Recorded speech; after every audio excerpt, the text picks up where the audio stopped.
请坐。说那个六通哦，那个神通啊哈。好，你请坐。我知道你的意思，你问的问题哦，一个呢就是我们人呢有时候会看到一些黑影，就表示说有时候会看到幽冥鬼魂嘛，那另外第二个问题说这些修持的那一些高僧大德啊，他们会看到天堂景象，是不是这样？所以我们要了解到，我们凡人我们生的时候啊，那个生辰八字啊，有的很轻，有的很重。那很轻的人他的那个见到幽冥鬼魂的机会比较多。就是背离伤轻啦他较会看到一寡鬼魂。那我们要了解到，只要我们本身都行善，只要我们本身呢心念都很正，不要怕这一些幽冥鬼魂，因为他会保护我们，就怕我们心地不好那一些幽冥鬼魂才会找麻烦。所以那个不一定我们每一个人都会看到。有的是有阴阳眼，阴阳眼他也会看到幽冥鬼魂。像那个猫跟狗啊，它就有阴阳眼，所以你看到那个狗啊，在那个水高里沟一样那狗。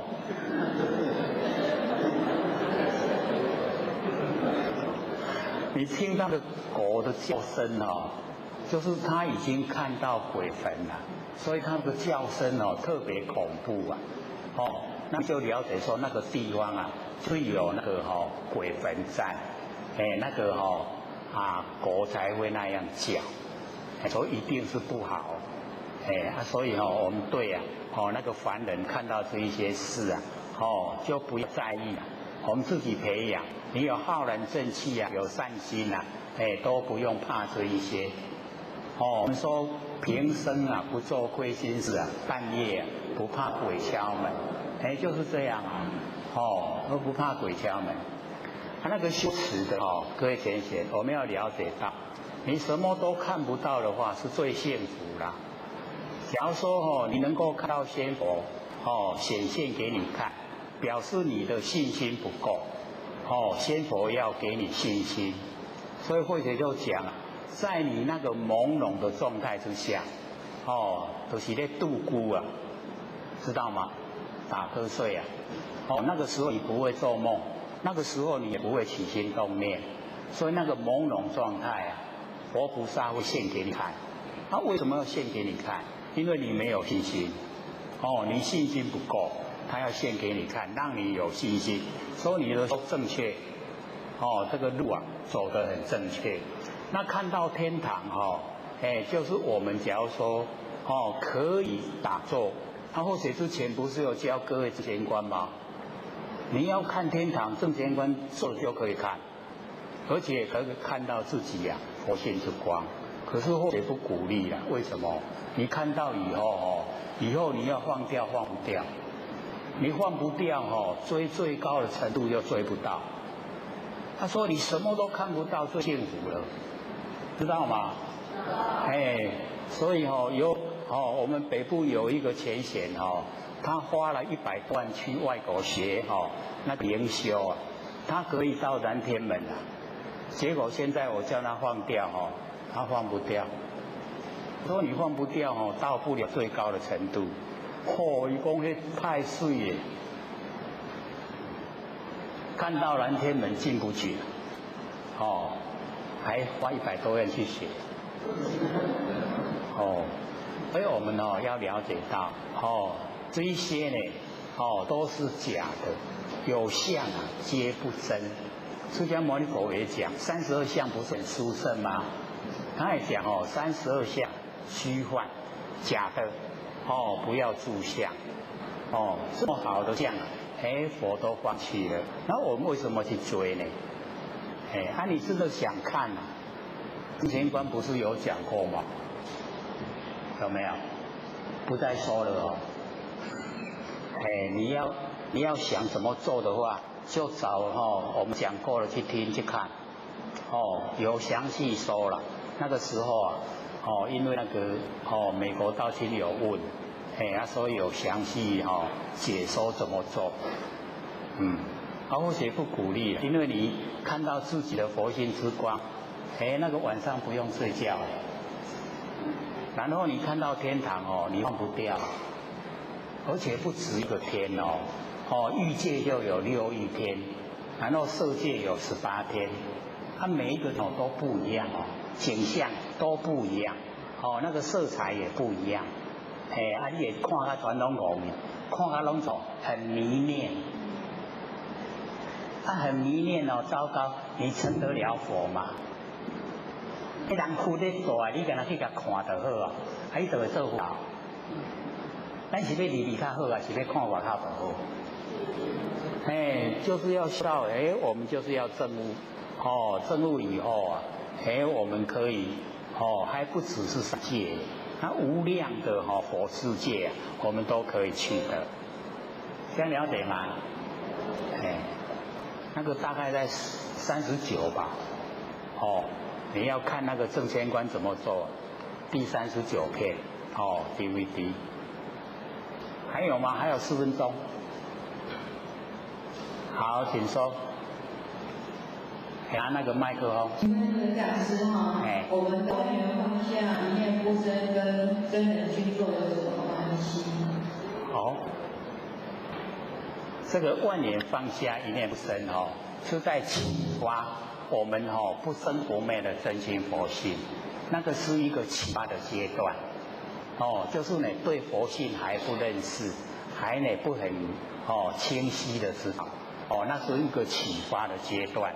那你认识到已经很熟悉了，熟悉的时候已经了了不明的知觉性，那个就叫真人，它不假的，就是真。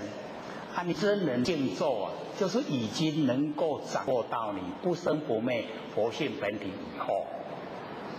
这样能够分别了吗？真人静坐就是你对佛性已经很透彻的认识，肯定了然后那个时候你就可以真人静坐就可以笃定的真人静坐。那还没有对佛性的了解，那要先万年放下，一念不生。还你知不？好，还有吗？还有2分钟，好，请说。你的讲师你好，因为过去没有听过能所跟没有能所，他们有放听来是不是能所是不是等于有为来讲，没有能所用无为来讲，这样不通吗？好，请说。以你这个角度来说可以的那个能所是比较有为，没有能所已经进入无为。是有一点类似的像我们这个学开车你开始学的时候一定一直要让自己的头脑要记得下一个动作，那个能手非常强烈啦。当你已经开了几年车以后那个人家问你说你怎么变到4档的？你会说不知道，那个就已经没有能手了，所以你这样讲它有那个程度上的相同。有能手的时候是我们很强烈的那个意愿，我今嘛得爱踩离合器，我今嘛得爱踩油门，我今嘛得爱排档那个非常有为，有能有手，到很熟悉都唔免了，要怎么样？你只要坐上驾驶座车子就跑了。那个就没有能手，就是在生活之中我们要去体会，只要都不落入那一种叫做表现欲，你要表现给人看，表现给人看就有能手了。你什么都很熟悉的那个状态熟能生巧就没有能手了，就已经一体了。这样了解了下课。各位讲师、各位坛子、各位先生，大家好。谢谢三道天师的老千千大德，以及感谢呢各位先贤给我机会学讲。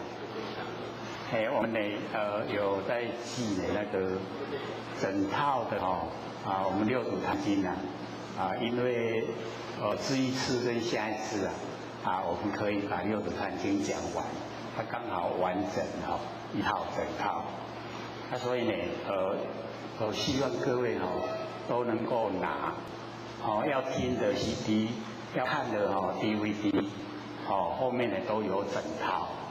那假如说各位先贤家里现在没有那个 DVD 的机器可以看，那也可以拿回去，因为这个可以当传家宝。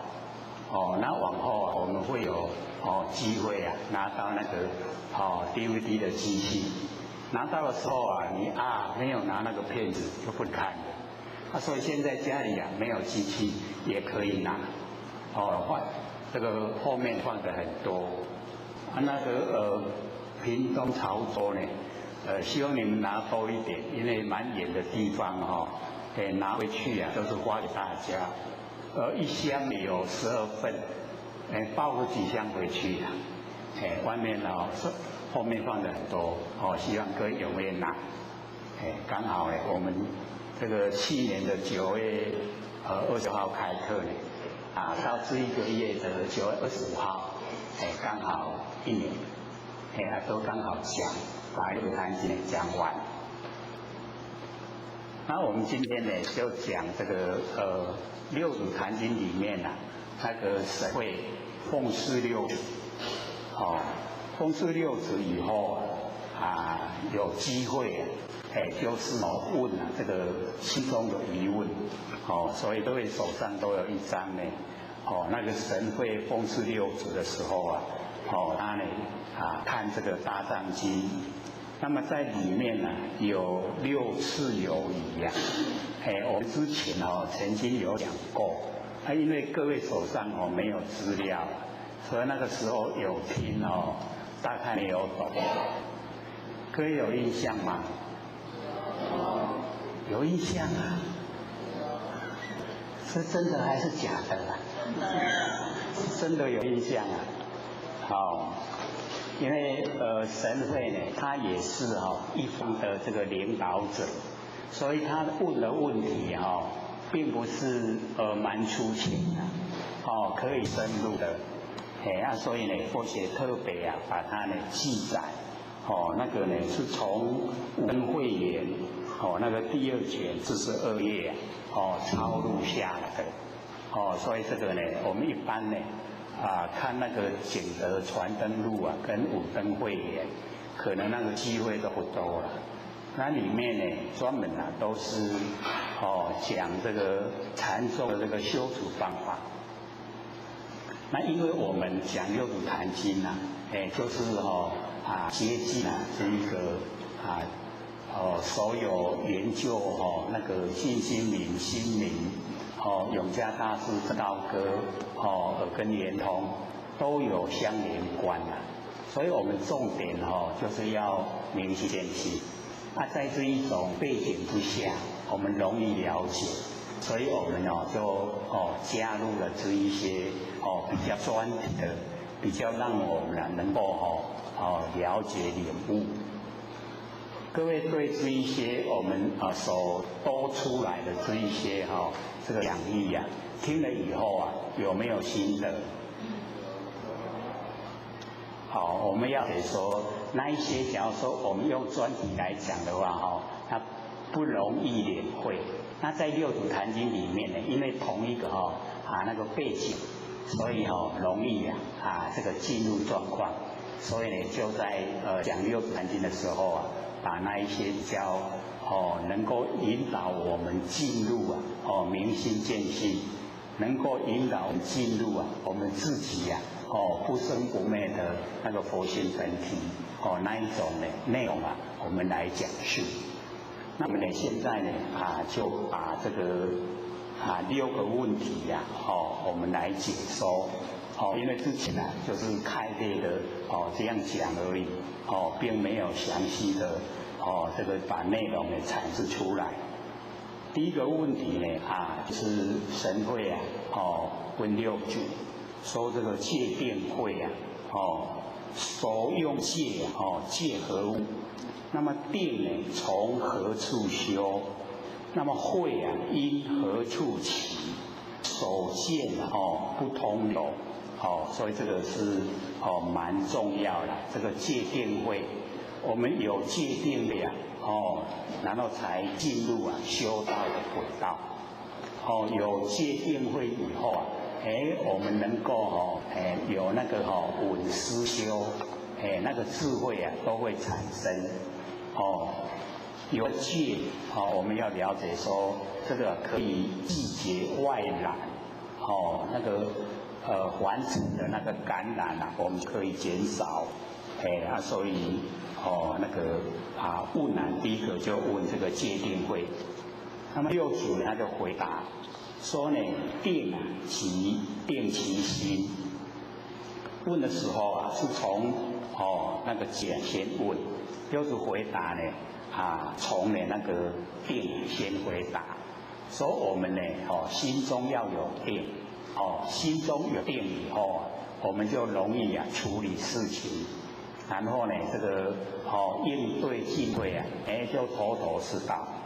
所以就讲说定就是定其心，把我们的那个真心都能够呢很笃定的能够来这个相信自己不生不灭的佛性。所以之前呢我们讲心灵的时候有一句说正信调止，还有印象吗？正确的相信我们自己不生不灭的佛性。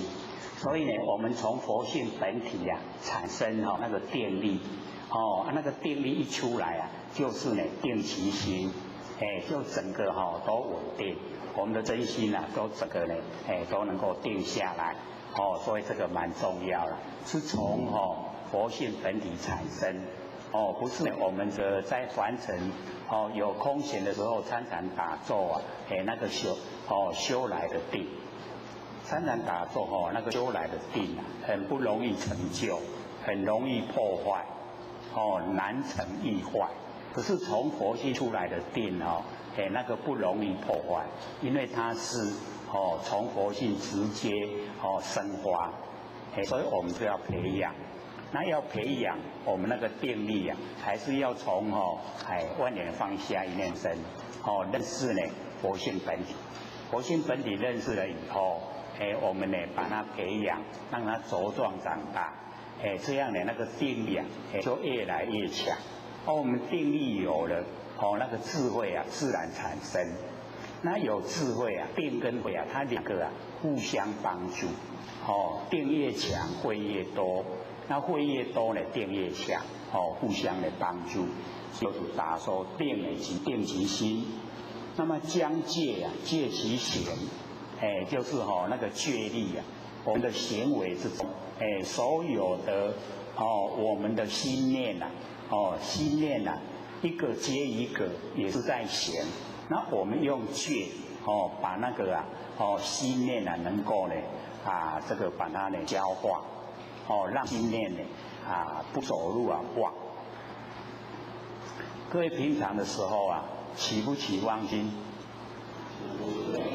我们大部分呢都会不知不觉起心动念。那起心动念就已经是叫妄，它已经呢不觉，不觉就是无明，无明就是妄，所以我们就已经没有守戒，守戒以后就不起心动念。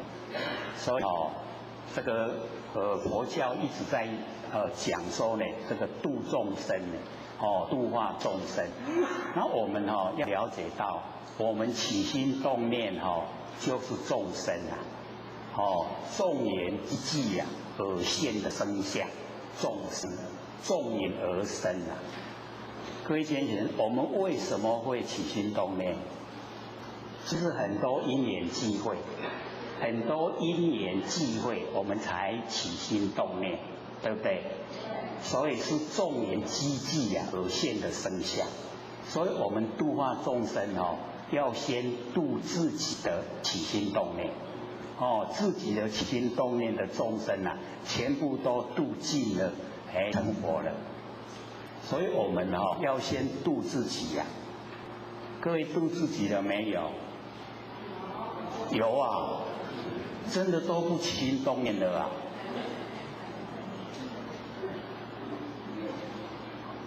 所以以后我们念头一来啊，就要告诉自己，这个就是众生。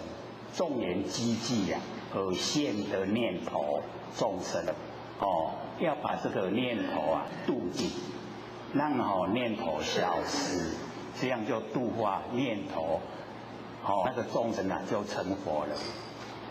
这样会吗？真的很不容易啊。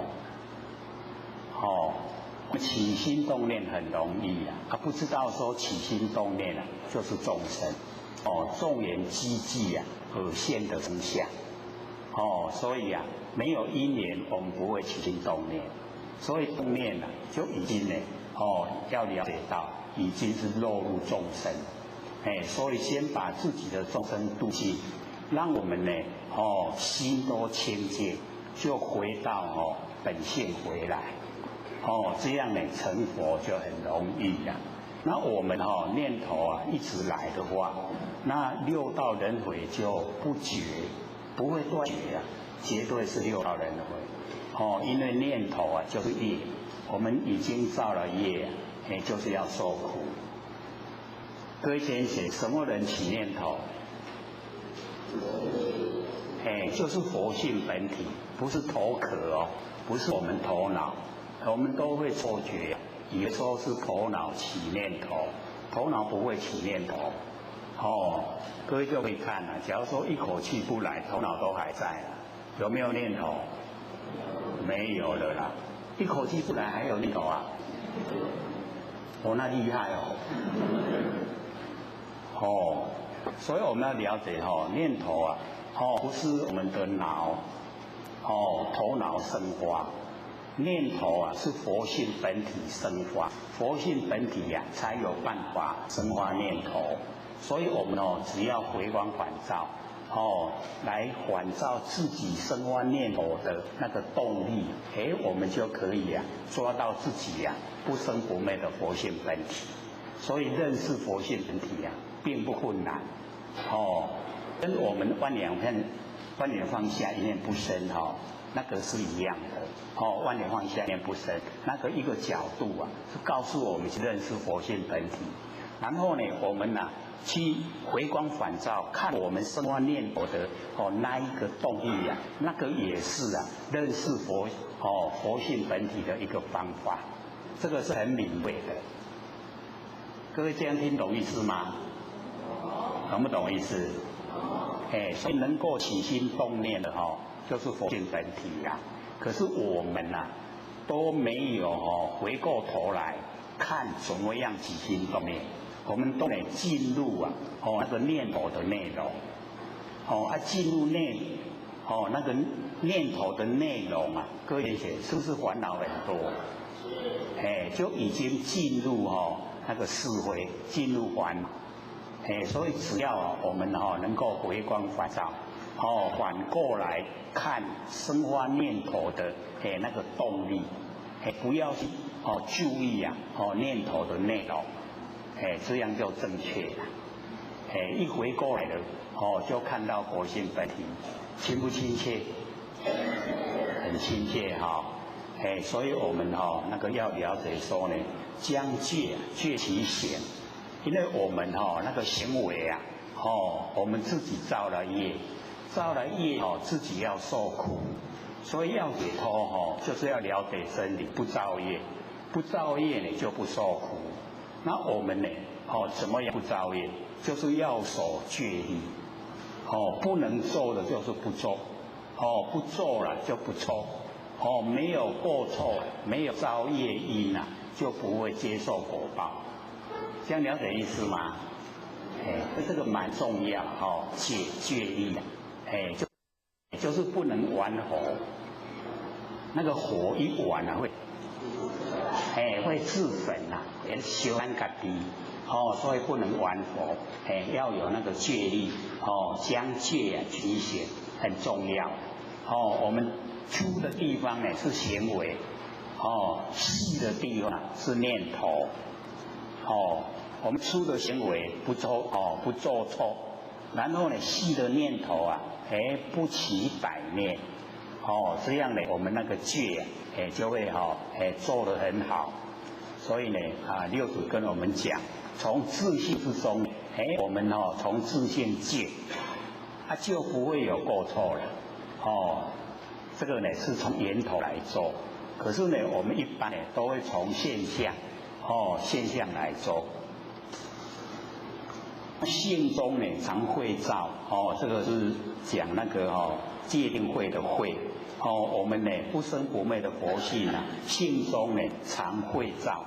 都有那个智慧啊来关照，我们呢就是要了解到，大部分我们都会精神外放，精神外放就是没有用智慧啊来关照，所以呢精神出去了，出去以后啊，神不守舍，我们这个身体啊没有主宰，那个主人不在，所以会有那个过错，会有那个六贼啊，会来偷我们家宝。那假如说我们性中常会照，我们就会守得很理想。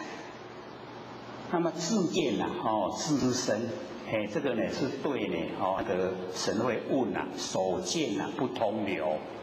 这个手见各位先生，就是有能见有手见。能见手见它就不流通，就会阻塞。我们在凡尘就是要了解到，要把能手双明。上处一问说我们刚开始从有为，有为就是有能手，到做到后来无为了就没有能手，还记得吗？所以我们在凡尘就是要了解这个理。当我们开始这个心做一件事情的时候都很生疏，那个时候能手很鲜明。可是呢，只要我们得心应手，巧那个熟能生巧，很巧的时候，能手就双明，没有能手。所以呢，开始或许有讲说我们呢这个台湾有一个高僧跟那个达赖喇嘛在纽约对谈，有没有？都还记得吗？记得。因为那个时候在美国那个纽约对谈有50几个国家实况转播了。或许是在马路的那个电器行看那个电视，那个实况转播。那个我们台湾老师一直在发表那个高论，达赖喇嘛就举手。然后我们台湾那个高僧就请他说，他说我可以问问题吗？我们台湾高僧说，等到我讲完了你再问。然后那个达赖喇嘛第二次又举手，然后台湾高僧又请他讲，他说问题是你讲完了，我都不知道要问什么。各位就可以想象，时间是不是很短？很短的时间他竟然不知道要问什么。所以或许那个时候就看说，这个真的是行家一伸手等到我讲完了，你再问。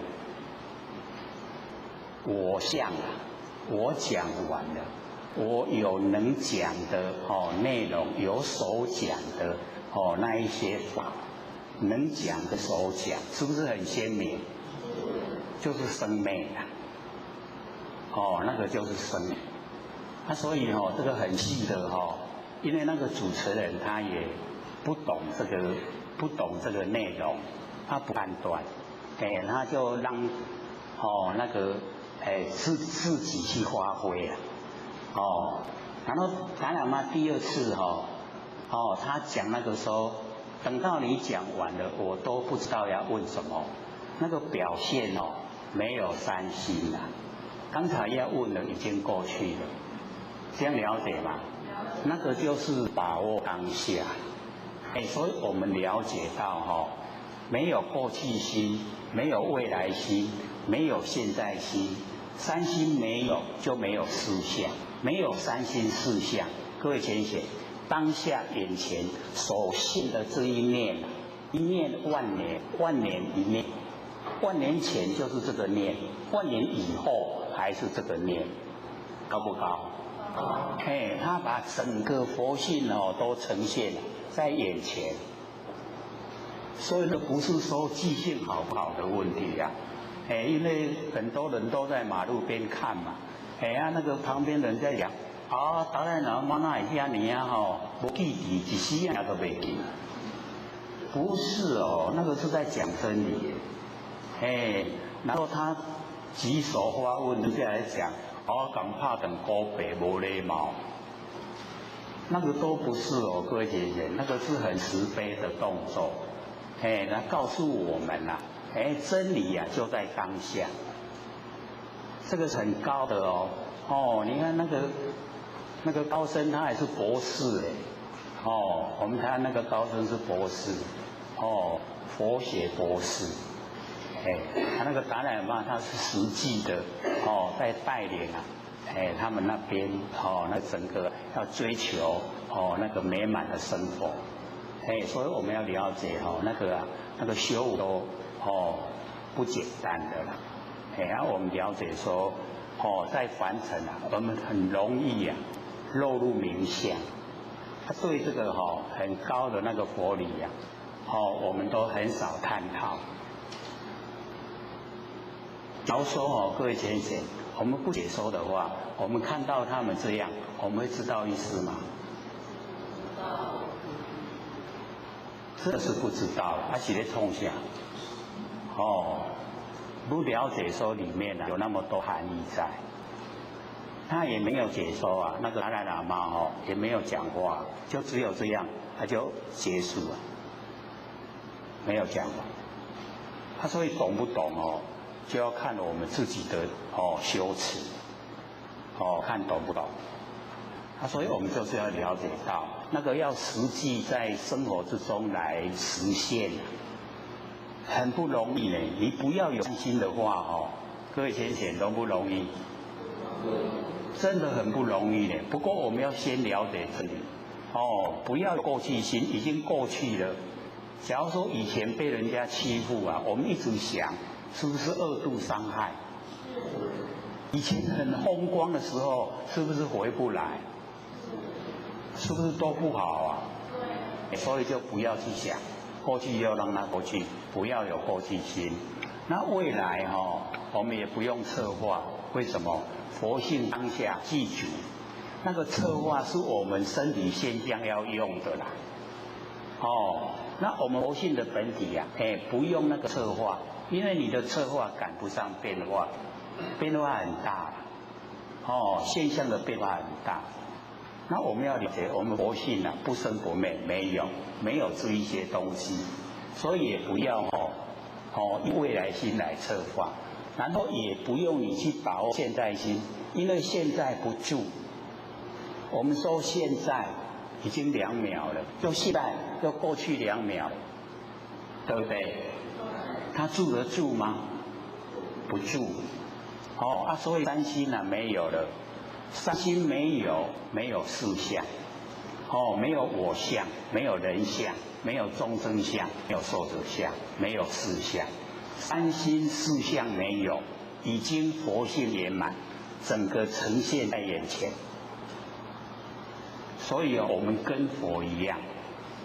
那假如说我们有三心我们被三世摄受，我们有过去心，被过去世把我们摄受，给咱诱起我们有未来心，被未来世摄受，我们有现在心，被现在世摄受，三世拢给咱吸起，我们要不要六道轮回？就一定落入六道轮回了。所以我们先懂这个道理，哦，说我们有三心，被三世摄受，我们就六道轮回。六道轮回啊，好不好？很苦，对不对？我们人这么殊胜都苦了，那何况是三恶道？哦，那个畜生道、地狱道、恶鬼道。哦，纵然我们能够有一些福报啊，行一些善事啊，去天道，那天道享福也有期限啊。那享完了以后，哇，又落入了三恶道。修正最好，对不对？所以我们了解说这个性理心法很重要，要明心见性，心明啊因果不昧，不迷昧因果，见性啊成佛无疑，绝对成佛。各位信心了没有啊？一定要有要自己培养，自己本身就是佛，身外没有佛。我们那个了了分明的知觉性啊，就是佛。我们一定得要很正确的正信调持，正确相信自己本身就是佛，然后把那个心要调持。各位会晓得吗？因为我们的心就像那个小龙在走啦，我们不是找方法了吗？有没有？找到了没？用什么方法？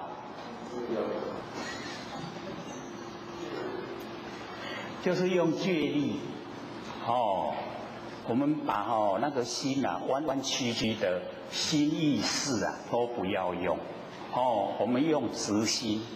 直心呢，从性从我们佛性直接发挥。那个呢叫直心。直心就道场。直心就是我们佛性的场所。所以我们正信调持，都呢直心呈现，都没有弯弯曲曲的。因为我们整个这个社会大部分都是勾心斗角，都是用那个弯弯曲曲的心在应对所以就造了很多业，就受了很多苦。然后我们在受苦的时候又耀武扬威有没有？大家在受苦的时候都耀武扬威，是很可怜的。所以我们要了解到追求真理、明心见性最重要。我们又求到了，又能够呢遇到了最上乘的佛法，实际能够修，又很容易做，对不对？容不容易做？哇，感觉很困难吗？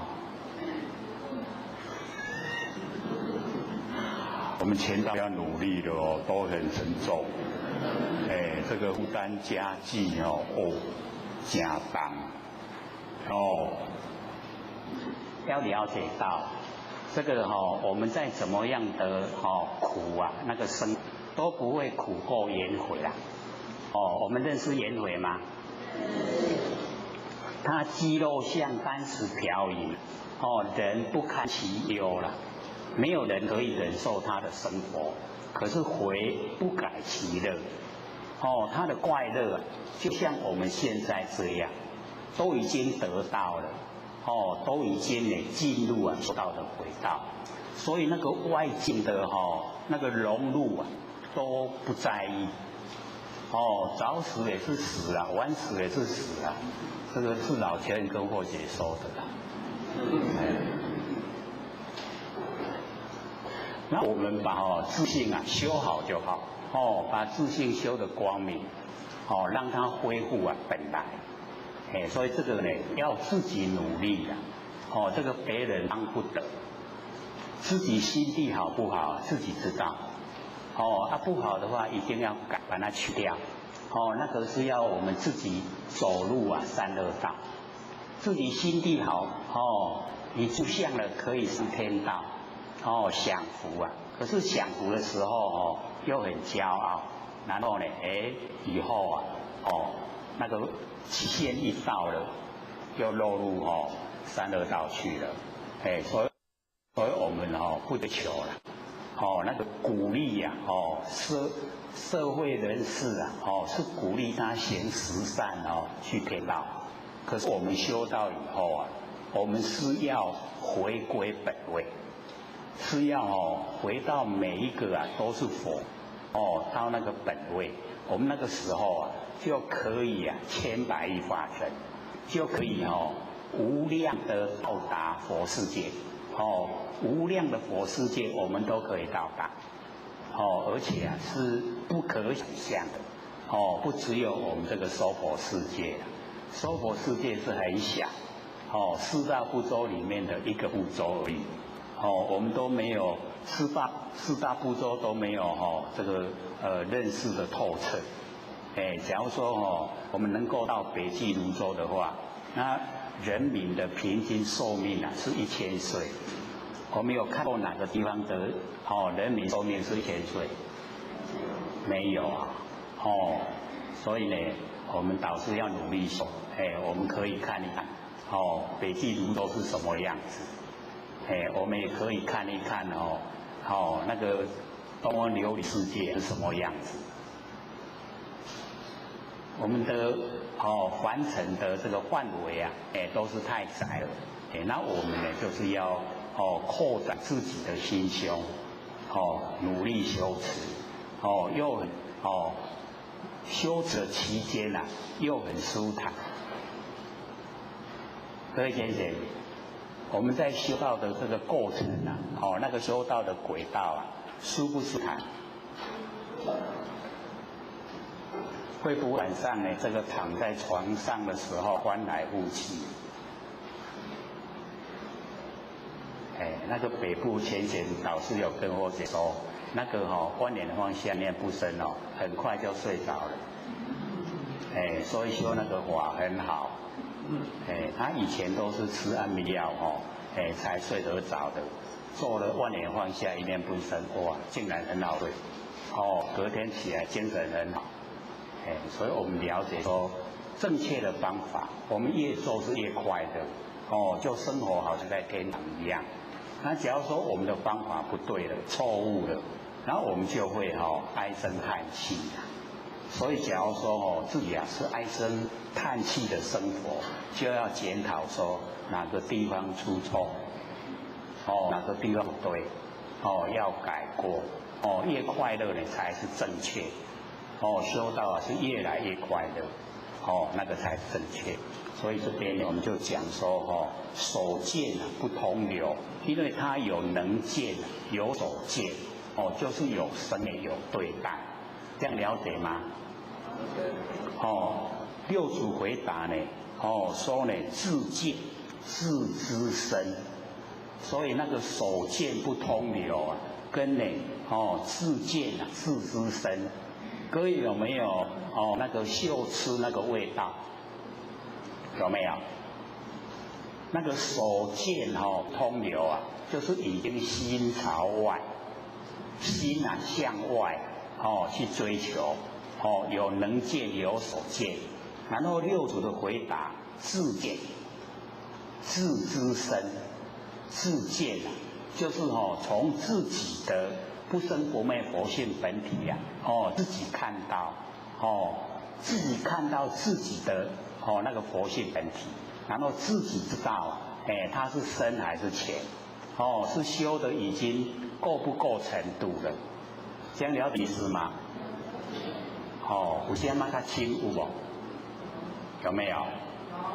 那个所见精神外放，自见那个已经是微光返照。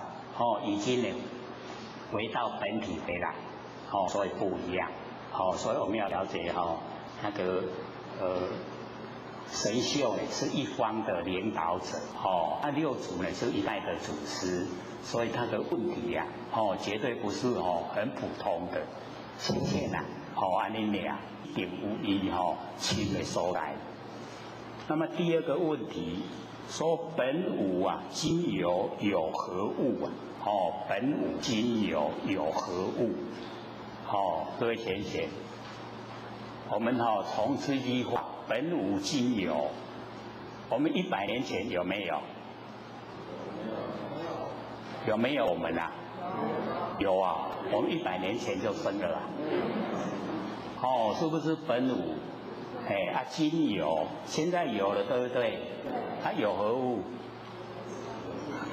这样知道意思了吗？我们从它文字啊，本无100年前没有我啦，今有，现在有啊，有我，有何物？有身体呀。然后反过来，本有今无啊，无何物？本来有，本来大家都有佛性啊，可是现在都没有把它呈现出来。这样知道吗？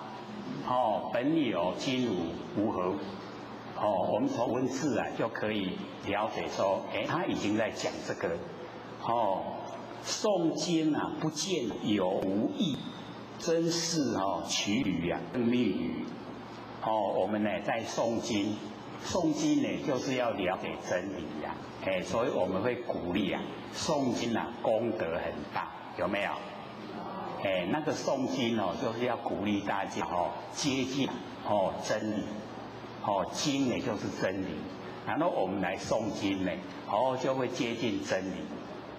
接近真理以后啊，就了解到那个真理里面的含义。那假如说呢，诵经又不知道啊，不见了有无的义理，就是对有跟对无啊，那个完全都不知道。这样各位点点了解到有跟无吗？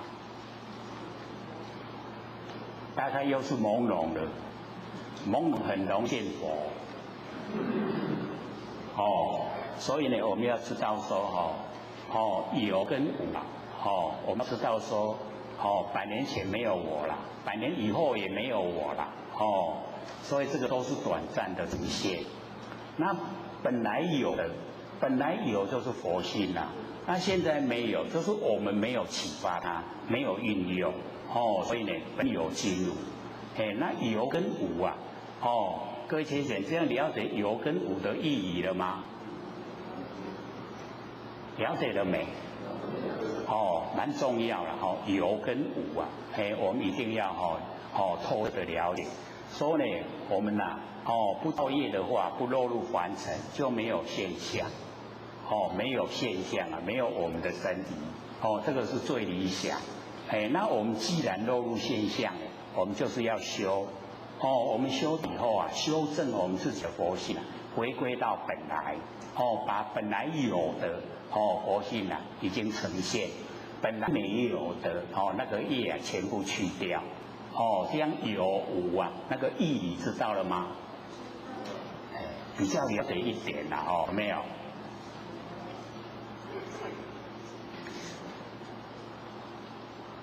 神会呢说啊，这个诵经不见有无义啊，真是呢取履啊更密语。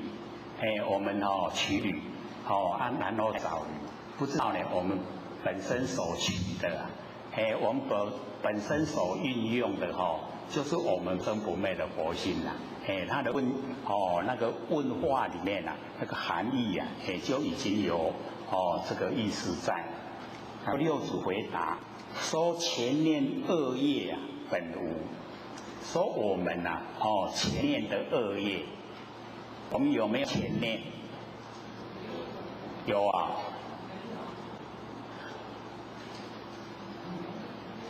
可以，这个蛮有意思哦。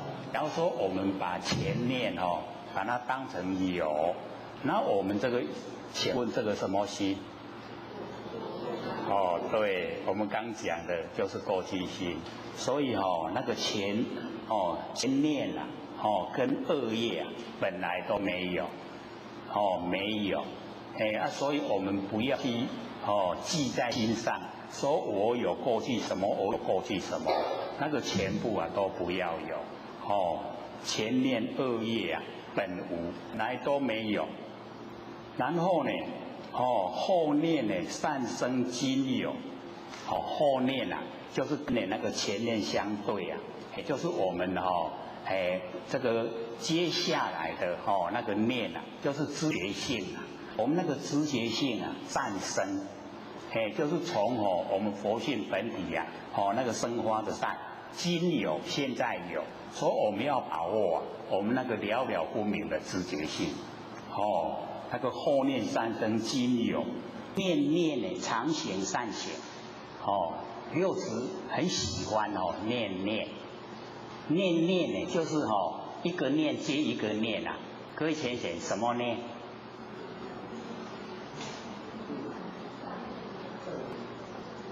有善就有恶了啊，哦，就两边的啊，所以那个念念哦就是无念，全部念都没有哦，念念，这样知道吗？让我们整个啊都没有心动念，那个叫念念相续，这样知道吗？哎，就是不要心动念哦，六祖很喜欢用的哦念念。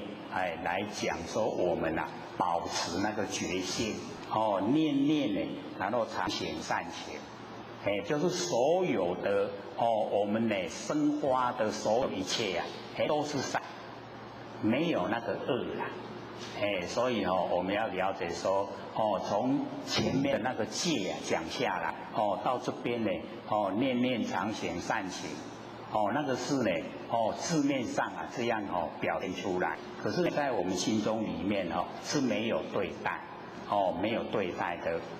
那么后代啊人久，哎，假如说能够哦念念常行善行，那我们哦这一生已经过去了，哦就变成了就变成以后的哦在呈现的时候啊，那么人天啊就是人道跟天道。哦，不久啊就可以进入善道了，这样了解意思吗？他讲的六祖讲的没有很高啦，哦，也是讲说在我们六道里面的哦天道跟人道，哦那个是善道，哦如今呢正听五缘，哦现在呢哦说呢神会啊正在听六祖讲话，无极啊本无今有。那我呢，本来没有啦，没有出生的时候啊，本来就没有，现在出生有，这样了解意思吗？了解吗？哦，这个比较哦表面啦，哦那个文字表面的意思啊，我们就可以懂。那么第三个问题，将生呢灭切灭，将灭啊灭切生，不了生灭意啊，所见呢是龙莽。哦，就是呢，我们呐，哦，将生呢，哦，灭切灭，我们要使它呢，哦，这个生出来的时候啊，哎，它却灭掉了。然后我们呢，将灭啊，我们要灭掉的时候，灭生了。咱要互伊生出来哦，伊竟然无去，要互伊无去，伊竟然出来，这样知道意思吗？是不是啊？哦，像我们呐起心动念啊，买了卖起心动念啊，是不是让它消失？可是它却生出来了。哎，真正的哦，有时候遇到运用啊，哦，事情来了要运用的时候，哎，怎么我想不出来呢？哦，要生的时候它却灭掉了，这样懂意思吗？哦，就是这样子。不了生灭意啊，就是不完全呢了解啊那个生灭的意义，生灭的意义不知道，那所见啊是聋盲，看到呢就好像那个聋子啊跟盲人，那个聋，这个聋各位知道吗？就是耳朵听不见了，盲就眼睛看不见了。就是耳朵也听不见，眼睛也看不见，所以第三个问题呢，六祖就回答说：将生呢灭切灭啊，令人不直现。我们呢要生发的时候啊，灭切灭，却把我们想生的灭掉。这样的话呢，令我们不执着，不执着呢，在凡尘我们固执的个性。我们在凡尘呢都很执着，所以六祖就讲说那一种情形之下呢，就是让我不执着，我们自己呀，那个现分。那么将灭呢，灭切生呢，令人心离见。将灭啊，我们要灭掉呢，它却产生。那么这个情形呢，就是要我们能够心离见。就是心不要住在见，心住在见住相，住相呢就烦恼，对不对？住相以后啊，我们的处理方式啊，就不正确，跟真理呢不相应了，位极啊离两边，我们没有离开两边，离开生跟离开灭，位极啊离两边，住除呢生灭变，我们自己呀要除掉生灭的变，生灭呢我们就要了解到，它都是一直变化。一直生灭，一直变化，所以呢，我就呢，不要住相，这个呢比较我们能够理解，那么第四个问题，先顿而后见，先见人而后顿，不悟呢顿见人心里常迷闷，这个顿，就是顿悟了，见呢就是见修。然后呢，是要先顿而后见，还是要先见呢而后顿？不悟呢顿见人心里常迷闷，心里面呢常常都会迷闷。那么六祖呢就回答说：听法呢顿中见，我们听受呢这个佛法的时候啊，顿，顿就是马上了解了，顿中见，就是呢。在顿里面它还有那个意义在，你就要渐渐的去了解，顿中见，然后悟法见中顿，悟法的时候领悟佛法，从见呢，见中要有那个顿，所以它呢就讲它不是固定的，能够领悟就在我们用心。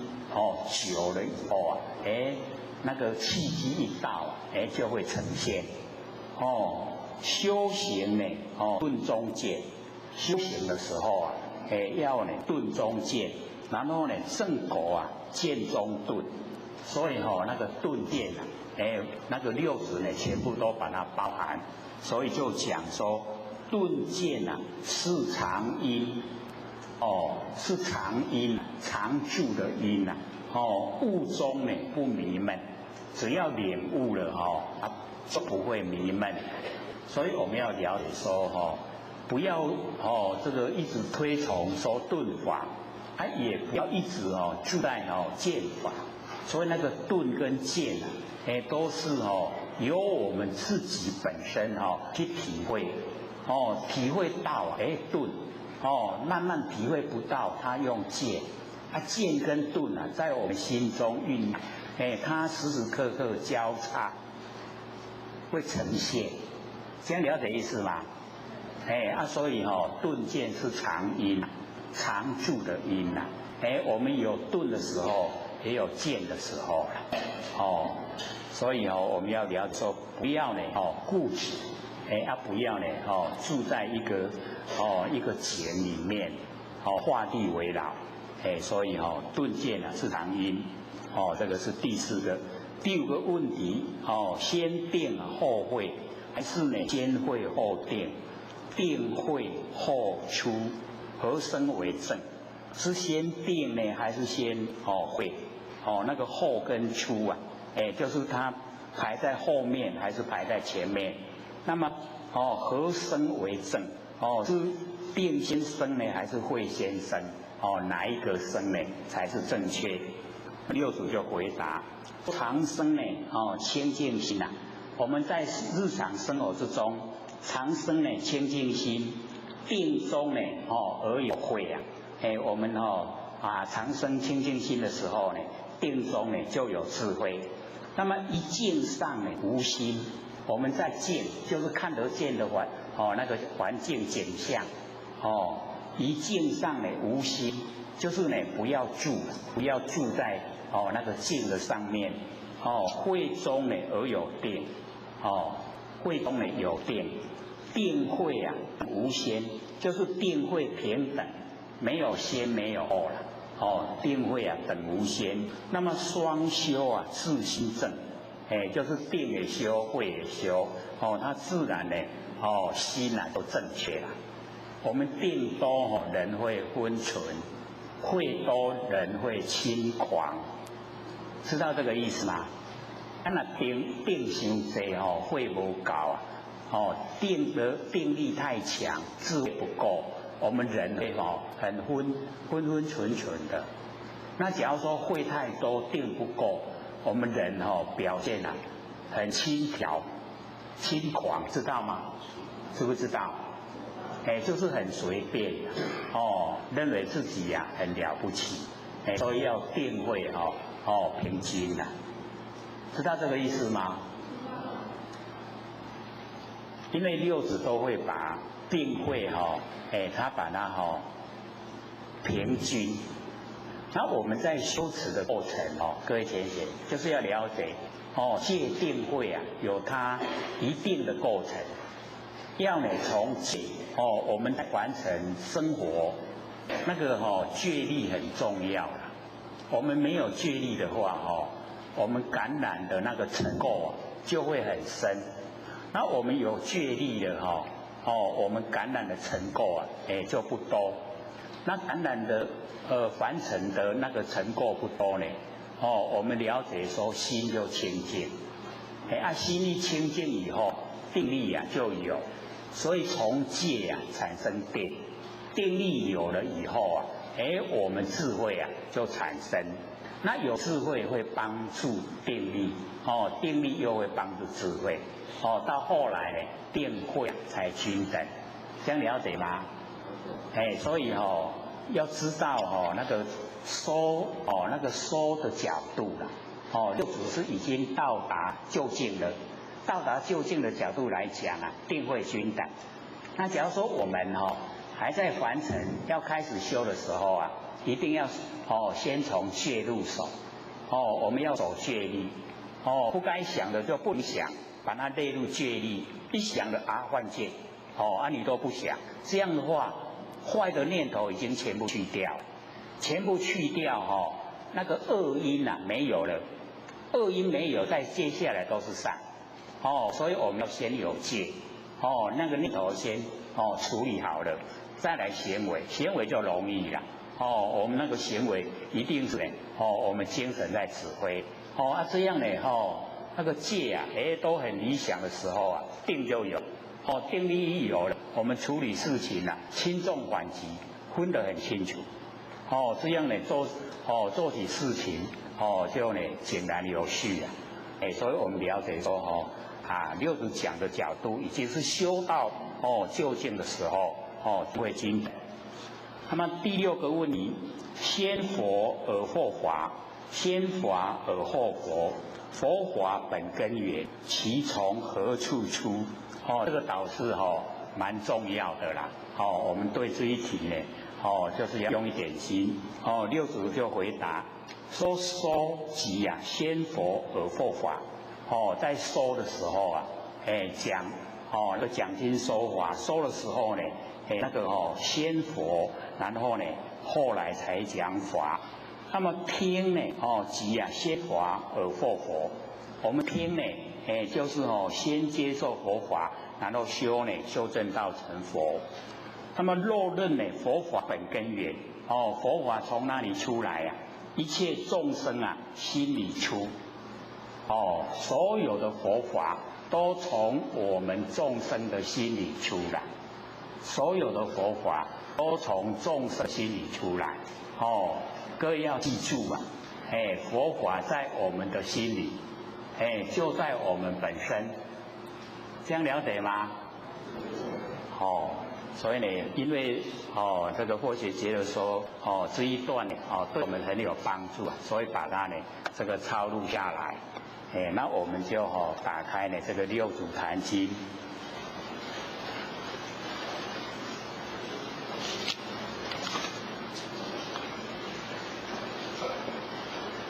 86页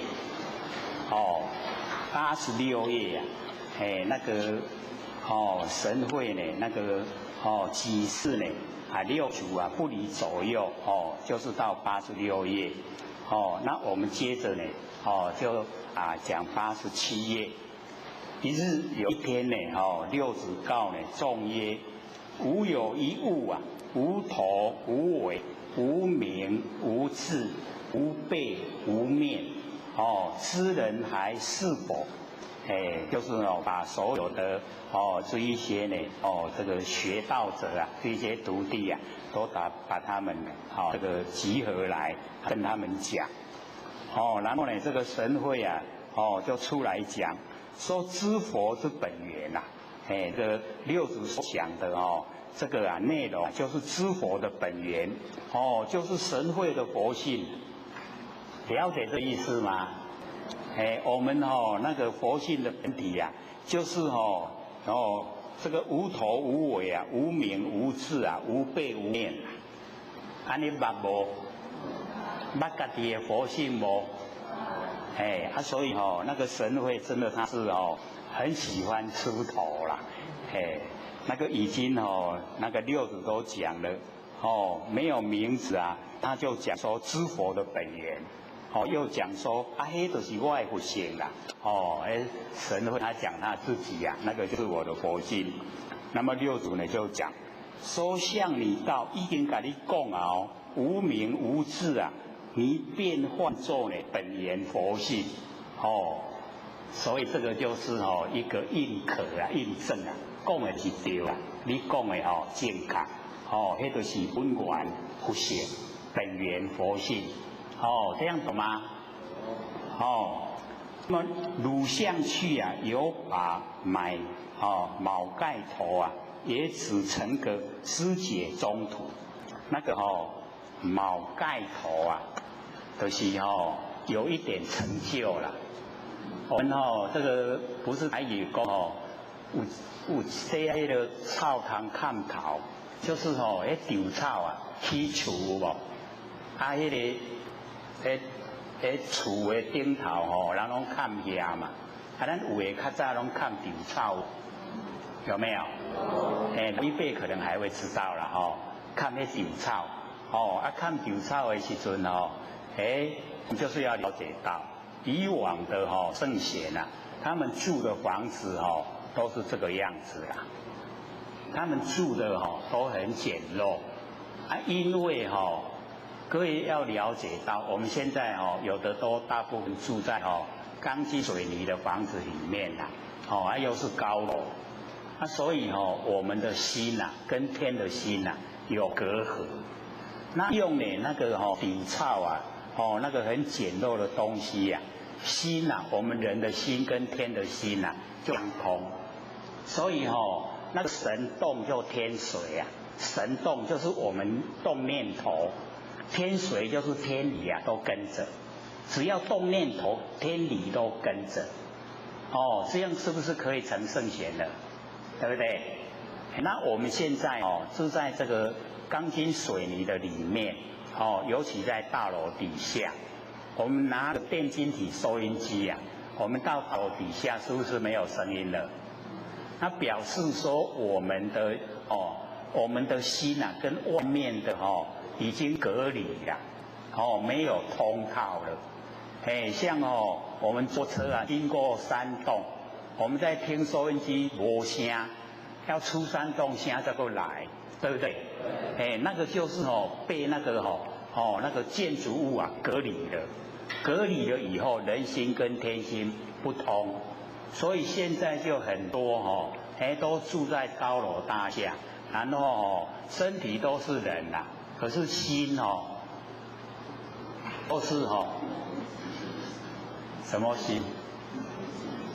我们讲说衣冠底下就变禽兽了，不知不觉我们都变人心作用，所以现在为什么那么多人为非作歹，就是因为人心跟天心隔离被那个外界生活影响。那我们要尽量，假如说是住在大楼，没办法要生活，那我们呢有空闲的时候啊，就跟大自然在一起。所以我们要了解，跟大自然在一起呀，很容易跟那个天心相通。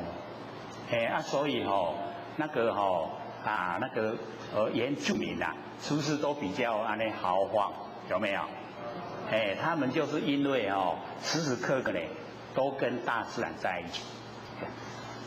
那因为我们生活环境可能不可能说都是那个样子啦，所以我们就尽量找时间有空间的时候就不要躲在家里。你躲得太久了为这个忧郁症那个不好。我们要跟大自然在一起跟天心相通。所以呢，这边呢卯盖头就是有一点成就了。那个六祖呢跟神会讲说呢，这样你以后有成就的话，也只成个知解中途啦。就是能够知道了解。要开创呢就比较没那么这个容易简单啦。所以我们要了解说真正的要把佛性那个很深的那个法性发挥真的很不容易。我们就是要深入要了解要先能够知道整个真理所在，然后呢又能够深入法性。这样呢发挥出来，可以利益众生可以自己回归本位。所以这边这个讲到呢那个晨会呢就到这里。那么底下呢师见知中难问。六祖呢看到这个知中所有各宗门宗派宗别难问就是艰难的问题呀。这个各门各派它都有那个艰涩困难的问题，嫌起恶心都全部那个嫌就是全部都很起很讨厌的心那一下亲我那也都没样，这样了解吗？我们会不会这样？会不会那也拢遐亲我也拢没样，会不会不会啦因为我们就是有心要追求这个金咱拢有法度解开对吧？不相应解不开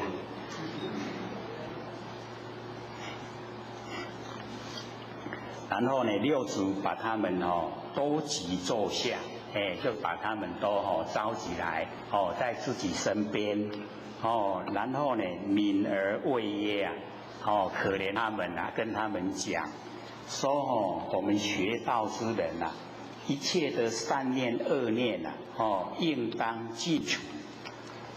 所以各位贤贤，这个一切善念恶念应当尽除叫做万缘放下，知道了吗？都不要有善念，也不要有恶念全部都除掉尽除了，全部除掉，叫做万缘放下一念不生。那么无名可名这一种状态没有名称可以说了名以自现，这样懂了没？我们万缘放下，一念不生那个就叫自现，懂了没？我们从开始的第一堂课就已经讲万缘放下一念不生，自现就呈现六祖就明确的把它讲出来我们呢善念恶念应当尽除，这个时候呢就叫自现。还能了解没？真清楚对不？或许都没有骗各位啦，真是的真心相待。无恶之性我们这个自信它没有恶是一个绝对的，是一无恶之性，是名实性实相之性那个实就是不虚，就是不会变不生不灭才叫做实实性。那么以实性上建立一切教门，在我们那个不生不灭的真心佛性上面来建立一切的教门，这样懂吗？从我们自信来建立一切的方法，让我们都回归到自信。你知无？只要我们能够回归到自信，你用什么方法都可以。这样了解吗？所以84000法门都是要我们成就，要我们成仙做佛。我们自己就是要努力不要心外放，把心收回来，就正确了。已经跟自信跟自信佛在一起。自己本身就是佛。那么言下辨析自见，就在言下言语之下，我们应该要自己见到。万念放下，一念不生，然后自性呈现，我们自己见到。见到了没？敢若有啦，无啥力。有一点怀疑敢是有一点点讲敢是，好像讲哪有遐便宜的，安尼都已经能够见性所以不要怀疑我们怀疑就没有力道了怀疑就会怎么样忘了怀疑就颠倒了然后颠倒呢会怎么样？就放逸呢？赶快找笔记本。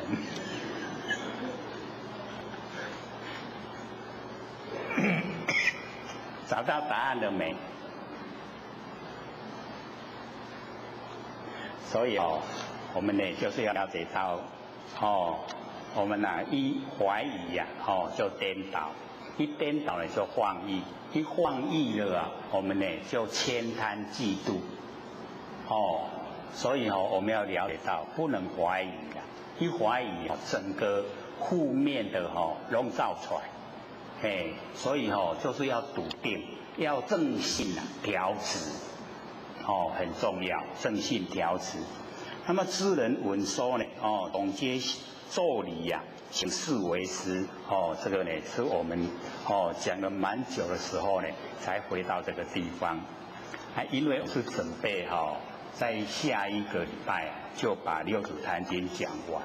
那后面因为那个第10品很长现在不赶快讲一点我们可能又讲不完这个整套的那个那个DVD 那个 CD MP3 这个不好收持然后我们又是9月26号开课，9月25号结束，不是很圆满嘛对不对？又刚好又整套可以可以怎么样传家宝以后你看这个后代祖孙你甲讲你都爱看，都爱修，你就会当幸福啦，对不对？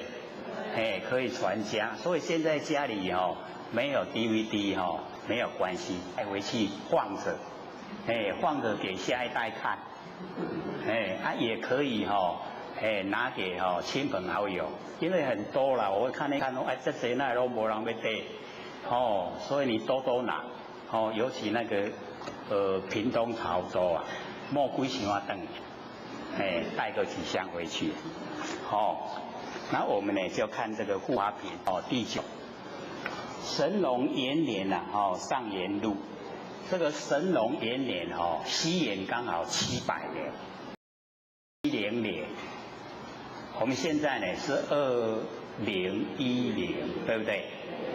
它是700，700年那个神龙延年。则天中那个武则天武则天很好佛法，所以我们一般的印象跟那个他实际的有落差。武则天这个则天就是武则天他那个中皇帝可是那个武则天他的权柄蛮大则天中少云正请安秀二师宫中供养。那个皇帝他讲正他请啊那个惠安呢神秀这2个呢这个法师啊宫中供养，请到那个皇宫去供养万机之暇，就是处理国家的事情啊，还有空暇的时候啊，每就一圣就很喜欢研究这个佛圣研究呢这个佛法。那么二师呢推让云这2位呢就这个推让说呢南方呢有能禅师啊，就是讲六祖慧能禅师密授呢忍大师依法，就是在传授啊那个五祖的那个依法传佛心印啊，都是正确的正宗的传佛心印可请呢那个笔问啊。所以各位先生，我们假如说有另外有看那个显德传灯录跟呢五灯慧眼，那么它里面这个也有记载，就是因为慧能他本身就是我们都知道他的长相生得不怎么样，对不对？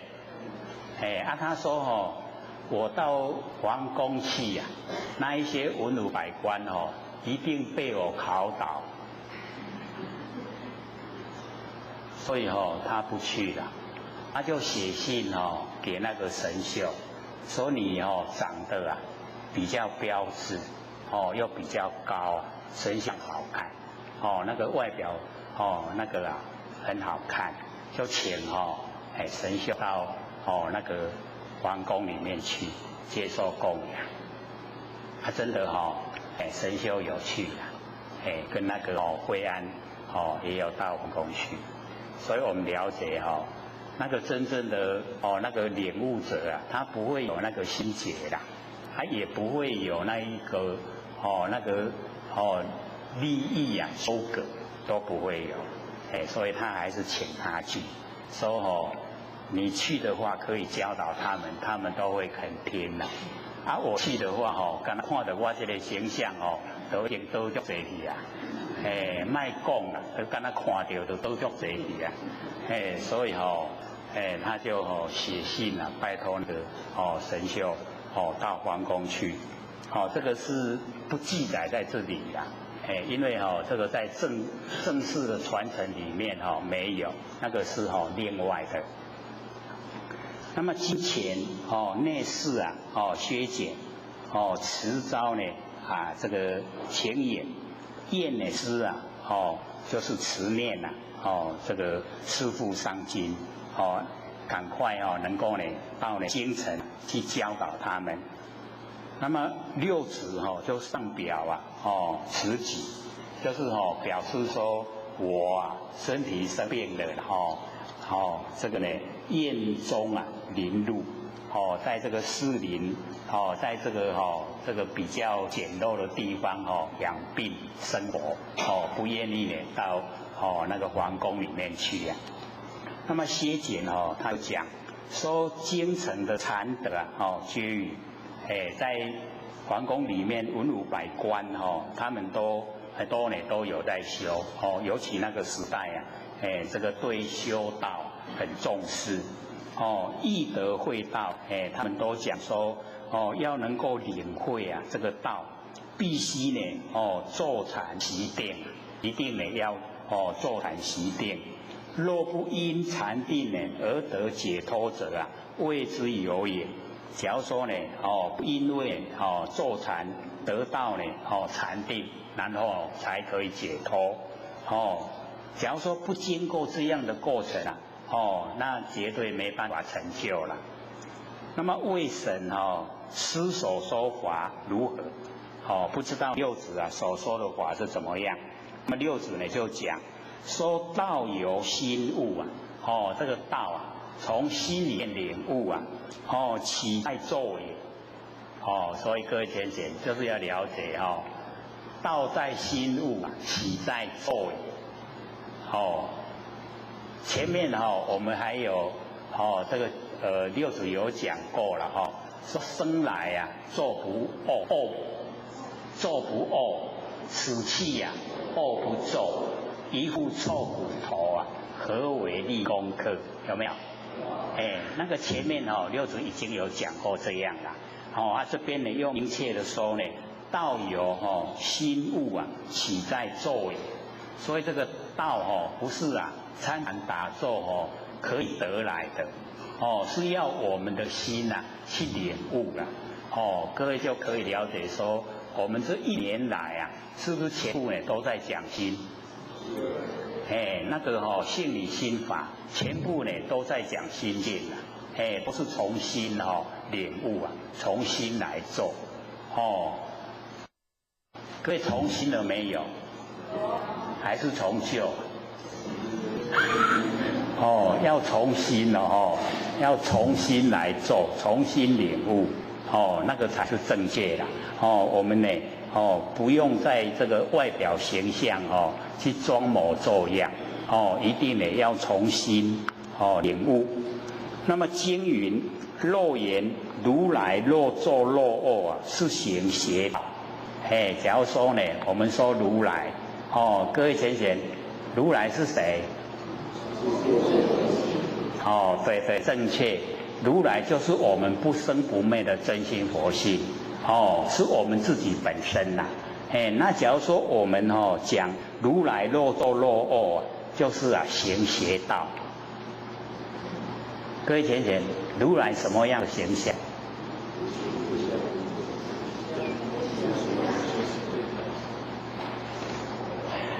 如来没有形象他尽虚空遍法界就是我们的法身我们法身呢就是如来所以我们一定呢要正确的认识何故无所从来亦无所去这个没有来也没有去我们要了解说我们的佛性尽虚空遍法界没有来也没有去既然说没有来也没有去是不是当下就已经圆满？对不对？我们生从何来？这是公庙了，随便语。无所从来我们100年后去哪里？亦无所去没有来没有去是不是常住？常住就是真心真心常住就是我们法身，就是不生不灭的佛性本体。你不会一定要了解都当下圆满不缺一毫的一点都无欠那会欠就是咱心生出来。各位的心圆满了没？哪个地方缺欠了？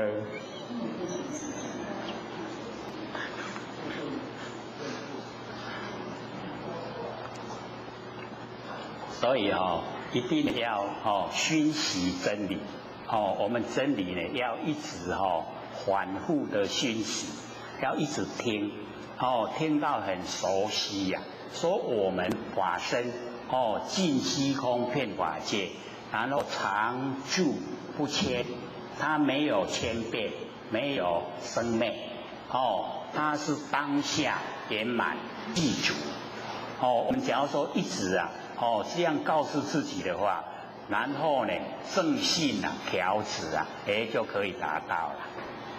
那假如说我们不听的话甘是甘我就怀疑了，怀疑产生什么？颠倒产生什么？妄意产生什么？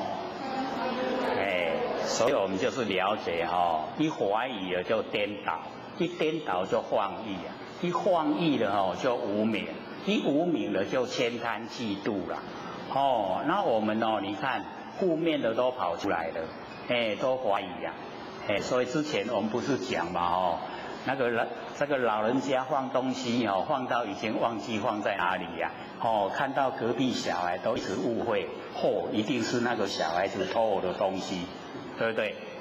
越看就越像这个小偷脸都出来了等到他这个东西啊一发现以后，啊，是我自己忘记放在这里的，这个时候再来看那个小孩，哎，怎么小偷的脸都不见了，好可爱哦！你看，我们的心一产生怀疑哦，那个整个脸都变化了。我们看人会不会这样？哦，对，都是会这样。我们都主观意识很强，哦，认为人家怎么样就把它定位，定位了越看越像，哦，越看越像。哎，当我们了解到自己不对的时候啊，再来看对方，哎，怎么都不一样了。哦，我们自己会惭愧啦。哎，所以就了解说，完成了不能有怀疑。哦，我们呢这个尤其修好啊。哎，就是一定要很诚心、诚实的对待的，哦，诚恳的做事，哦，李祖师啊告诉我们3个字：诚、恳、坚，对不对？哎，诚心、恒心、坚心，一定成就的啦，怎么会不成就？哦，绝对成就。哎，所以我们了解这个无所从来啊，亦无所去啊。哎，没有来没有去，叫做如来。哦，如来都没有来去啊，是常住真心，是我们不生不灭的真心佛性。哦，所以我们一定呢要自己相信，相信了没？哎，这一次比较有力道的。哦，相信的。那么无生无灭啊，哦，是如来清净禅。哎，我们了解说呢，我们那个不生不灭的佛性本体呀，无生无灭，那个呢就是如来的清净禅，就已经在禅定之中的，唔免个坐啦，都已经清净了，清净禅。那么知法空寂呀，是如来清净咒，所有万法，知法就是很多的法，全部呢都是空寂呀，哎，它都虚幻不实在的。那我们都知道了，这个叫如来清净咒，所以在凡尘我们应对万事万物，知道呢它都是虚幻不实在，我们要事来则应呢，事去则见，哎，这样就是如来清净咒，这样会了没？一定呢要这样来行持。那么究竟无证岂况咒也？到究竟，哎，就是最顶点的时候无证。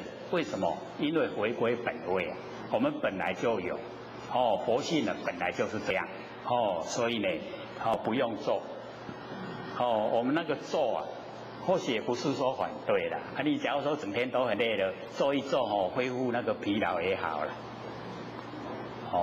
不过躺下来万年放下更快。哎，那个恢复得更快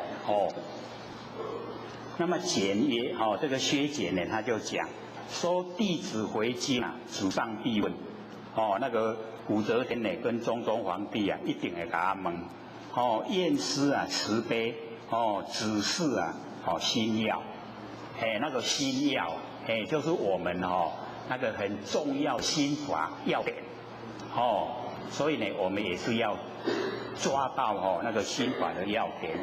那么传咒2公，哎，就是武则天呢跟中宗皇帝及京城呢学道者那个文武百官。那么譬如一灯呢燃百千灯，一灯呢可以点燃百千灯，明者皆明那个呢暗的明全部都光明的，明明无尽。这样呢，他的比喻也是蛮这个理想。可是呢，六祖就讲道无明暗，这个道呢，它没有明也没有暗，明暗呢是代谢之意，有明就没有暗，有暗就没有明，所以明暗它是代谢，代谢之意所以之前我们不是有讲讲那个释迦牟尼佛那个问舍利弗说那个千年暗示，那个暗示已经已经1000年了，哎，那个就讲我不愿意离开，那佛问舍利弗说哎，可不可以做到？能做到吗？所以我说，只要你一点灯哦，他那个暗一定要离开。千年暗示，虽然住了1000年，他不得不离开，对不对？各位先生，他暗跑去哪里？跑去哪里？所以哦，这个接下来这个问题就很有意思啊那个接下来说好既然你灯一点了，暗不得不跑，暗跑去哪里呀？你现在唔知，是走去倒？所以那个叫去无去处，那个明啊，一点灯啊，那个明从哪里来？又是来无来处了。所以我们了解这个真理啊，来无来处，去无去处啊，就是常住不迁。那常住不迁啊，就是我们不生不灭的真心佛性本体，常住不迁。所以明暗都没有关系，明我们佛性也在，它不受明暗的影响，这样了解吗？时时刻我们佛性都在，所以我们就是要了解到，它不受境的影响，它是常住的，不变化。明明无尽亦是有尽相待亦明，那个相对待立下来的名称所以我们了解落入那个文字名相都是虚幻，都是假的，都不真，它相对待立名，维摩诘净明经就是维摩诘经维摩诘经呢里面有讲说法无有比就是法不能相比各位先生，我们在凡尘假如落入那个相比的时候我们的烦恼很多，对不对？这个夫妻跟夫妻之间相比，你看人伊拢翁仔某感情才好，咱啥你拢无对我好，比不比还真的比所以我们不能比这个法无有比，一落入一比较小孩子而已。你看人拢读第一名，你哪会读去上尾名？哇，这一下子这个小孩子可怜了。所以不能比，各有各的因缘，各有各的生活，要让它自由发挥，所以法无有比无相待故就是没有互相对待，法没有互相对待，就是我们不生不灭的那个佛性本体它没有互相对待。佛性有没有对待？凡尘的现象有对待佛性没有没对待，所以法无有比，这个法呢就是佛性本体。那么歇解呢他就讲说明比喻智慧，暗呢比喻烦恼。修道之人倘若不与智慧照破烦恼，无始的生死凭何处理？这个是我们一般这位人士的这个观念都是这个样子。然后六祖呢就讲说烦恼即是菩提，他把那个根源这个指点出来。烦恼，这个烦恼谁生发出来？佛性嘛对不对？所以佛性它能够生发烦恼，它就能够生发菩提，对不对？所以烦恼即是菩提。所以呢我们在这个角度我们一定要知道烦恼即是菩提那是从根源来讲。那假如说呢我们众生呢把那个烦恼生出来的烦恼已经进入那个烦恼的内容，那个不是菩提的那个是恶法，善恶的恶法恶法。因为我们一进入到烦恼的内容，我们会去行为，去行为的时候啊，一定造业，造业啊就要受苦。这样了解吗？在讲烦恼即是菩提它是讲根源，讲那个生发烦恼的根源。那个根源啊是佛性本体。所以我们要了解说不能落入那个现象，落入呢烦恼的内容。我们生发念头的内容，那个内容我们按照内容去做啊，绝对不行，恶法。这样懂意思了吗？要知道袂使死在文字底下，了解吗？不要以后人家已经烦恼的那个现象里面住得蛮严重，你还跟他讲说烦恼即是菩提，烦恼即是菩提。那个呢，叫做不识时务啊。无二无别，那个烦恼跟菩提无二，就是一啦，就是已经讲到佛性。那么若以智慧啊破烦恼者，此是二圣见解。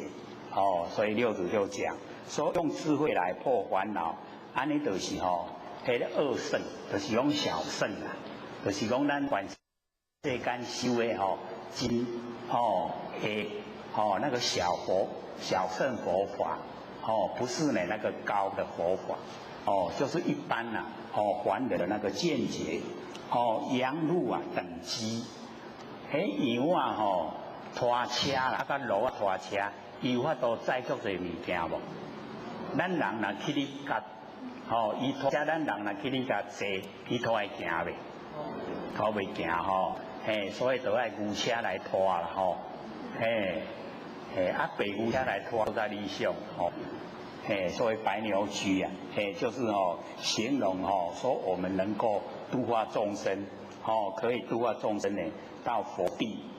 那么上智呢大根啊，悉不如是，上智大根呢，不是这个样子。那么先前就讲说如何呢是大圣的见解，什么样呢才叫大圣的见解？六祖就讲。说明与无明啊，凡夫见恶。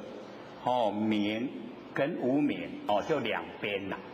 凡夫呢已经见恶。那么智者了达，其性无二，就是明性啊，跟无明的性，它没有二啦，是一。这样懂意思吗？所以相跟性是差很大的。相跟性。知道吗？相，显相，像我们这个凡人啊，有乾道有坤道，是不是相？然后我们性啊，是不是一样？乾道的性跟坤道的性是一样的，所以假如说问呢，观世音菩萨是男的还是女的？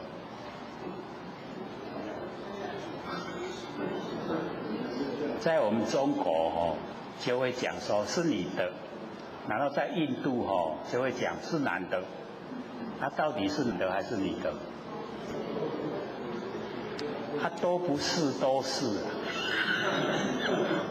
因为它可以呈现男的，可以呈现女的，所以我们要了解我们的性是一个绝对体，然后现象它就有相对了，我们了解相是虚幻不实在，变化无常，可是性不生不灭，它不会变化的，所以其性无二，无二之性即是实性，那个没有二，那个性就是实相之性，那实相就是我们不生不灭的佛性本体，那个呢就是实相之性，我们呢每一个人都有那个实相。那么实性者，此还余而不减。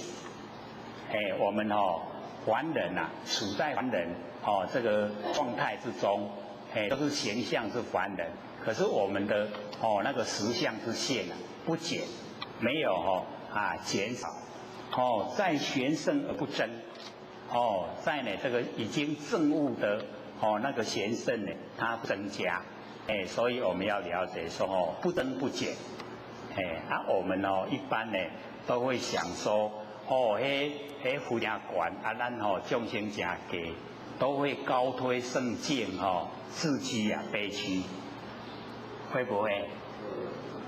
一般呢都会我们要了解说，我们呢本身就是佛，这样呢激励我们自己，激发我们自己努力的恢复我们那个自信的光明，这样呢就回归本位。那自烦恼而不乱，我们要了解那个实性实相之性呢，就在烦恼，但是不乱，因为知道那个烦恼都是假的，不真，居禅定而不急，自在禅定之中呢，它呢不落入那个极昧，也就是不会进入那个如如不动，不断呢不长，我们呢那个实相之性呢，不断呢不长，不来不去，不在中间呢，极其内外，就是没有内外，没有中间，不生不灭，性相如如，性呢跟相都如如动，常住不迁，所以我们要了解常住不迁就是我们那个相之性，就是不生不灭的佛性本体，名之曰道，这样呢就叫道，所以很广，那么切简他就讲，师说不生不灭呢，何意外道？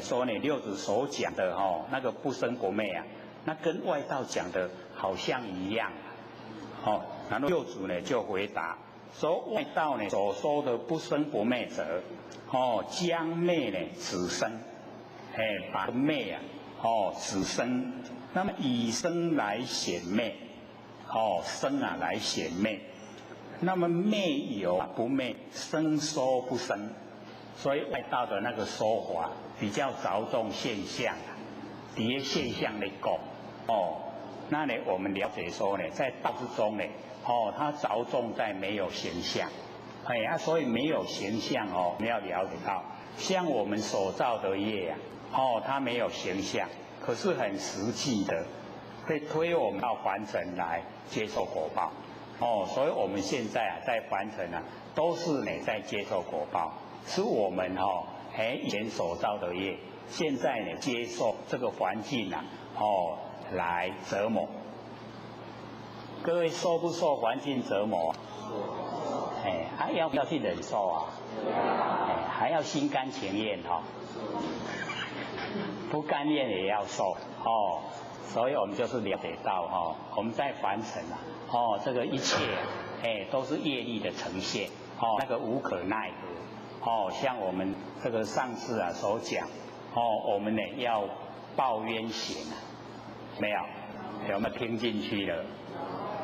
就是那个针对我而来的那一些不合理的现象，那个就是我们以前不合理对待人，现在不合理对待我，所以我们就要欢喜心甘愿受，把那个业了掉，了掉以后就他走他的路，我们呢走我们的路互不相关，就不会再一生坎坷了。那假如说不甘愿也要处理处理了以后我们会再依照，因为没有了，业没有了，所以第二次我们还是处理，心里又不甘愿，是不是没完没了？那一生之中是不是完蛋了？怎么样过都不会如意的。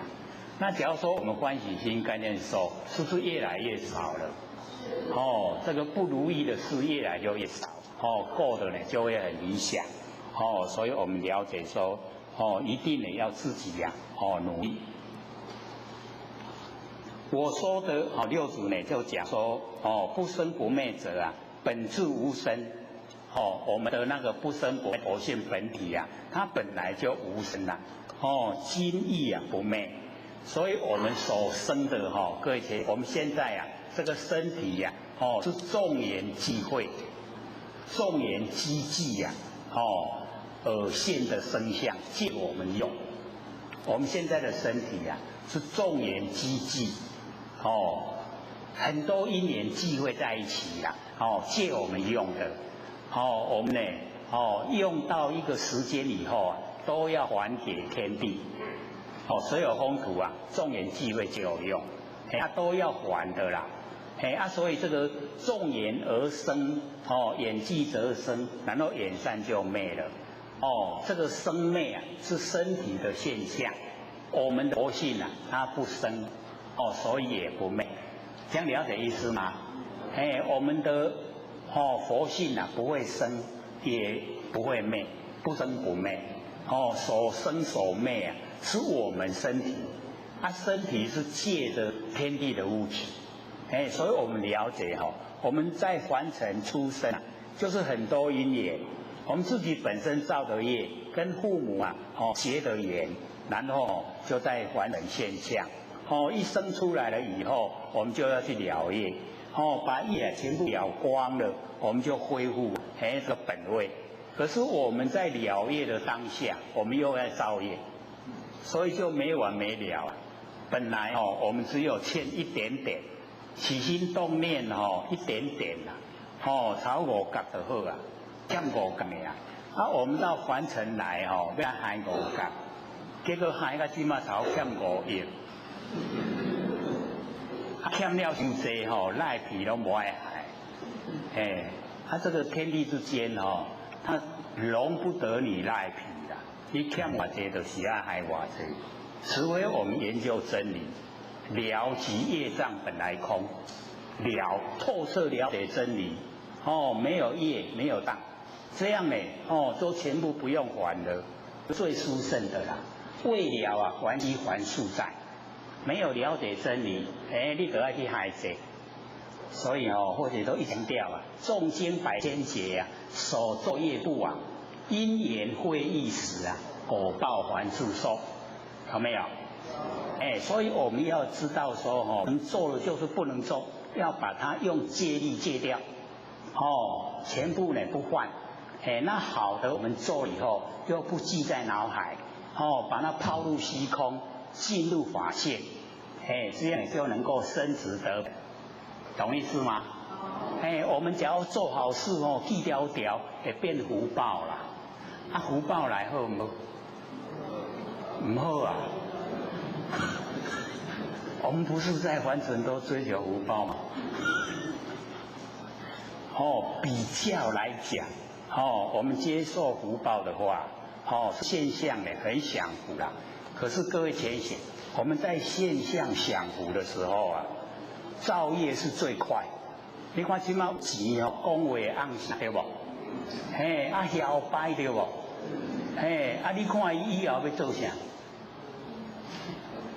现在若做摇摆，以后要做啥？火鸟。不是在天上飞了吗？很高傲啊！我们要拿望远镜去看。那个小骄傲的去骄傲了。那个比较容易看到。处处条小骄傲。那个是比较多了。我们修道就是不能有，不能有骄傲。骄傲呢造业，造业就要受苦。所以我造，不造那个业。所以我们了解呢，我们的佛性呢，它没有生，吃的是我们的身体现象。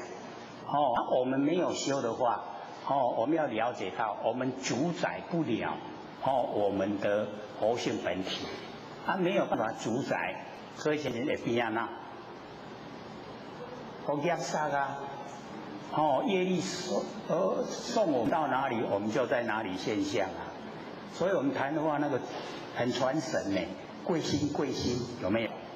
贵心呐，贵一个心呐，有没有？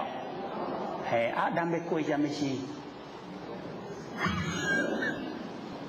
我们要过什么身啊？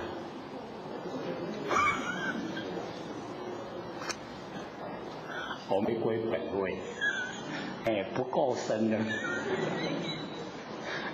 不管过什么身都不理想，对不对？我们尽虚空遍法界，走入我们那个法身，所以我们了解呢，本质无生，寂亦无昧，这个真理所在，跟外道不同，外道呢讲现象，就是讲真理，所以六祖呢说讲所以不同，外道，如若呢一知心要但一切善恶都莫思量，自然得入清净心体，所以各位先生，这个但一切善恶都莫思量，就是万缘放下，是不是都一直在强调万缘放下？所以过去讲的没错了，绝对是万缘放下，一念不生才得入心体，已经进入清净的心体，就回归呢不生不灭的真心佛性，湛然常寂，那个是原始状态我们佛性的原始状态叫做湛然常寂，然后感而遂通，有听过吗？对，我们回到本位的湛然常寂，然后呢，妙用恒沙，我们能够回归到本体以后那个呢，佛性修正以后的佛性的功能作用就妙用恒沙，一粒沙有一个作用，非常多的功能都有，我们都可以把它发挥出来，可以利益众生，这样知道吗？你哪拢伫咧看时间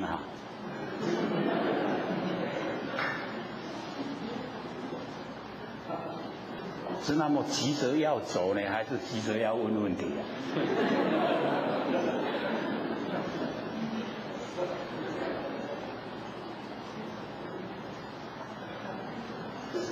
是想说这个中秋快到了嘛？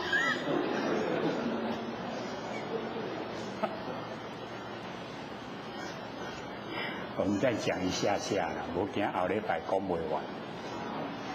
这个歇蒙子这个子教呢，恍然大悟，理辞归阙，就是回去呢那个皇宫的那个表奏诗语，就是用那个奏文奏表向呢那个武则天呢跟中宗皇帝报告。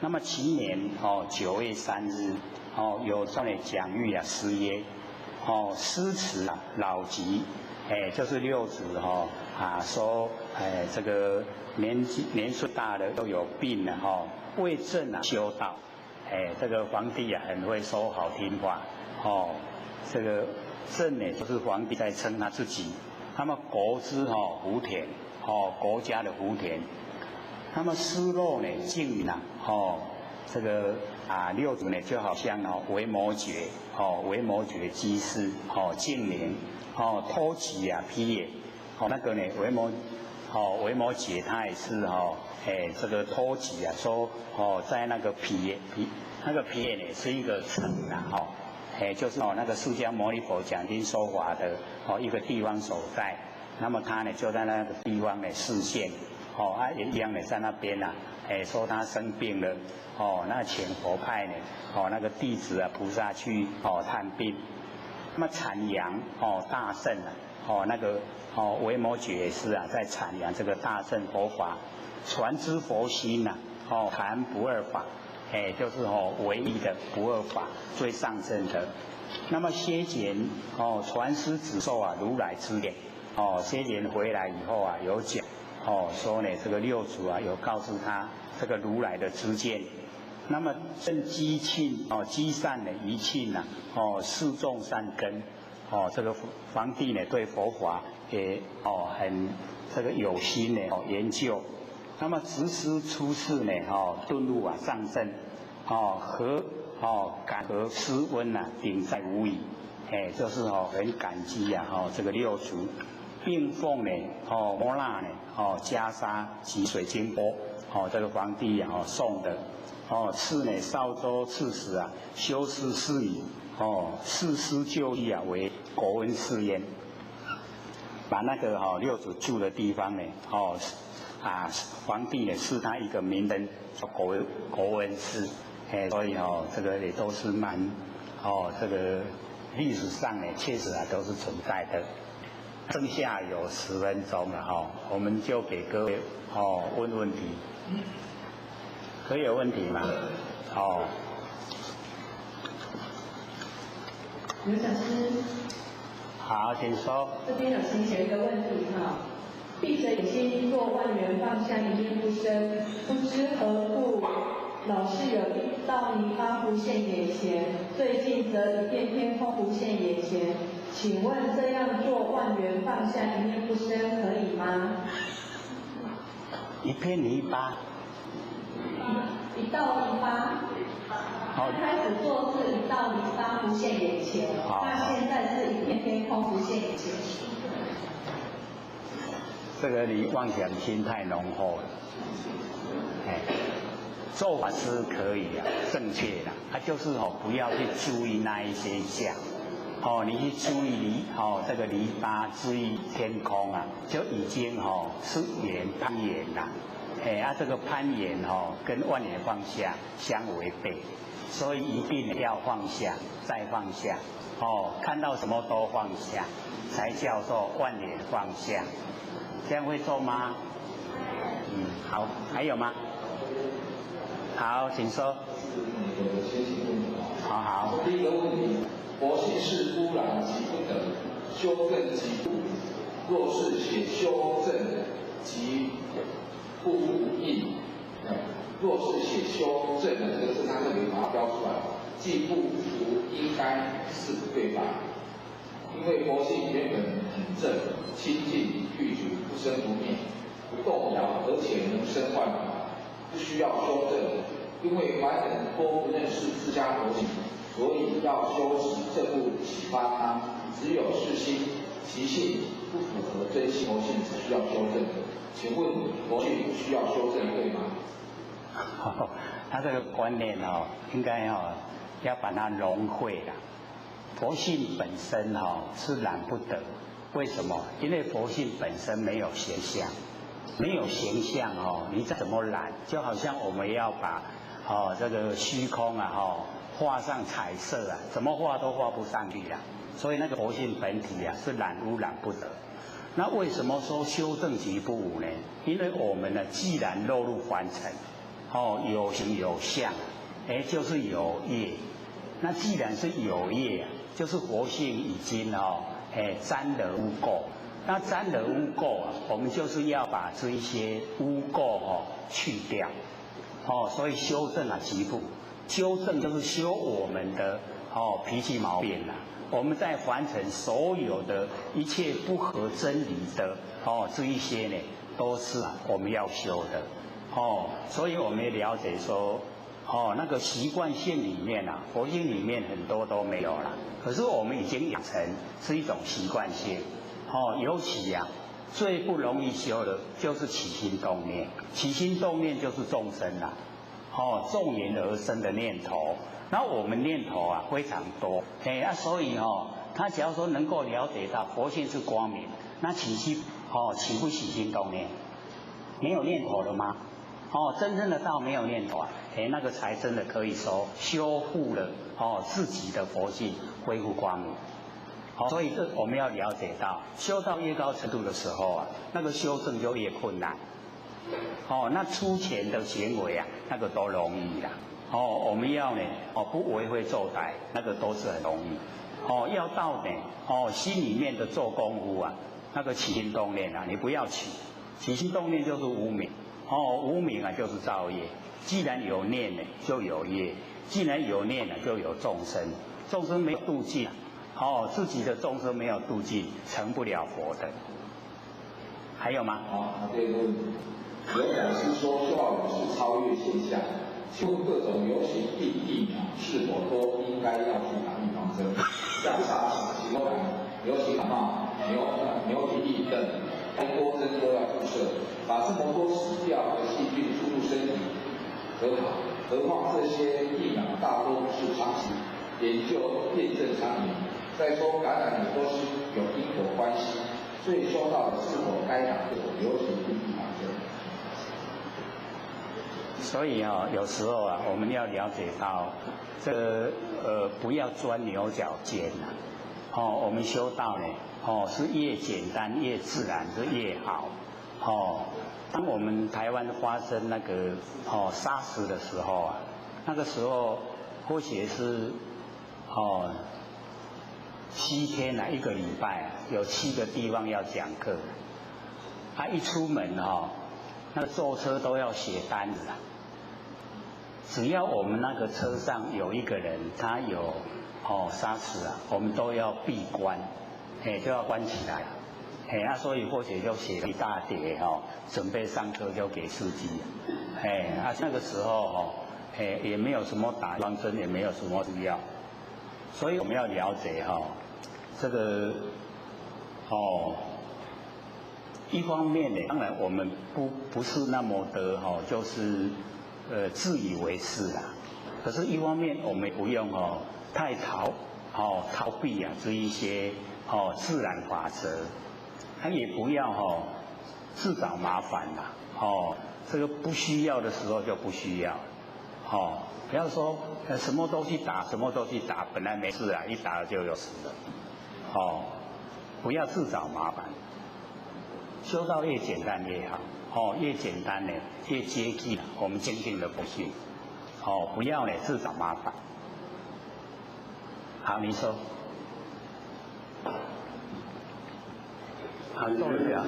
讲师，那后面有回去看的有讲师所给我们的不是我们的资料。对啊。那最后面有一些这个理想例子嘛，那或许因为很少接触到想请教的讲师。好，你说。他分别提到有空观、假观跟中观。好。那或许是想问说，这个中观是不是这个中道观？对对对。它跟空观有什么差？空观它就是全部都是关照我们那个佛性本体。那假观就是我们凡尘的这一些假象现象。所以那个空观叫做真谛，假观叫做俗谛，还俗啊，俗谛。那个中观都是把它综合，真观跟假观把它合起来，我们去处理啦。我们也不偏离佛性本体，也不偏离社会现象。我们把佛性本体跟社会现象两个合起来，合起来应对是真正的那个中道，都不偏一边的，不偏两边的。空观真谛，全部都是佛性本体；假观是俗谛全部都是凡尘现象。中观呢，刚好是中道中谛。这样了解吗？还有吗？还有2分半，还有问题吗？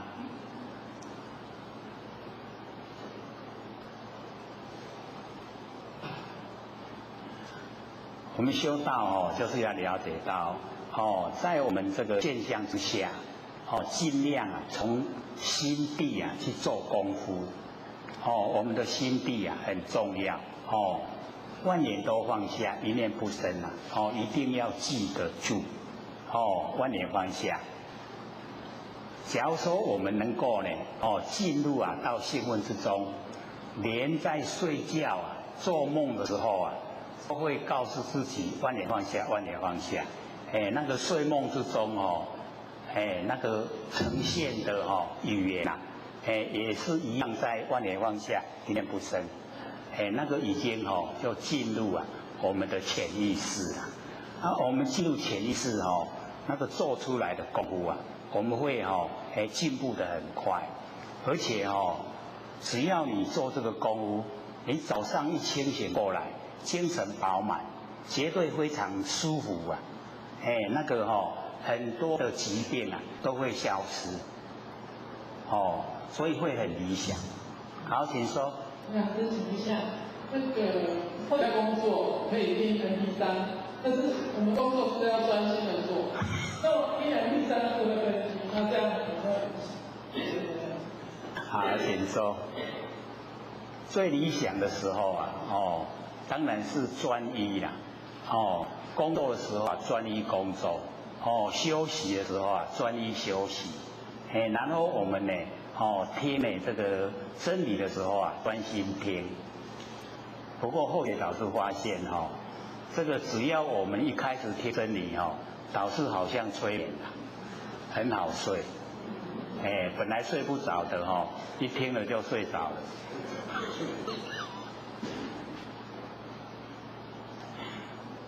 假如说做的工作需要专一，你又在听的话，那样呼吸对我们有伤害，没有帮助所以不要做这个事。专一就是专一，工作就是工作，最容易修。虽然你没有在听，可是你专心在工作，已经就在修道了。这样了吗？好，请说。阿弟。理事长你好，我刚刚听到你说没有因缘不会起心动念，那这个因缘是业的因缘还是在相的因缘？好，你请说。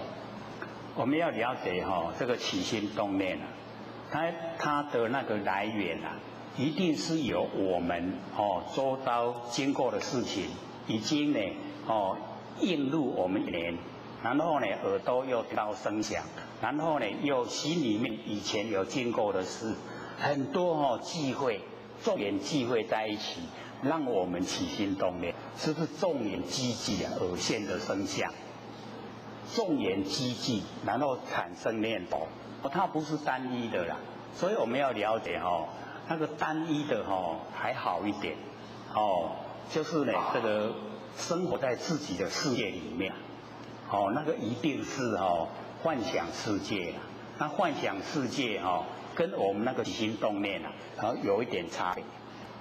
幻想世界幻想世界浓厚，它容易写文章那我们起心动念，那个是在完成处理事情，所以那个来源的那个角度不同。这样有印象了吗？下课。各位点师、各位讲师、各位坛子、各位先贤，大家好。不学占道天师德，劳先贤大德，以及感谢各位先贤给我学机会学讲。我们呢今天讲这个最后一品主护，这个主护品就是叮咛交代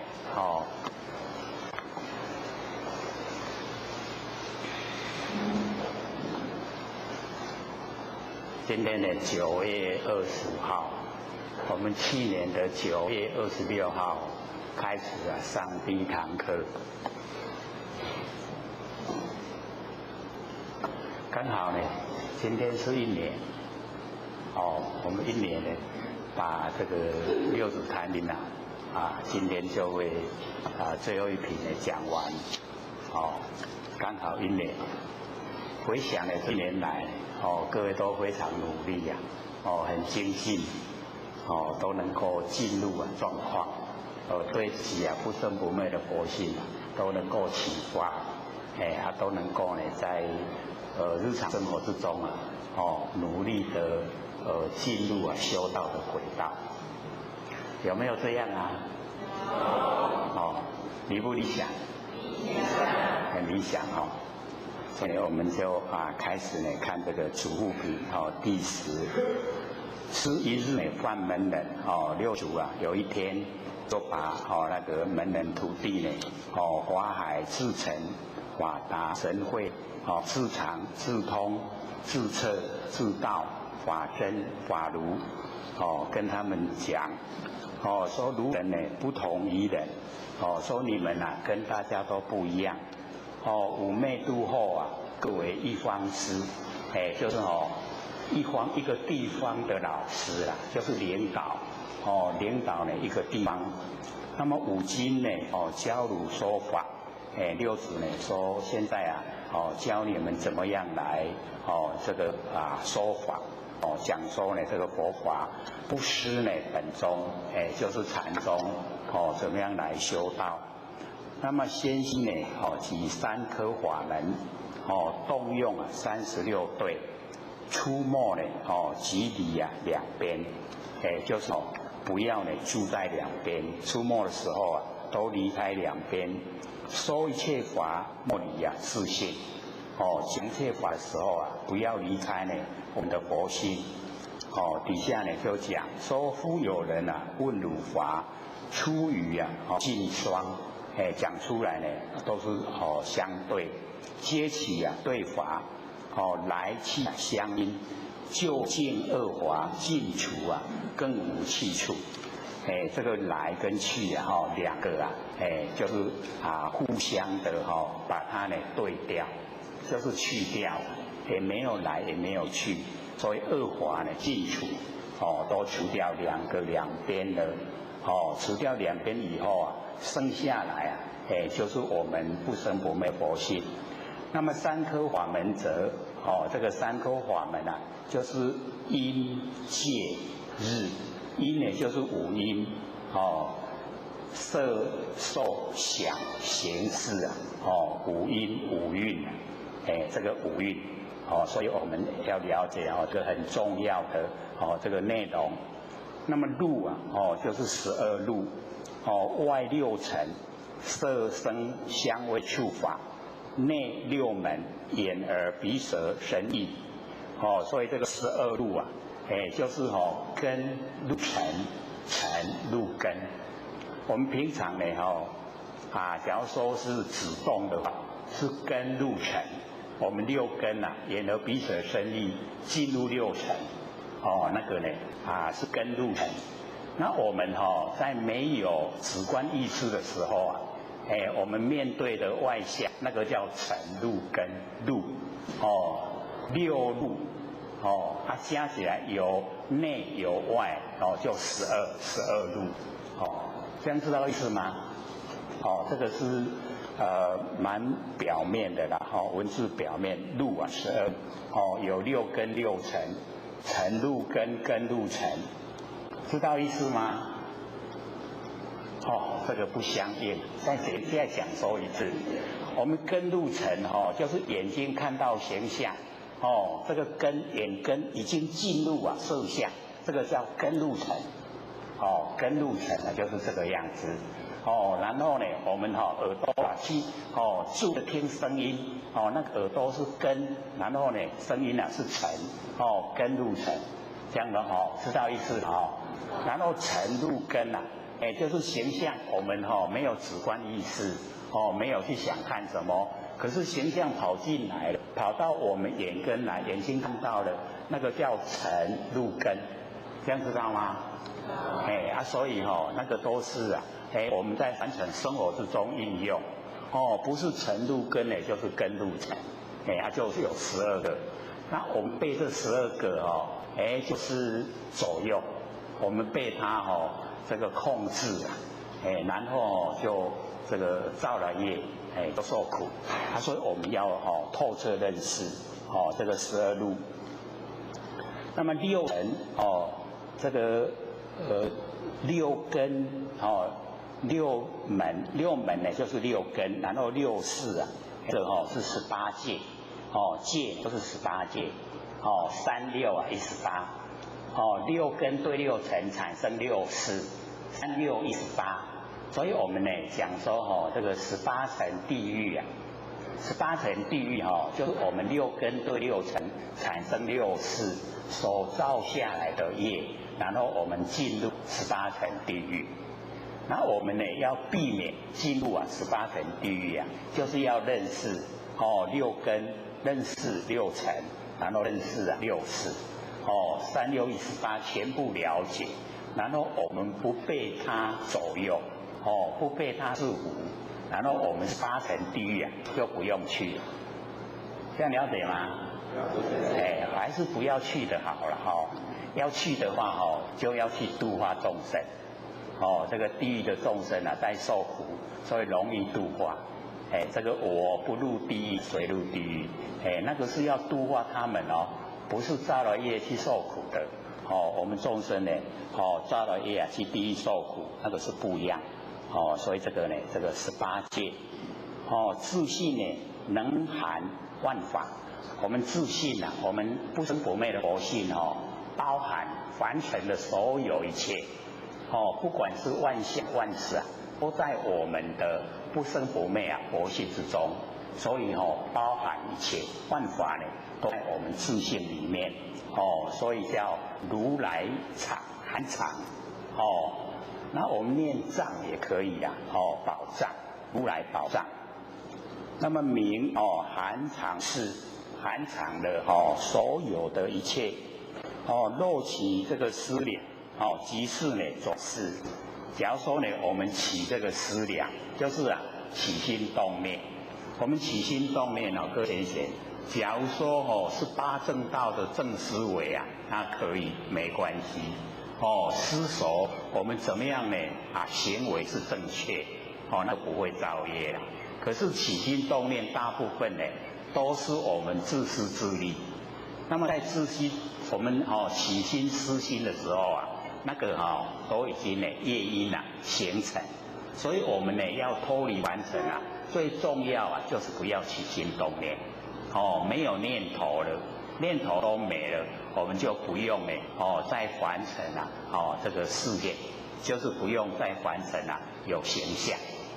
所以呢，重要哦，就是对那个3科啊，哦，那个5蕴，我们在凡尘生活的时候啊，不要蕴啊，蕴集酝酿，哦，我们蕴集啊，色受想行识啊，就一定要来。哦，结果我们一定会呈现来凡尘。那我们都酝酿的，哦，都没有的，不蕴集啊，哦，色受想行识啊，那就不会落入凡尘。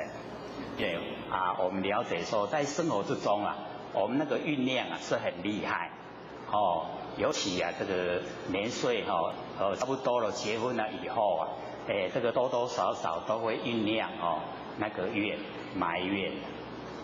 各位有没有啊？结婚后啊，有没有埋怨？这个是坤道多呢，还是乾道多啊？这个坤道的埋怨多呢，还是乾道的埋怨多？还是2个一样多？都会有哦埋怨。所以哦，这个怨啊，就是要马上哦解开啦，不要让它哦加重程度。加重程度会变什么？对了，就是恨，厌就恨嘛，对不对？是不是这样？各位有没有产生啊？哦，没有啊，这么理想，哦，就可以解决哈，那个厌啊都可以把它解开。所以哦，怨愤恼怒烦，哦，这个都是毒。那我们酝酿哈，假如说在凡尘啊，哦，太浓厚的怨愤恼怒烦。那我们哦凡尘的时候啊，很多呢都不敢跟我们接近啊，因为哦一接近了以后啊，哇，那个怨愤恼怒烦整个都呈现。所以哦这一生过去了以后啊，下一生再来会变什么？哦，确实就是毒蛇。我们看到毒蛇怕不怕？很怕哈，所以自己呀不要哦酝酿那个怨愤恼怒烦，哦，那个在凡尘人家都不愿意跟我们在一起，然后下一次啊我变成毒蛇了，哦所以不要，这个很好用啦，这个当怨愤来的时候啊，就想说我不愿意变毒蛇，那个怨愤就会消失了，哦，那个普里有道经就曾经这样说，这个说我下一次啊绝对不当毒蛇，所以我绝对不怨愤。人家再怎么欺负我我都会笑笑的，好不好用？很好用所以我们告诉自己，下一次呢不当毒蛇所以一定不要怨愤恼怒烦。所以我们不要呢这个起思量转世啊。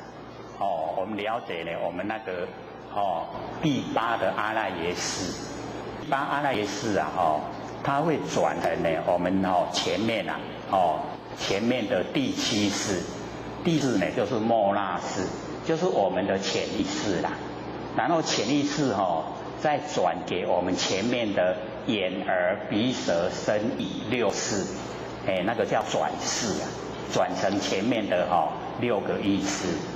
那假如说我们这个从第8的阿赖耶识啊，然后转到第7识的时候，莫那识，莫那识啊就是取代的意思，比较深的，我们皱起眉头在想的那个都是第7呀，第7的莫那识。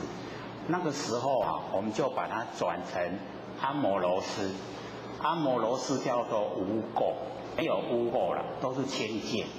那没有污垢啊，就是已经正佛的果位了。可是我们就不愿意啊，把那个第7啊转成阿摩罗识，我们都转成前面的眼耳鼻舌身意六识，是不是这样？很习惯因为我们六道轮回太久，转得很习惯，就转成前面的六识。六识都是一直在变化，都生灭不停。所以我们从前面的眼耳鼻舌身意啊，造吃很多的业因，然后我们才一直受苦不断，才六道轮回。所以我们先了解这个真理，说原来呢，我阿赖耶识第8的阿赖耶识啊，是我们佛性本体。那呢，它含藏了善恶种子，所有累世的善恶啊，都含藏在第8识。那第8识呢，它呢落入凡尘以后啊，就转到第7。第7以后啊，很自然呢，就转到前面呢，眼耳鼻舌身意6个，给6个用，所以6个啊都依赖第7莫那。第7的莫那依赖阿赖耶识。阿赖耶识呢，就是佛性本体。所以我们含藏了累世的善恶因果。那我们现在就在我们的阿赖耶识啊，第8识一直酝酿，一直熏习这个佛法。所以我们呢，这个阿赖耶识之中啊，那个佛因啊，就种的已经呢很深。那成佛只是早晚，一定会成就。那假如说我们不这样子去修持了，那我们都在生灭，都在前面的眼耳鼻舌身意啊做功夫了。那个功夫再怎么做都是生灭，修正啊不成，不管我们修了多久，几生几世啊都不会成就。所以你就是要了解这个道理，不要呢这个转世啊，转到前面啊造业的那个方向去了。那么生六识啊，出6门，见6尘，如是啊18界啊，一从自性啊起用，全部啊都是从我们自性起用。那么自性啊若邪不正，邪呢就是不正，起18邪，自性呢若正啊起18正，若恶用啊即是众生用。善用啊，即佛用，所以我们呢就是要有主宰，请佛性出来当家。我们用呢善用，佛用。那么用呢有何等啊？有自性有，从我们自性里面有，这个呢是先把那个3颗啊，稍微的这个讲解。那么底下呢都讲说对法，那个相对的方法。外境啊，无情的有对，没有情事啊，它是石头、树木那一些无情的有5对，天与地啊对，天地；日啊与夜对，日夜；明与暗对，明暗；阴与阳对，阴阳；水与火对，水火。所以呢，这个外境啊，就是无情的有5对。天地、日夜、明暗、阴阳、水火，这个有5个这个对法。那么此是5对也，这个六祖呢详细的讲内容。那么法相的语言呐，有12对，法相语言，语就是我们讲话以法对，有以无对，有色呢以无色对。有相呢与无相对，有漏啊与无漏对。这个漏各位浅显啊，在我们解说成中文的时候啊，叫做烦恼。漏啊就是烦恼，有漏呢就是有烦恼，无漏呢就是没有烦恼。然后我们在实际啊那个生活里面啊，有漏就是精神外放，无漏呢精神不外放。我们精神外放的时间多呢，还是精神不外放的时间多？这个不好意思说了大部分呢我们都是精神外放因为我们精神外放所以就当众生了，能够回光返照都是成仙做佛所以要学习在日常生活之中呢，时时刻刻呢都能够回光返照都能够把精神收回来。精神收回来我们就不用吃很多营养品啦那个吃的东西啊就可以减少。那假如说我们精神都外放要补给啊很多营养要吃的很多啦那个老一辈的就讲说我们这个很会吃的人干那些龟啊在啉咖啡，有没有这样讲？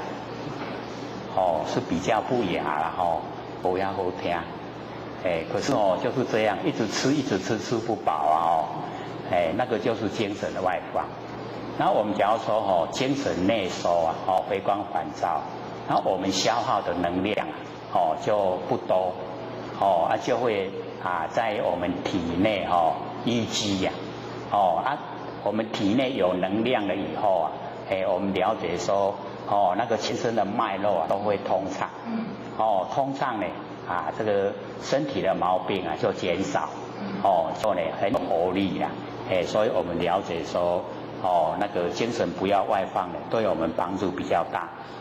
那么色以空对，动呢以静对，切呢跟轴对，凡以圣对生以熟对老以少对，大呢跟小对。那么此事呢这个12对就是法相语言有12对这个六祖呢教这个弟子那个讲说的那个内容。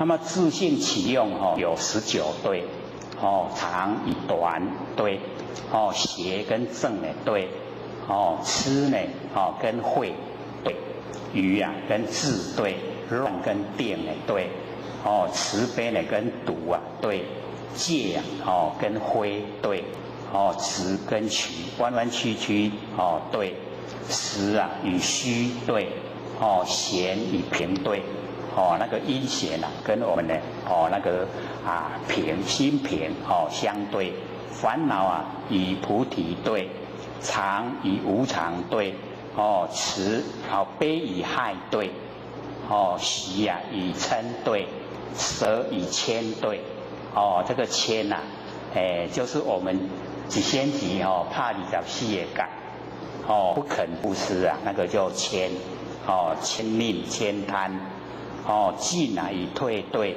生与灭对法身的与色身对，化身的与报身对此事呢这个19对这个我们自性起用有19对那么师言六祖就讲，那么此36对法总共呢全部36对法，若解用，能够了解，能够运用，即道贯一切经法就可以把所有的这个经法都贯穿就已经都包含在36对里面出入呢即离两边我们进出就离开两边两边呢善恶所以我们凡夫见恶就是两边，智者了达，其性无二无二呢之性即是实性所以我们了解我们出入的时候就离开两边。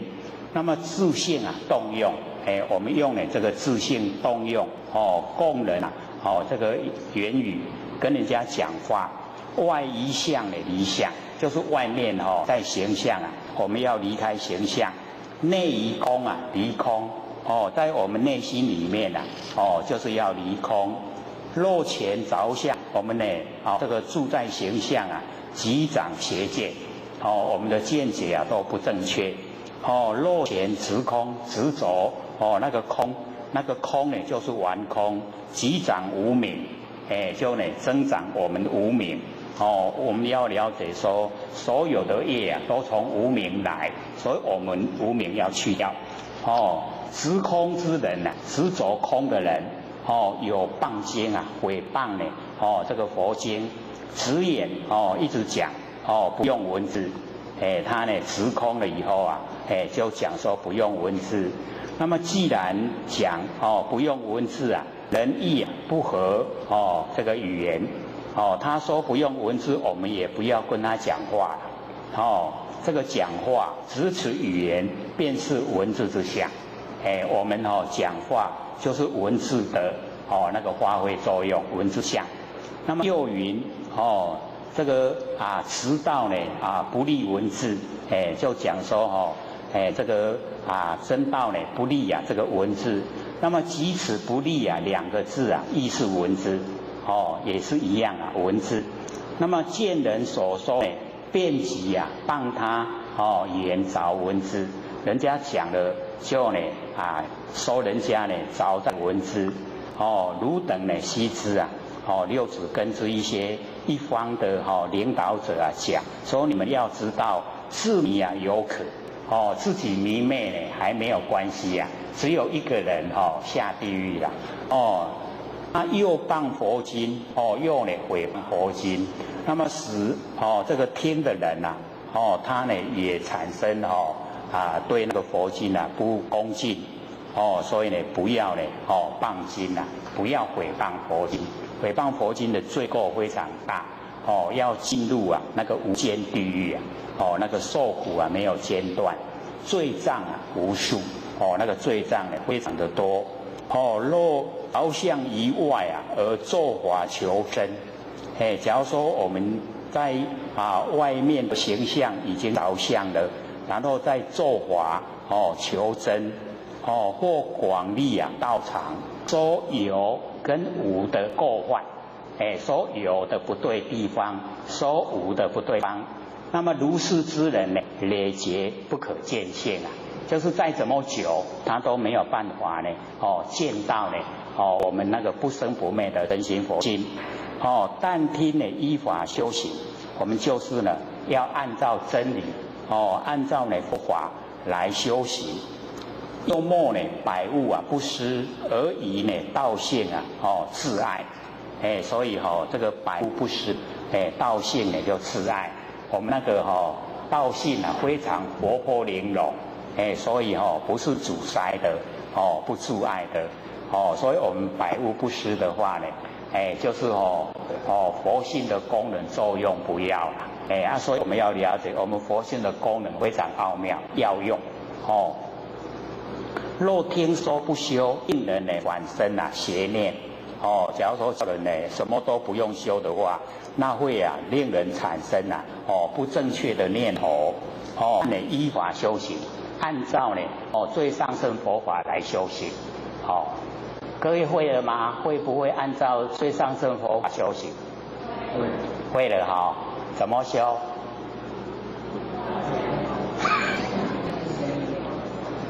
太好了，就是这样开始万念放下，一念不生，先把佛性启发，启发了以后我们呢要把它培养。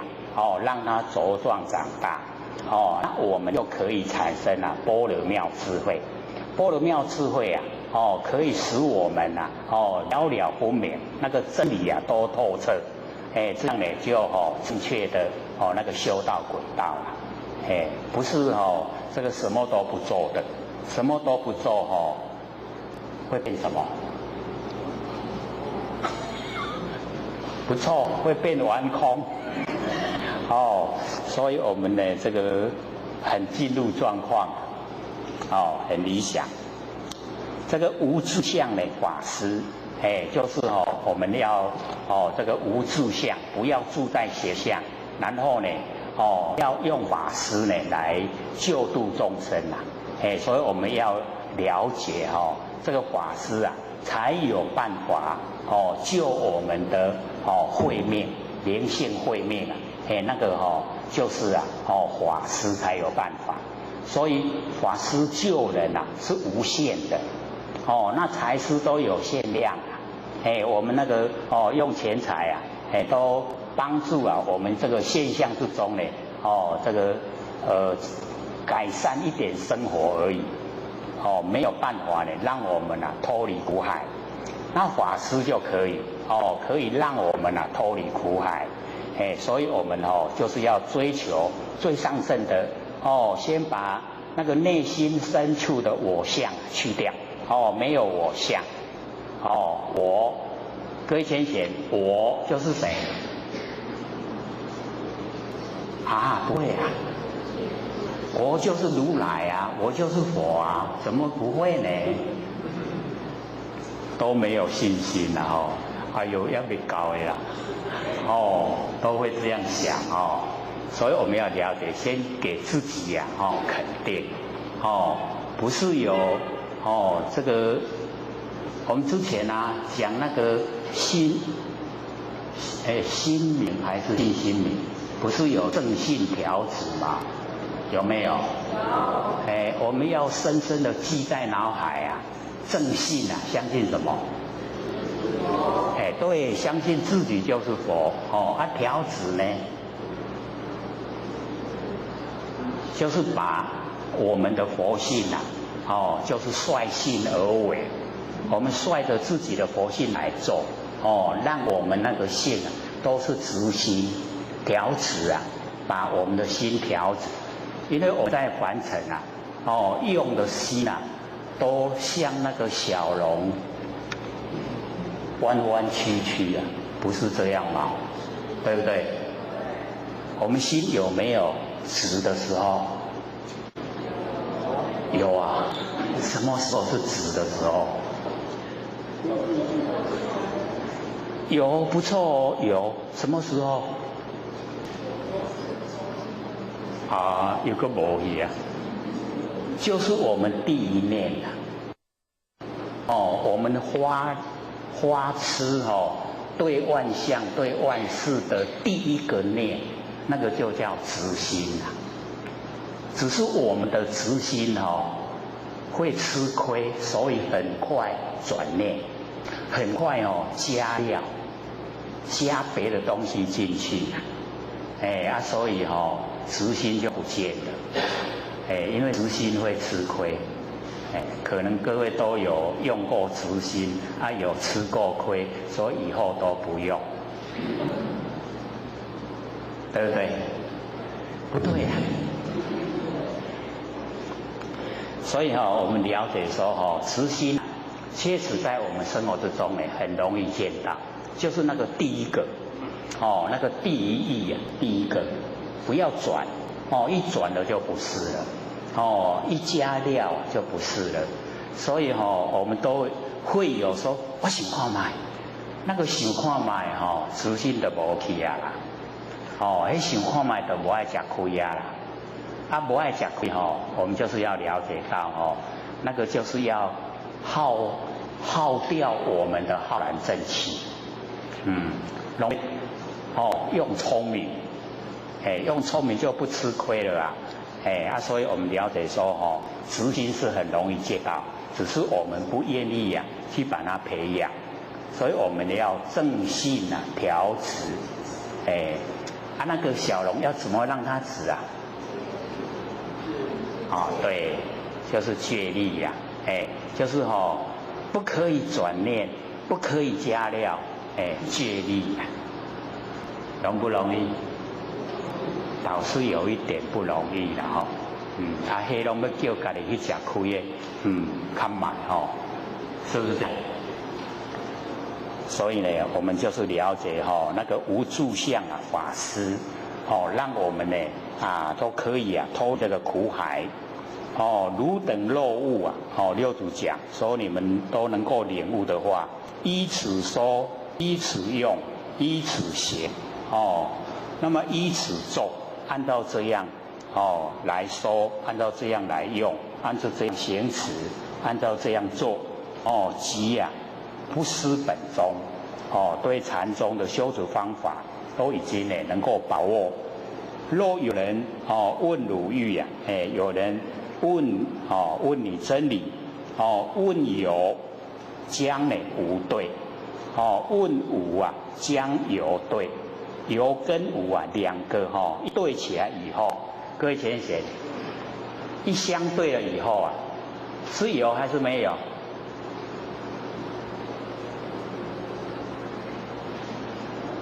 这个蛮正确的。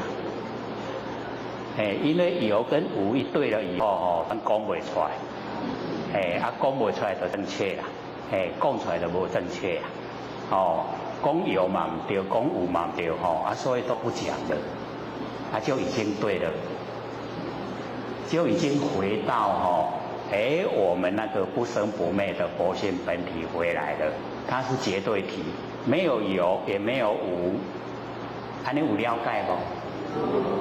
所以很有意思那么问还以胜对，还跟胜相对，还落入一边，胜又落入一边，不还不胜又是什么？对，又不要回答。所以这边刚好都不回答最正确了，因为全部没有了，没有还也没有胜。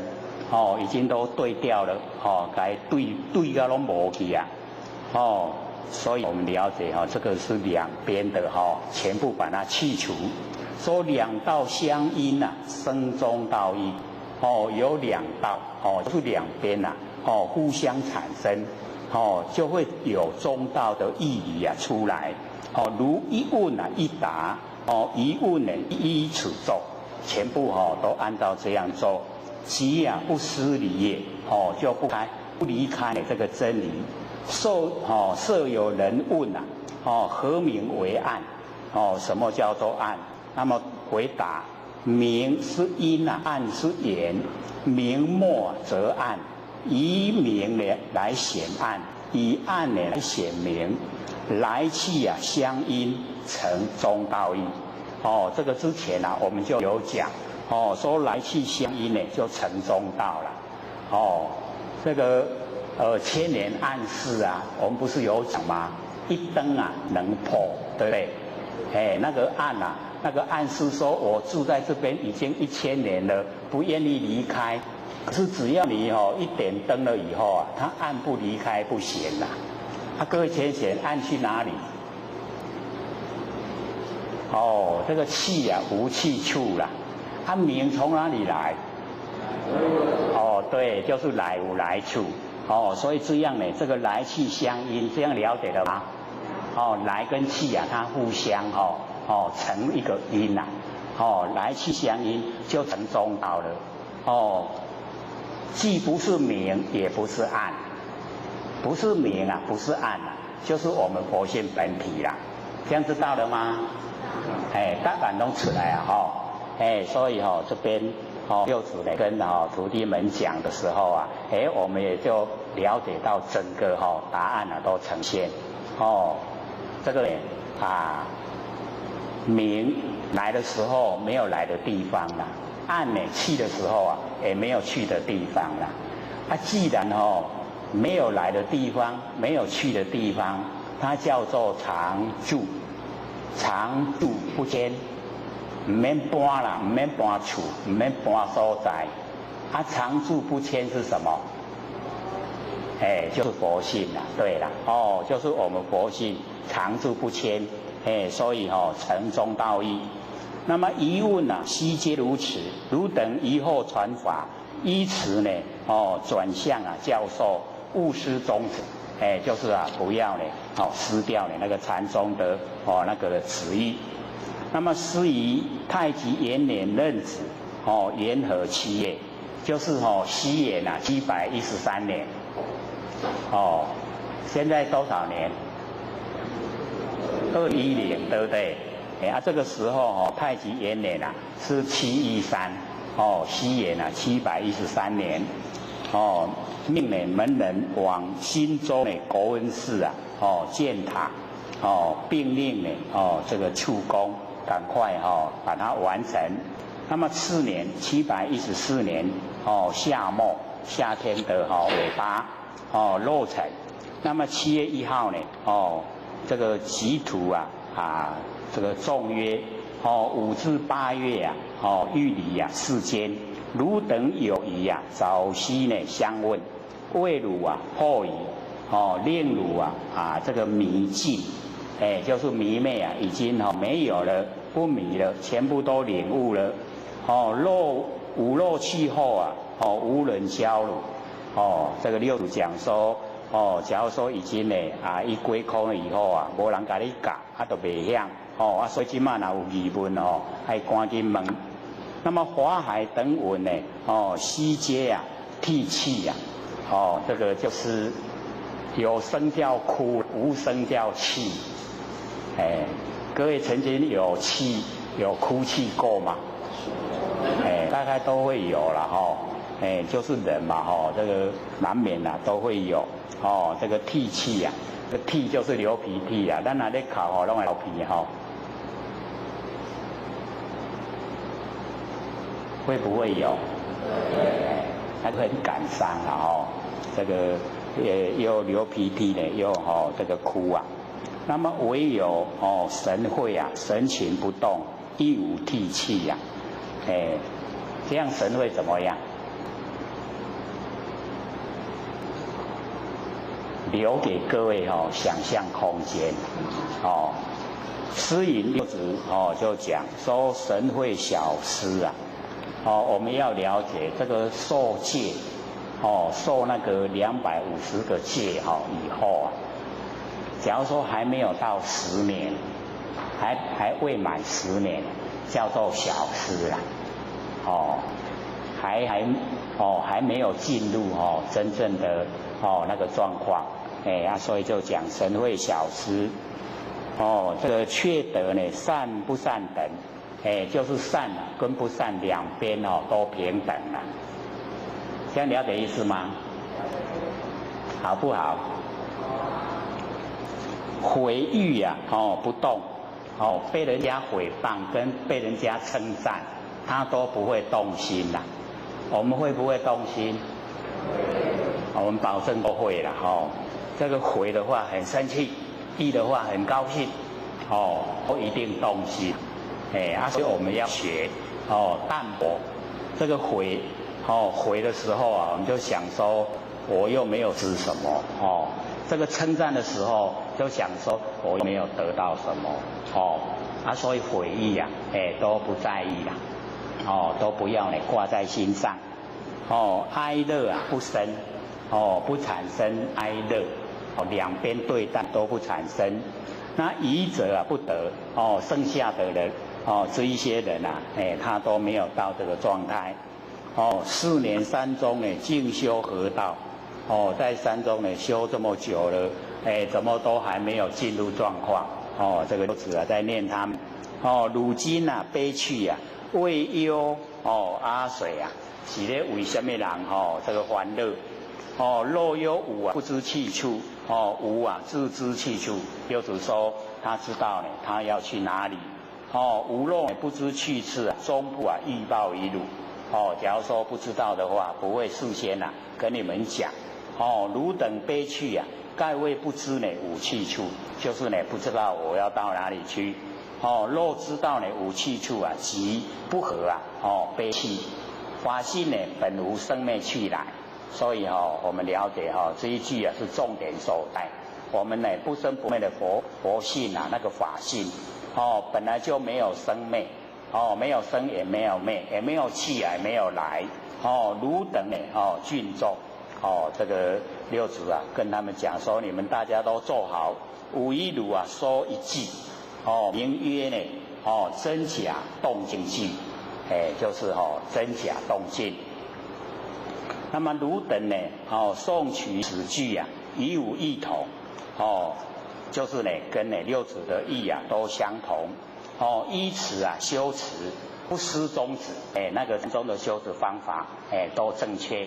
那么众生咒礼请师咒记句曰句语就讲说一切无有真我们凡尘的所有一切啊，都没有真的啦，哦，一切都是假，哦，所以一假一切假，全部都是假，凡尘都是假，啊，假的我们要不要住相？假的我们要不要烦恼？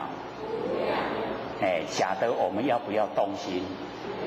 哦，我们现在都会说了，哎，他真正的遇到事情的时候，哦，哎，那个都很要，哦，不是不要了，哎，所以哦，哎，真理啊，真的要熏习让我们很熟悉到呢真正的了解以后，哎，真的一切无有真，全部都是假，哦，金银财宝啊，哦，我们一口气不来，我们带得了多少？竟然1毛钱也带不走，哦，那不要争。哎，这个心肝咧伤爱啦，啊，无要安那生活，所以嘴巴就不好说出来，哦，所以我们了解到，哦，这个凡尘事啊，都是假的，没有真的啦，哎，所以我们哦，这个事来则应啊，哦，事去则见，心里面啊，尽量都保持啊，哦，那一种，哦，那个真空状态，哦，都是呢，哦，不在意。哦，得失呢不放在心上，那么不以见于真呐，不要把那个假的就看成是真的。哦，我们凡人都这样的，把凡尘的景象都是看成真的，所以才很烦恼。哦，才处理事情啊，哦，会造了业因。那假如说我们知道都是假的，哦，假的啊，我们就呢不在意，哎，不会造业因。哦，若见于真者，哦，是见啊，尽非真。假如说我们把假的都看成是真的，那么这一个见解啊，就已经哦不正确了，全部都是假，全部都不真。若能呢自有真，这个呢就讲到啊，我们哦不生不灭的佛性本体呀，哦，我们呢自有真啊，哦，只是说没有形象。我们的不生不灭佛性本体啊，没有形象，啊，我们自己都有，可是这个有啊，就是要体会，要领悟啦。各位有没有真？一定要切实的哦，去掌握到真，哎，就是万念放下，一念不生。那个时候啊，那个了了不明，哦，那个知觉性啊，就是我们呐，哦，本来面目，那个就是真。哦，成佛就是他在成佛，所以一定呢，哦，要认识，哦，绝对要认识，用那个不生不灭的心呐，修不生不灭的道，哦，那个啦，万念放下，一念不生呢，就是不生不灭的真心，这样了解了没？哦，一定呢要哦启发哦。那么离假即心真，我们离开呢。所有的假哦，心啊就真了，哎，那个真心啊呈现，所以即心啊即佛，哦，我们呢全部的假都离开，哦，离开假，哎，然后呢，哦，我们的真心就呈现。那么自心呢不离假，哦，我们自己的心啊，哎，都不离开假象，哦，这导致我们哦六道轮回很久以来啊的习惯性。哎，都哦认为啊是真呐，哦都不离开这个假，都把假当真，哦无真呢何处真？没有啦，那个假都是假，不会变真了，哦，所以我们就哦可以一直看，哦看现象啊，一直变化，变化到后来会怎么样？会怎么样？会怎么样？不见了啦。不是到后来都不见了吗？哦，所有万象啊，到后来都不见了。哦，或者都讲啊，我们哦这个盖的房子啊，哦那个钢筋水泥啊，很坚固啊，可是它的寿命才100年啊，100年以后呢，哦危楼不能住，危险的，要拆掉，对不对？是不是又不见了？哎，所以都不见了。哦，凡肉入现象。不管是长，哦，不管是短，它一定都会不见，都会消失啦。这样了解吗？唯有我们哦不生不灭的真心佛性啊，没有形象不会消失，没有形象永远都在，这样了解吗？因为它没有形象啦，所以不会毁坏，都永远都在，我们就是要培养永远都在的，那个不生不灭佛性，我们一培养出来了，我们证悟了，我们可以千百亿化身，可以到无量的佛世界，所有的佛世界我们都可以到达，这个西方极乐世界，东方琉璃世界，南方的宝佛世界，那个北方我们倒是比较少去说它的名称啦，所以呢，一切啊，都呢这个是假的，不要把它当成真。有情呢，即解动，有情啊，就是有情事啊，我们众生呢都是有情，众缘积聚而现的生相，众生。连那个所有啊动物啊，它也都是有情。那么有情呢，就解动，了解呢到这个动态啊，所有一切呢我们都了解。那么无情啊即不动，这个无情啊，像那个石头，像那个树，这一些呢都无情，无情就不动了，若修不动行啊，我们修这个不动行。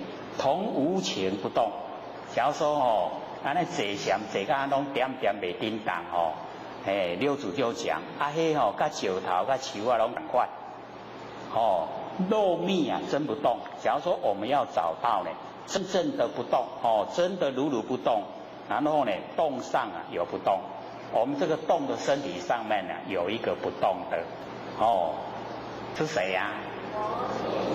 对，就是佛性我们动上有不动，那个呢如如不动呢，就是我们佛性非常的奥妙的圆满不动是不动的，无情啊无佛种假如说石头跟树木啊，它呢无情就没有佛的那个种子。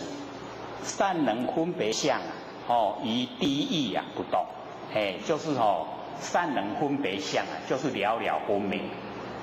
我们能够呢了了分明，可是呢在第一义啊不动，究竟了义啊第一义，我们在第一义的时候呢不动，如如不动呢就是第一义究竟了义。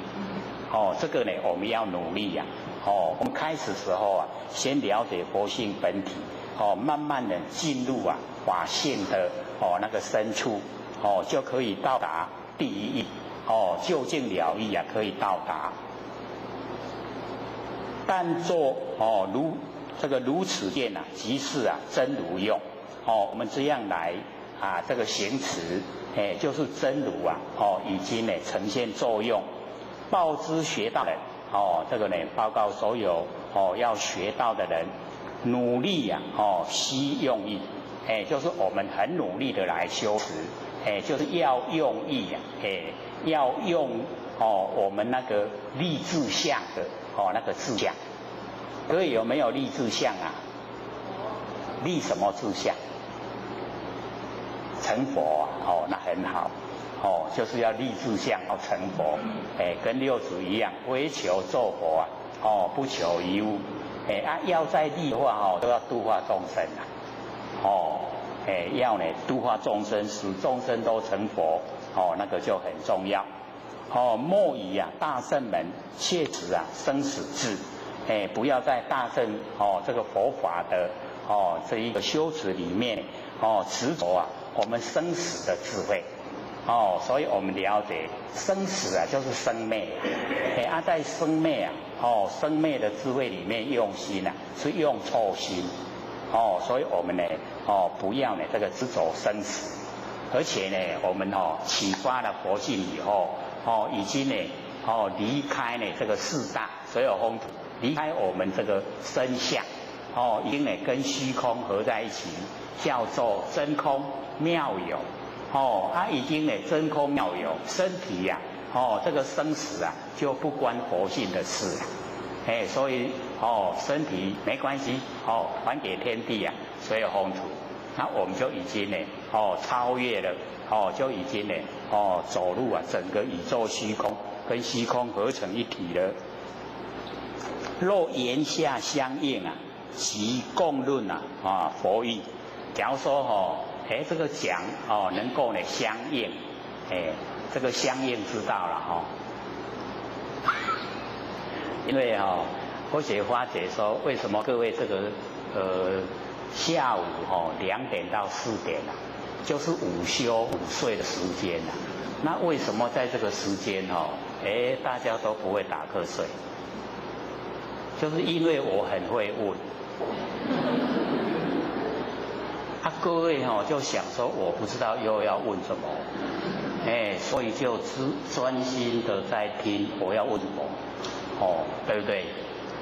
所以都没爱困不过或许不是有鼓励这个你想打瞌睡的时候尽量享受，因为打瞌睡不会做梦，打瞌睡不会起心动念，是不是进入朦胧状态？所以那个时候你会见到佛，佛会呈现给你看，所以你就尽量享受。我们了解说这个呢相应的言下呢相应，就跟他讲佛意就是他也很有心追求，那这样呢相益得彰，能够呢大家互相勉励。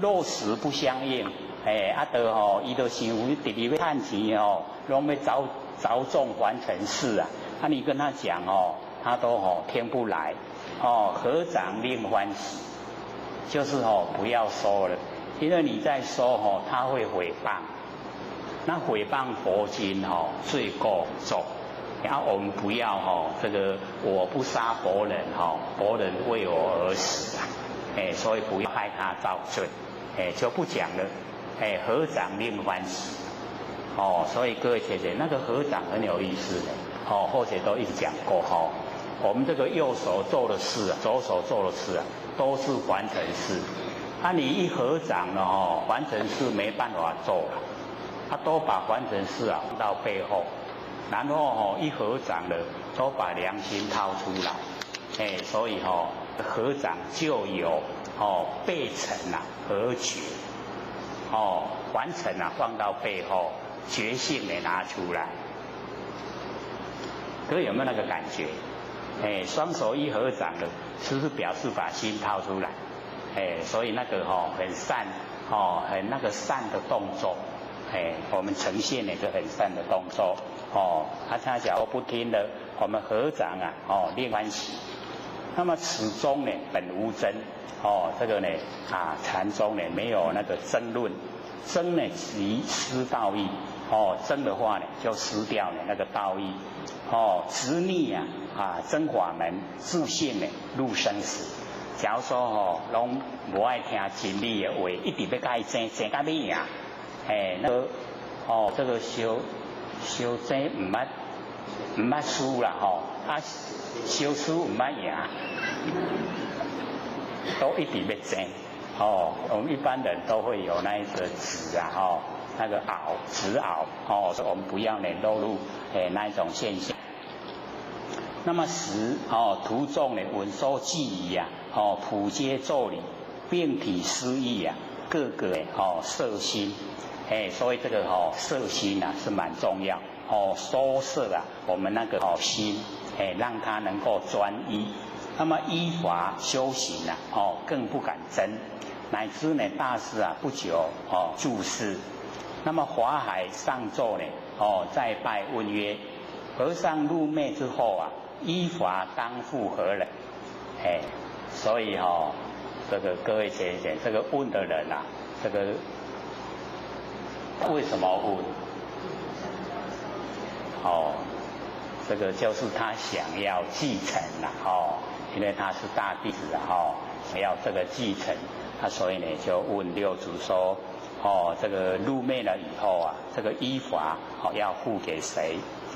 时曰六祖就讲说武夷大梵世说法以至于今超入流行，所以我们这一本这个六祖坛经就是华海他所写的啦是六祖交代他做他本来是想要去接受依法、依钵跟佛法，结果六祖交代他，你抄录六祖坛经，这个呢目曰华宝坛经呐，就是这个六祖坛经。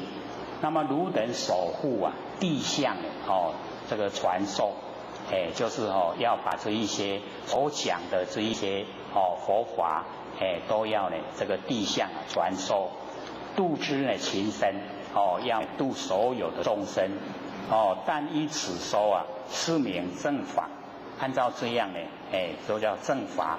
那么今为汝等说法，不护其一，就是呢为大家呢说这个上乘佛法，今呢那个衣钵已经不再传了。该为汝等呢信根成熟，就是信根呢都已经够了，成熟了，绝对无以堪任大事，信根成熟，这个蛮重要的。各位信根成熟了没有？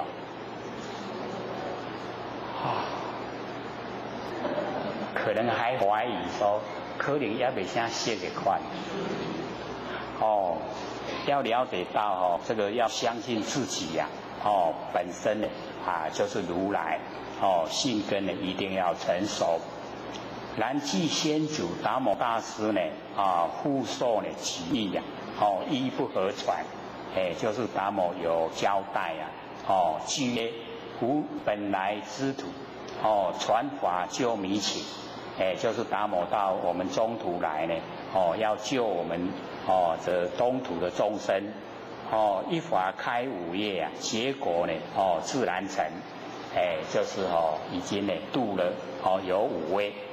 那么师父六祖呢又讲知善知识汝等各个尽心听吾说法，若欲成就呢种子那个种子我们就是了解这个很不容易达到了，就是那个华严，华严就是种子佛的智慧，这个种子须达呢一相三昧，一显三昧，要达到呢一相，一相三昧，三昧呢就是正殿，然后一相，就是万象都变成一相。那一相，各位浅显，一相是什么？不是有讲过吗？万象都变一相一相是什么？又是佛像。一相就是无相一相就是无相，没有形象，万象呢都变成一相，一相呢就是无相，没有形象，没有形象我们就进入正殿，一相三昧，然后一显三昧，就是纯一直心全部都是一直心一显，正殿三昧。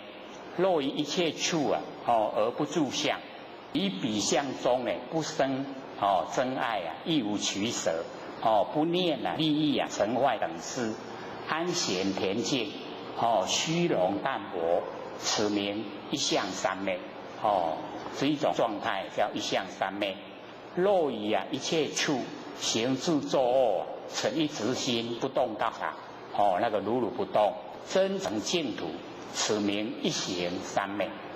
所以一相跟一行，若人具二三昧，假如人已经具备这两个，这个一相三昧跟一行三昧，两个三昧，如地有种，好像地我们有那个种子种下去了，含藏长养，成熟其实就可以有那个果实呈现。一相一行呢亦复如是，我今呢说法犹如时雨，好像那个刚好缺少雨水的时候就呢下雨了，这个普润呢大地。那么汝等佛性必知种子，亦知呢三暇，须皆呢发生。那么成五持者皆获菩提，按照六祖这一种宗旨一定呢可以得到菩提。依五行者定正啊妙果，一定呢可以证悟啊那个佛的果位妙果。那么天无具曰六祖呢又讲具于心力啊含诸种普于啊虚阶猛，顿悟啊华情矣啊菩提果自成。所以按照呢我们正确的修持方法，一定呢可以成就。那么师说记语啊曰其法无二，这个法没有两个，只有一个，就是呢都要我们成佛。那么其心亦然，心也没有两个，只有一个，是真心，不生不灭的真心佛性。那么其道呢清净啊，亦无知相，这个道啊清净，没有形象。所以我们了解，我们呢这个凡尘的所有现象啊，都是假象。真正呢我们佛性那个是没有形象。汝等慎悟啊，观境啊即空其心，不要观境，以及呢不要空其心。此心啊本净，我们的心啊本来就清净，本来就没有沾惹污垢，无可啊取舍。我们这个要取啊取不得，要舍也舍不得，无可取舍，各自努力啊，随缘好去。所以六祖呢要这个大家呢都各自努力。那么尔时啊，徒众呢这个作礼而退。那么大师7月8日啊，忽谓门人曰：吾欲归啊新州，汝等呢事理啊周集。就是船叫他们呢赶快整理那个船。那么大众呢哀流啊甚坚。诗曰：知佛出现啊，由是啊涅盘。这个佛一出现呢，一定呢会啊这个显示啊这个涅盘。有来啊必去，无来都去，理义常然。这个道理啊就是这个样子。那么无此行海贵必有手。众曰：师从此去啊，早晚可悔。什么时阵啊会当个转来？六祖就讲，叶肉呢归根，来时啊无恐。叶肉啊归根，它来的时候呢，就不会啊，像现在这么多话，就是不会讲话了。每个在供。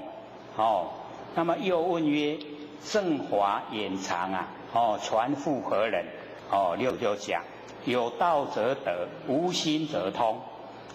有道啊就得，然后呢，无心啊就通。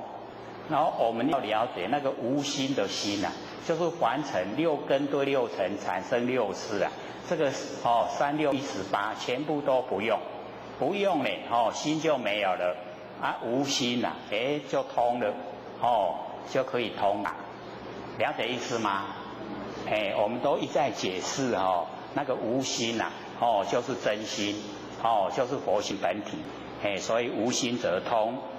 那么又问后末有难佛，这个以后啊有没有那灾难？六祖呢就讲，五灭后啊5、6年，当有一人啊来取无手。已经呢这个灭后死掉以后5、6年，有一个人要来搞我斩我的头壳。所以这个六祖呢能够事先知道。那么天无记曰，这个六祖就讲说头上呢养亲啊，口里西餐，那一个要来取我的头的人啊，就是呢他的家里面啊有父母亲要养，就是啊嘴巴要吃饭，他就是为了钱，所以呢才要来取那个六祖的头，就是受人家的那个利用啊，提钱请伊来斩六祖的头，斩去不是要侮辱，原来要去斩去供养啦，了解意思吗？怎么好像都很惊讶？他要取头也是要拿去供养啦。所以那个心导致我们想一想，不知道什么心讲这个人斩头回来要拜，很奇怪所以义满之难啊，那一个来斩他头的人啊，他的名字啊，就是满，有一个满。那么杨柳啊为官，那个时候啊，地方官呢，一个姓杨，一个姓柳，就是在办这一件事。那么又云，六祖又讲，武器呀，70年，有2个菩萨，从东方来，一出家，一在家，同时宣化，建立武宗。就是建立的修持方面啊，禅宗法门，地气啊伽蓝，就是建造寺庙啦，那个地气伽蓝就是用起寺庙啦，起那个咱咧修道的这款寺庙，昌隆法池啊，就是把这个修持的方法，要把它呢推广，所以我们呢在讲六祖坛经的时候啊。有参差讲这个永嘉大师的正道歌，有讲这个耳根圆通，然后有讲那个传心法要，然后有讲信心明，有讲心明，这个呢都是在那一个时期呀，那个修持的那个风气呀很盛。那我们借着那个很盛的那个修持的那个时机啊，来讲说这一些修持法门，对我们帮助啊会比较大。另外呢，这个来说的话，比较支离破碎啦，没有那么专注。所以我们就在六祖坛经刚好那个很兴盛的修道时期呀，来说。这样比较适合，所以才会讲的这么久，有1年之久。那么问曰：谓之呢？从上呢？佛祖应现以来啊，这个传授几代，燕垂啊开示，那师引六祖呢就讲说古佛应世啊已无数量，古佛应世啊已经呢，这个太多了，不可计。那么今以七佛为始啦，过去呀，庄严觉，我们了解过去啊叫庄严觉，毗婆尸佛，尸气佛，毗舍夫佛，那么现在叫做玄觉，各位浅显，以前那个庄严觉啊有1000位佛，这个是讲已经是后面的那个3位啦。那现在玄觉一样有1000位佛。那现在到我们弥勒祖师才第5位啦。不要过足济有还995位啊。很久。然后我们这个玄觉一过去以后啊，还有一个叫星宿觉，天上的那个星宿，天宿啊，星宿觉一样有1000位佛啦。所以我们要了解说那个时间没完没了，足久的，非常的久。那么玄觉积流生佛，基那含摩尼佛，迦摄佛，释迦文佛，那我们现在弥勒祖师，弥勒祖师这边没有记载，这个呢视为7佛。那么释迦文佛所传。摩诃呢，迦摄尊者，那个就是这个我们了解，前面那个佛是掌天盘，那后面的佛，后面的这个尊者他是掌道盘，这个西方呢28代，东方前18代，后东方18代，所以我们整个掌道盘就是有64位这个祖师掌道盘，刚好呢无极生太极，生2仪，然后生4象，然后呢生8卦，相中相凑864，到我们佛老师就是最末后第64，第64代掌道盘，所以我们老师才讲说末后一早。要我们徒弟帮老师办理末后一早，有没有？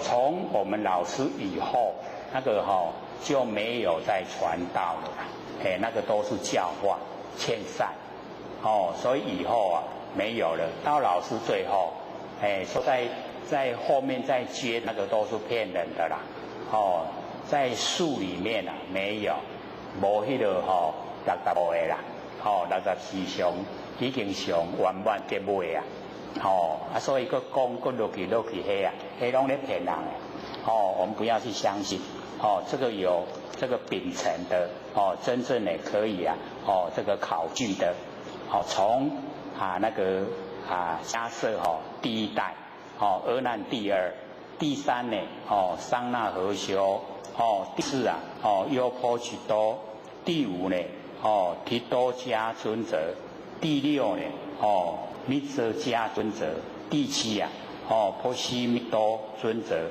第八呢，佛陀难提真者，第九佛陀呢密多真者，第十利真者，11呼那呢夜奢真者，12明大士，13呢迦毗摩罗尊者，14啊龙氏大叔，15迦那提波真者，16罗诃罗多尊者，17僧伽难提真者，18切耶舍多真者，19鸠摩罗多真者，20折耶多真者，21婆修盘陀尊者，22摩奴罗尊者，23何罗勒尊者，24狮子尊者，25婆舍斯多尊者，26布鲁密多尊者，27波罗多罗尊者，28菩提达摩尊者，29慧可大师，30僧璨大师，31道信大师，32弘忍大师，慧能师为33。他把那个后东方到第6词呢，他把它加起来，就呢加到33。那么从上呢知足啊，各有秉承，汝等向后啊，地代流传，勿令误。所以这个掌道盘啊，都有那个可以考据的，不是呢我们凡人称的就算，那个是啊，我们上天指派的。那么大师先天2年啊，癸丑岁8月吃3日，以国温寺呢，斋白谓之徒众曰：汝等各一啊为咒，无一汝别。那么华海白猿和尚呢留和教化，令后代弥人得见佛性。六祖呢就讲说：汝等谛听啊，后代弥人若是众生啊，即是佛性；若不是众生呢，万劫密佛难逢。所以这个各位先生六祖讲这个话呢，导致我们一般比较少研究了。说呢，若是众生啊，即是佛性啊。所以这边呢，我们要了解到，我们落入凡尘啊，就是因为起心动念才落入凡尘有形象，然后借得天地的水火风土，众缘际会借我们用。那我们知道啊，水火风土啊是没有知觉性然后我们佛性是没有形象，佛性啊没有形象，然后水火风土没有知觉性。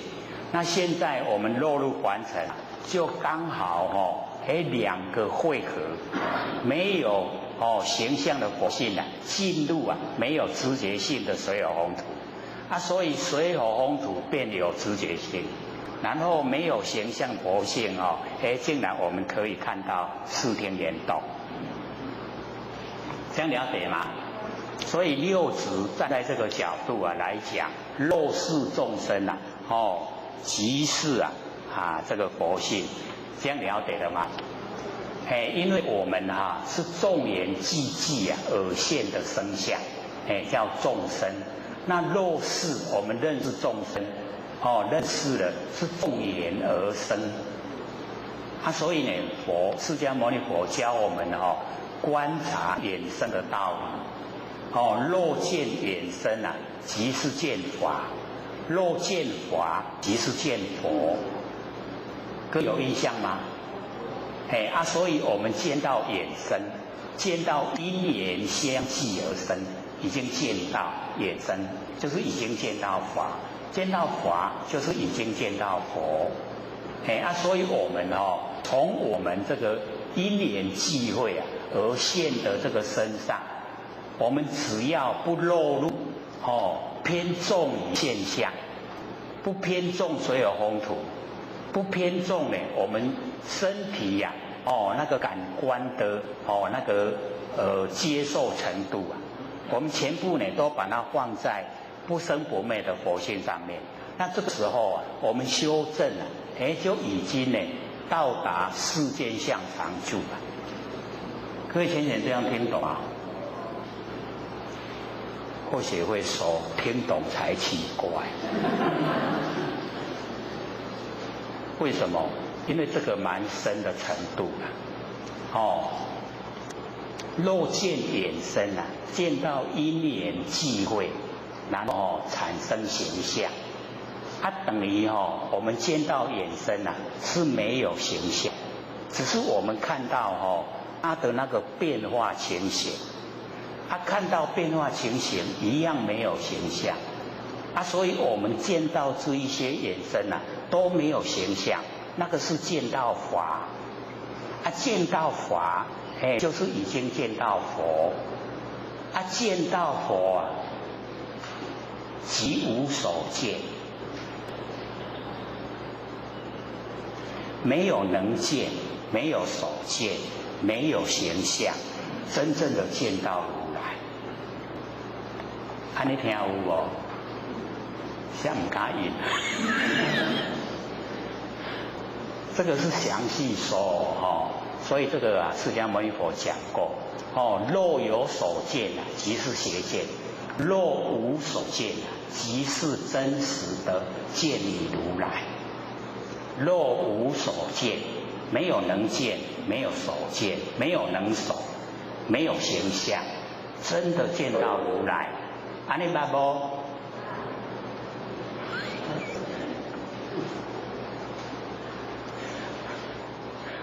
这个详细说了所以我们要先了解到真理就是这样子没有能见，没有所见，没有生灭，没有对待没有形象，已经真实的见你如来。那假如说我们有所见，哇，看到那幅足庄严的，那个叫邪见，因为它是生灭，它不会常住的。以后你看的就无去对不？是不是全无去无去，那是不是生灭？生灭我们要不要追求？就是不要追求生灭。那我们真正的见到自己如来，就是无所见，没有能见，没有所见，真的什么都没有，真的真实的见你如来，好不奥妙？所以我们追求心理心法很值得的。这个晚上睡觉都会偷笑的。一定都是这样所以我们了解说，若是众生即是佛性众缘寂寂而生呢，就是已经知道了见到眼生，见到佛性若不是众生，假如说不认识，那万劫这个见佛难逢，就满掉，就是非常久的时间不管几生几世都找不到了找不到佛。那么五经呢教儒是自心的众生六祖呢就讲说呢，要呢教呢这个所有弟子认识自心的众生，见自心的佛性看到我们自心的佛性。那么欲求见佛但是众生我们要见佛就是认识众生，只为众生迷佛我们众生迷昧了我们本身就是佛啦现在各位清醒了没？哦，都清醒了，所以已经呢不是迷佛了哦。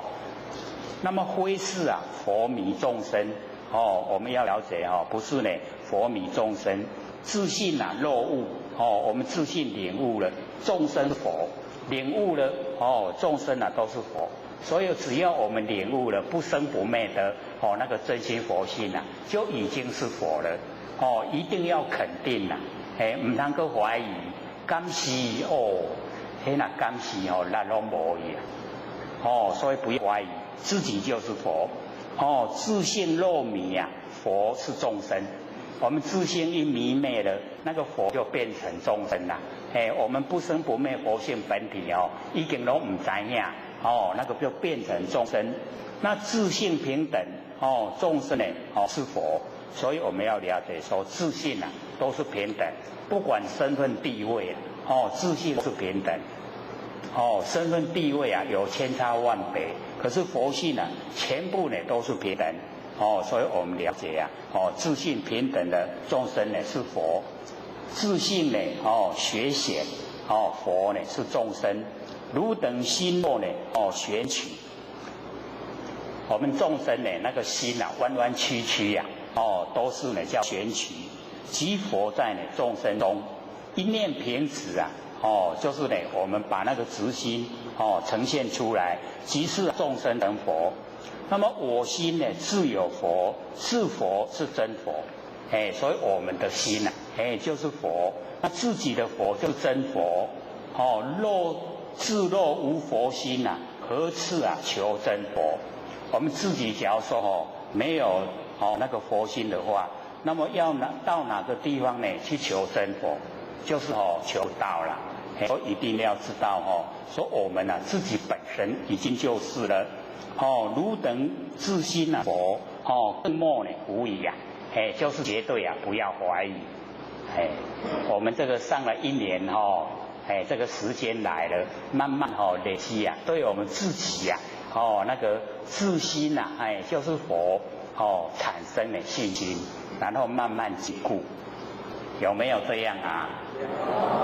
对，所以一定呢要在这个自心上建立，本身呢就已经是佛外无一物而能建立外面没有，全部呢都是我们的真心皆是呢本心呐这个心生万种法是我们的本心生出万种法故经云呐心生呢种种法生，心灭啊种种法灭所以我们要了解一心呀一生了以后啊种种法都产生，心灭呢种种法都灭凡人的善恶啊所有一切啊都是这个样子。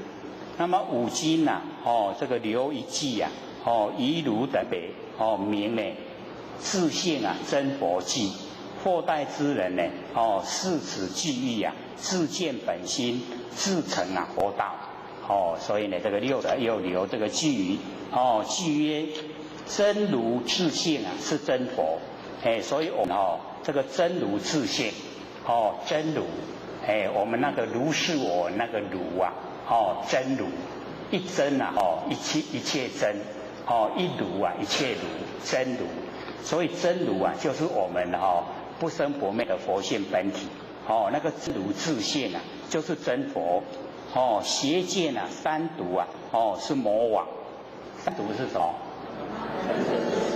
对，就是贪嗔痴啊，所以我们要了解说凡尘最毒的就是贪嗔痴啦那我们就是要离开啊这个贪嗔痴不贪不嗔不痴没有贪嗔痴啊没有邪见有邪见三毒啊是魔网所以我们要了解我们不要做魔网邪迷之时啊魔在色邪迷的时候啊那个魔在我们的身体呀那个色就是房子啦我们灵性啊自在身体啊就像自在房子一样所以呢邪迷的时候啊魔在色，正见之时啊佛在堂我们正见的时候啊那个佛啊就在我们天堂所以我们了解说要呢保持啊这个正见各位浅显，正见是什么？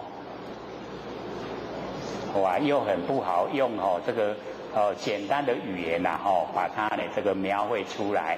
哦，这个正知正见啊，正知就是三际心不可得。哦，正见啊，就是不执着一，不执着义。义啊，一个田在一个共，那个义。不执着一呀、不执着义，这样了解吗？大概是还不了解了哈。这个不一不义呀、我们了解说凡尘啊，很多呢这个现象啊都是这个样子，不一然后不义。三际心不可得，导致印象比较深刻了，有没有？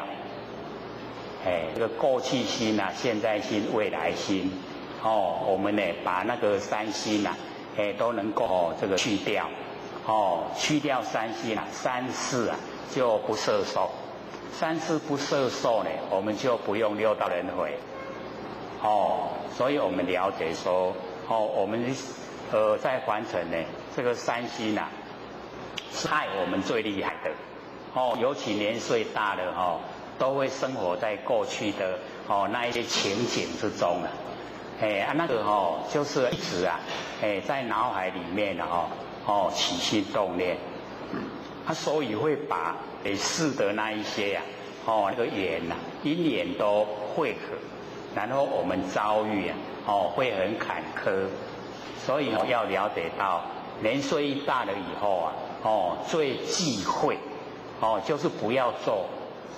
回忆过去的事，因为我们这个可能会去跟呢这个年岁大的那老人家这个聊聊天呐、然后我们都会听到那个倒带，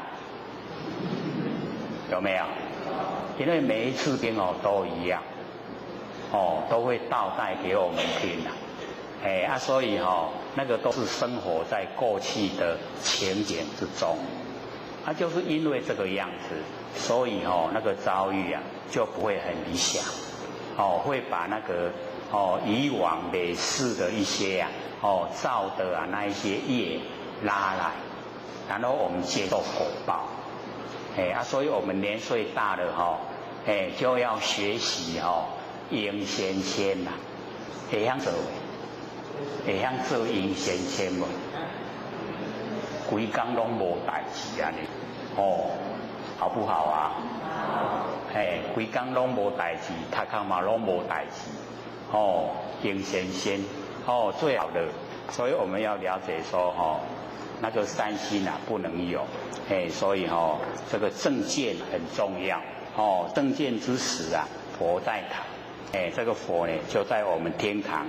那么性中呢，邪见啊，三毒生，我们性中啊，性问之中有邪见，不正确的见解，那个贪嗔痴呢，三毒就产生，即是呢，魔王来注射，就是魔王已经到身体里面来了。正见呢，自除啊三毒心，我们有这个正见啊，自己啊会除掉那个贪嗔痴。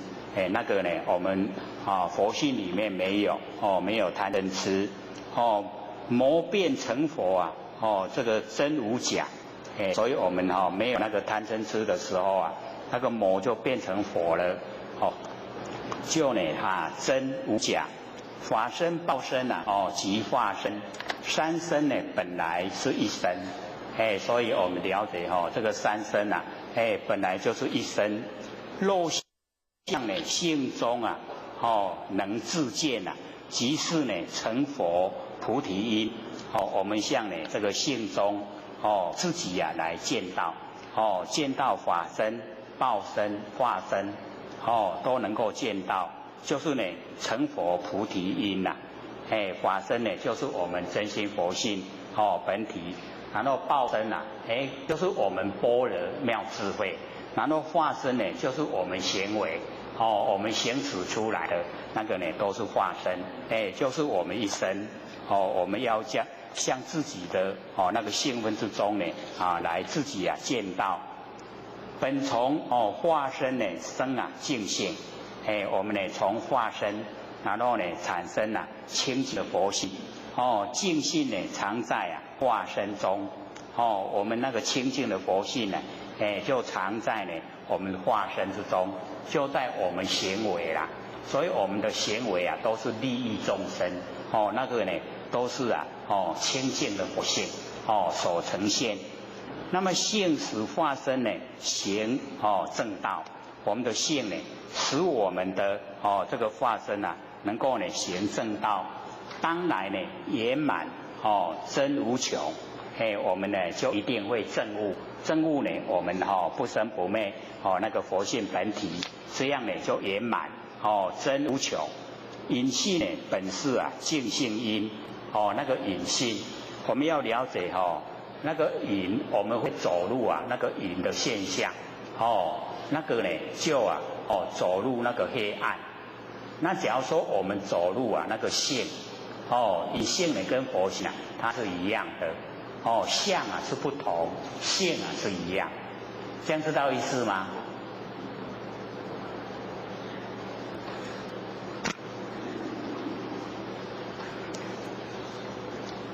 那个产生的那个因素我们要了解到，一住相的才会有那一种喜欢男女做爱的事啦，就是走入相。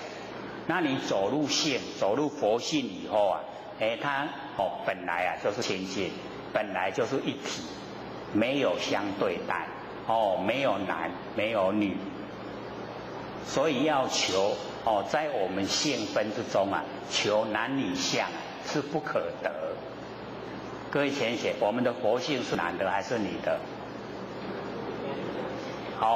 不是男的也不是女的是男的也是女的，对不对？所以它不是固定我们为什么会走入那一种男女做爱的现象，这就是住相，住在形象，然后心就是已经邪见不正确了。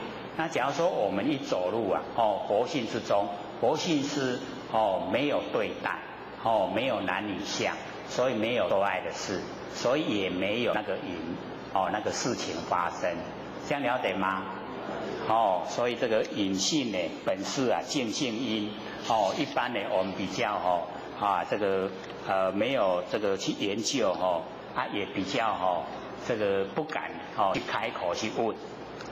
那么持淫即是净性身，我们辞掉呢那个淫的现象就是净性身，我们呢清净这个佛身，性中呢各自离五欲，我们性中要离开那个五欲，这个五欲我们要了解，就是我们感官眼耳鼻舌身对的色声香味触，眼对色，耳对声，鼻对嗅，然后呢身对触，嘴巴呢，各位浅显，我们嘴巴对什么？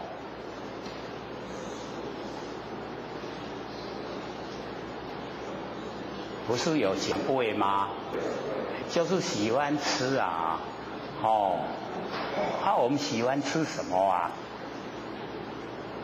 可能我们这个在场的都已经清口了，所以不会贪那个口味。现在因为整个这个环城社会那个炸鸡排非常这个流行，所以一吃了以后那个胖得不得了，而且都讲那个外国把那个生长激素都呢这个打入那个所有我们那个吃的炸鸡排里面，然后我们吃到身体里面在身体里面一直生长所以就非常胖，一个人差不多变2个人的分量。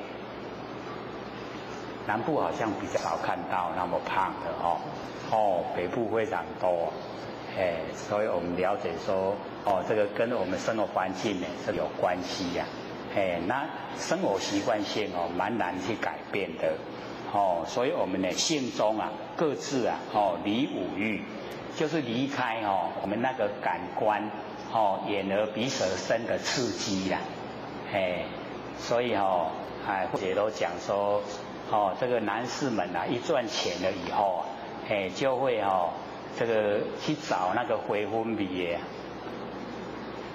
花粉味道，花粉味道就是那个化妆品嘛，对不对？那什么人在用化妆品？都是坤道们所以或者都讲说那个晚上要洗掉啊，要睡觉的时候要洗掉啊那个又蛮贵的，拿来磨一磨啊，晚上又要洗掉，很浪费啊不要磨又不要洗那个最好啊磨一磨就是要诱惑男士们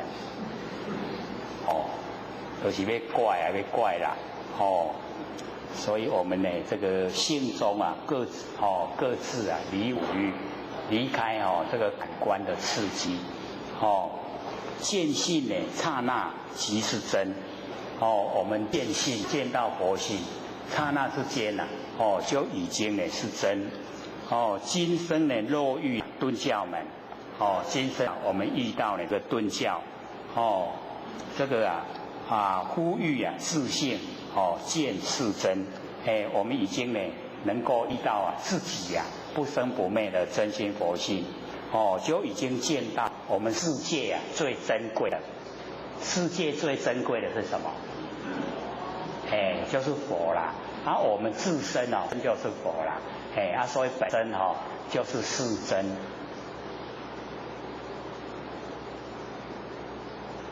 不敢承认了。想一想说世尊是释迦牟尼佛我们都会这样想可是是我们自己见到自性就见到世界最珍贵的就是我们自己的不生不灭佛性。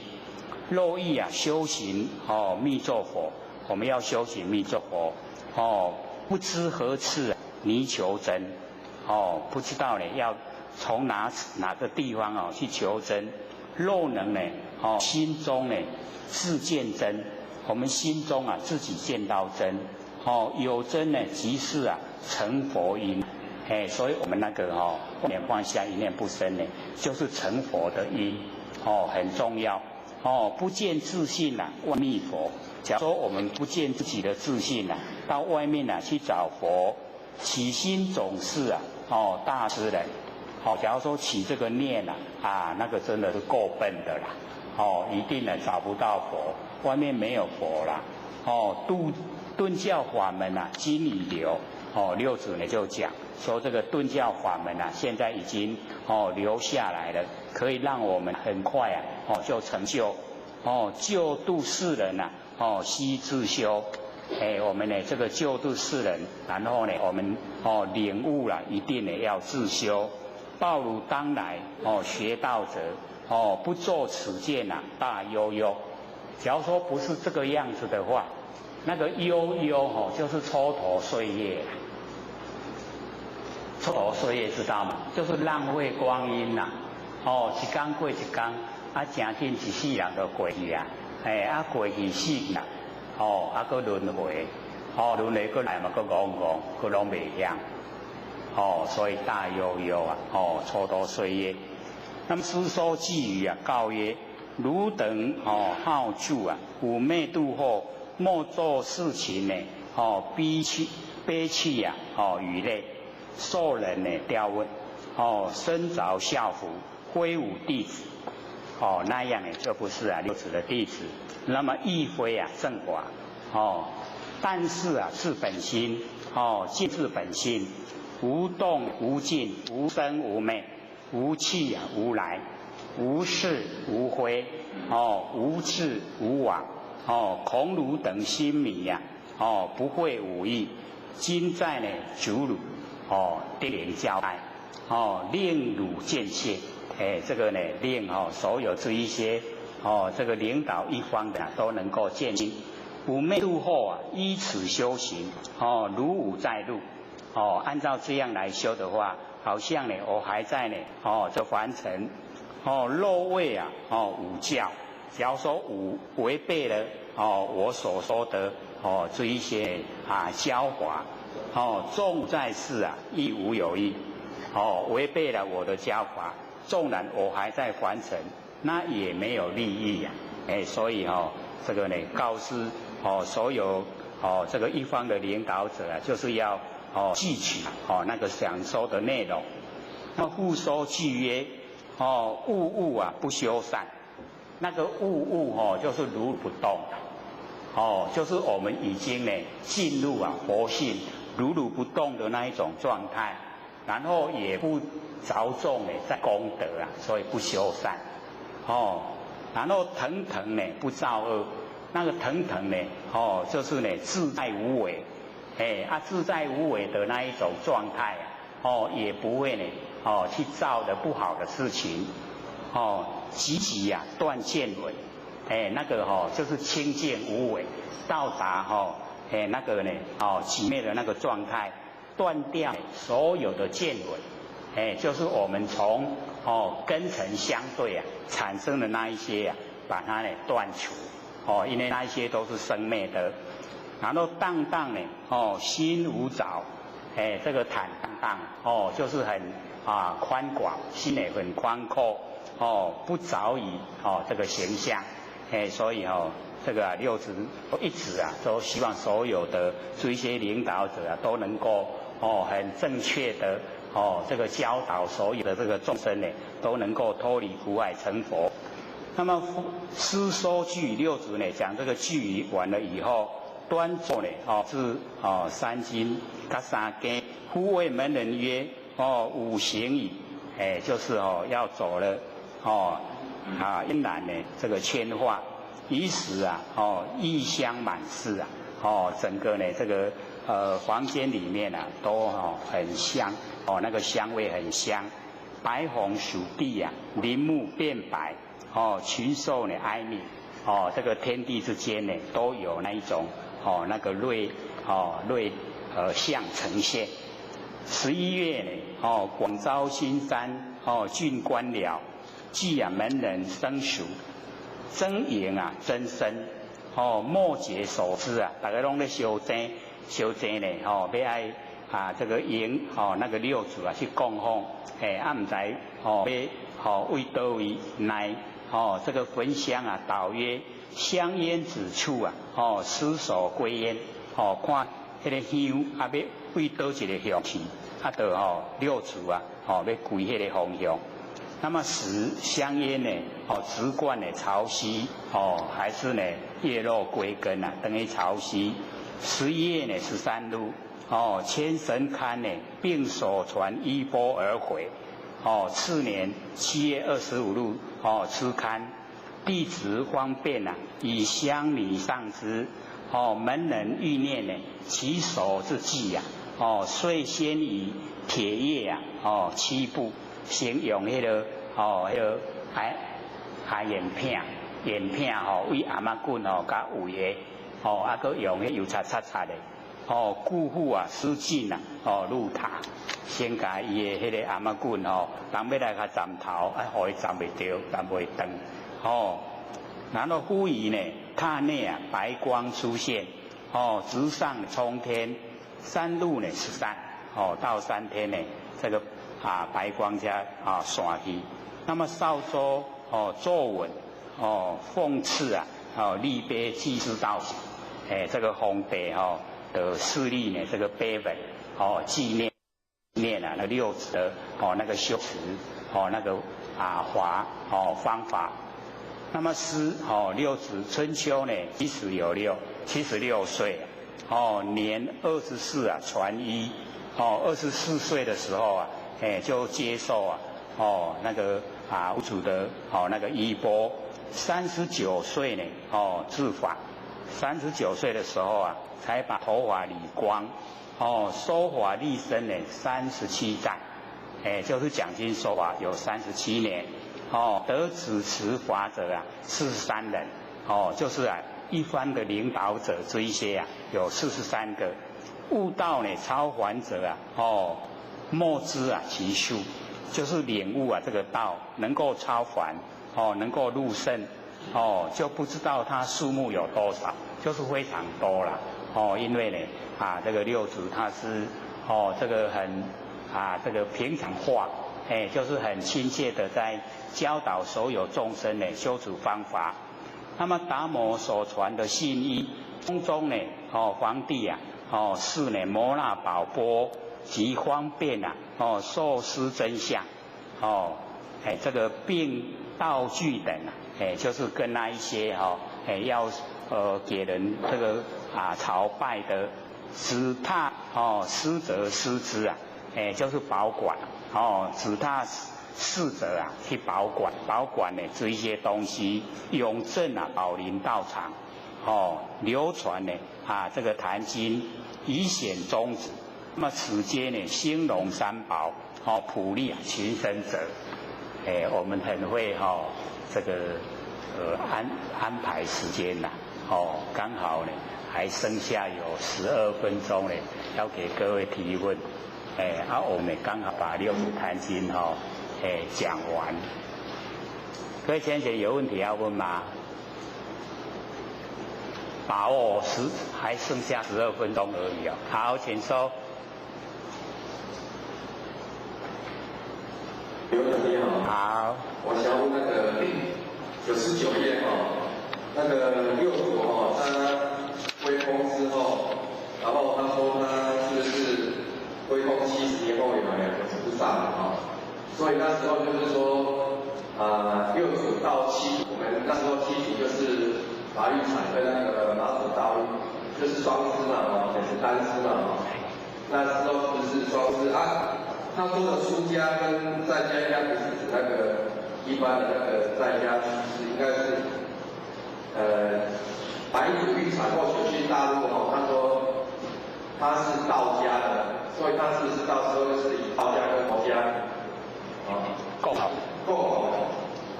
因为有遇到那个白祖的那个后面有一些道长，这个是不是正确？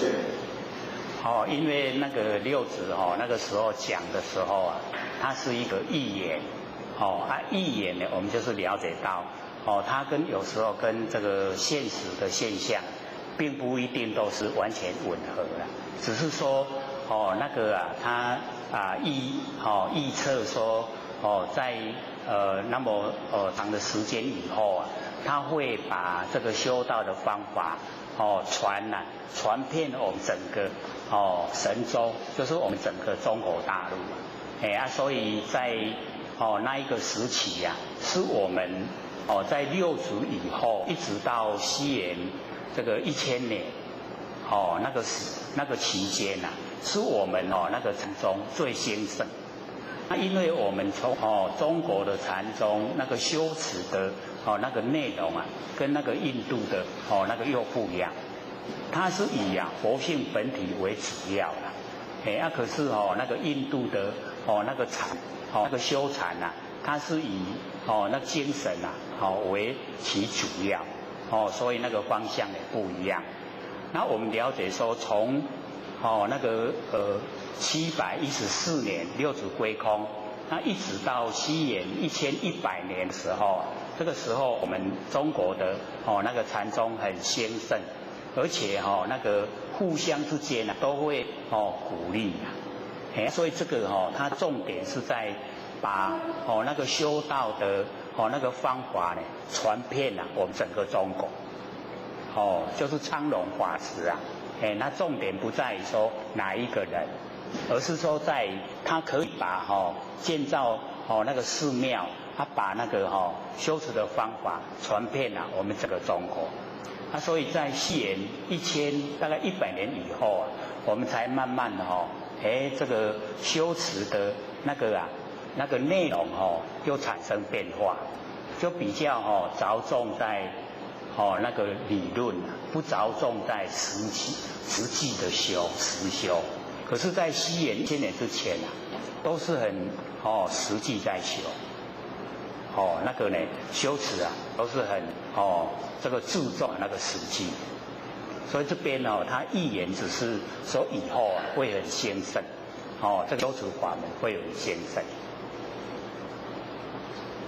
还有吗？还有9分钟。老师好。好，请说。在论坛中，请问山妖水怪和往两邪魔所有形成，他们也要用到轮回吗？如果不必，他们又如何投转人生？那个魑魅魍魉跟那个山妖水怪，它是接受日夜精华，所以我们了解那个要很长的时间都是要几千年几万年，它才会形成形象。所以形成形象以后它本来我们要了解，它本来就是没有我们那个佛性在，可是它形成了形象以后因为那个时间久，时间久了以后，它会模仿我们人类所以魑魅魍魉它本身并没有那个佛性本体，是它就是很像我们那个小孩子那一种顽皮性，很喜欢跟我们人类玩游戏所以我们就会这个受到那个魑魅魍魉假如说没有行善，佛性又没有光明，它会受到危害，受到魑魅魍魉危害。那假如说我们佛性是有光明是有行善，那魑魅魍魉会保护了各位就可以从这个角度来说，它有没有佛性在？魑魅魍魉有没有佛性在？他为什么会保护善良的人？为什么会欺负为恶的人？所以这个就留给我们自己去想象因为这个历代所有研究这一些山妖水怪、魑魅魍魉，他都没有把它这个定案，没有把它固定化，说它是有还是没有。就像那个那个申公说法，顽石点头我们就是了解到他在讲那个一忏体一忏体就是没有善根那各位请写一忏体有没有佛性？就是那个申公他就一直坚持说有可是他所有师兄弟他就讲没有，他没有他又一直讲的话，师兄弟都不听他不听的话这一个他就去讲给石头听石头拢白白去讲我就头听然后讲到那个激动的时候就质问那个石头到底有没有？你说那个叫申公说法，顽石点头就说有。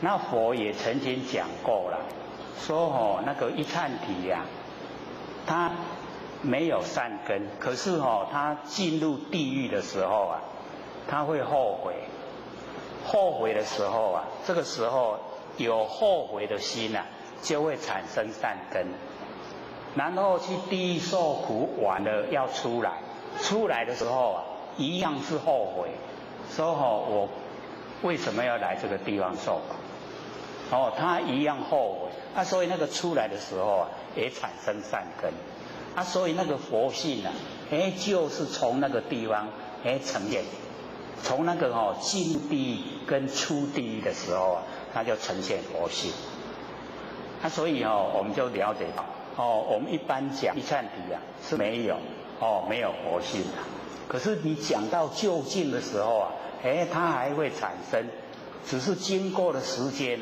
很长很久很长久的时间才会变化那山妖水怪跟魑魅魍魉它也是经过非常长的时间一样变化所以我们就没有固定它是有活性的还是没有。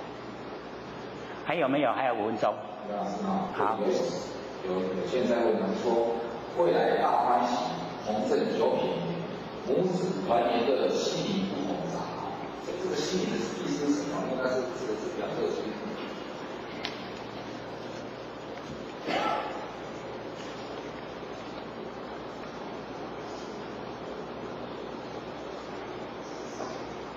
稀泥呀、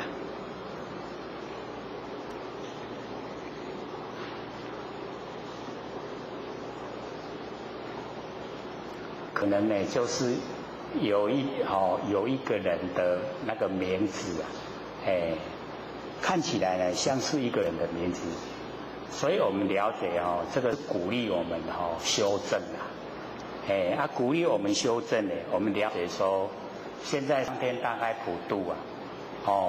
我们现在得到是先得而后修，先得到以后，然后才来修持，不像以往说先修而后得，所以我们要了解说，不敢保证各位都可以修正，而且我们在大开普度的时候，我们在求道的时候，也跟我们说。保我们万八逍遥，只有万八。那我们要了解到，万八呢，只是一个圆会里面的一会，是我们一圆呢有12会，一会啊，有10800年。那我们了解说，这个10800年太短了啦，在我们那个真理的那个佛性来讲。它是刹那，很快就过去了啦。在现象来讲是很久，可是在真理来讲，它是刹那。那我们就是借着上天大开普度，然后呢，我们佛老师掌道盘又把我们玄关又打开了，就是已经可以成仙做佛。那我们利用这个时间就是努力的。修正，把自己不生不灭的佛性修正到本位，就成佛。把那个万八已经超越。各位这样知道意思吗？我们想要说有求道，可是我们没有努力修，没有证悟自己的本性，那我们只有逍遥10800年。那10800年以后还是按照我们所造的业，又进入六道轮回，这样了解吗？所以很多有求道没有修那个叫种子不昧，它佛性的种子不昧。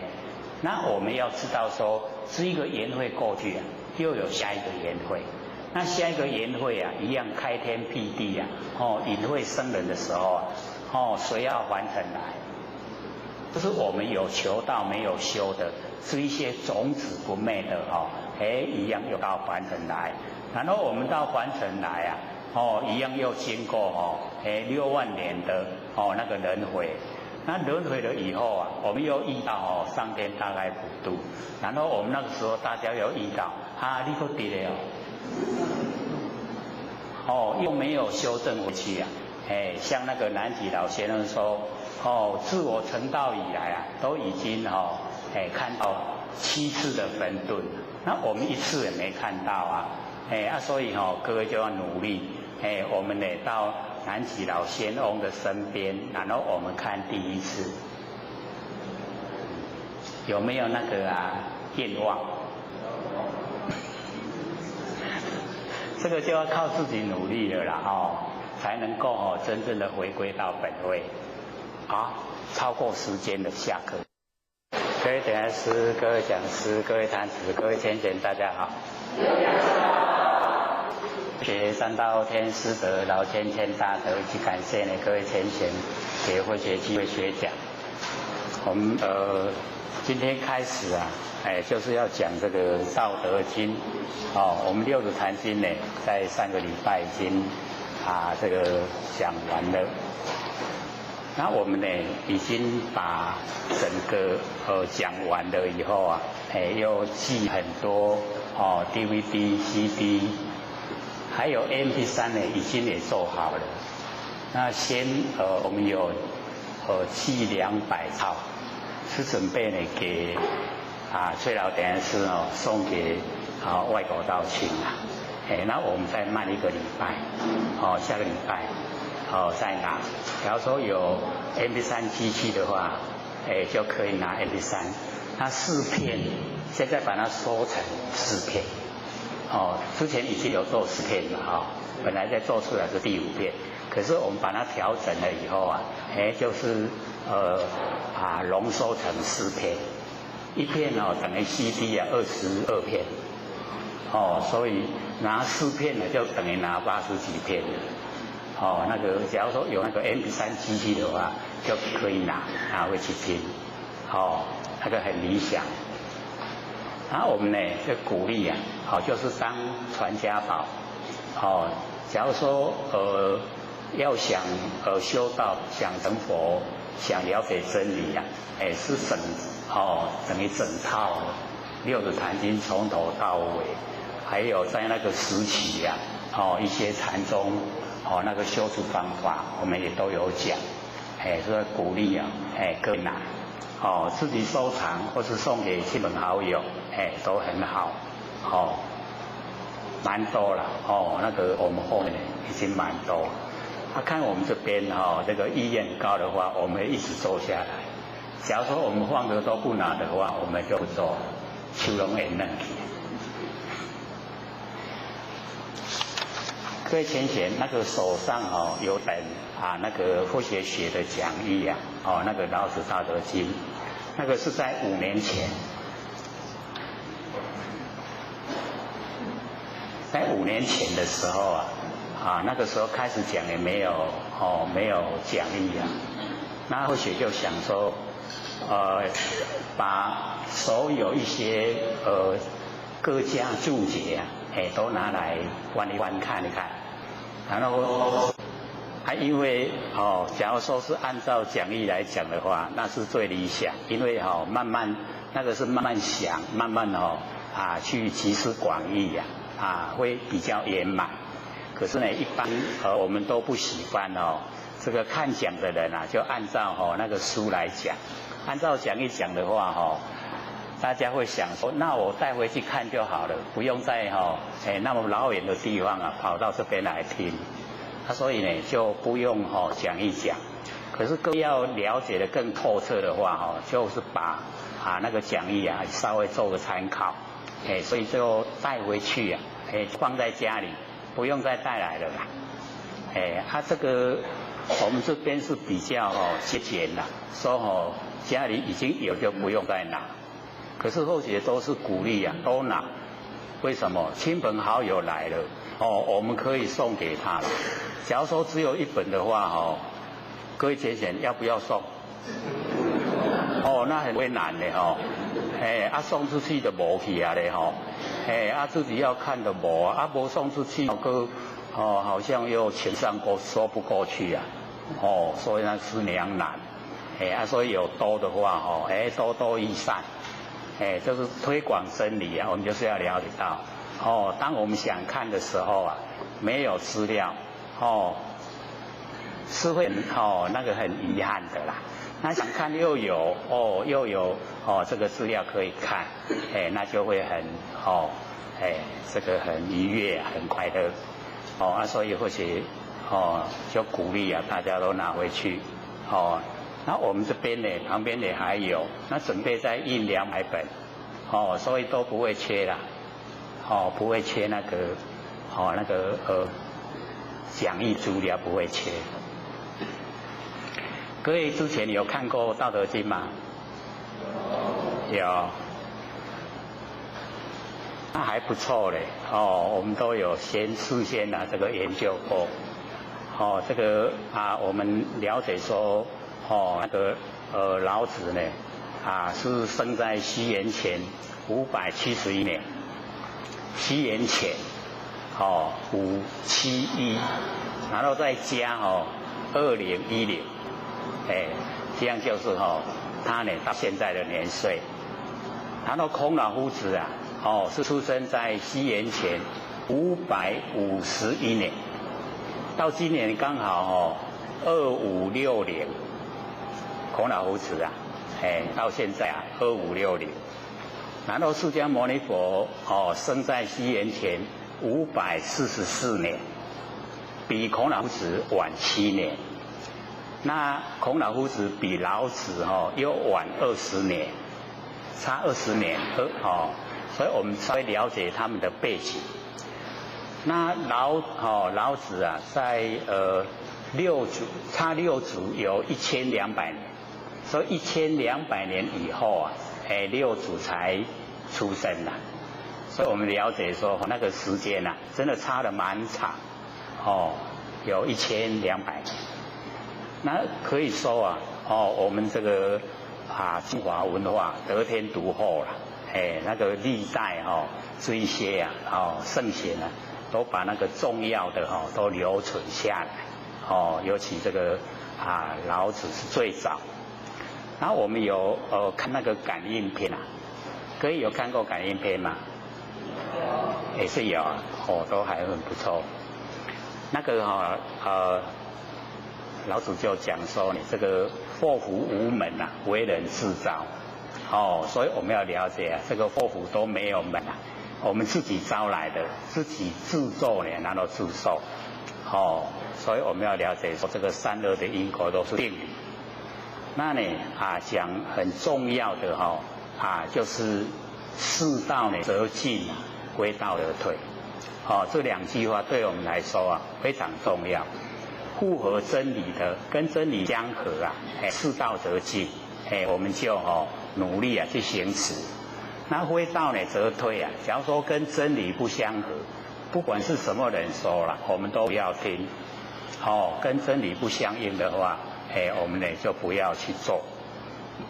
那我们呢这个了解说呢，这个老子啊，这个在周灵王的时候啊，曾经呢当个首长史，首长史呢就等于现在的国家图书馆的馆长，就是在管那个图书馆。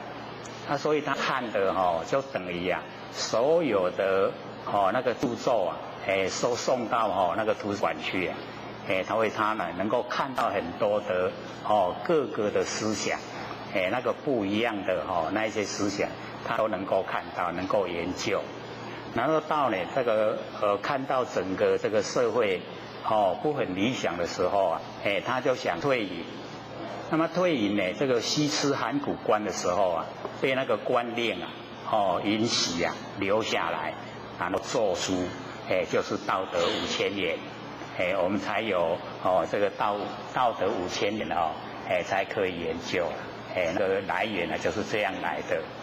那现在呢，那个考古学家也把那个那个道德5000年也挖出来了，就是古时候流传下来的，确实有这个道德5000年。那我们一般呢就是从这个道德5000年来探讨老子的思想。那老子呢，他非常崇尚那个无为，就是发挥我们淳朴的本性，他不崇尚有为不像呢那个孔老夫子就是要把整个大道在我们日常生活之中呈现。老子呢，他是超俗，超过凡俗，凡尘的一切这个众生能不能够做到呢？他倒比较呢没有那么这个考虑在内，只把那个原理讲出来。那孔老夫子是希望我们在日常生活之中都能够把那个大道能够呢融入我们日常的生活。所以我们现在是儒家应运，我们念的书都是儒家的这一些这个观点。可是我们现在念是一回事，做又是另外一回事。那我们稍微了解一下说，现在儒家应运，那我们应该从儒家的那一些那个观点里面，我们怎么样来融入生活？就是大学的那个3纲领8条目，各位知道吗？会不会？三纲领是什么？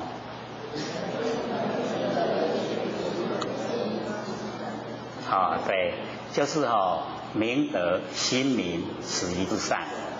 所以我们要了解那个明德啊，就是我们不生不灭的那个真心佛性。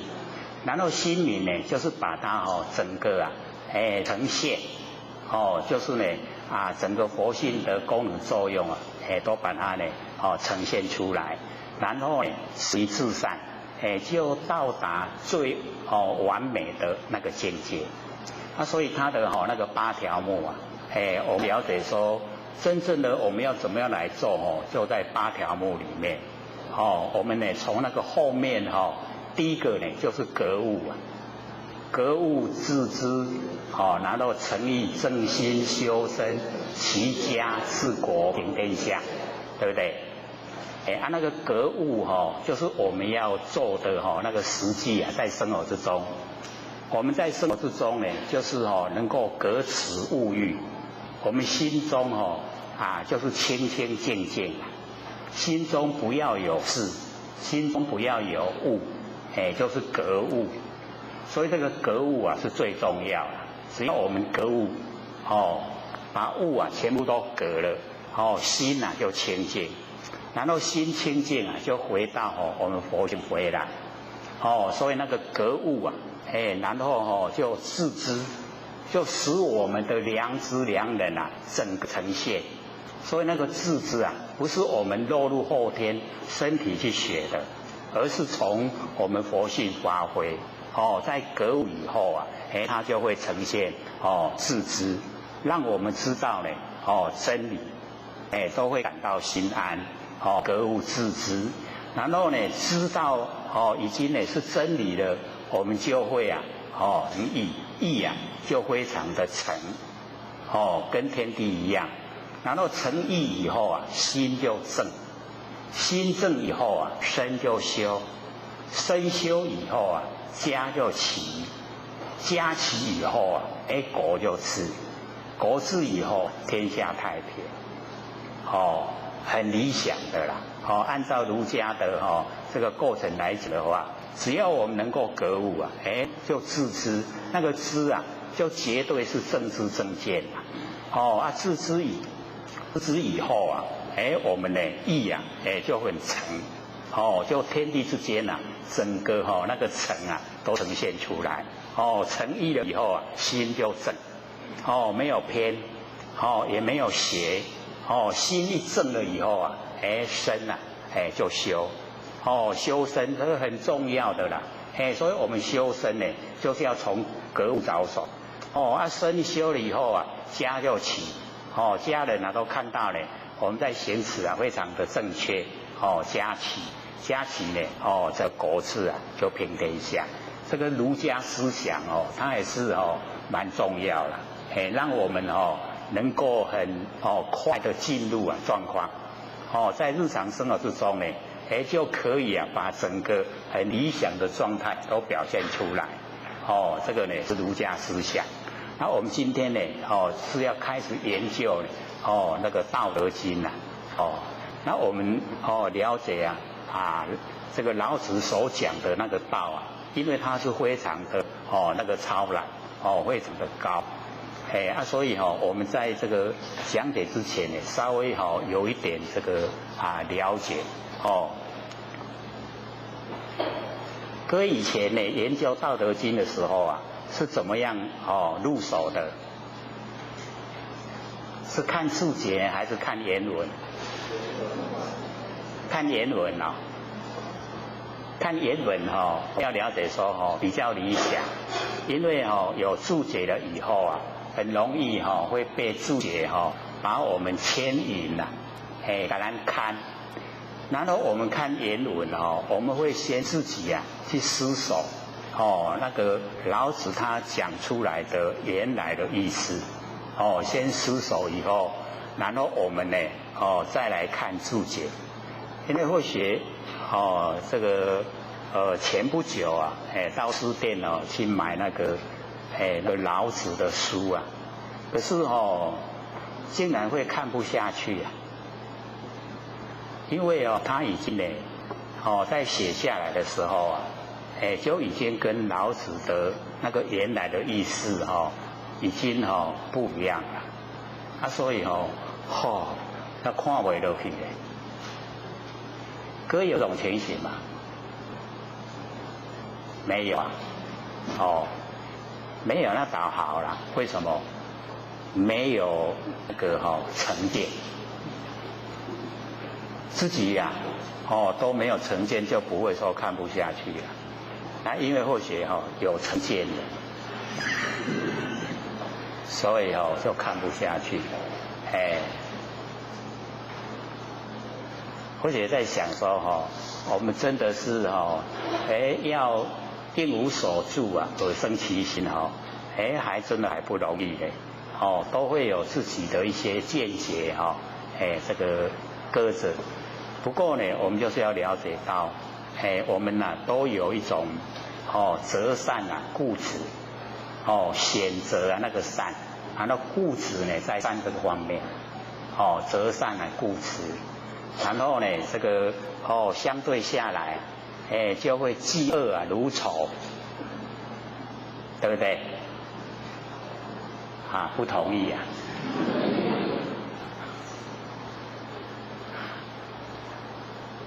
所以或许是发现了自己有那一种倾向，会择善固执，又会嫉恶如仇，所以这个也是要改，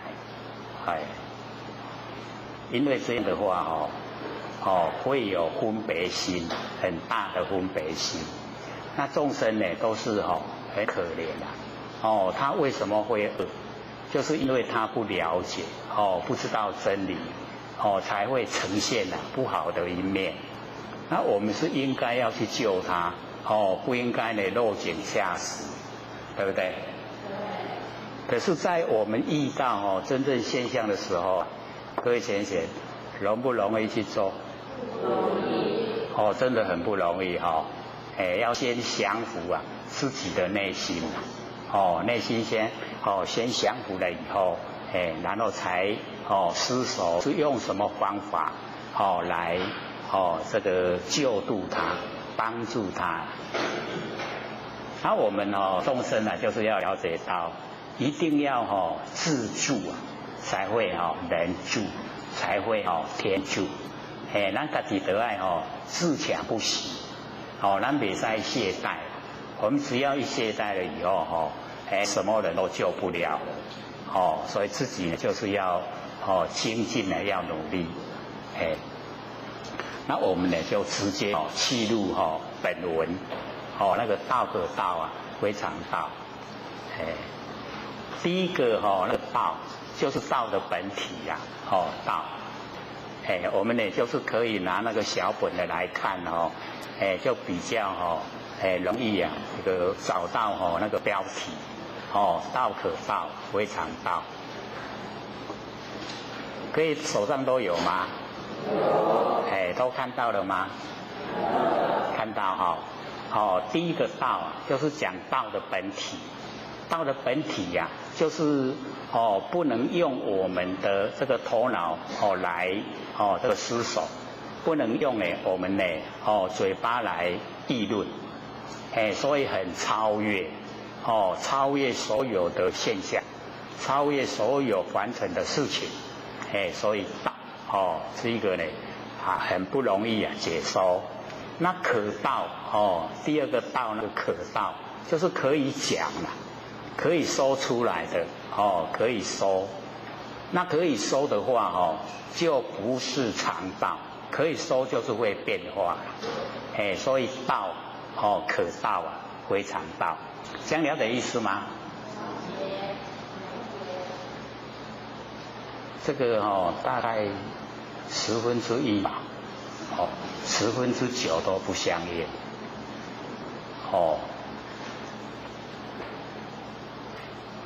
可以讲的可以说的都一定会变化怎么说呢？都随我们人在说。可以说的就不是道的本来了，就不是它的本体了所以我们要了解那个道的本体是很难诉说很难讲的老子呢也不能说这个不能讲就不讲，他是把它点出来，点出来以后呢，让我们去领悟体会，领悟体会啊，那个才是重要。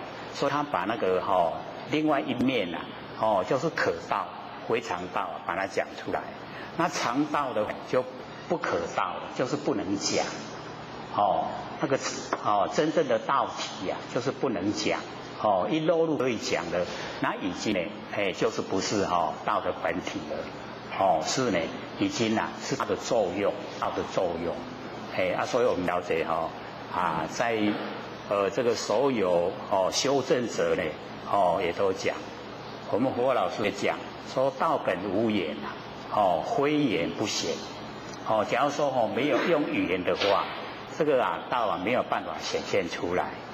然后呢，言无以达，言呢讲得不明的话，道没有办法呈现了。言有不达，道无以明。我们佛老师呢就有这样讲过。所以讲的时候就是要能够把整个轮廓呈现，让我们都能够体会，能够呢知道，能够确实进入，那个才是我们呢这个追求的正确的方向。那释迦牟尼佛也有讲说道本无言，道也没有语言，就是不可以道，不可道不可说。可是呢也是一样道一定也要借着语言来说了。因言而入道本无言，非言不显。然后因言而入，因为我们讲了，然后可以进入，非即是言，不是呢，是一些说的语言。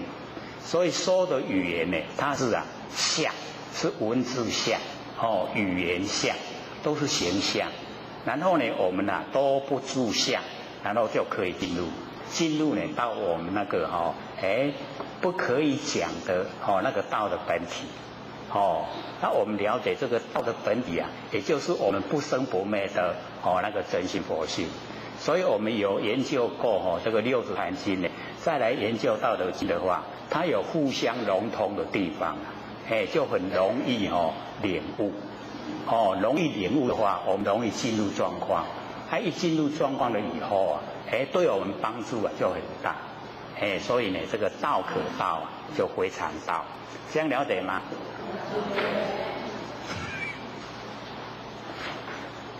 这个不回应是不了解呢，还是不苟同？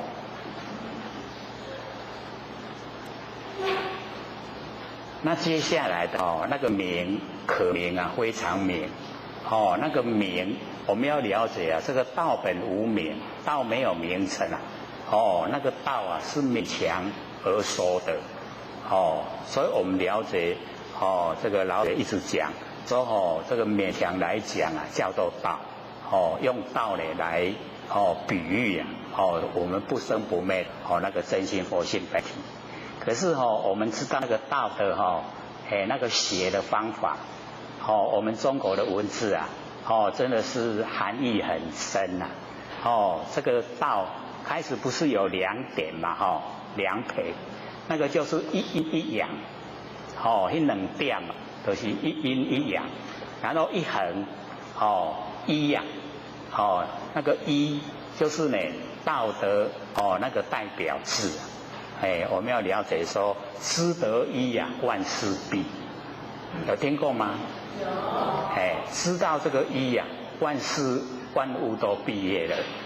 一呢就是道了。一阴一阳，然后呢就是一，然后在自己的身上，底下就是一个自己自己的身上加起来一阴一阳在一横在一个自己，就是一个手手的是头啦，就是最重要的一件事，最重要的。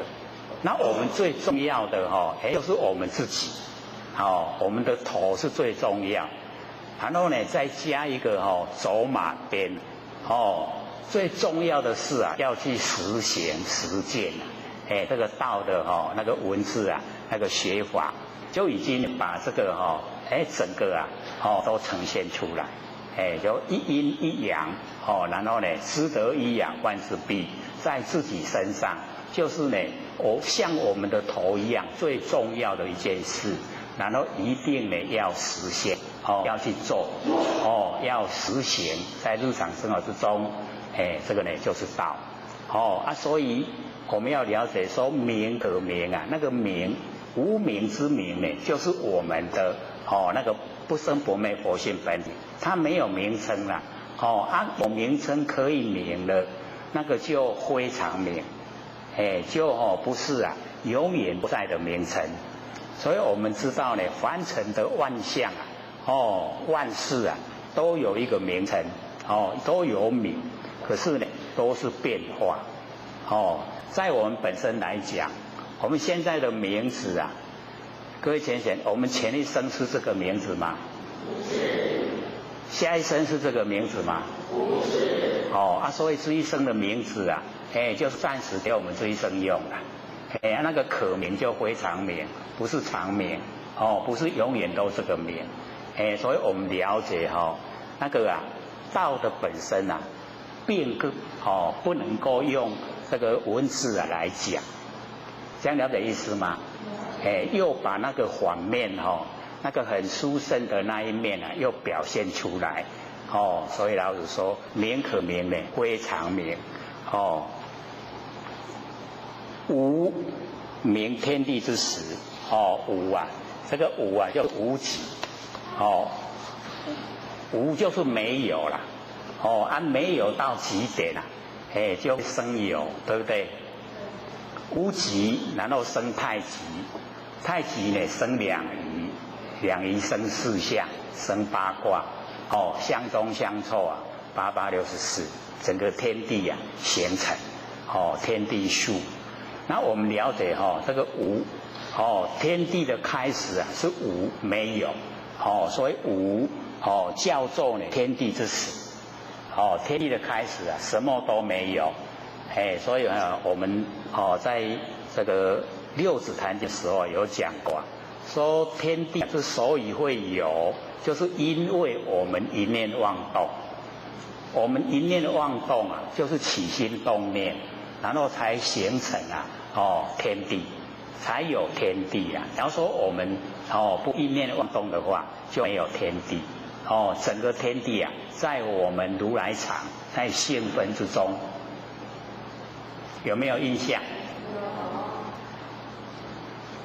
比较朦胧的好像很久以前的事了，所以我们了解说，我们在这个正位就是在佛位的时候起心动念，起心动念就是已经业力业因形成，然后呢就这个转念的就现象了。那现象以后那个还是一念无明生三系那个还在原始状态，在无的当中，全部都没有。然后呢，因为有一念妄动的那个因素在，所以才形成我们天地开始。天地一开始了以后有天地了，然后呢就有万物。有万物以后就有众生，有众生以后就有业果，就是我们造了业要接受果报，就是这样世界众生跟业果三个就绵延不绝，就一直连续因为我们落入凡尘虽然是只有一念妄动，可是我们到凡尘来各位浅显，这个是不是只有一念妄动？是不是已经妄念了10000的念？不止还不止10000念。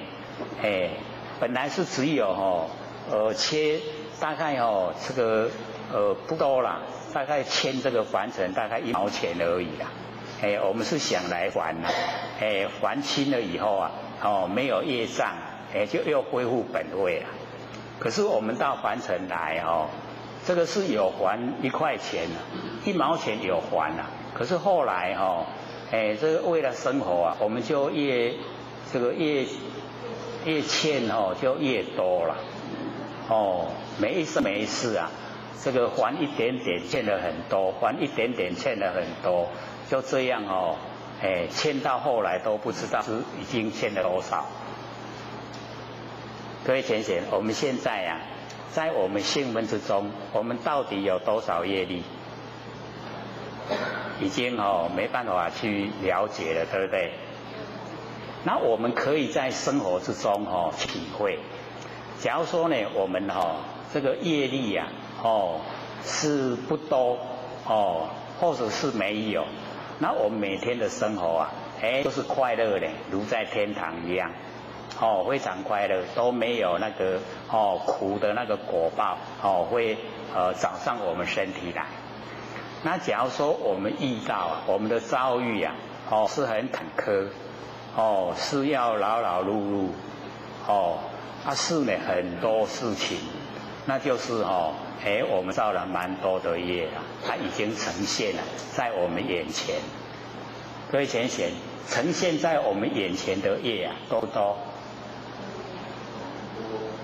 这个真的是要考虑考虑它到底是多少因为都还不很了解，你是到底偌济，我是做偌济业都还不很清醒的时候了，所以我们要知道在凡尘我们呢是因因果果，果果因因啊，我们在接受果报的当下，我们又是在造业，所以这样就没完没了了，我们要了解到，一定呢遭遇啊一定有因，我们的遭遇啊那个是果报，那果报一定有因啊，那我们就是要去去推测那个原因，说我为什么会遭受这样的果报为什么会有一定的有原因在那我们把原因找出来，找出原因以后啊，我们把它呢消除，就是让原因消失掉各位浅显，我们造业的最大原因是什么？不是我们一直在讲吗？起心动念啊，是念头，我们的念头啊，就是业，所以我们在日常生活里面要训练，训练自己呀，就是不起心动念，会不会？很不容易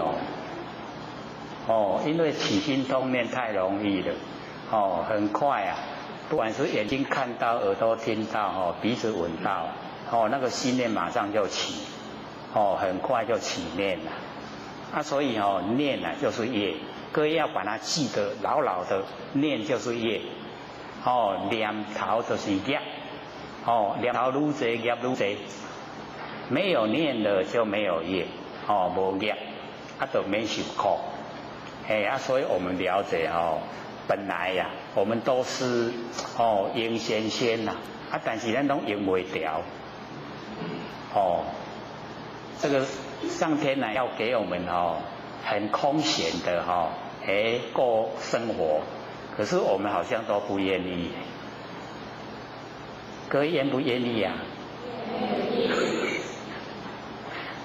那个很空闲的生活啊，就是不要起心动念，我们都在呢那个觉，在我们觉性之中，所以这样的话呢，我们就是了解到，那个无啊，是天地的开始，全部都没有，全部都没有啊，那我们要回到原来，全部都没有，什么都没有，也是一样，要从没有念头着手。全部念头都没有，才可以回到本位啊！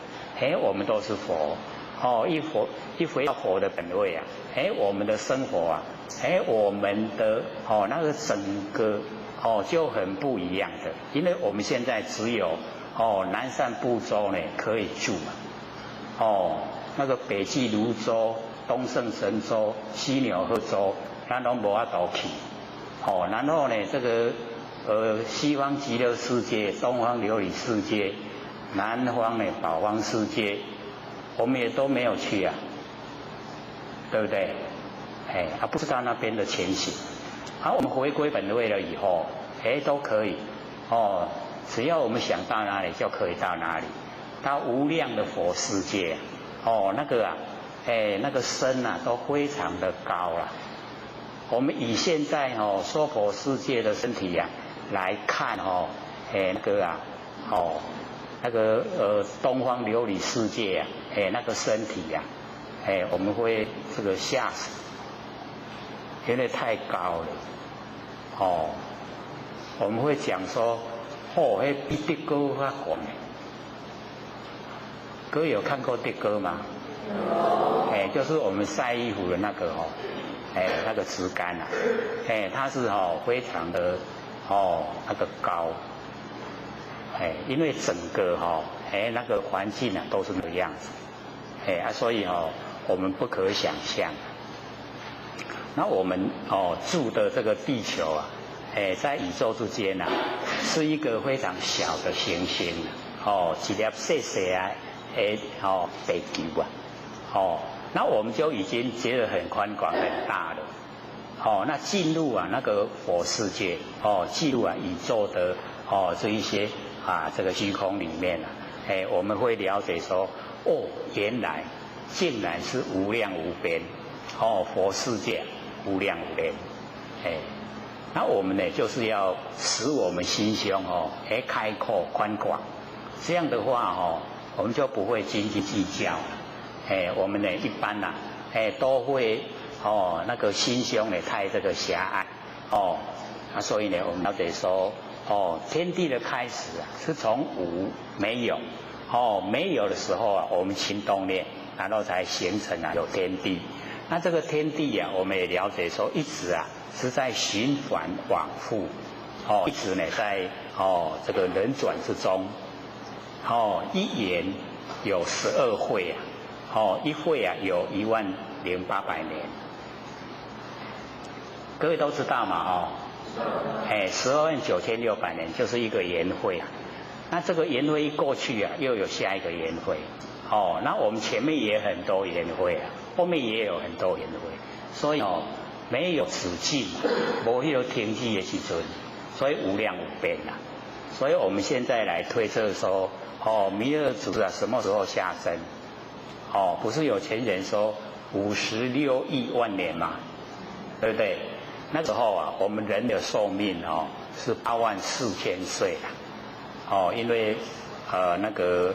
《阿含经》呢有记载说，弥勒祖师下生的时候啊，我们这个众生的寿命啊是84000岁。各位先生，84000岁是什么情形？我们现在才100岁，所以在84000岁里面啊，这个一撇都没有，那我们各位先生，假如说现在的寿命啊，是84000岁的时候，我们的思想是怎么样？都不可想象的，对不对？所以《阿含经》呢就记载说，那个时候啊，因为人类最善良，都已经呢把整个我们那个佛性呢呈现，所以有84000岁的寿命。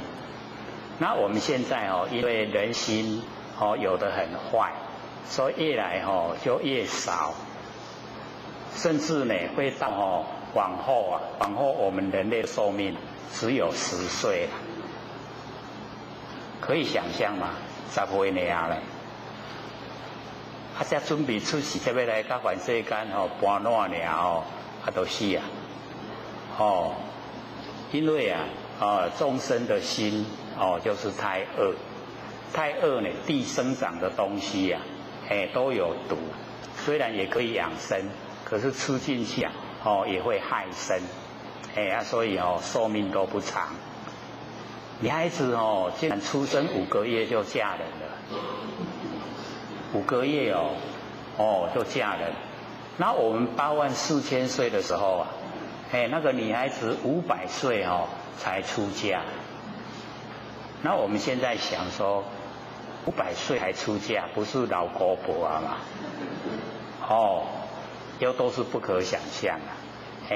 我们了解说，我们不知的那些天地啊是很多那我们呢，因为落入凡尘的时间太短，我们用呢追求呢不一样的那个目标，没有朝着我们不生不灭佛性来追求，所以就越偏离呀偏离这个正道，所以我们也认为这个生生死死啊，就是很正常的那个现象。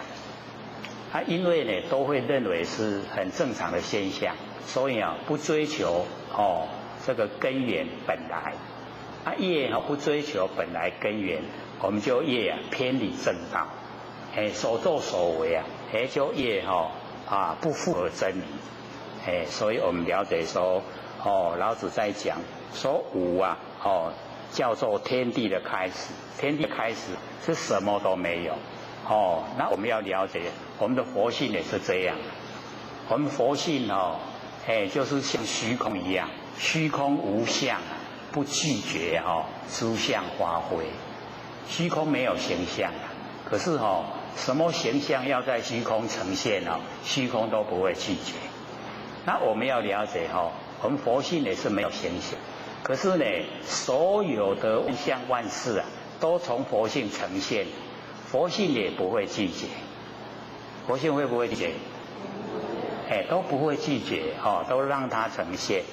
可是我们现在就会变成认为说万象万事的呈现跟我佛性没有关系都会这样认为那我们了解说在真理里面不是这样都是我们如来藏，都是我们的佛性所以呢整个无那个天地都还没有天地都在我们的性门之中所以那个无叫做呢天地的开始，然后有叫做万物的母亲，有了所以我们要知道说有了就像我们起心动念有了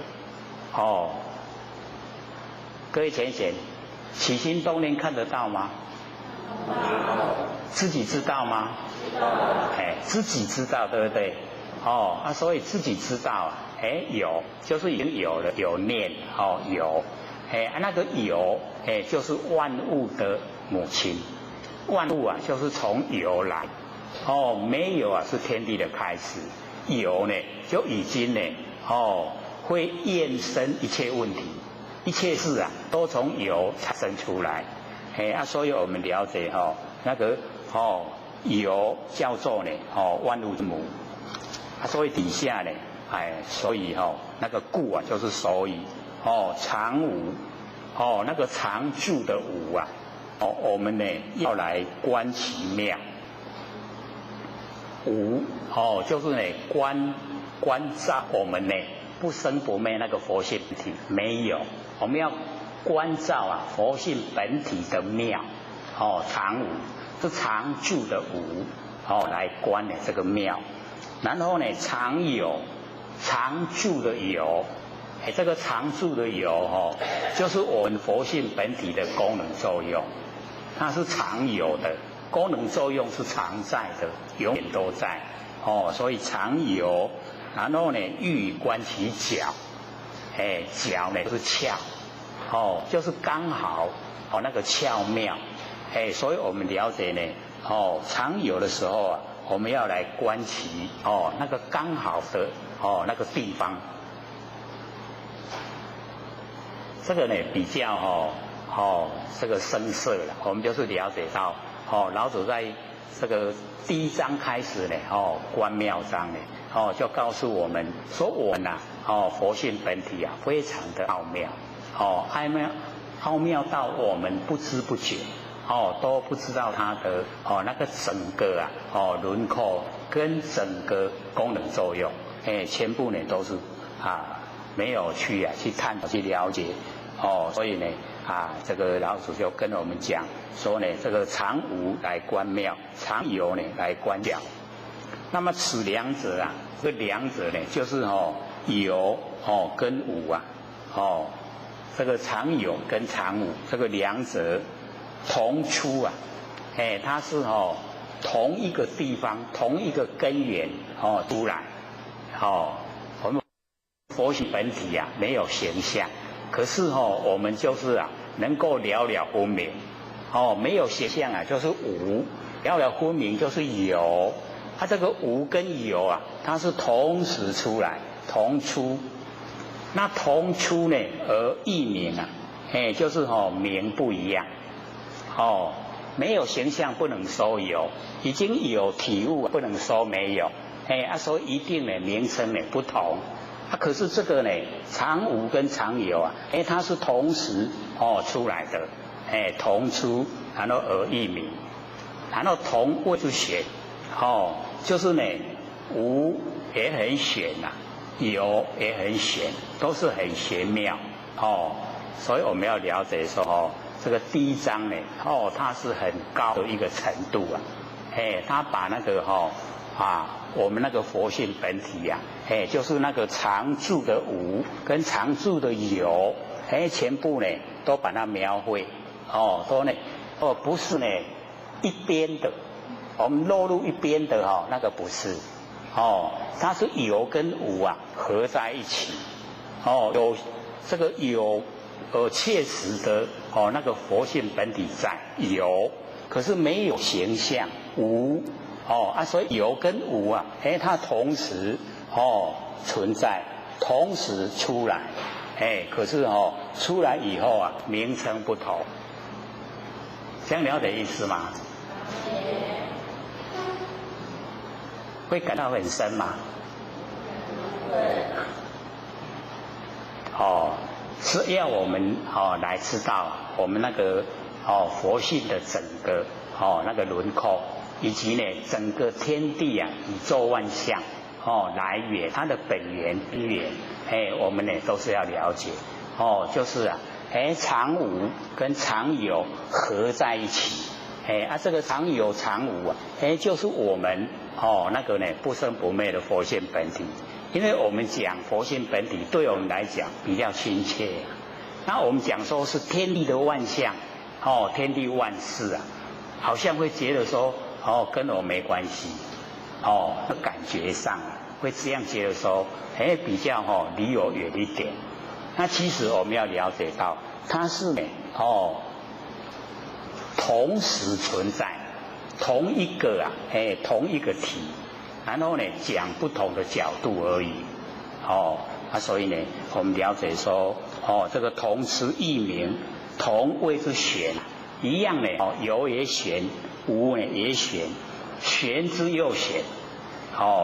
众妙之门，所有的奥妙都是从常有跟常无这样出来的众妙之门。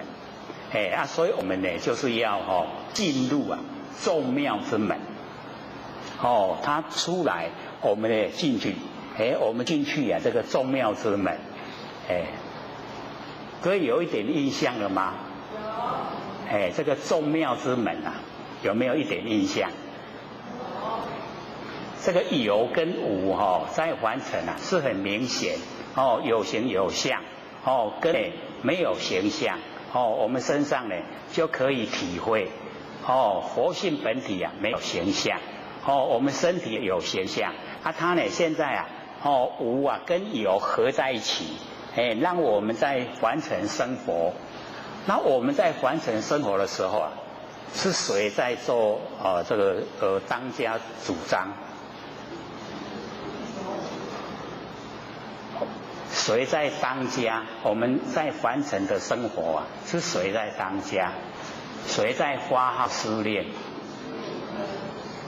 很有意思我们了解说呢，那个常无跟常有既然就是我们整个的本体了。那我们现在呢呈现在凡尘，已经从众妙之门出来以后啊，我们有没有让这个呈现呢众妙的那一个那个主宰者啊来当家？我们都会被这个凡尘的景象这个吸引，然后呢我们的那个感官啊有有的感官呢，跟这个完成的景象啊，就已经汇合，然后汇合了以后啊，各位先生，是不是产生很多的我们那个处理的方式？因为我们在阐释的时候啊，并没有固定说它会变成什么样，只是说那个原理状态，原来是这个样子的。那我们怎么样去应对？怎么样来处理？怎么样来应用会比较理想？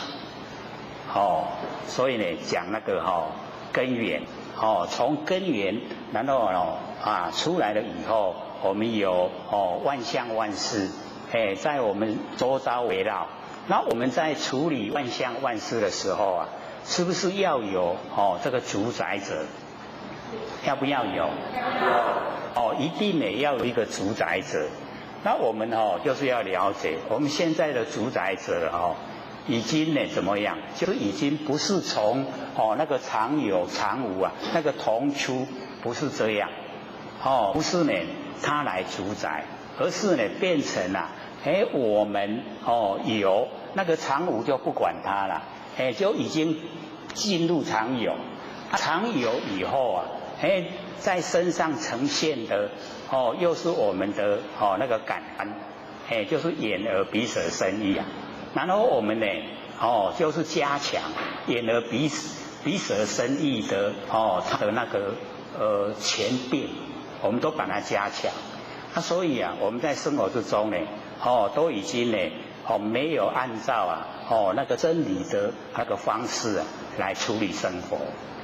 所以我们就会在这一种不符合真理的状态之下，已经偏离正道。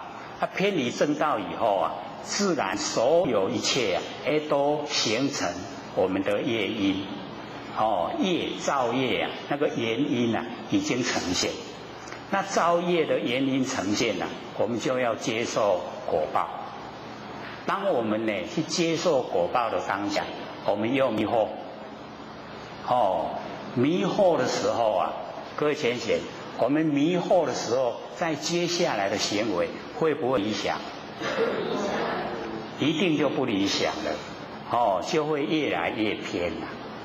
所以我们是要了解，我们从那个同出有跟无啊，常无常有，那个同出由它呢来主宰，来当家。所以呢，或者就讲说呢，我们鼓励我们的佛性主人出来当家，不要让我们的六根呢当家。因为六根当家呢，都会不知不觉造业造了业就要受苦，受了苦迷惑，迷惑呢又造业，就这样没完没了。那我们越受苦就会越严重。那假如说我们了解了，从根源着手，是从常有常无的本体，然后来主宰。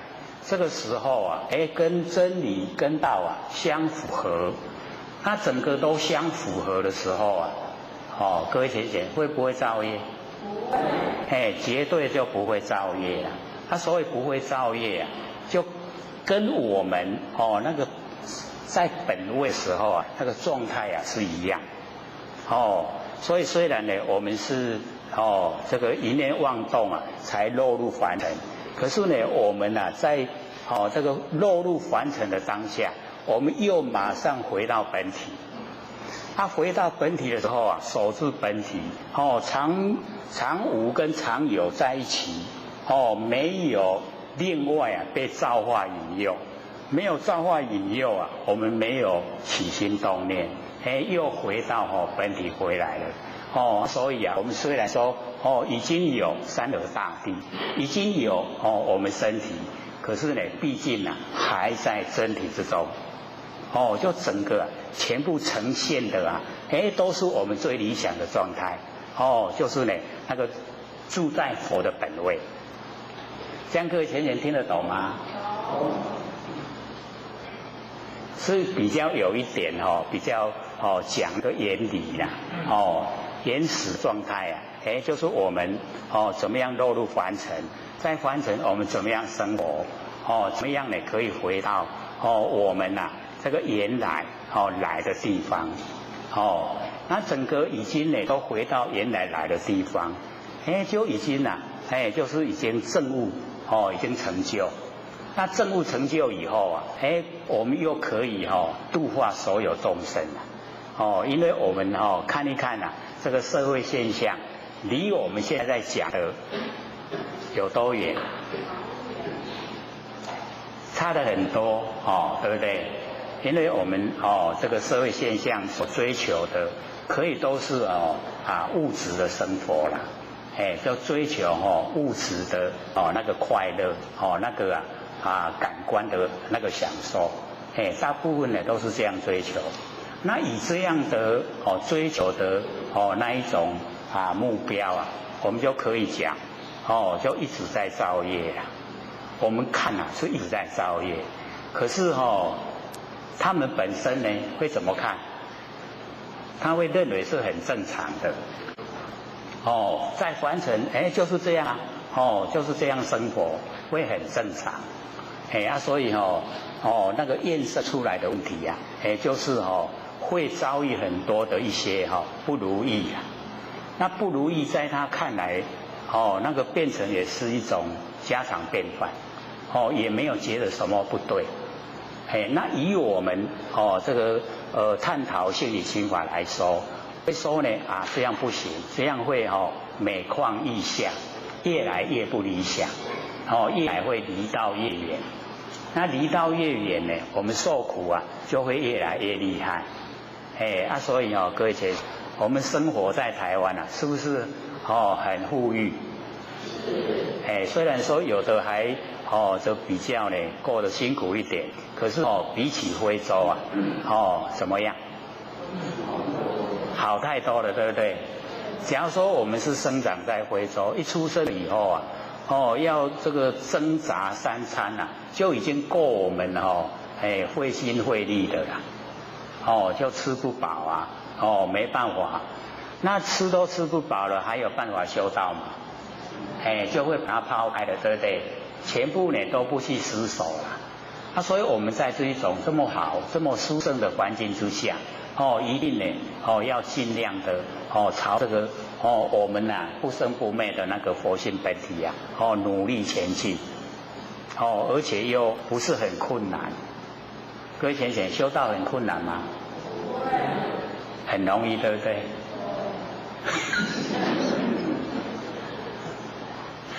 或许都曾经做比喻说假如说已经有喝酒有抽烟，然后要他戒烟戒酒，对他来讲真的是不容易困难。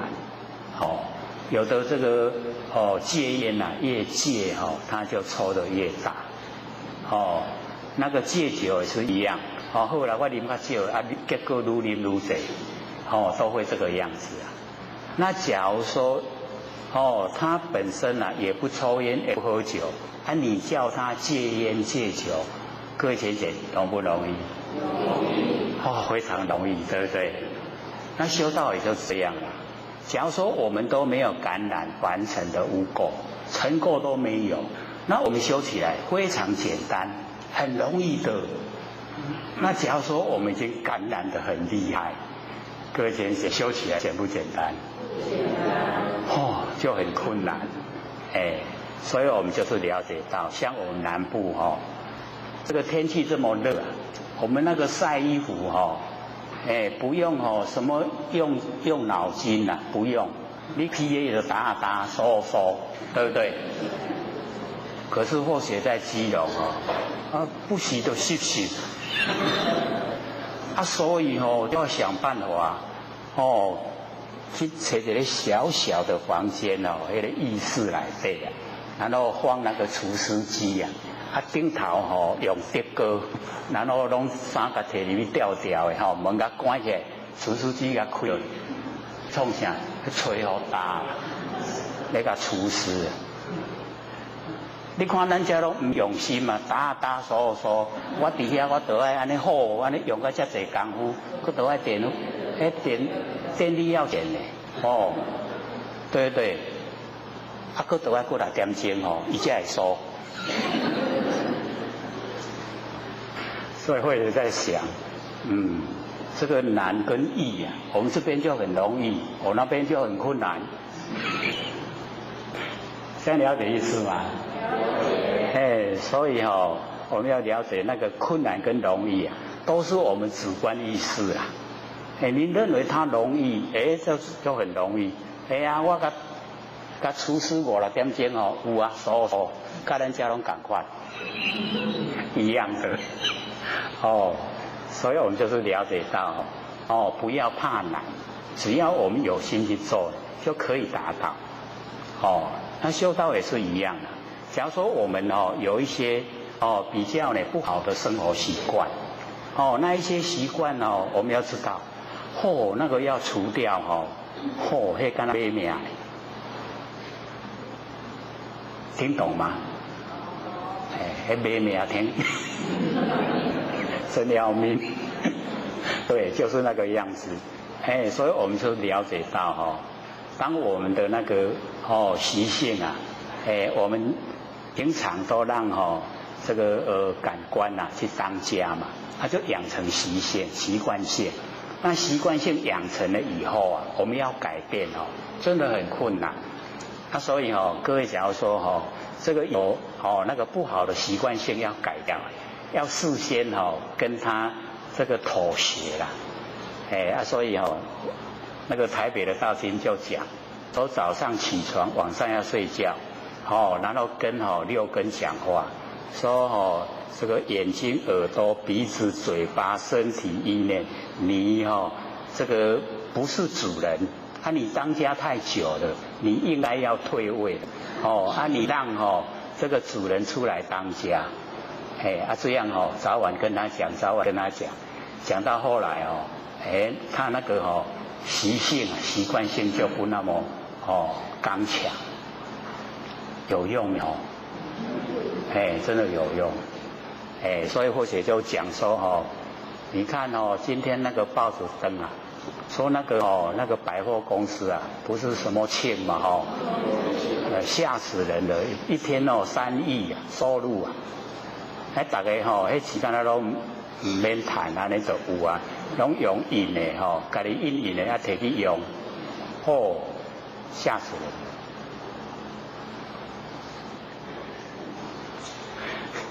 所以我们了解到为什么那个样子，谁在当家？你去逛百货公司的时候谁在当家？就是眼睛在当家。我就抢不要了。真的是，就是眼睛当家。像我们一修道了以后，你要告诉自己，家里已经够用了。这个穿的已经你看现在谁在补衣服啊？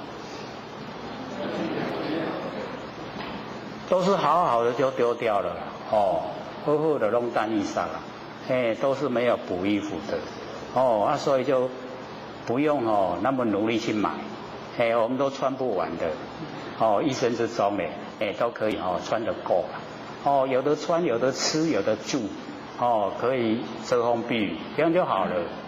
那个另外都不用追求，尤其最好的生意最好就是化妆品。那化妆品或许是最反对，为什么？你晚上睡觉要洗掉嘞，那个又那么贵，磨一磨把它洗掉，好可惜哦，对不对？所以各位听课以后你要化妆的时候，你抹就咧想讲，这都要洗掉咧，洗假了咧，就不会想要了，这个数年你洗好前去就上水，不用化妆，所以那个一化妆以后，各位先生化妆了以后，我们看一看变成什么？不好说假如说他画得太浓了我们会说山妖水怪，像不像？那个都很贵的嘞。哦，竟然把它画在脸上，然后再洗掉。或谁都讲，我们年岁大了大概面拢感官不一样。你看欧丽桑、欧巴桑迄食老面拢感官，所以唔免化妆啦。不用，迄拢多余的。我们把那个时间化妆的时间拿来研究心理心法，拿来呢做万年放下，一年不生，来跟自己的佛性打交道，最理想的那个化妆的时间各位先生久不久？真的是很久了或许是看人在化妆，那个花个1-2个小时是小事，对不对？化妆的时候1-2个小时是小事，我们来研究心理心法，1-2个小时是大事，对不对？我们了解了以后我们了解整个人生整个过程，整个怎么样状态，不是更理想吗？对不对？像我们这样这个1年这样一路走过来理不理想？我们从那个朦胧全部不知道的状态之下，然后走到稍微有一点了解的，对不对？然后我们更深入深入呢到原始状态，真的摸到我们根源，可以回到我们佛的本位你看多么好，是要培养我们那个正确的相信自己就是佛。这样的话那个外来的那个幽冥鬼神魑魅魍魉，他就不会捉弄我们，就不容易进到我们的身来了。你哪一个心神都不定那个最喜欢那个幽冥鬼魂那个魑魅魍魉，看你心不定，紧甲你问入来，但你啥就害拢互伊咧做主啦。你家己拢互伊拍去贪我你就没有办法指导你自己的身体。所以你心头爱了定，家己都是佛，自己就是佛了一定也要切实告诉自己本身就是佛，外面没有很亲切的，很实在的把那个整个我们不生不灭的那个佛性很笃定的把它呢这个启发，然后培养，让它茁壮长大。那以后这个身体还给天地所有红土就还给天地已经没关系了。不像我们社会人士没有启发佛性的时候我们一口气不来我们两眼一闭的时候各位浅浅知道什么状况吗？两眼一闭那个没有路可以走嘞。我们睁开眼睛是不是可以走路嘛？这两眼一闭以后会走在走，没有路可以走了，那很紧张的。所以我们家属就会赶快请那个诵经团来诵经那个就是他没有路可以走。那我们现在我们修到了以后，知道呢原来我们的性分，我们的真心佛性是充塞整个宇宙虚空是这么宽广，而且又如如不动这么殊胜。那我们都不认识不知道，我们日用呢都不知现在呢研究知道说原来只要我启发佛性了以后，我佛性呢充塞整个宇宙虚空，虚空呢就不是玩空，而是真空。然后妙有有没有形象整个都是我的真心佛性。这个时候身体就可以还给天地没关系。那没有启发的时候这个空就是玩空，玩空是空中什么都没有了。那我们社会人士是不是把这个空当成玩空？对不对？空中什么都没有没有启发佛性啊，空中什么都没有，就是完，所以他就很重视他的身体，生死就很在意，所以我们那个台湾俚语啊，死了以后叫做过身，贵心呐，这个身没有了，转换一个身呐，假如说我们还有行善，那还有人的身，不错了。那假如说作恶啊，那就变成畜生道了，你变成畜生了。那我们可以去想象，变成畜生了以后啊，他知不知道真理？纵然是最灵敏的狗、猫，他知不知道他的佛性？都已经都不知不觉了。所以我们就是要知道说，做得不好，一转到畜生道，那个就要很久、很苦的时间呐，去煎熬。所以我们要知道说，凡尘的因果定理，绝对不可以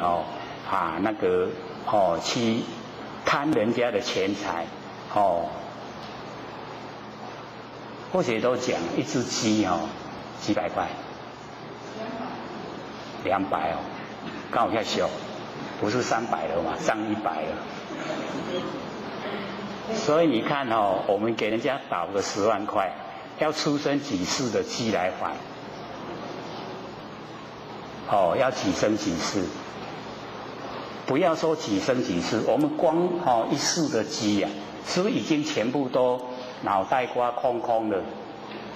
一恢复人的身体的时候啊，什么理都懂了，对不对？所以我们要了解说在凡尘啊，我们现在可以主宰，有身体，自己有能力，可以努力修，可以使自己的佛性啊，尽量的向外延伸，很宽广到整个宇宙虚空，全部啊都是真心佛性。跟老子讲的无天地的开始，没有天地开始的时候什么都没有，然后我们进入啊，真正的到那个什么都没有的状态，可以进入，进入呢到那个无，然后呢要显象，要山河大地啊，我们又可以有常有，所以常无跟常有就在我们呢自己啊现分里面。它同时啊出来，奥不奥妙？很奥妙可是我们不研究的话，不知道呢。我们那个佛性啊，它是常无跟常有合在一起，合在一起呀。所以我们平常在经典里面看，它就讲虚空无相，不拒绝诸相发挥。虚空是讲佛性佛性没有形象，可是它不拒绝诸相发挥，所有山河大地所有万象都从我们的佛性呢发挥出来，它佛性都不会拒绝，所以我们就是要了解到佛性呢这个修养真好，像我们现在六根当家，佛性它也没抗议，有没有抗议？是不是修养很好？只要你要当家六根要当家，佛性就退位了，它就退到你见不到的地方，因为它出来你会讨厌。你正在用六根的时候啊，它出来干涉，说唔好啦，违背良心啦，你卖管，你卖吵，不是这样吗？对不对？没有遇到这个现象拍谁有啦，都有拄到，都会经过。为什么？因为现实生活就是这个样子，有形有相毕竟比较引诱，那个诱惑力比较大。那个无形无相那个佛性它出来见义的时候那真的力道都很弱，所以我们要了解说，感到心不安的时候那个事情绝对不要做，那个不合真理。你感到心安你就呢放心去做，因为那个符合真理。所以我们那个良知良能啊，都时时刻刻会呈现的。各位有没有啊？良心在不在啊？不是一个已经那个过世了，一个还没出生。我们都会找借口啊，说这个良心一个已经过世了，一个还没出生，刚好中间空档，他都可以为非作歹，所以我们都很会找借口，那我们要了解到，这个因果定理啊，自受还是要自受，自己要去接受了，所以我们在这个行持的时候，就是要了解到。不能违背真理，然后我们都符合，跟真理相符合，帮助众生，又呢不记在心上，记在心上我们会接受福报啊；不记在心上会记录我们性分，生子得本，种足我们的得本，那个得本一够以后啊，你的领悟，你的修持就会很通顺。那假如说我们障碍很多各位贤贤，我们经典拿起来看，这个眼睛就很生涩，就一直想睡觉，有没有这个现象？那个就是我们的业障在主啊，在给我们阻碍了，卖垮了，因为你看了以后你去研究啊，他这个债就不好讨了。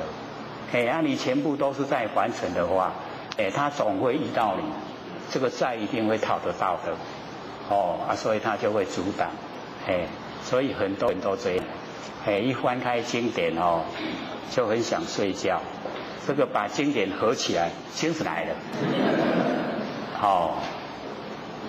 所以就很明显的那个业力啊，在拉扯。那我们在凡尘很重要的就是不要造业，造业一定要去接受果报，所以在造的时候啊，千千万万不要不造业，要修持呢就在起心动念，念就是业，起心动念啊，这个又造业了，又不要，只要我们保持那个觉啊，那个念头一定很快的减少。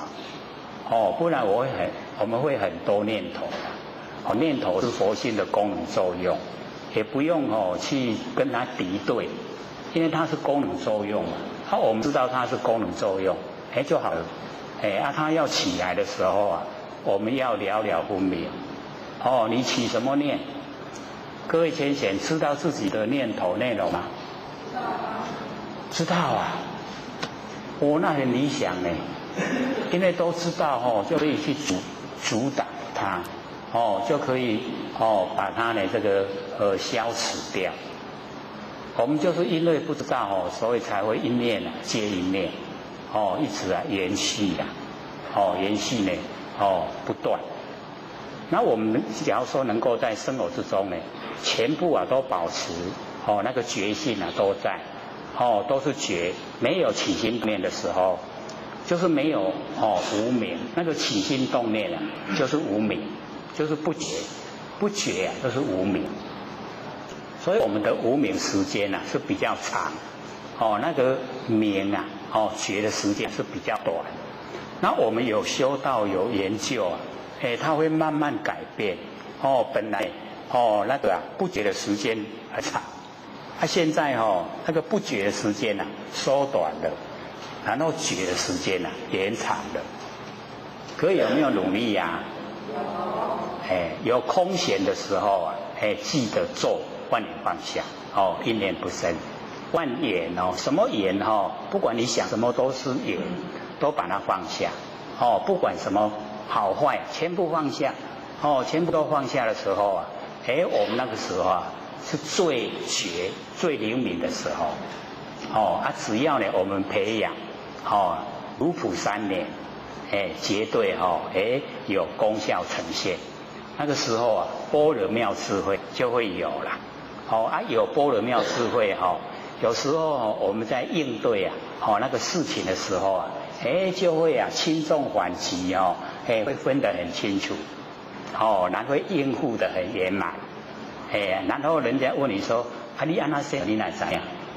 你找不到原因了，那个就是般若，般若妙智慧，它那个是从佛性本体发挥，不是从我们落入后天有身体以后去学的，学的不会有般若啦。这是佛性本体才会有，所以一定呢，我们要朝这个方向努力，做万年放下很舒服啊，尤其晚上要睡觉的时候，你躺在床上一坐了就睡着了。各位有没有做这个万年放下睡觉的时候马上睡着了？明天早上醒过来很舒服，对不对？那个头脑很清醒。那假如说我们晚上睡觉的时候胡思乱想，明天起来的时候那个头很痛。各位有没有把它试验看看？有啊，真的是这样啊，所以呢，我们就是了解到自己本身有试验过，那个知道它的结果是怎么样，所以在那个噪音的时候你就会说这个不行，这个一做了会怎么样？已经知道它的结果，所以我们修道呢就是这个样子，噪音的时候就知道结果，那我们哪敢去造恶因就绝对不敢，对不对？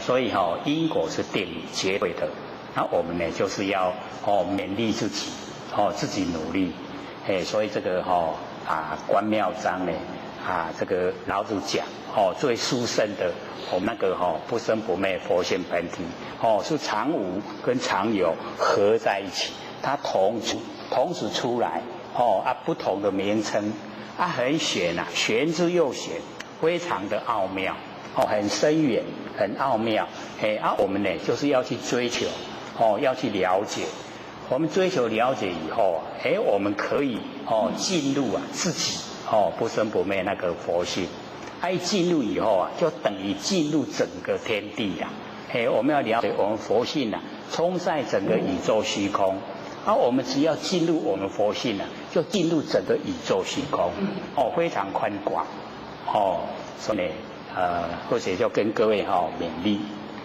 然后我们呢这个接着讲这个第二章观角观角章。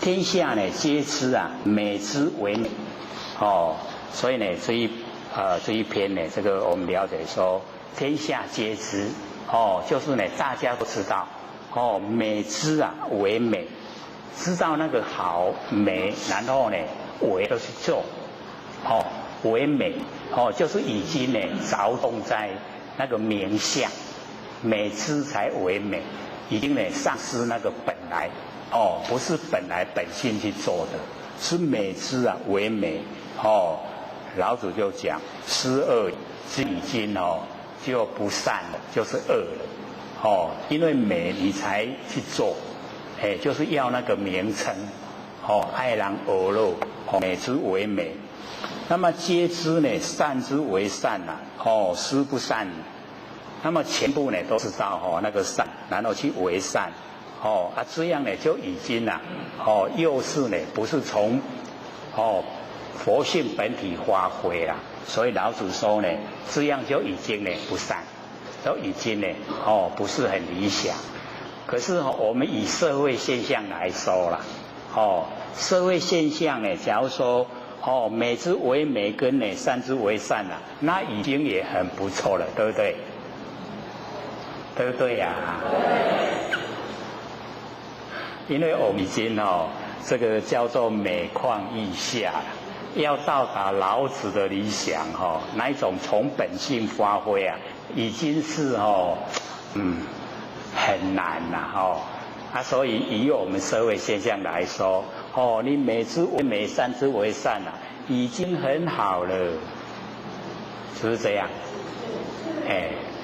确实呢我们在凡尘就已经落入到已经都着重在名，着重在相注重名相我们就已经呢丧失本来就没有从自己呀、那个佛性本体呀、这个发挥，所以我们就是要了解到，老子的那个本来的意思啊，就是要我们各个啊都回到很淳朴的那个本性，很淳朴的本性你从本性发挥，从本性发挥出来的那个才叫做真的是善，真的是美，所以真善美啊，全部呢都在我们内心所以我们要了解说这个内心啊，保持那个真善美很重要我们不管这个外面的那个批评，不管外面的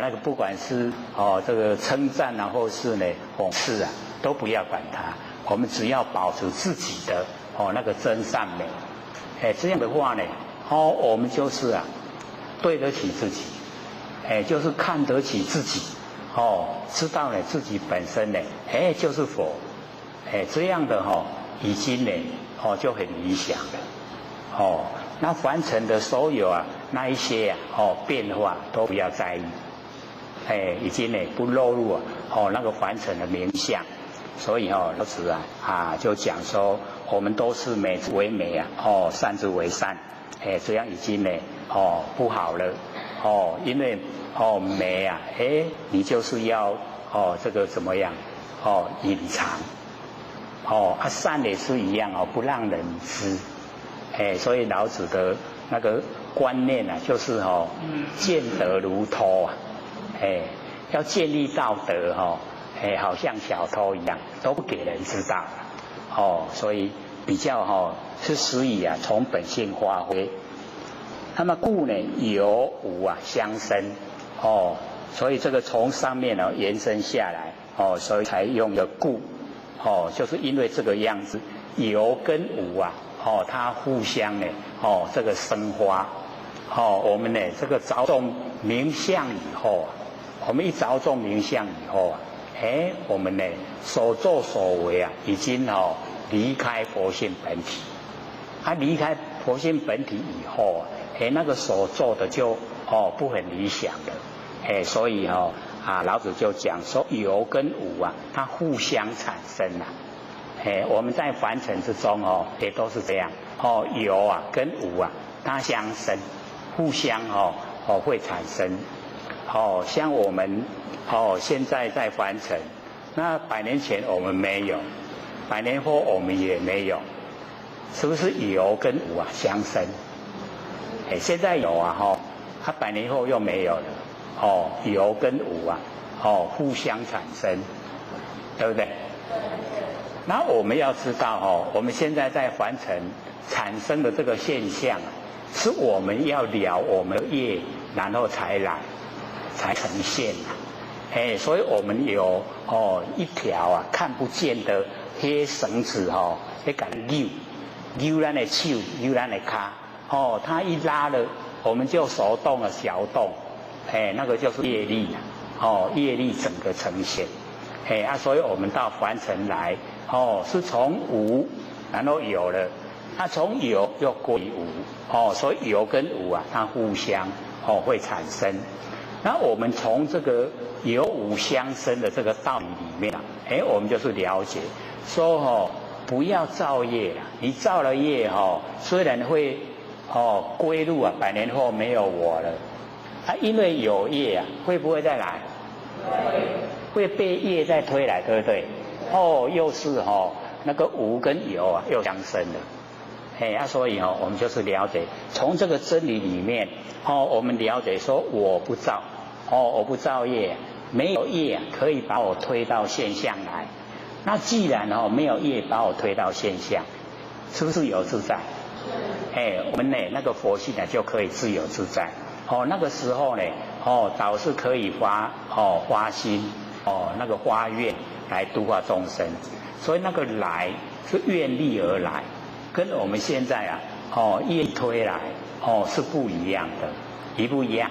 不一样被业力推来，我们是不得不来那我们愿成愿而来，那个是不管是我们遭遇什么现象，都是非常快乐的，对不对？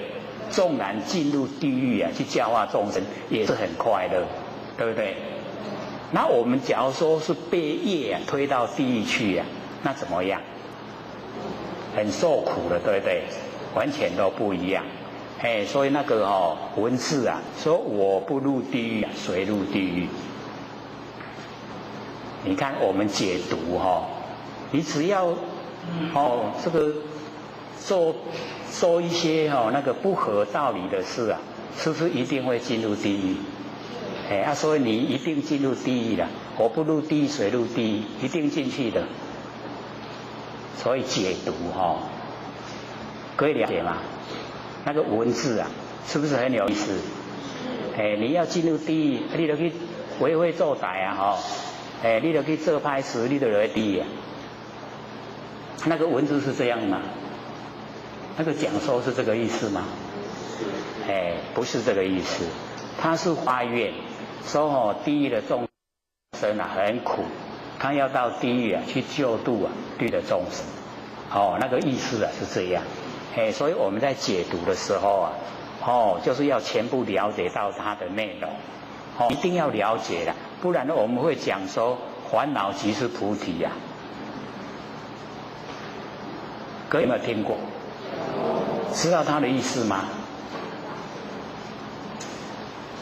烦恼即是菩提，那个是在讲我们那个起心动念的根源，那个能够起心动念就是我们佛性本体，佛性本体才能够起心动念。那假如说我们是进入烦恼的内容，那个烦恼会不会是菩提？绝对不会那个烦恼变成恶，它会促成我们造业。烦恼的内容我们进入烦恼的内容我们去应对以后各位姐姐，是不是会有行为出来？行为出来，从烦恼的出来的行为善不善？是不是一定造业？所以那个不是菩提所以我们看文字来了解一定要知道像那个永嘉大师那个观恶缘是功德我们会观了吗？人家在这个修眉是不是都是讲恶缘？我们要不要去观？那个我们要了解观恶缘是功德。那个永嘉大师是针对着指着我们鼻子讲骂我们来关照他在骂我们的那个恶缘，你去观，这个就是功德，是这样的。这样了解意思吗？我们有没有被别人指着鼻子骂？我们有没有观？还是骂回去了？把他骂回去了，对不对？不受不接受那个恶意。所以我们要了解文字一出来以后要知道它的意思要完全了解。所以有很多说会背那个佛经佛的经典会背有时候我们背得太熟了，就会倒背如流。各位浅显会产生什么现象？会背佛经又会倒背如流，会产生什么现象？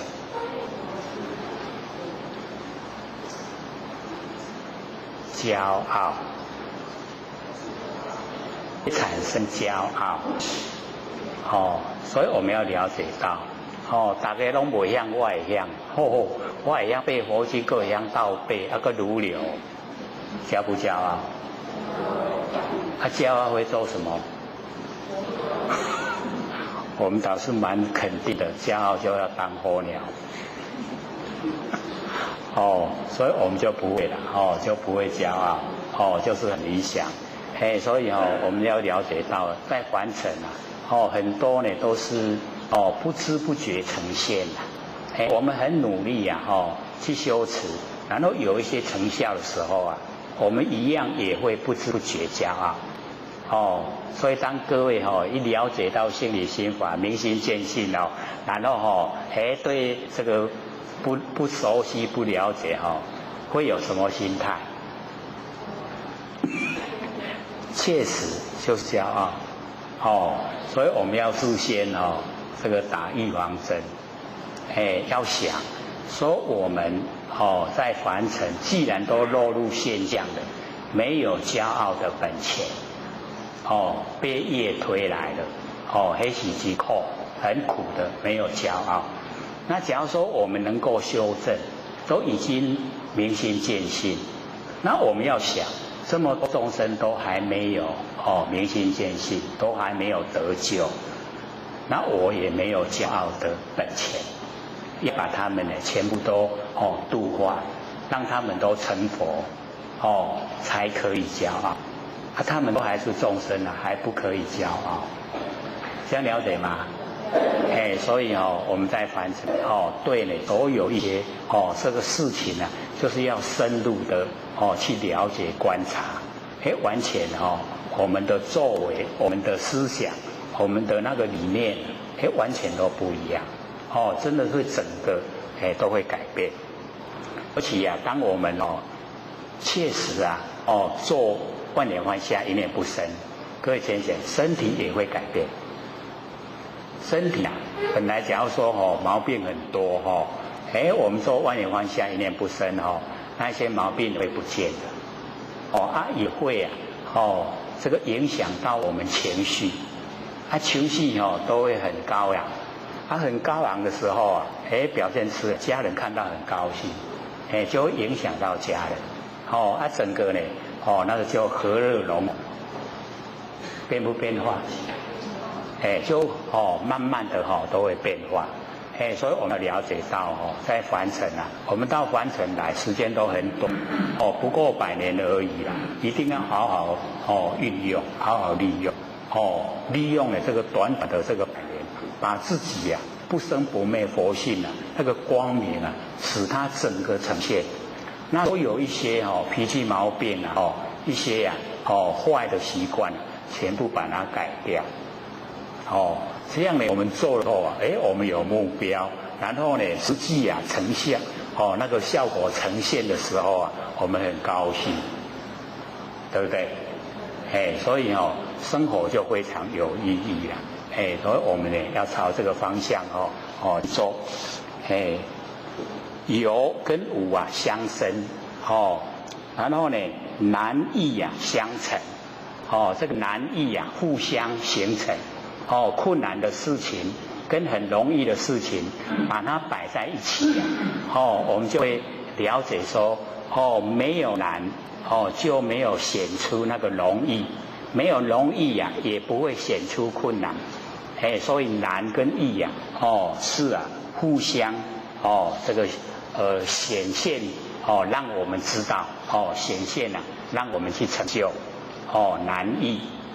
那我们呢就要了解说，在修道的过程里面我们觉得说那个很困难尤其呢要改掉我们习性真的是很不容易。那假如说我们畏难就不做了那永远都没有成就的时候所以呢我们呢就呢立定目标难的那一些呢事我们从容易的地方入手每天的生活我们都要过，对不对？我们整天24个小时愁眉苦脸一样也过了，我们整天呢欢欢喜喜也一样过24个小时。那我们一定要选择快快乐乐来过这24个小时，然后呢要改掉呢很不容易改的那个习惯性呢，我们也在日常生活之中，然后呢这个只要一有空闲我们就可以入手，很容易去做万年放下，一念不生，很不容易改变的那个习惯性会在我们做万年放下，一念不生的时候它就默默的被我们改过了，默默的不见了。就没去现在呢不好的习惯性因为我们一有空闲就做万年放下，一念不生。然后这个时候啊，那个所有的坏习惯，是不是也是万缘之中的一缘，对不对？我们也一样把它放下，放下，放下了，整个呢放下，就楼底无去啊。所以了解说很多是我们自己呀、自己画地为牢，咱拢会想讲啊，我的个性都生爱，很多都会把自己呀、定在一个定位了，就不愿意去改它。那假如说我们了解说，凡尘事啊都没有固定的，都是变化，都在变化，就是因为凡尘事都没有固定会变化，我们修道才有用。假如说凡事都是固定不变化的，我们修道就没有用了啦，都是固定的啊。佛都是佛，众生就是众生，固定的，那修有什么用？就是因为不固定，我们众生可以成佛，所以努力修，这样知道吗？所以我们要了解说，在凡尘啊，只要我们肯做，那个再困难的事啊，也都会在很容易的那个情形之下去完成。尤其啊，那个或许为什么会讲这个，就是北部的前贤在讲心得分享的时候讲出来的啦。他说那个只要3-5分钟，你只要有空闲3-5分钟，就好好利用万年放下，然后一念不生，就可以改变了我们整个身体的状态，就可以改变整个家人相处的情形，就可以改变我们那个很顽固的习惯性。就是这样呢。所以我们要了解说，不要怕难，只要有心啊，都一定有成就的时候。只要我们肯做，也不会真的做不到了。万年放下，一念不生，容不容易？各位都还没有做出心得啊，所以容易，那个没有力道所以一定得要做不管3分钟、5分钟，只要有空闲的时间，你就可以做万年放下，一念不生你身体啊会变化，你的家人相处会变化，你整个命运啊会变化你会很高兴真正的在修道的轨道之中竟然剩下11分钟要给各位提问，可以有问题吗？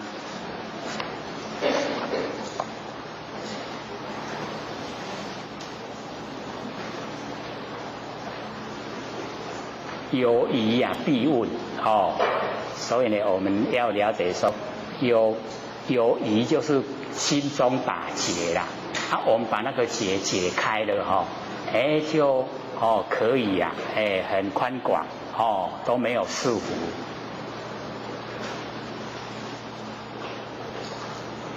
那个上次啊那个不是有写那个西米嘛那或许一直在说这个名字我们不是有一个河西米吗？河西米各位知道意思吗？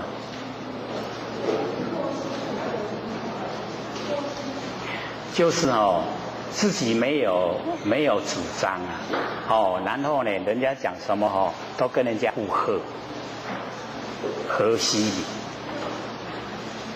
有没有要问的啊？都没有啊。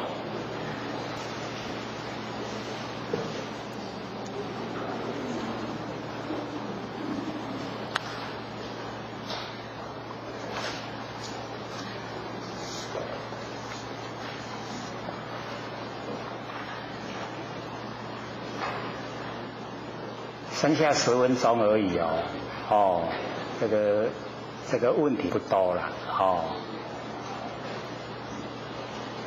要回答问题10分钟大概1-2个问题就差不多了有时候啊我们要了解说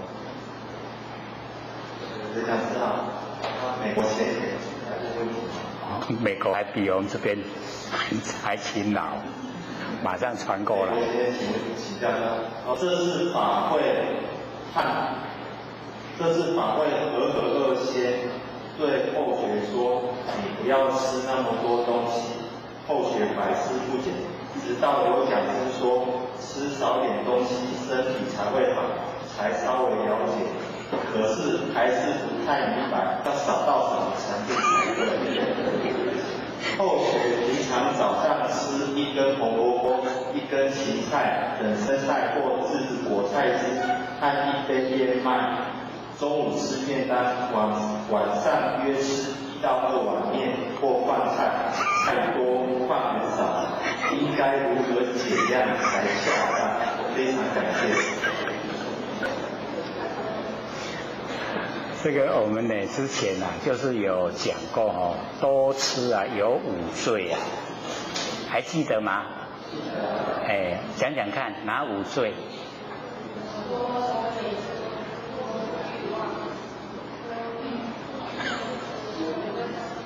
？2个。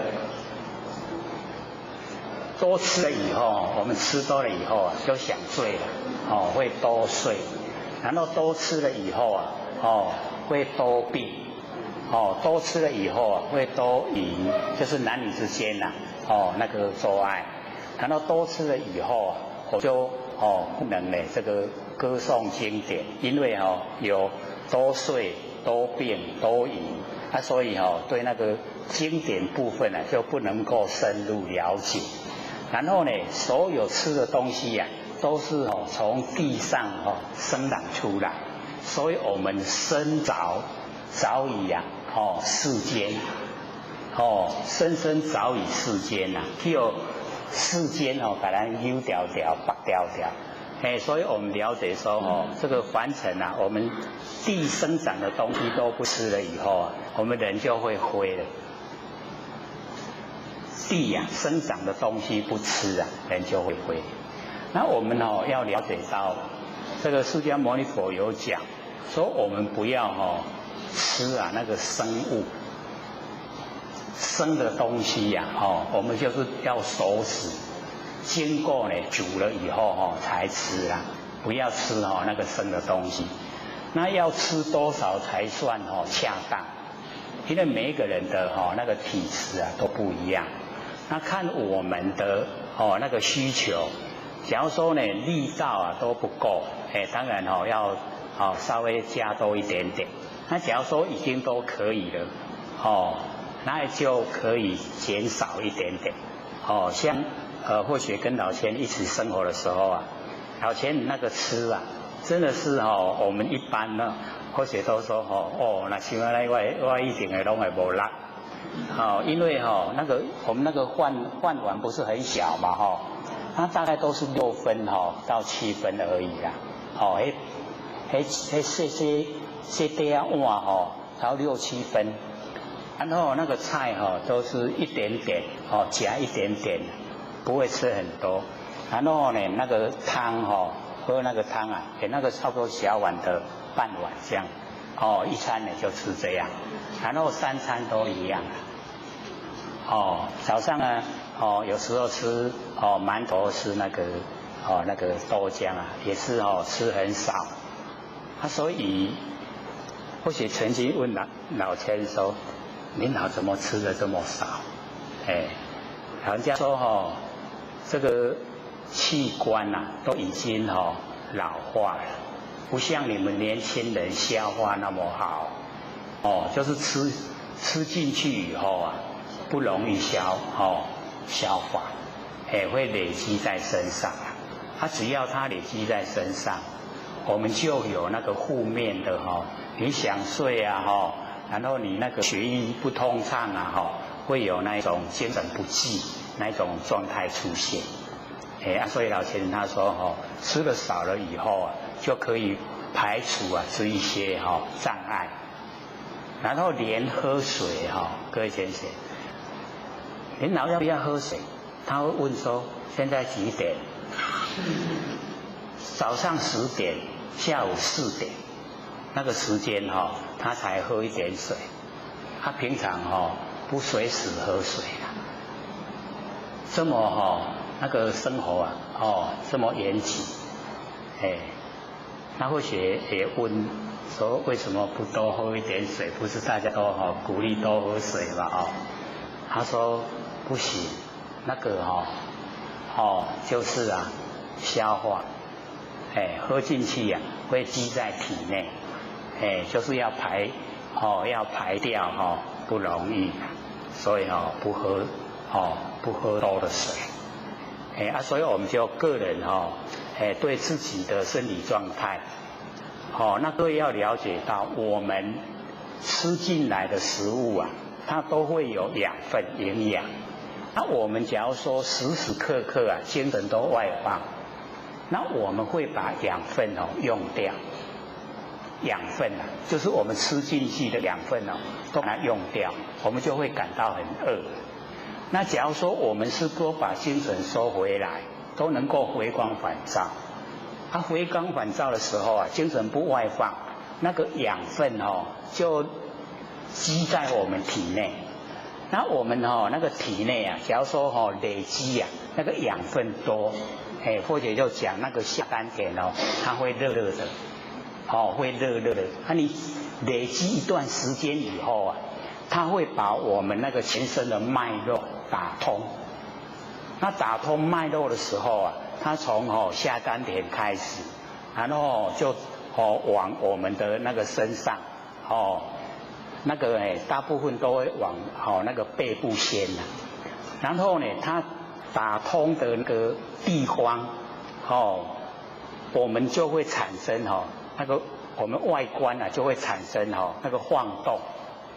所以那个假如说各位有那个经验就不要害怕。有时候呢是左右晃动，有时候是前后晃动，有时候是圆的晃动。圆的也有这个由左向右，由右向左，都不一样的它都自然而然。你在这个状态之下，勿忘勿助，不要忘记，不要帮助，让它自然。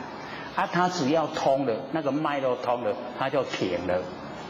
停了以后又会往上面，这个往我们那个头部进来。身体通了，身体不动。然后呢，那个颈部头部不通然后那个颈部头部在动，再动也是一样，它有左右，有前后，然后也有远的也有左向右，有右向左，都这样。然后那个摇动也一样，不要帮助它也不要忘记你就让它自然，它自然已经全部通了，它就停止。所以那个是我们把养分收回来以后，在身体产生的它的功能作用。所以我们就是了解说，我们外放，精神外放会一直消耗我们的能量，就是把那个吃进来的那个养分都消耗掉。你假如说回光返照了，那个养分都累积在体内，累积在体内呢，我们就可以一段时间以后一直累积，它就会有打通我们脉络的那一个机会。那我们脉络都通了毛病就减少，我们身体的状况就会很理想。所以我们在平时的时候就做这个功夫，让我们那个精神外放的精神全部回来，那个累积我们那个能量。让我们这整个身体都很健康。当然我们平常的时候也要运动。有运动的话，我们那个血液循环就比较正常，毛病就会减少。这个是在养生方面我们要了解说，这个呢是要靠自己努力不要懈怠。一方面精神，一方面实际的那个身体能够运动，然后精神能够这个把外放的精神收回来。同时呢进行。点师，各位讲师，各位贤贤，大家好。我学占道天师的老天前大德，及感谢各位贤贤给我学机会学讲。我们现在研究什么离我们远不远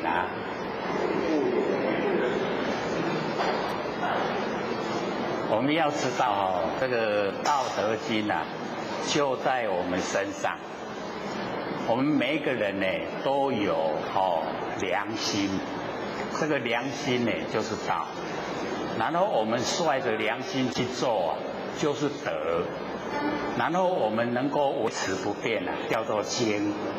所以《道德经》啊，就在我们日常生活之中。我们有没有良心啊？我们社会人士都会说哦，这个良心一个已经去世了，过去了，一个还没有出生啊。这个中间刚好是空档，这个是借口啦，就是不愿啦，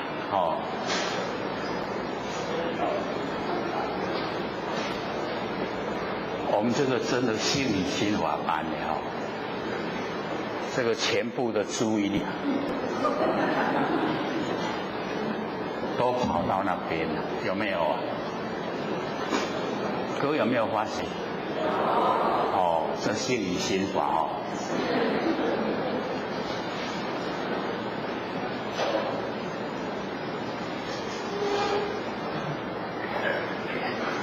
让我们知道我们的那个心呐，真的是非常的不容易啊去认识它，容不容易？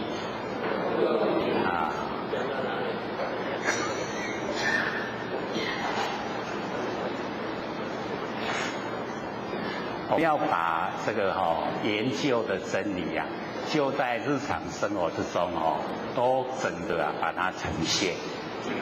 这样的话呢，对我们的那个帮助啊就很大。那假如说我们把这个上课呢所学的跟我们实际的行为啊把它分成两节的话，那这样呢我们得到的好处就不多了。那我们能够真正的进入心理心法，明心见性，了解到我们的心，然后见到我们自己呀不生不灭的佛性，非常重要。因为我们能够明心见性啊，见性才能够成佛。那心明以后呢，会怎么样？不会回答。心明因果不昧，不是吗？我们心明了以后啊，那个因果就不会迷昧了。我们就会这个了解到那个恶因啊都不能种，不能种。种恶因呢，一定会得到呢那个受苦的果报。所以呢，我们在日常生活之中啊，所做的事情啊，都是符合真理。都是从我们的那个良知良能，从我们良心出来。那么从良心出来呢，就是德。所以这个德啊非常的多，所有行为啊都是德，所以才叫做恒沙妙德。有没有听过？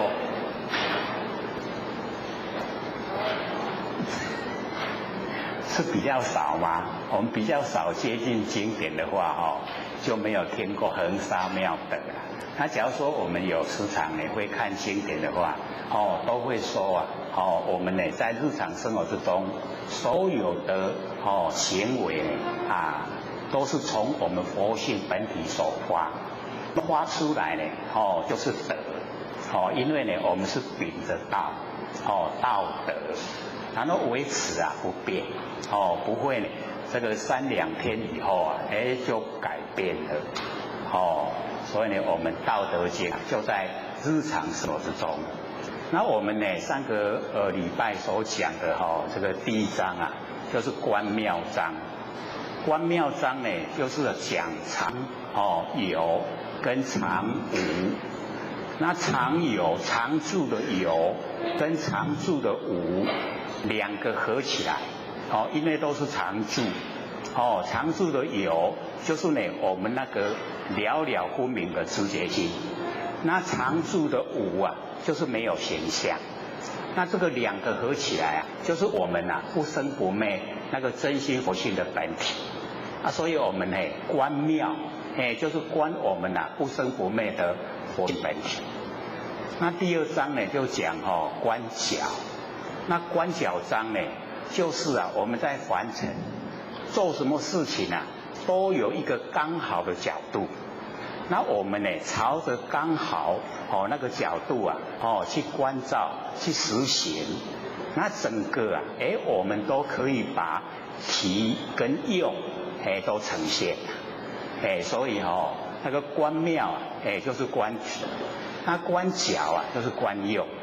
我们体用啊，都在我们身上。我们呢，要在日常生活之中呢，去体会它。所以那个观妙章最后呢，就是众妙之门，所有奥妙呢，都从我们佛性本体出来。然后接着下来啊，就是要观角。那观角，我们上个礼拜啊，有讲这个有五啊相生，跟难易啊相成，有没有听进去啊？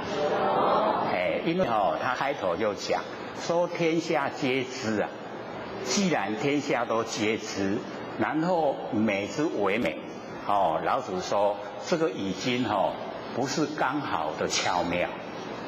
已经是皆知啊美，然后才为，就是落入有为，那个是已经是下策了，不是呢上策。那我们上策啊，应该就是要了解到，是从我们的佛性本体首发，从自性首发，不会说天下皆知美，然后我们才去做，皆知善我们才去为，都不是那样。而是说，从真理、从佛性本体发挥出来，该如何我们就如何，那样子啊，就是最上策啊。那我们在凡尘这个应对啊，有上策、有中策，然后有下策。那美之为美在现今社会来讲，已经是很好了，对不对？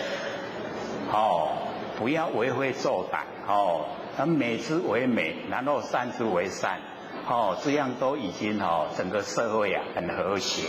虽然下策还是可以啊，我们可以接受。可是呢，在老子的眼中啊，这个已经它已经不是本来的因为我们落入啊名跟落入相，有名有相，那有名有相就不是上善，最上等的善啊。是不沾名，不落入相，那个是最上圣的，所以我们就是来研究了解，说呢，在老子的眼中啊，我们是应该怎么样来，在人生之中呢来追求这个真理，所以在那个这个观角章第二呢就讲。第一个啊，就讲有跟无啊，相生，第二个呢讲难跟易啊，相成。那有无相生，我们在上个礼拜已经有讲，各位还有印象吗？全部都又还给我了，才7天而已啊，一个礼拜。我们要了解说，这个有跟无啊，它互相之中呢，产生。我们要知道呢，在凡尘，我们造了业，造了业以后啊，就会有果报。我们最开头啊，起心动念才落入凡尘，起心动念呢，才有山河大地，有山河大地以后啊，才有众生。有众生以后，我们众生啊，才有业果，那个业啊，那个呈现。那所以呢，我们就了解说，世界众生跟业果啊，三个啊，就绵延不绝，没有那个停止的时候了。那么，我们要知道说呢，这个圣贤啊，他就是要我们能够脱离啊，一种绵延不绝的轮回。那要呢脱离绵延不绝的轮回啊，就是要了解真理，要透彻，然后我们自己了解以后，又要去实践，实行。那这样呢，我们就可以又回归到我们本位。我们每一位都是佛啦。那各位贤贤，我们为什么没有成佛？或许都讲，被我们自己的那个知觉障碍，我们的知觉性不符合真理。我们都是从六根对六尘，然后产生六识。这样呢已经它是属于生灭。那我们把生灭当成本体，当成不生不灭了。所以这样子那个知见已经错误。我们呢不承认错误了，都认为很正确。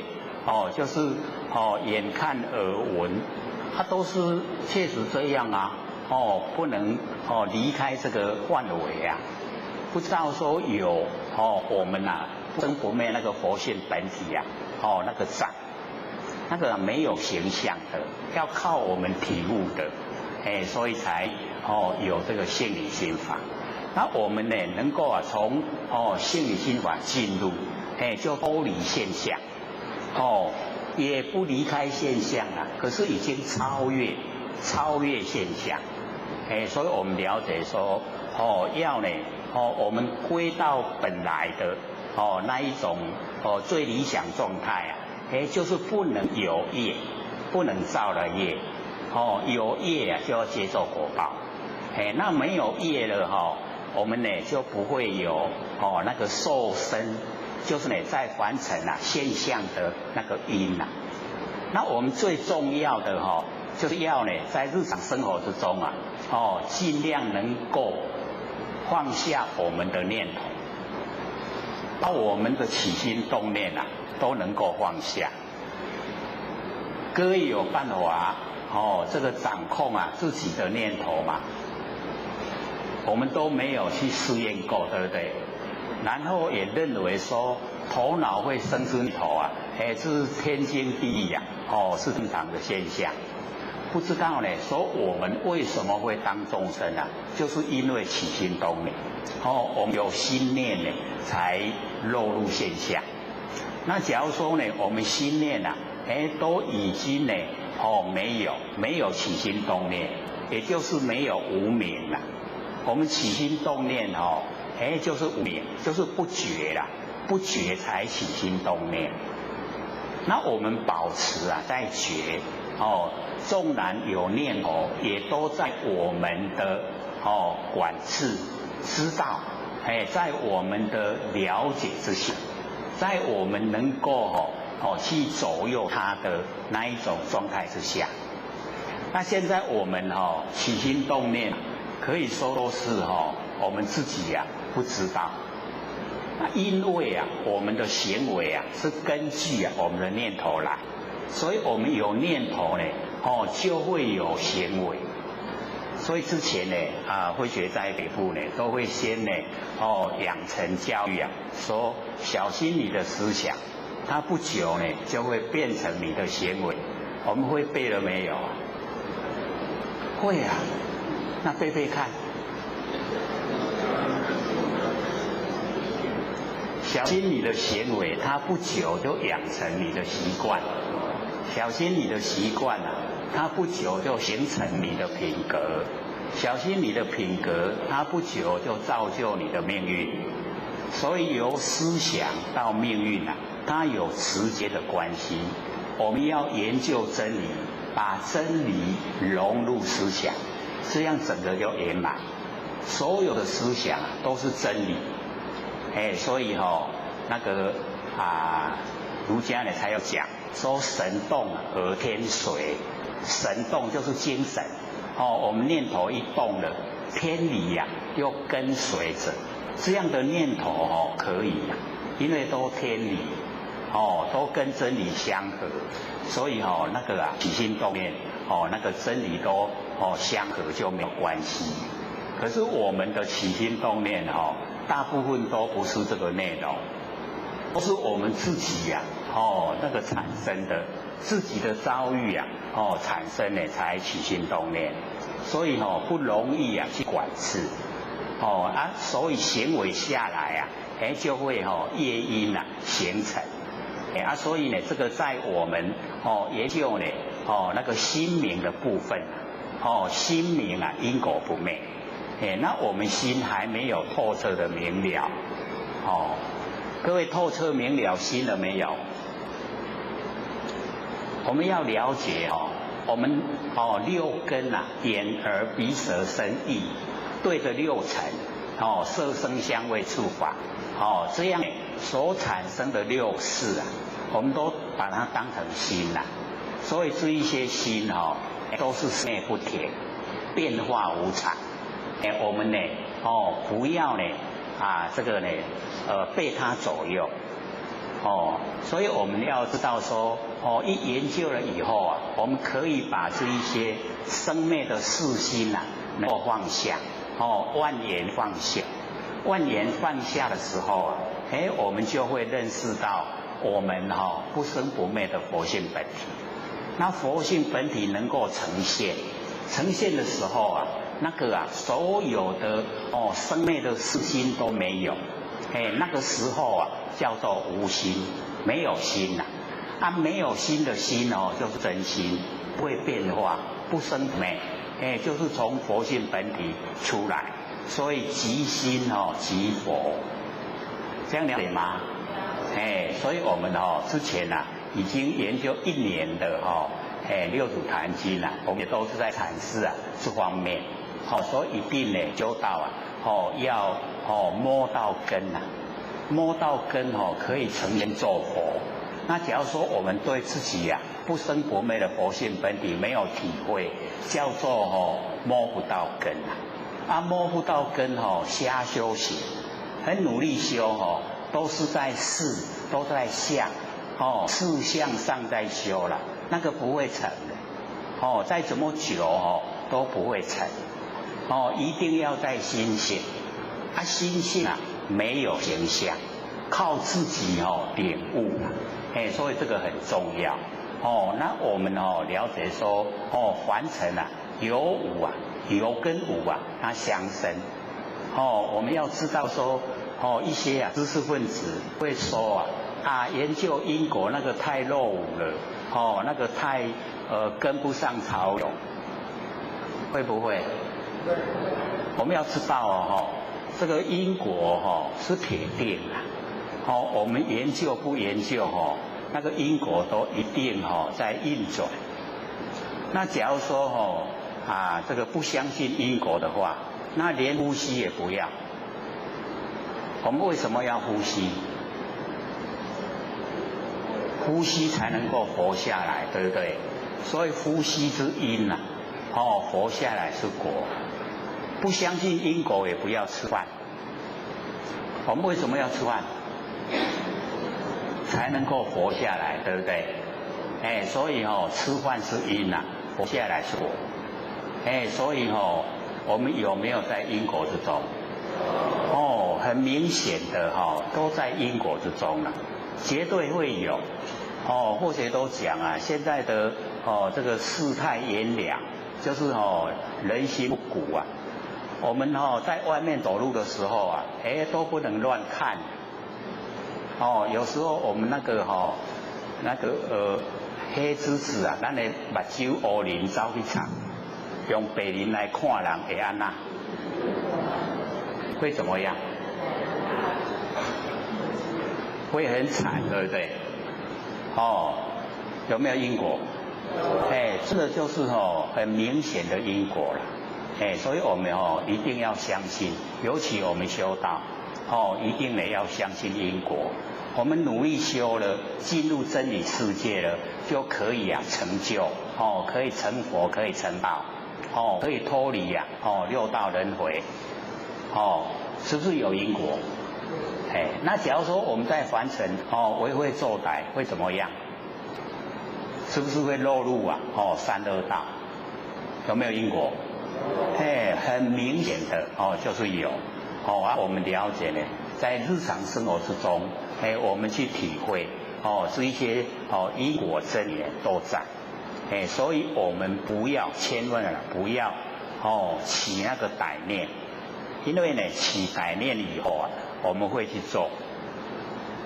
尤其我们最不容易发现的就是我们有那个贪嗔痴，各位有没有那个贪嗔痴都不知不觉它会冒出来。我们不加以修持的话不知道。那经过我们努力自己能够关照把外放的那个注意力收回来来关照我们的心境。这样修道会进步很快很快进入真正的修道轨道。各位浅显进入修道轨道了没有？很理想要真正的进入就是已经在不生不灭的那个真心佛心之中在我们的良知良能的那一种主宰之下生活。所以刚开始我们就讲我们的良心就是道，按照良心去做就叫德，维持不变就叫经。所以道德经就在我们日常生活之中很容易，对不对？哇，不相信，都不想把良心拿出来用，那个会吃亏啦，卖用啦，是不是这样？不是那怎么样？什么现象？还在犹豫所以我们就是要了解到老子的最理想就是我们恢复到尘朴状态，就是不要有那个弯弯曲曲的心就是直心，很尘朴的我们的本来我们每一个的本来都很尘朴就是一个原木，原来的木头，没有经过雕刻没有做成器具都是原来的木头那个是我们老子的那个理想那我们也要了解到我们出生的时候也一样很尘朴，可是落入凡尘一直感染五颜六色那感染五颜六色以后我们就丧失了那个本来的尘朴，就会用心机这样就造了业就要受苦。我们以为洋洋得意结果受苦没有间断，这样是得还是失？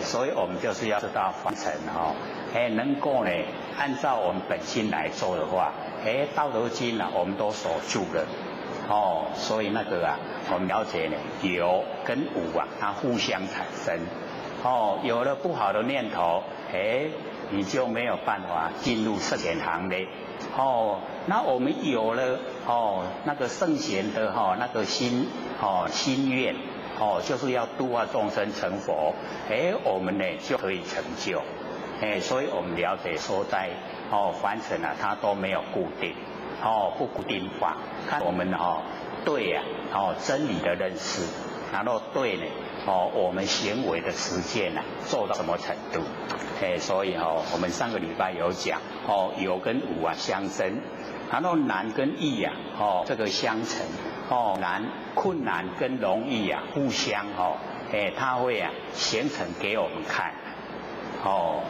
因为有一些人做起事情非常容易成就，那有一些人做同样的事全部都失败，成就不了所以那个难跟易就变差的很大很多。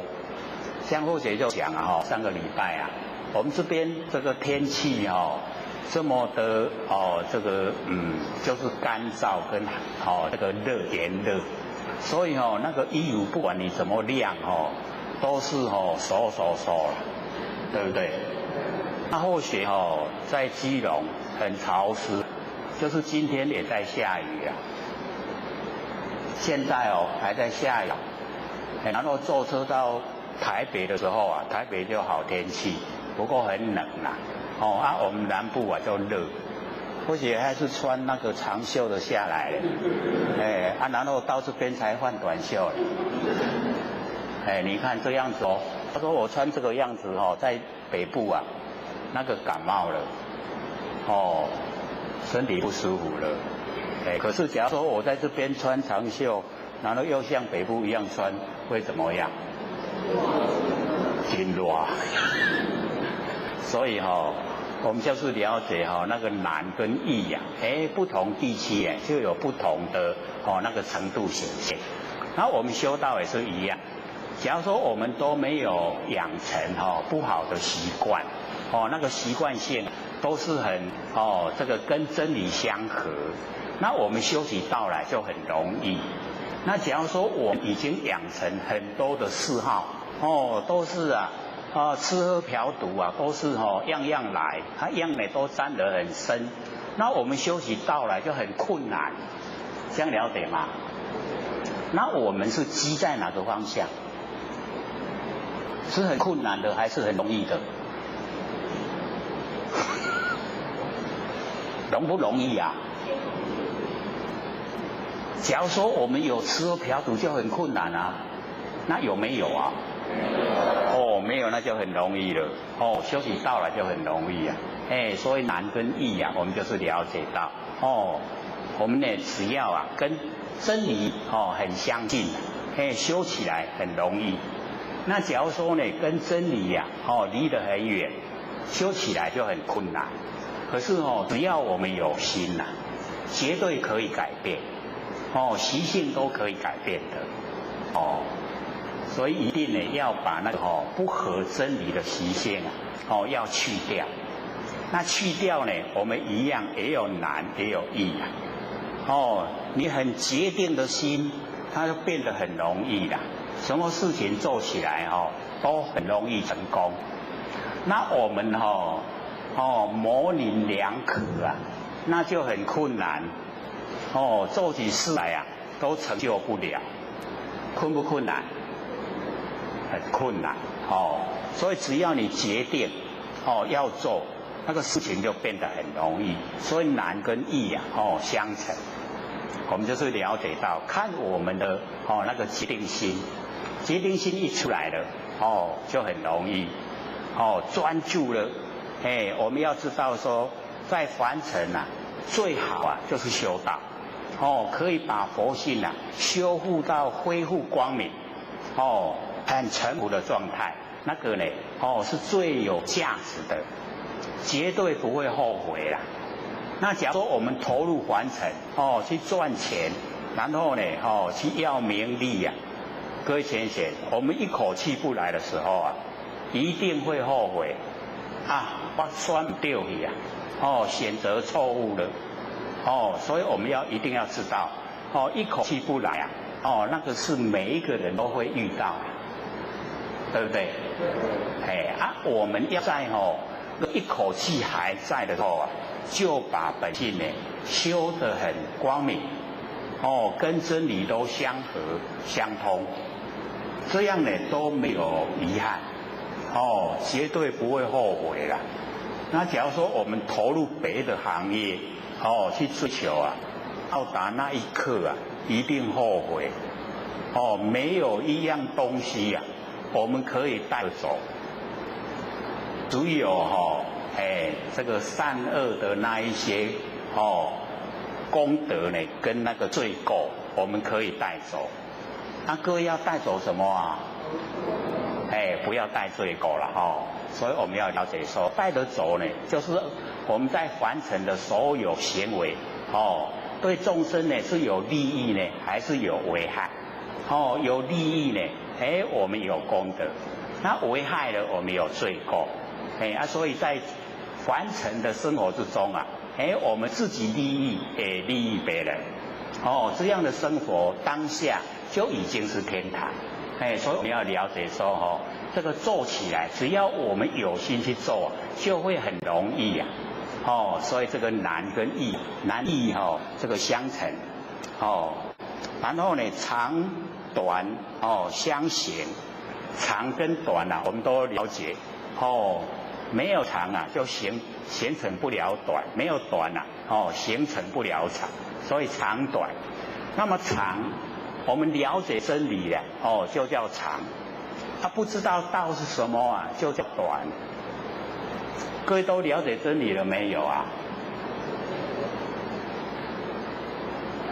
这个不太敢自己肯定了所以我们呢就在努力之中慢慢的在加长加长呢它的宽那个长度一直增加所以长我们就是要了解到能够了解真理的那个叫长，然后呢不知道道叫什么呢，那个叫短。我们看到一些人他不知道道是什么，做出来的行为我们看了会怎么样？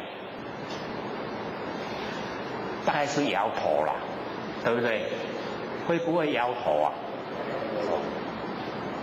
那在那个不知道道是什么的人他做出来的行为已经业因已经形成那个造业的因已经形成了以后呢再接到缘因缘汇合就要接受果报。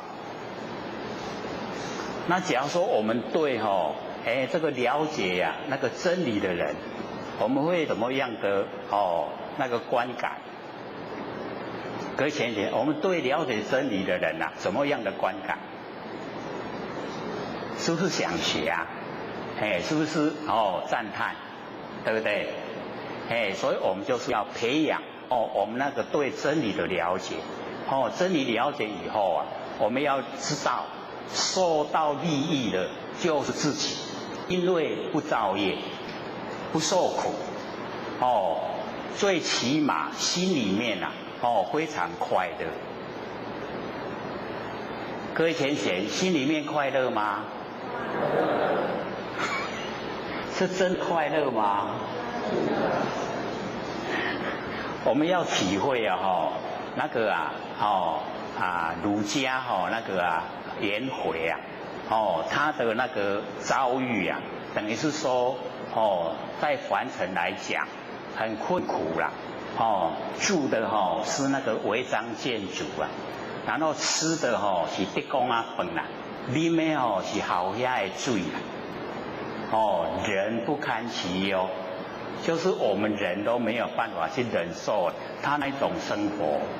可是回不改其乐颜回很快乐请问颜回的快乐是装给我们看的吗？是真的从心里面发出来的快乐。那他为什么快乐呢？有记载儒家那个诗集有记载，得一善，就是得到了得一善前前无因，终身无失就这样就得到这个道，就是得到不生不灭的真心佛性本体。他已经得到了，他把心安住在不生不灭那个真心佛性本体上面，已经不动，所以外界的苦他都不看作是苦外界的一切影响都不会影响到他内心。所以这个认知我们就是要了解到他已经知道宝贵所在。他早死也是死了，晚死也是死了都是要死那个陪做不是820岁，有没有死一样死掉了啦。颜回32岁就死掉，可是呢他可以给我们一个就是榜样，让我们知道我们在凡尘应该努力的方向就是呢全部追求生不灭佛性本体，把心安住在佛性本体。这样各位会吗？可能会想，我把心安住在佛性本体，不多尾巴，会不会这样想？这个时候正在思索，到底这是结果安哪？正在用心这是正确方向。我们要知道我们人在凡尘最怕呢就是茫茫然。我们有没有经过茫茫然？就是不知道要按哪走才好所以那一种状态就是心无主，那你心没有主人那我们现在心有主人了没有？哦，很笃定的哈。对，我们经过呢一段时间的培养，把那个呢不生不灭啊，那个佛性本体把它启发，它就是我们心的主人，所以只能够成佛呢，就是这个，我们一定要认识，要启发，要培养，让它茁壮长大，然后呢由它来指挥我们的视听言动。我们现在大部分都不是我们那个佛性在主宰都是我们感官在主宰啦。所以各位就看这几天啊，那个北部百货公司不是开了很多家嘛那个吓死人了，那么多人都去抢购，钱啊都唔免唔免家己去赚，拢家己印的安尼啦，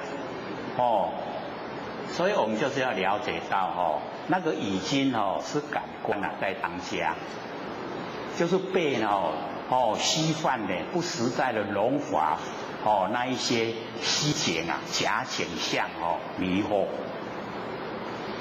那个可以得到什么？各位浅显可以得到什么？虚荣心的满足啦，对不对？会不会？我们要求虚荣心的满足吗？那个一口气不来的时候啊，这些虚荣心变什么？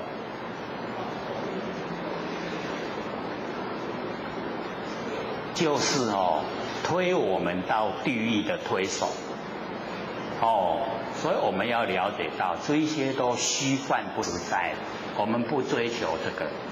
我们所追求啊，就是非常的笃实，非常的实在的，在每一分钟，每一秒，生活的都很实在，很踏实，全部呢，整个啊，不生不灭佛性呢，光明都呈现，一念万年啊，万年一念，都指的在我们当下，这个是我们所追求的。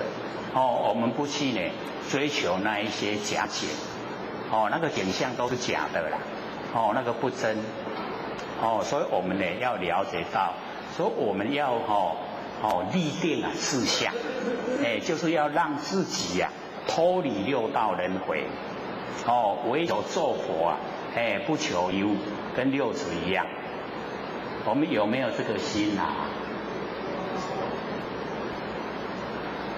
考虑考虑啦这个还是要赚钱吃饭，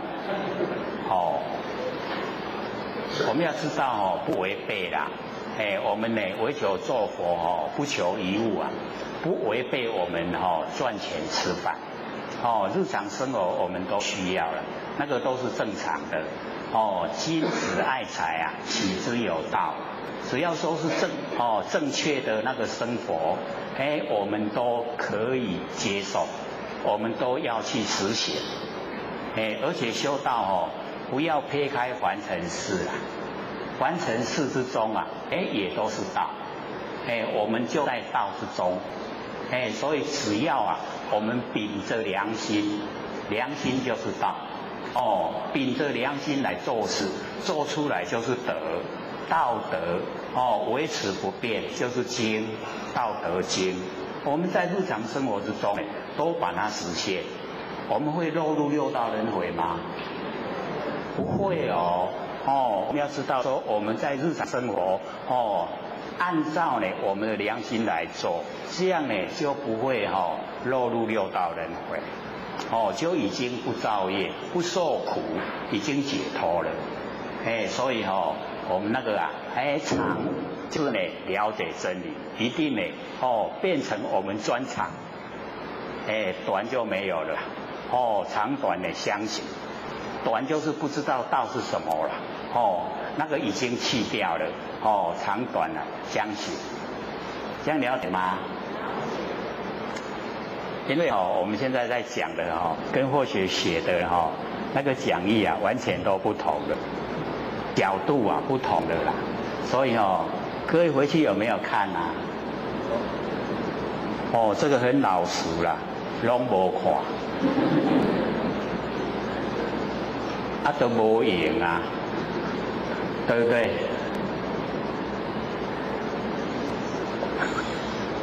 因为哦很忙啊，各位忙不忙啊？身躯是吼无讲很忙啊，可是心拢真忙。你看哦，那个忙啊，怎么写？顶天立地的心啊，已经死掉了。忙，顶天立地的心啊，已经死掉了。忙，所以哦，我们要维持哦，身体很忙没有关系，心啊要很清闲，哦，很清净。他就没有忙啊，没有忙哦，心还在，不会死掉啊。哎，所以我们呢，或者说我们那个中国文字哦，很有意思啊，对不对？哎，像说哦，昨天呢，这个有人在讲说哦，我们有三魂七魄哦，然后那个植物啊哦，哎，它也有生魂啊。那我们吃植物跟吃哦那个动物有什么不同？然后或者就讲说我们中国的造字啊很有意思，你看那个肉啊怎么写，一个阴阳门，对不对？然后那个肉的上面一个人哈、是一半在上面啊，哦，那个上面是阳，一半在下面，下面是阴，然后那个下面那个阴哦，底下还有一个人，对不对？哎，那个就是全部阴了，哎啊全部阴哦，哎那个就是畜生道。哦，那我们上面这个人啊，他半阴半阳，就是我们人道。那我们人吃肉哦，吃久了以后啊，会顶落啊，会不会？那下面那个哦，那个再缓缓的也升起来，我们跟他相反哦，相对调，那顶落一背起来，哦，所以那个肉啊，很有意思哦。哎，然后我们不要跟他结恶缘，哦，吃他的肉呢，就是要还他了。哎，我们哦，这个养那个畜生啊，起给啊哦，这个养大要抓来杀的时候啊，有没有拿去称一称啊？它有多重？有没有？我们自己养的啊，为什么要称呢？俺们是不是啊？哦，所以各位就是要了解哦，那个是要了解说哦，我给你讲几斤几两。以后你要讨的时候哦，不要讨过头了。哦，所以叫戒吃啦，就加，该就来加啦。哦，爱还啊呗，哎，要还哦，哎，我们将心比心呐。哦，他做的不好，我会做歹，才会转成畜生道。哦，那我们把它杀了来吃。哎，我们杀他的时候，他就一直啊，你搞我记哦，你搞我记哦，你搞我抬哦，哦，就是这样子啊，哦，就冤冤相报。所以我们了解哦，我们不吃了以后，不跟他结恶缘，哦，就不会呢，哦，这个讨债的，哦，我们就容易啊，哦，本性啊修得清净。就是因为哈、我们都在凡尘哈、都有吃这一些动物的肉，所以我们凡尘才有战争啊，才有这一些刀兵这一些灾难。假如说我们全部啊，都没有杀生的话，那这一些战争都会消失了，都会没有，所以我们要培养了解真理就长了。这样了解吗？长短这个相形，然后高下相齐呐。这个高呢就是人格健全，人格健全呢就是高。然后那个下那个下就是低嘛那个就是自私自利呀。自私自利，然后相齐呐是互相推挤呀。人格清高的人，他不会自私自利；自私自利的人，人格不会健全，是不是呢？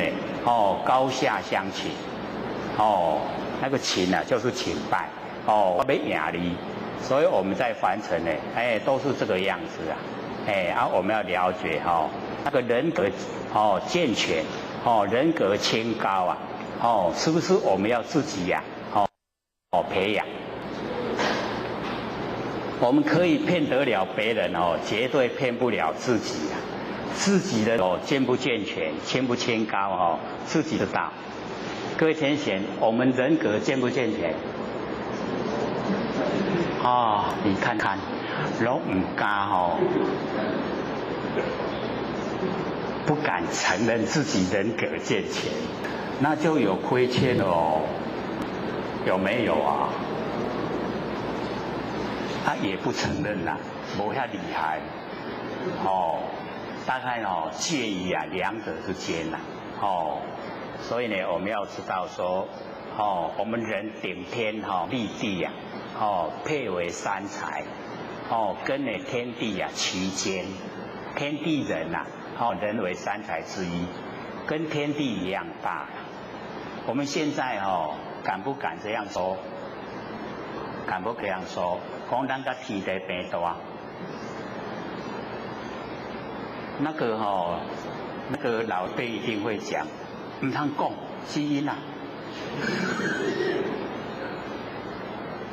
不大无小，他会呢告诫我们说我们不能那个样子那么自大，是呢我们不表现自大，最起码在我们内心我们一定呢要了解到，我们人真的跟天地是一样，人跟天地没有两样，所以一定呢要提高自己，跟天地一样，天生地养。那我们人做什么？我们人调节你看。咱一寡改良的物件，毋是改良到拢足足好食，安尼就能够卖钱，有没有啊？我们要知道说，我们人机中调节啦，天生地养，然后天地不会讲话，我们要代替天来讲话。那我们现在日常生活之中所讲的话，是不是天地之中，天地希望我们讲的？是不是？一定不是才回答出来，因为我们在讲都是自私自利的话，都是一些没有营养、不需要说的。所以假如说各位假如说在外面坐车听别人在闲聊你听一听他的内容这10句有11句拢废话。那有一句在合拢那一句还没有讲出来，那句也废话，没有用所以我就是要了解到，我们现在本来这个福都蛮多了。因为讲话太容易轻易出口，所以把福都用掉，从嘴巴讲话用掉。各位有没有这样啊？没有讲话是默认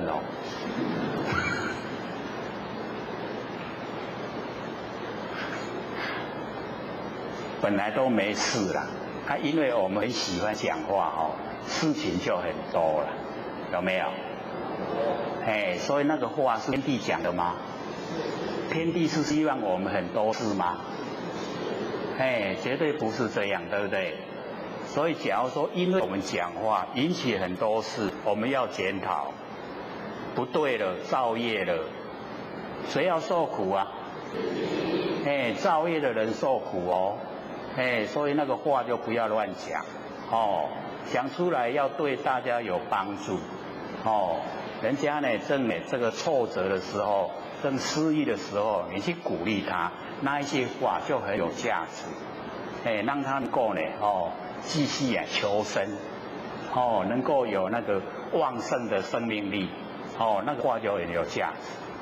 可是我们哦，大概都相反呢，哦，都是哦这个怎么样，锦上添花了，都不学礼送汤，对不对？啊，又默认了。所以在凡尘哦，我们要培养哦健全的人格，哦很清高的人品，哦品格呢高超，很重要啦，哦要呢对自己哦看待自己，就是要跟呢看待天地一样，哦不要把自己呢看得都一无不知，所以我们哦那个观念啊，哦就是有待加强。哦，要呢，哦自己啊努力，哦能够呢真正的活得很有意思啦，哦活在凡尘哦都不会说哦白来了，哦这个高呢下哦相齐，然后音呢声啊相合，音哦是细音呐，然后声呢是大声，哦我们这个讲话之前啊，这个还没有出哦。还没有成听得懂的，没有办法分辨的，那个叫音呐，哦，然后已经呢可以分辨的，那个叫声，所以我们要了解哈，这个声啊，因实而虚名，声音啊，因为实在有，然后呢虚啊，在空气之间，它呢明放，大明大放，声因实啊而虚名。因啊，因虚而空应。因啊，因为虚而空应。声因为实而虚名，听懂意思吗？声因为实实在在有啊，有声啊，是不是在空间空气之间，然后明放？哦，声因实啊，而虚名，然后因啊，因为它虚，咱要讲的进前，迄个安呢，安呢就已经成声啦，迄好多因啦，因都还没有成，所以因呢，因为虚而空应，这个空间啊相应，知影意思不？所以我是了解就是呢，告诉我们它会呢相合，怎么样的起头，它会怎么样的结果，开始来了以后，慢慢啊就会形成，所以呢，我们了解说，因，就是我们的酝酿，然后声啊已经显象，因啊是酝酿。声呢是显象，你知影无？我们呢，这个有一些不管是我们的做事情，或是呢这个写文章，都有那个酝酿的时候，然后呢酝酿完成了以后啊，我们就写下来了，就成事了，所以这个啊它会相合。那既然音跟声相合，我们呢就是要保持啊，全部呢都是从我们的不生不灭的那个本性呢发挥，从本性呢发挥出来以后啊，它整个相合啊，就不离道，所以呢这个音声啊相合，然后呢前后啊相随，前啊我们还没有落入凡尘，那个称为前。我们还没有出生呐，称为前，然后呢，出生了以后啊，就称为后，落入凡尘以后啊，就称为后。然后我们现在努力啊，研究真理，修道，就称为前。然后以后啊，能够修正，能够成道成佛了，那个叫后。所以前跟后啊相随，就是一定呢，它会随从，所以我们呢，就是要这个掌握到那个因呐，那个重要的因所在。前面的因我们呢都是行善，那后面的那个果报啊，一定是理想。那假如说前面的因，我们都摇头，那后面的果报啊，一定是很坎坷啦，这样了解吗？所以前跟后啊，都是相的，互相随从，然后我们呢，在生活之中呢，也都是一样，所有的我们念头，所有的行为，它也都前后相随，都呢互相呢会这个随从。所以接着老子就讲说，是以圣人处无为之事，就是因为完全都是互相对待。那么圣人呢，他就处无为，无所作为，没有企图，没有那个名相，无为。那无为就是我们佛性的，就是佛性本体，它是无为。所以那个圣人啊，处无为之事，无所作为那个事情，就是没有企图，没有目的，该如何就如何。像呢这个天地间呐，我们就是了解到这个天地啊，它呢一直这个生生不息，它就处无为，无所作为啦。天地呢没有作为，那个自然而然，春夏秋冬呢，自然运行，万物自然生长，那个呢都无为，无所作为，不是呢他有心去做啦。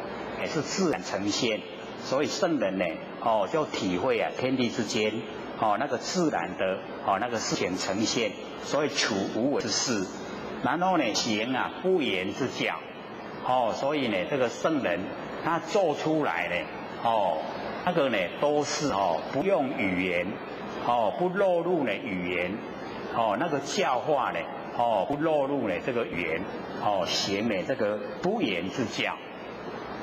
最重要的，我们在凡尘能够进入这个修道的那个状态，就是要体会啦，要体会那一种无言这个教化。像说我们呢这个教导晚辈孩子说你不要抽烟，你不要喝酒，我们自己本身是不是先呢要做？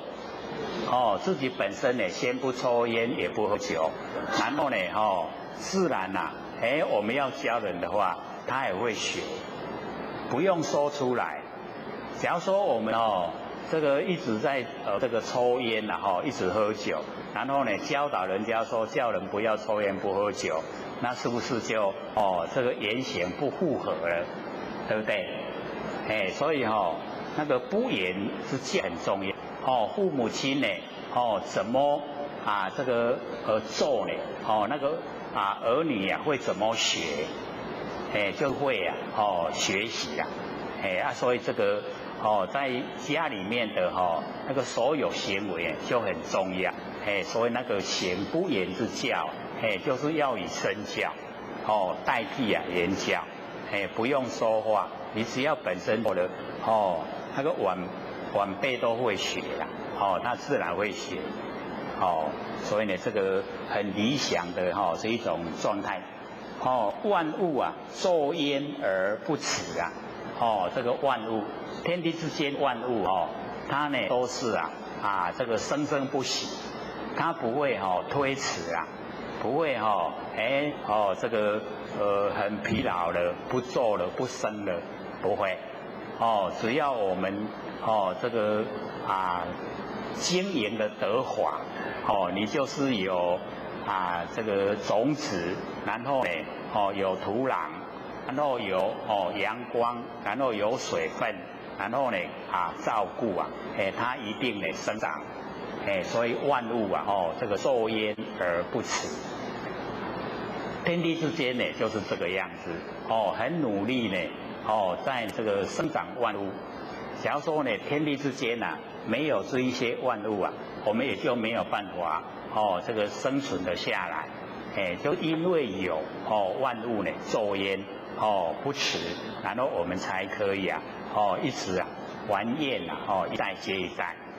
所以这个老子呢跟我们讲说呢，这个天地之间呢，就是这样呢，自然而然，生而不有，这个导致比较，我们要了解说天地之间呢，生而不有，它生长万物不会呢，去仗势啊，不会去说这个是我生的。那我们应用在我们人事方面来讲，我们也一样。生而不有，我们生了儿女，然后呢不拥有。各位先贤，我们生了儿女以后拥不拥有？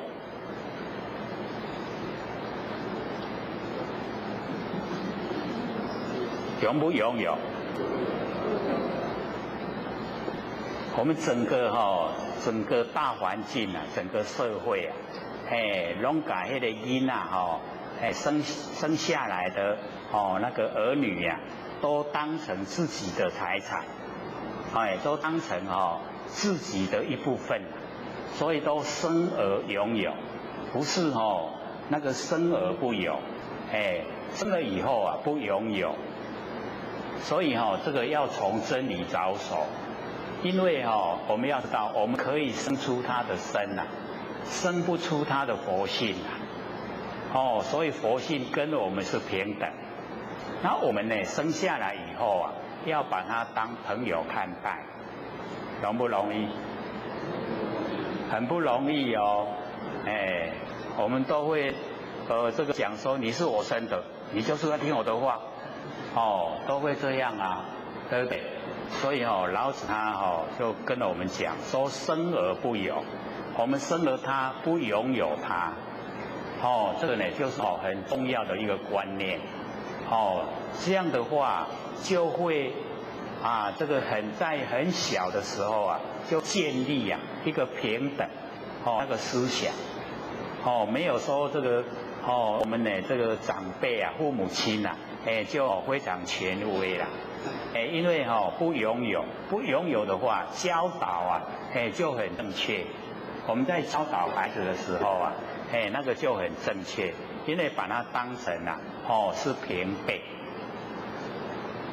就是呢佛性啊平等。虽然呢身体啊是父母亲生的，可是佛性啊是平等。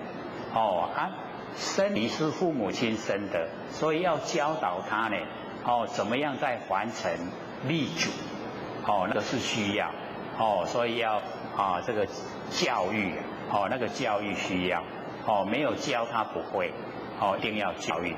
可是呢，在我们内心深处啊，不要把它当成财产所以这个生而不有非常不容易老子呢就告诉我们说，像天地啊，它也是一样生了万物啊，它不会说这个万物啊是我生的没有那一种拥有万物的心呐。假如说天地呢，它拥有万物的心呐，我们在用的时候啊，会不会很这个就是用得很这个自然而然？我们要了解到，这是我的，你别再把它用。我们时常会有这一种情形会出现，那个就是生而拥有。那你生而不有，它就不会有那个局限。所以老子呢告诉我们说，要学着这个天地，然后呢为而不恃为就是去做，那个事就是仗势，仗势呢就是克谁你都起大汉的呀，我们都有那一种那个势仗势，然后我们去做，努力去做，然后不仗势，为而不恃。像天地之间一直生长万物，可是它不仗势啊，这个是我生的要跟天地一样这样的话呢，我们就融入真理所以呢为而不恃，然后功成而不居这个功成我们处理这个完成了，使万物生生不息我们调节了功成了，但是呢不居功我们呢教育孩子让他能够立足在社会对人类非常有用可是我们也不居功，这样容不容易？不容易可是我们就是要从那个真理的角度来看毕竟呢，我们在凡尘的所作所为都是非常的渺小非常的小，然后不要呢说我们能够呢有多么大的那个贡献，所以我们最大的弊病就是呢会居功而会夸耀自己的功劳，然后我们就是了解说，老子告诉我们呢，说功成而弗居，已经呢都做完成了，可是呢不居功。老千呢时常告诉我们说，要呢这个推功呢要揽过，把功呢推给别人，把过错就是揽到身上来，这样可以韬光养晦，就是可以利益别人，还能够呢这个自己那个涵养很深，就是非常有内涵，能够这样做的话大家都会喜欢呢跟他相处，对不对？假如说我们这个自私自利那别人喜不喜欢跟我们相处？就不喜欢了那假如说呢能够我们做到那个推功揽过，功劳呢都是别人的，过错都是我们喜不喜欢跟他在一起？就会很喜欢所以我们了解说将心比心那我们呢也实际去做没有那个呢也一样的那个完成的东西都虚幻都是假的我们能够呢尽心尽力就能够呢这个呢得到内心的宁静那个安稳。那么夫为弗居是以不去，因为我们不居功，所以那个功呢我们也都会这个记得是谁完成的，对不对？虽然不居功我们也不会把那个功抹杀虽然你一直夸耀自己的那个功劳，可是人家呢嘴巴也都不说了所以要知道说这个凡尘有时候都是相反相反那一种这个事会呈现，然后我们呢就是尽量合乎那个真理，所做呢所为都跟真理相合。那跟真理相合呢，最起码我们呢自己内心宁静把心都安住在不生不灭真理上面把心都安住在佛性本体上面这样呢我们不要等到以后我们呢当下就已经呢回到无极里天。刚才我们唱歌不是要回里天吗？不是等到以后我们一口气不来才回去的我们呢在日常生活当中就可以回去，只要我们都跟真理相合，就在里天这样了解吗？各位浅浅，里天在哪里？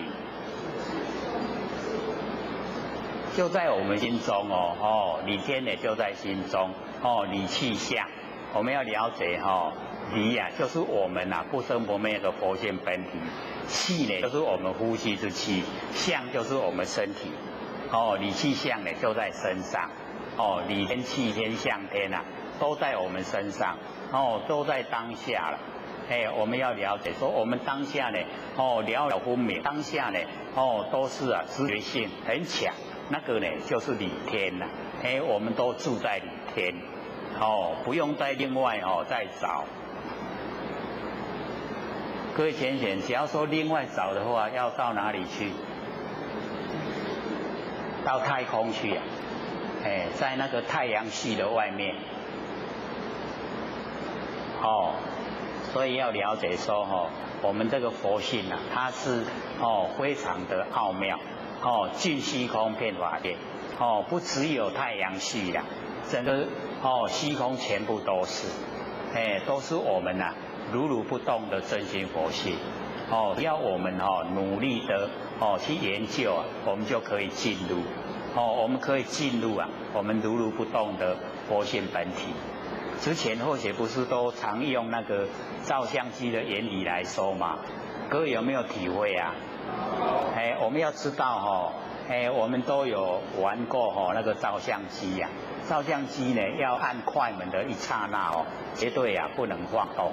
一晃动以后啊，照出来的相片啊模糊不清。因为很笃定的不动的，然后照出来啊很清晰。告诉我们啊，我们佛性也一样，如如不动，不动。然后呢，我们看到这个景象啊，也非常清晰。纵然我们头在动很快，我们看到的景象也是了了分明，很清晰，对不对？所以我们那个佛性本体啊，如如不动，如真如。我们已经到如的本体呀，就能够感应而来，就如来。所以如来是我们本身呐，不是呢在讲的释迦牟尼佛，是如来，而是我们自己呀，不生不灭的佛性本体叫如来。我们进入如了没有啊？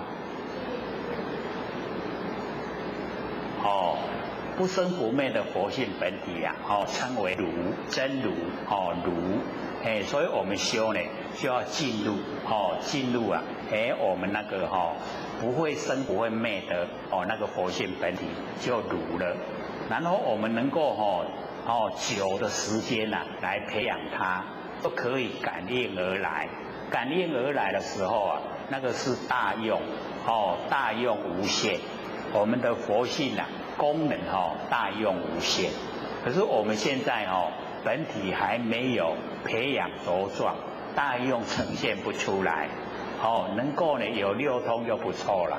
可是六通我们不用去追求，它自然具备，在我们佛性之中，我们修正了以后啊，可以游戏神通，那个才呢是我们追求的目标。所以我们了解说这个第二章呢观角，各位会观了没有啊？会观角了没有？就是刚好的角度了。我们应对进退啊，在凡尘都有一个刚好的角度，对不对？这个不管事情不管形象一样都有一个刚好这个角度了。这个很微细的就要靠自己体会了。所以我们什么时候呢该去拜访朋友，什么时候不该去啊？是不是有一个刚好的角度？对不对？我们什么时候该唱歌啊？什么时候该哭泣啊？有没有一个刚好的角度？该笑的时候啊，我们在哭；该哭的时候我们在笑，可不可以？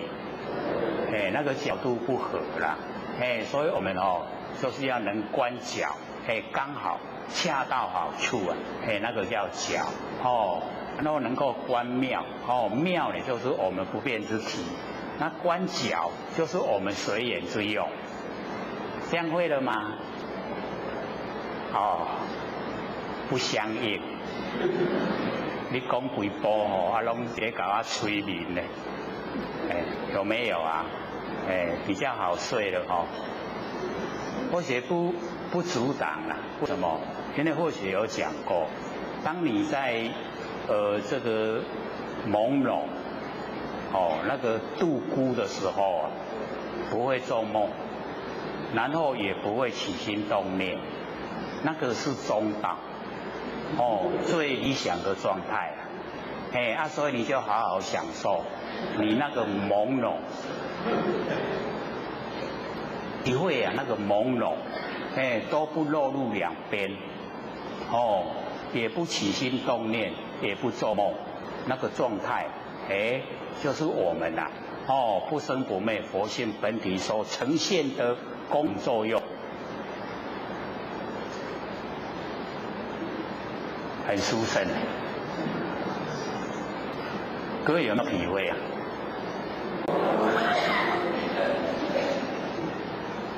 很理想的哦，各位先生，那个度孤很理想的，哦，那一种朦胧，就是哦不执着两边呐，也没有善也没有恶，都没有，哦那一种状态，哦不会起心动念，也不会做梦。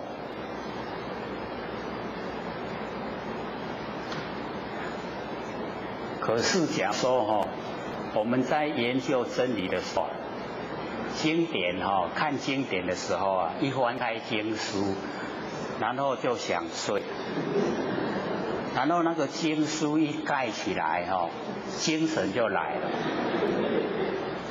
那这个就不好了。为什么？因为那个很明显的哈，那个业力啊现前。那个业障啊，要来讨债，哦，他不给你看，哦，你明明欠我钱啊，怎么可以不还？哦，因为你修正了，哎，你都不用还的，所以他不让你修，那我们要怎么办？在这一种状态之下，我们要怎么办？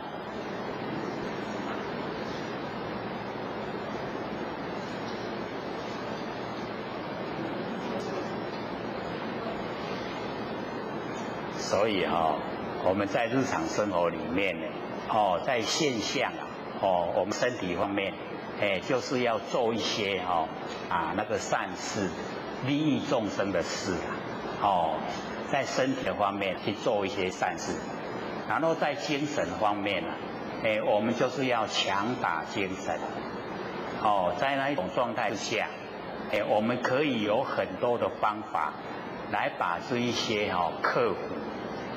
他只要你肯用心呐，哦，那一些啊，那个业障业债主啊，哦，他会这个考验你的那个耐心，看看你啊是真的还是假的，哎，你真的已经呢，非常有决定心的时候啊，哎，那个债主他就无法度啊啦，债主无法度的时候他就会离开。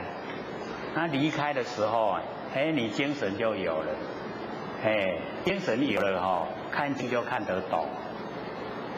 所以我们要知道当我们朦胧的时候啊，它是完全是在中道之中，是看不懂的，已经在那个本体之中啊，那个道理呀，哎，看不清楚了，唔知样，当你已经呢，非常清醒的时候啊，那个就可以进入。那进入到真理，我们又可以深入到法性。那一深入到法性我们就是要知道那个所有的我们冤冤债主啊，哎，我们都可以还清债务。了解这个意思吗？哎，因为我们那个不生不灭的那个佛性本体啊，非常富有，它非常的大的那一种含场，哎，叫如来场含场，含场整个山河大地。你看所有啊那个财宝是不是在山河大地之中？哎，所以含藏在我们性分之中啊。哎，那我们欠众生的那个债啊，哎，一定呢也都是脱离不了这一些有形有相的财产。那我们性分里面啊全部具备，都不缺，只是我们没有修正啊，不知道怎么样去把它呈现。那我们努力啊修正了以后，一进入进入心分以后啊，会了解到它无量无边，非常广泛。所以啊，所有的债务啊，都还得一干二净，都不缺啦。有没有那个仙佛坐在供桌上在打杜姑诶？有没有？所以我们就是了解到，为什么成仙做佛了以后，他可以那个精神饱满，就是因为啊，他已经呢恢复到本来，已经呢回到正位。那我们在凡尘啊，就是怀疑的心太浓厚了，各位有没有怀疑的心啊？大概还不知道什么叫怀疑的心啊，就是那个模棱两可，模棱两可的心啊，都很浓厚了，就是因为这样才害我们这个不成就。我们用文字讲大概就是因行啊，因的因啊，然后循环的循，了解吗？我们就是在凡尘啊，被这两个字害了，因行，没有要呢，那个打破砂锅问到底的那个心。假如说我们有的话，追求真理啊，就是要打破砂锅问到底，答案呐，会不会出来？一定会出来。所以或许以前啊，没有人可以问不到答案，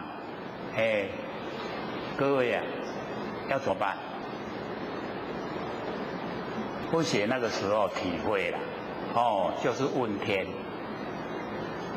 呐，说师之啊，天告之。你只要用心去思想，你的答案上天一定借人借事告诉你搬出来。所以我们了解到当我们用这么这个虔诚的心啊来追求的时候，那个出来的答案，真的就是很理想。像以前或许新闻那个仙佛不是来批训吗？有时候还会那个调剂啊一些歌让我们唱，有没有？像那个春梦啊，它就有那个骤雨之靴啊，寒蝉击切。那个时候或许就把这个8个字啊摆在或许的这个书桌前面，连续看1个礼拜，说你在讲什么？骤雨啊，初歇，然后寒蝉凄切，8个字。我一直在想说，是在搞我讲啥？为什么会这样？骤雨就是突然间很大的雨来了，它已经停了，所以这个告诉我们真理了。那个很大的雨它不下很久，很大的风一样，它也不会吹很久，很快就会停了。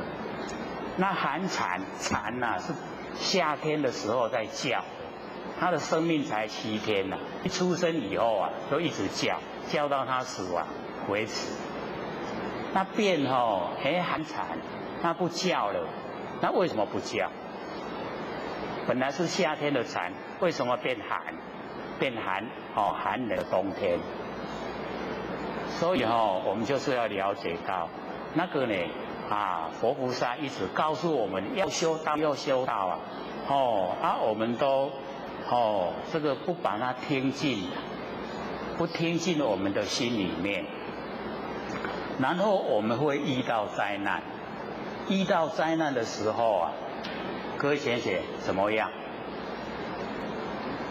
我们又要求仙佛了，对不对？仙佛事先跟我们讲了，对不对？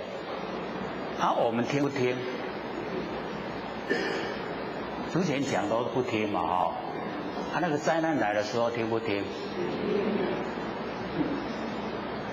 就变成了凄切、凄凉，非常凄凉，很哀切，寒蝉凄切。那我们呢，要不要变成这样？所以我们不要呢，以后遇到灾难呢，才来说我要在迄句嘛较久来修的，都遐简单啊，都万年放下，一念不生就好啊，对不对？简不简单？不简单啊！要做透彻万年所有的都全部放下，一念不生，哦，这个时候啊，所呈现的就是我们一念万年万年一念的那个圆满的光明的佛性本体，不简单不？本来我们要知道啊，最普通的我们社会现象我们在凡尘的生活啊最简单的就是最高深的佛理。最高深的佛理就在最简单的现象之中，所以我们要了解不要看轻它了，绝对一定要铭记在心。只要你有空，3分钟都可以，观念放下，一念不生，然后呢，培养那个不生不灭佛性本体啊，让它能够茁壮长大，就有般若妙智慧。我们有般若妙智慧啊，那个真理的认识啊，很容易进入，我们很容易认识真理。真理一认识以后啊，佛性的定就呈现，认识呢那个般若那个慧，慧跟定慧啊，它会互相帮助，定越多呢，慧就越强，这样两边呢，就很理想。会造业吗？绝对不会啦，是不是已经解脱了？自己解脱又可以引导众生解脱，是不是可以到很理想的状态？对不对？所以我们在这个日常呢生活之中呢，就是一定要融入整个不生不灭的佛性本体。整个都在，不要呢在凡尘的尘垢之中，我们去追求凡尘啊，或许都讲到最后一定会后悔，没有一样东西我们可以带得走。你看这个社会现象都呈现给我们看，当很有钱的时候他可以利益众生，当转给那个下一代的时候啊，一直在出事了。有没有？为什么？因为德性不够了，要争财产，是不是会出事的？那个德性不够了，我们要了解到要这个遗产要给那个祖孙的时候啊，让祖孙去争啊，这样不好，我们把这一些可以帮助众生，然后祖孙呢自己去打拼，他够聪明，他能够生活，他够愚笨呢，也不要让他把这一些上一代啊辛辛苦苦留下来的，把它挥霍掉。所以我们留给后代啊，就是要留给他那个功德啊，要留给他，钱财就不用了。我们钱财啊，我们在世的时候好好去发挥，怎么用就怎么用，利益众生，绝对留给子孙不会是好事。因为我们要了解到，社会就是这么现实，你太有钱了，那个后代啊，就不争气。能够延续呀，那个德性啊，才是我们要去研讨的。像孔老夫子到现在啊，他的后代第几代了？像70几吧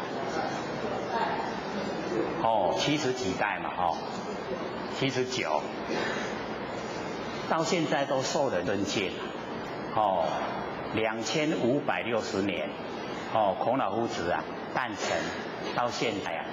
2560年，所以我们要知道呢，他所留给后代的就是德，那一种呢教导众生呢怎么样来这个行持不造业，就是留给众生啊这一些德。那我们呢也就是要学，学呢这个实在的。我们怎么样呢？在这个凡尘之中，自己啊能够行持啊有德，然后也能够教导我们晚辈啊一样的也去行持朝着这个德的方向去努力，这个才是很重要啦，对不对？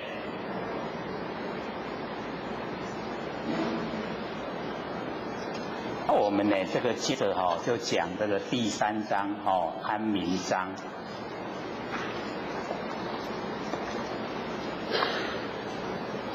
不尚贤使民不争，就是呢不崇尚那个虚名，那个不是呢叫我们说不崇尚圣贤，不是那个意思，是说假名啊。我们凡尘因为有这一些名跟相，然后我们呢为了追求名跟追求相，才会产生很多问题呀。那假如说我们不崇尚那个很好的那个名称啊，这样这个名啊就不会争了，就不会争。所以我们先把它引用到我们这个身上来，这个民啊，人民，各位先贤，人民是谁？自己这个人民啊，我们要先了解说，是我们的6根呢对6尘产生的6识，那个就是我们的人民。所以我们要先呢使我们的那个6识啊，不追求假的名称，所以不尚贤啊，使民争。这样了解意思吗？我们都会崇尚一个很好的那个名称去追求，对不对？那是不是我们的6识啊，在发挥作用？就是6识在强力的去追求。那我们呢，就是先安民，先安我们的6识，让我们6识呢都能够知道，知道呢这个真理。说那个假名啊，我们不要，我们要的是真名。各位先贤，真名是什么？真名呢，没有名啊，没有名称，真名呢就是不生不灭的佛性本体，那个叫真名，真的名。那凡尘所有呢都是假名。包括我们现在所使用的也都是假名，因为啊，我们前一世啊不是这个名，我们下一世也不是这个名，这一世才用的，是不是假名？都是假的名称啦。然后我们不崇尚这一些假名称，所以不尚贤，就使民不争。我们不崇尚这一些假名，那我们的6识啊，就不会有那个想去争的那个念头，那不想去争了，就没事了，就是我们想争了，我们看看现在社会啊，争不争？很争，对不对？然后在这个时候啊，那个手段都是很龌龊，很下流啊，就是把别人踩在底下，自己呢高高在上，对不对？都是别人都过错了，自己全部都没有错，这样好不好？风气不好，对不对？所以我们了解呢，那个已经呢，都违反我们本性了。纵然您能够有当上那个假名位的时候啊，你风不风光？一点也不风光啊。所以我们要了解到。这个管理众人的事啊，就是要像我们古代那一些三官大帝那样，就是呢无为制，要人民自己管自己啊，不能呢用那个霸权大道来管，人民自己管自己啊是最理想。然后我们要知道呢，我们现在啊这个一落入啊有这一些这个官员。那我们要知道说，真正的当了那个位的那个官员，就是要照顾百姓。那假如说没有，那就欠百姓，就有缺欠了。那有缺陷哦，它在转世在现象就不会很圆满，就会有缺陷。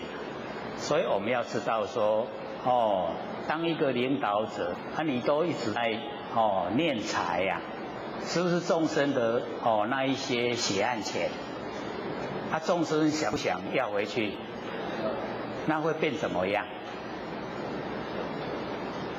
所以我们就是要了解到你这个念的财呀，一生你千万生还不完，诸生千万世啊，都还不完啊，还没了一直都欠人啊，那何苦来哉？所以我们要知道说因果是定理啊，绝对的道理。没有说平白无缘无故啊呈现出来，不会，有因就有果，那个因果是一定的，所以我们要了解说了解这个真理很重要了。释迦牟尼佛曾经做一个比喻啊，说一块铁已经烧红了，知道的人去拿会烫得厉害呢，还是不知道的人去拿会烫得厉害？不知道的人去拿会烫得厉害啊。可是这个释迦牟尼佛说的答案竟然跟各位不一样。他说两个都一样，不管你知道，不管你不知道，都一样烫得厉害。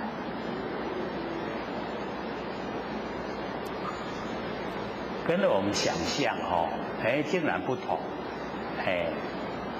所以呢，我们就是要了解到真理的东西啊，就是好像那一块烧红的铁，那你不要有借口我唔知影啦，我才会做唔对。你跟那个知影一样，罪过一样，这样了解吗？所以我们不要给自己呢这个找借口，所以或者开始才会讲，有良心的一个都死去，一个也未出世，我们都会这样找借口来安慰自己，所以我无良心嘛紧，是不是这样？那个叫找借口啦，是我们不愿意去实现，我们愿意实现的时候啊。就不会找借口，那不会找借口的时候啊，我们会面对，然后呢，所有的一切都会承担，这样的话我们就不容易造业，不容易造业就不容易受苦，才可以解脱了，没有侥幸的心。各位先生，侥幸我们台话怎么说？好话还是坏话？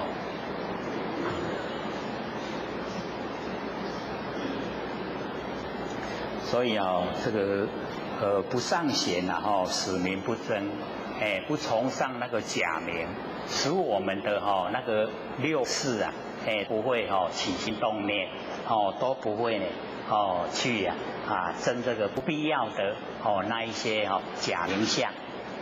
那么不贵难得之后使民不为道，不贵，我们呢就是呢不贵重那个难得之后，像一些金银财宝，那个很难得啦，那一些东西因为很难得，所以价值很高，然后我们都想拥有，那我们要知道我们呢假如说贵之一些难得之后我们现在以这个社会的现象来讲这个我们小命都不保，因为你太拥有太多的话，会怎么样？人家会起盗心，对不对？就是想要把你灭掉，然后侵占你所有一切，是不是这样？所以我们要真的到达什么状态？不贵难得之后了，所以或许那个时候看到有一篇报道，说呢一个人他在家里在做的时候坐在家里，然后有一个小偷进来啊，翻箱倒柜啊，然后他跟那个小偷讲说我白天都找不到，你现在天这么黑你怎么找得到呢？各位知道是吗？我厝的物件都拢无价值的啦。我日时咧找都拢找无啊你即马这暗暝哪找有？这样的生活怎么样？我们说会很困苦吗？很潇洒的啦。所以我们假如说这样这个小偷进来，你爱啥你家己摕，会不会发生生命危险？不会这样生活好不好？好啊。我们真的假如说不贵难得之后我们不去看重它，因为毕竟我们一口气不来也带不走了，我们生也没有带来，所以不看重它。我们在凡尘有得用，可以用的够用的就好了，不用去追求那个难得之货，我们不看重，所以我们一定要告诉自己，我们呢在凡尘就是超越一般人，太富有了，人家看了都会嫉妒了，嫉妒会出事情的，对不对？那我们不用做那个样子，这个有与民共享，可以捐献给人嘛。你看那个屏东尾菜那个陈世吉不是赚了那么一点点钱吗？他竟然还可以盖一个图书馆送给学校，捐款算千万的，为什么他可以那样子？他就是把那个看得很开，不贵难得之后，有钱呢就是要给有用的人用。假如说我们都有那一种心的话，整个社会很光明，对不对？这个有困苦的话，有人帮助，都会过得很理想。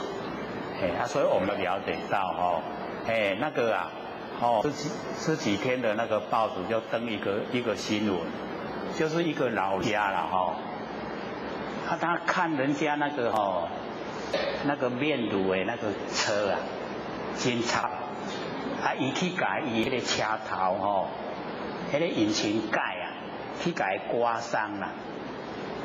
因为那个监视器都有拍到，他拍到以后，那个车主就是要他赔偿30万，爱去过去考察，赔偿30万。结果那一个老人家赔不起30万，结果吊岛自杀。那个家属跟那一个车主谈判，讲会当赔较少的因都无遐济钱，伊都车主都不答应，一定要坚持30万，结果他被那个30万害死，30万害死人。你看这个纠葛轻不轻？你即马死去会去找迄个车主未？你给他害死会不会去找他？那个车主你看嘛，你困得安心未？风吹草动可能来咧找我对不对？所以凡尘事我们就是要了解到。得饶人处且饶人那个毕竟呢都是身外物啦，不要呢这个苛刻，你太苛刻呢都是对你自己闲滑。我讲的一世人他在脑海之中都会牢牢记住30万害死一个人。而且中间那个过程没有说一下子他就马上自杀，家属一直跟那个车主谈判，讲哦，拜托的啦，阮都真善哦，啊赔较少的啦，不是讲唔赔啦，较少的安尼，他不要就是不要，然后他又不是一次自杀就死掉了，第二盖自杀才死，你看是不是可以有缓冲的那个余地呀？他就是坚持不愿意，不爱落，计小30万就30万，不爱落了。说他是要坚持真的坚持一生的受难，时时刻刻啊，让我熬夜。所以那个时候只要说熬夜来我才不爱提迄酒意互念。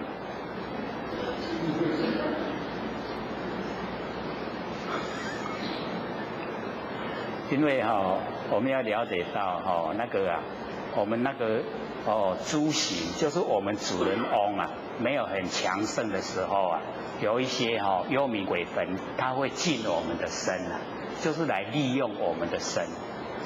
那个时候我们会心神不宁。那心神不宁的时候呢，这个时候假如说我们用正确的方法就是没有跟他结怨，没有跟那个幽冥鬼魂结怨，我们可以用那个佛讲的咒语来跟他看是要帮助他呢，还是要赶掉他可以有这方面的那一些佛讲出来的咒语。那假如说我知道他是因为害死人才有黑影跟着他那我就不做那个事。你去受你的自己造的那个果报，是你自己造的业，自己去接受。一生之中到你一口气不来为止，厉害的话还延续到下一生。我们有时候不甘愿的时候是不是会一直跟着，没完没了的，对不对？所以我们要培养认识真理。我们认识真理呢，容易这个走入真理世界，也容易原谅别人那也容易去解决所有别人的一些疑难。这样了解吗？所以呢，我们一进入到这个道德经的时候真的就是要实现在日常生活之中，率着自己良心，良心就是道，不生不灭，佛性本体就是道那个呢，就是我们呈现的能够很亲切的，就是良心，良心就是道。然后我们率着良心来做，就是德，所做出来全部都是德大德，常而不变，你能够维持都不改变，就是经，道德经。这样会了吗？会不会做要不要把道德经都带回去不敢带所以我们那个旁边两边都有那个讲义可以带回去看，多接触不同角度的说法，因为或许写的跟现在讲的不同角度不同，那我们要接触广泛一点，不能只有接受一个角度，这样懂意思吗？你提灯去看，跟我现在讲的无同，那角度无同。那我们可以活用，我们学了以后就是要活用，真正的可以用，在日常生活之中，都呈现，这样了解吗？所以我们要努力，还剩下11分钟，有要问的吗？好，请说。这边有西兰的道师要提问他说后学世俗习懒比较深重，佛性启发的很慢，杂念妄念很多，又不能深植得本，在启发佛性之前，谨守身口意，努力实践，如此是否对启发佛性有帮助？有这个呢，我们就是要了解到。我们自己呢这个最清楚自己的状态。那假如说我们在日常生活中有非常多的遭遇都不理想，那表示呢我们累世之间所造的业不少。好，那会呈现了哈，它表示都已经那个啊，因缘果报成熟，我们呢就是努力的，只要肯努力用心呐，用心决定可以改变，一切都可以改变，我们习性也可以改变，那我们要了解到。所有的一些杂念、妄念，我们都可以去了解它的状态。妄念啊，是我们用力去想，那个很容易啊，我们就可以清除。那杂念啊，是自己跑来，那个是我们六道轮回的习惯性。那习惯性我们就是要那个关照的功夫，只要我们肯用关照的功夫那个习惯性啊。它就会改变，就好像我们是主人，然后看家，那个呢那个杂念就像小偷，小偷来了，杂念起来了，我们主人呢只要看就好，不要有动作了，就看那个念，那个念啊被我们一看它就消失，可是呢会接着又来，我们一样又看。又消失，然后呢，又接着来，我们又看，就这样做了，容不容易？做是很容易的，就怕我们没有恒心。他一定呢要做，做了以后你很诚实的把它写日记，写下来，说现在遇到的是怎么样，然后我做了以后，它功效呈现怎么样，然后1天、2天、3天、1个礼拜、1个月。你从第1天开始到1个月，那个时候录记把它拿来对照，看看有没有变化。没有变化就是没有进步啦，它有变化就是已经有进步。所以刚开始杂念很多，你一关照以后啊，杂念会变少。一开始杂念很强，你做了以后啊，那个杂念力道已经很弱了，那个都功效呈现了。只要我们这样关照，那个杂念它就会消失，整个都没有了，没有杂念。那妄念是我们用力去想，你不要想就好了所以妄念没有，杂念没有，心清净，心一清净回到佛性本体回来，就容易了。这样。还有第2个问题。好，你说。听有讲师讲定慧义这句话，讲由定生慧，由慧生定，不能把这2者单独分开来说。但是后来又说定太多会太沉闷，慧太多会轻飘。若2者相辅相成，应该是有多少定就产生多少慧，有多少慧就产生多大的定力吗？怎么会有一边多一边少的情况？好，因为我们要知道说，我们修持的过程它不是一步到位不是说一下子就完成我们的理想所以这个定慧均等那个是六祖他已经呢修到那个很高程度的时候讲出来的话。那或许在讲说，我们应该呢先由戒入手，守戒力那个戒很重要我们在内心不能做的那个，你就是要守得住，那个叫戒。你戒能够守住了可以拼除外难。外面的感染，就是凡尘的尘垢你都可以拼除它。那个是从戒，要从戒着手了，因为我们还达不到那个定慧的程度，所以从戒着手以后，一段时间我们才会身心大定。那个时候由戒然后产生定力，那个定力就不会我们很一般的这个凡人很快就发脾气，很快就性情就改变，那个都是没有我们没有从戒着手，然后从戒着手产生那个定，定了以后慧才有，所以那个戒定慧它有一定的程序我们不可能说全部不修的话就要讲入定慧那不可能产生。所以一定我们要自己知道自己的状态。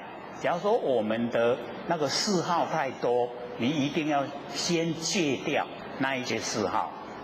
嗜好没有了以后啊，才会呢回到呢我们佛性本体回来。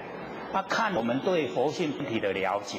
假如说了解的已经可以轮廓都出来，那这个时候啊，我们就从佛性本体啊，可以产生呢那个定力。那从定力产生以后，我们就是要了解到，我们一直啊朝定力啊去加强用功。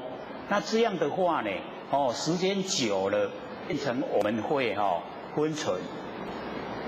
昏沉啊，就是定太多。定太多，我们就是要加强对真理的研究。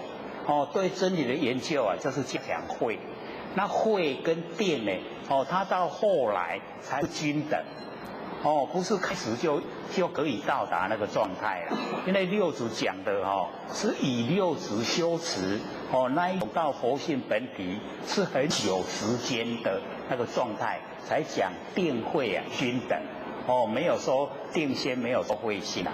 可是我们在修持的过程，我们都跟社会跟凡尘啊，这个感染得很厉害，所以要先我们能够把那个外面的让我们心乱的那一些现象先戒掉，以戒啊为入手，所以戒很重要。戒了以后，我们才能够产生定。有定以后才会有慧，定慧到后来要使它呢平等。假如说我们觉得太轻狂了，很容易啊话就讲出来，不稳重，那个就是慧啊有一点太多。那你就是要把那个注意力加强在定，就是要培养定力。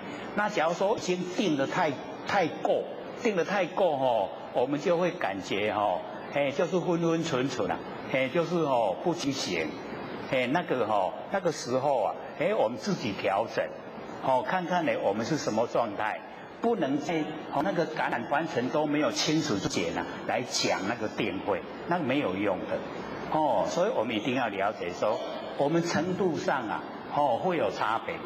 那假如说自己这个脑筋都很清醒，那表示你的慧啊有看看呢我们的做事方法合不合啊轻重缓急你应对都非常好，表示你的定慧啊都均等平等的。那假如说我们讲的很快就讲出口不符合那个理路，表示说你会有一点太强了，会有一点太强会自以为是然后呢我们就是要赶快培养定，定呢培养够了以后你定够了那个慧啊它就不会那么轻佻这样就理想状态，到那个时候才来讲均等是可以的。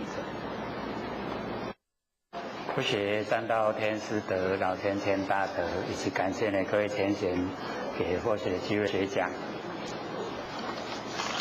我们呢讲到呢这个第3章安宁章，对不对？对。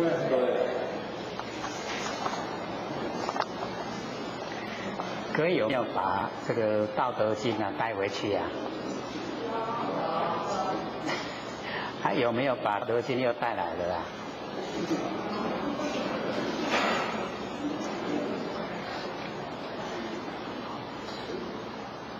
在我们身上这个《道德经》呢，在我们身上，我们呢这个时时刻刻呢，都保有它。那我们呢讲到这个不贵呢难得之后，使民不为道，是吗？对不对？对。因为我们要了解说，我们在凡尘所有的万象都虚幻不实在的。那假如说我们太看重那个外象，太看重外面的这一些贵重的东西啊，那我们相对的对自己的那个佛性本体啊，就会看清了。这样呢就本末倒置啊。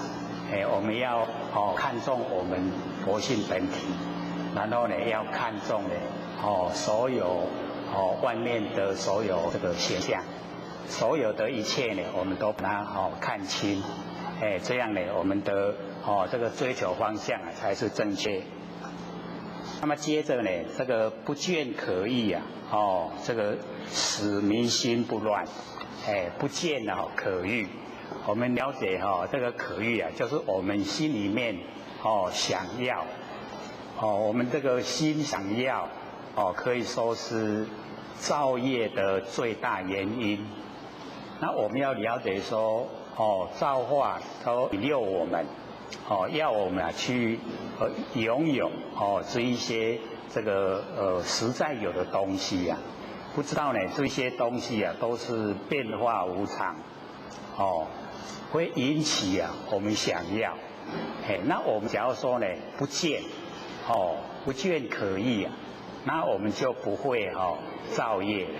所以我们的业的由来啊，就是见到这个可欲，就是想要，想要啊才会造业，造了业就是要受苦，所以我们呢就是了解到，从我们的心里面啊，这个产生，凡尘的所有一切啊，都虚幻不实在，我们在日用生活之中啊，不缺了就可以。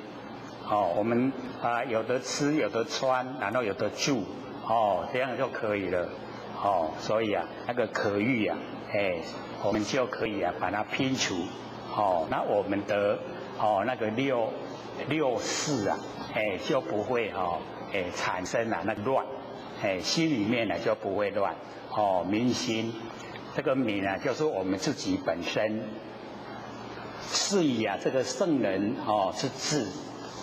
圣人，各位浅浅，圣人是谁？谁是圣人？谁呀？谁是圣人？圣人是谁？是谁啊？孔子啊。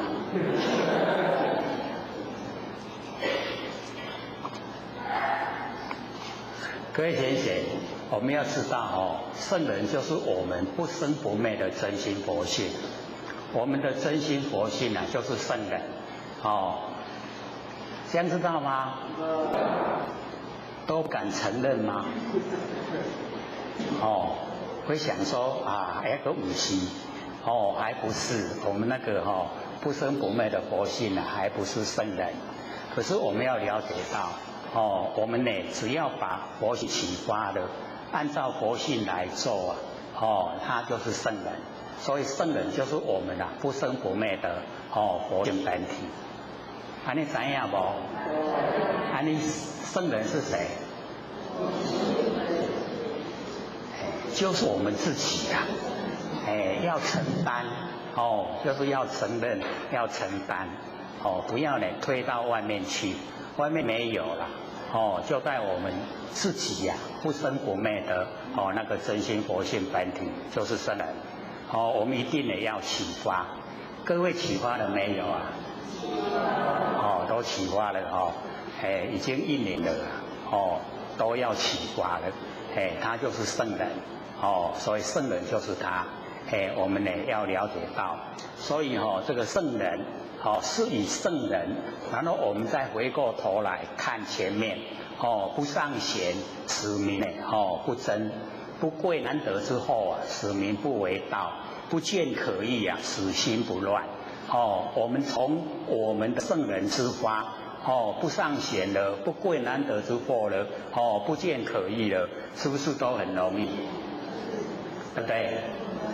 所以我们从我们自己本身这个出发，然后呢不崇尚呢那个假名相，那一些那个假名相我们都不崇尚，这样呢我们心就很笃定了，不用争，不用跟外面的人去争，那自然我们也不贵难得之后，因为最可贵就是我们不生不灭的佛性本体。最可贵的，没有比它呢更可贵的，所以我们不贵啊，那个难得之后，外面的那个货物啊，那个都是借我们用的啦，我们一口气不来啊，都带不走的，所以不要去争那一些呢难得之后，那个啊，我们有难得之后啊，我们这个心啊都不安。假如说我们有那个几克拉的钻石啊，各位同学，我们心会不会很平安？一定会唱到无路对吧？会怕人家来偷来抢，甚至于我们命都保不住了。为什么？因为难得之后，那个太难得了，大家都想要了。所以我们命都保不住，所以或者都讲我们在家里的时候啊，那个小偷进来的你跟小偷说，你要什么东西你就搬去了，你不要就留下来给我用，这样会不会产生了生命危险？很笃定，对不对？笃不笃定？所以我们就不用装那个铁门，也不用装那个铁窗，用那个铁窗铁门啊，还要做什么？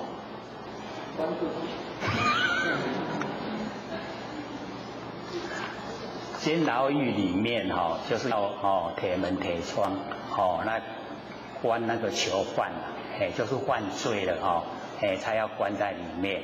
结果我们自己打造那个铁门，然后打造铁窗，然后自己关自己，对不对？所以那个小偷也很聪明啊，这一家他防备得很好，有铁门有铁窗，里面一定有可贵的东西啊，所以进去偷一定有。那你假如说连门窗也都没，外门嘛无关，窗门嘛开开，这免入去啊，这内底拢无半项。是不是很安全？所以我们要了解到，在凡尘啊，我们就是生活重心要自己拟定。我们追求的方向就是唯求做佛，不求一物啦。那一些东西呢，使我们挂碍的东西啊，我们不追求。各位天贤追不追求啊？真的吗？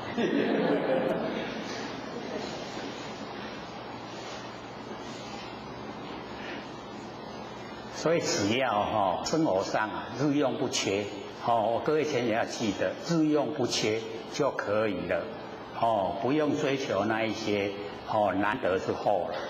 所以上次呢，或者才讲，不是有一个人他去刮伤人家那个进口车炼乳那个引擎盖，然后那个车主要他赔30万，对不对？那个那一个人啊，后来不是自杀死掉了吗？那个过程啊，他的家属因为他已经自杀一次被家里的人救了，所以家里的家属去跟那个车主就是要求说，能不能够少一点不要那么多了，30万，他们实在是拿不出来，结果那个车主就不允许啊，就是30万就是要30万。第二次自杀的时候，家人已经来不及救，死掉了。所以我们就是了解他为什么要去刮伤人家的车？各位千姐，为什么？2个字，嫉妒。我们每个人内心里面都会有嫉妒的。你那遐好嘅，我那遐惨，有没有啊？还在考虑啊。我们不说嫉妒了，我们有没有羡慕？羡慕别人。羡慕的背后是什么？就是嫉妒啦。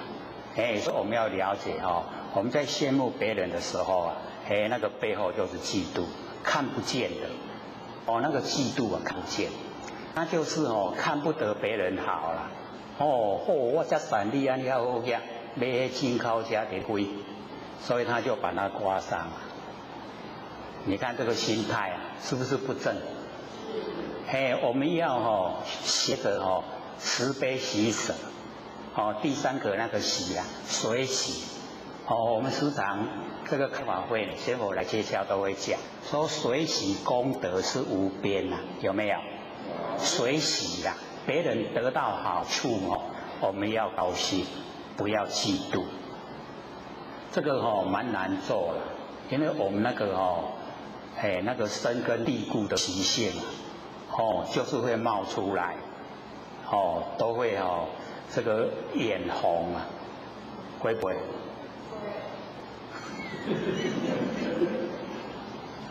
就是会眼红所以我们要了解说这个假如说那个车主啊不贵难得之后，他说没关系啦，这个车子就是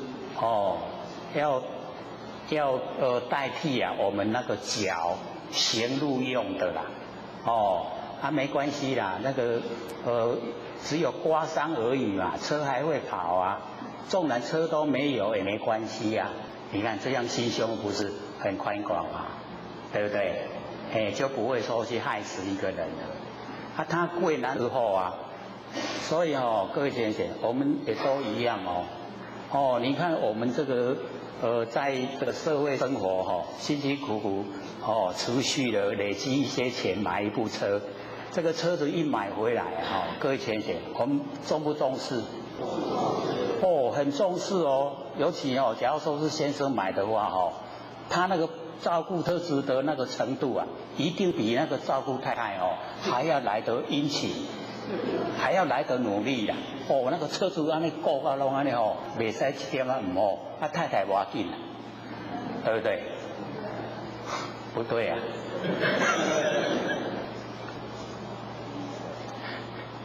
所以我们就是本末倒置啦，迄车是要代替咱的脚啦，就是代替我们行路用的而已啊。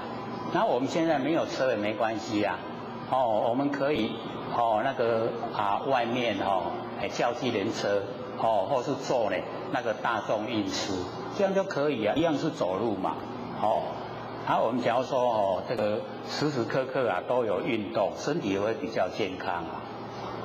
所以我们了解呢，最重要就是我们不生不灭的佛性本体，那个呢最重要，一定要照顾它，让它都很这个恢复到很光明、很圆满。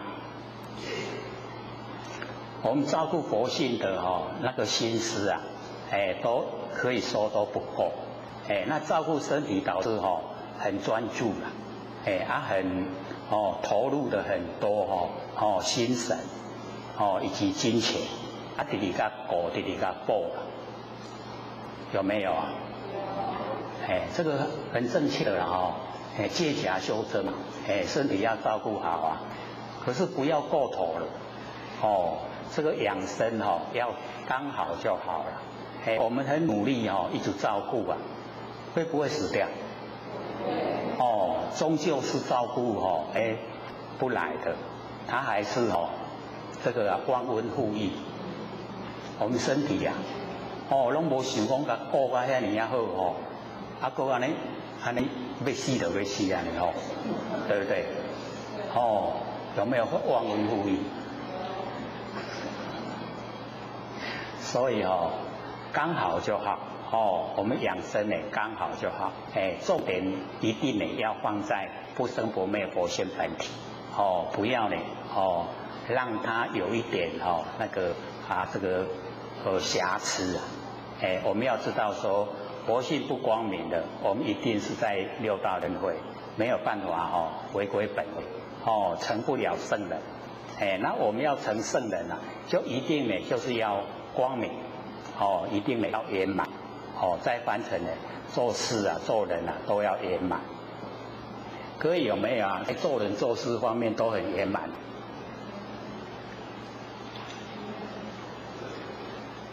都不敢说哦，哎呀，一定都有缺陷的，哦，不然的话我们都坐在工作上，对不对？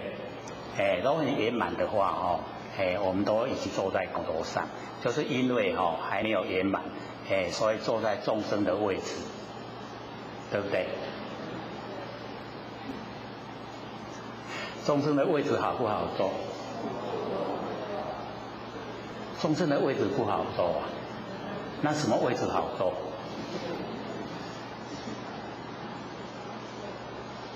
众生的位置是最好坐的哦，众缘机器啊显现的生相哦，这个是位置啊是最容易的，哎，可是我们了解到哈、哦，我们啊有一个来源哦根源哦，我们呢啊这个刚才唱那个歌啊，哎都说我们已经离开家乡啊。哦，已经6万年了。各位离开多久了？只有6万年吗？6万年哦，是一个圆会的一半哦，一个圆会129600年。哦，那我们呢，就是一个圆会的一半。那我们只有经过一个圆会吗？可能不止的哦。哎，所以我们看佛经的话呢，都会讲说，从无始以来啊，没有开始，一直到现在。假如说我们开法会呢，遇到南极老仙翁来介绍，他会讲说，自我成道以来啊，这个地球已经混沌了7次了，对不对？就是有7次的129600年。那我们难道7次都没有来吗？有没有来？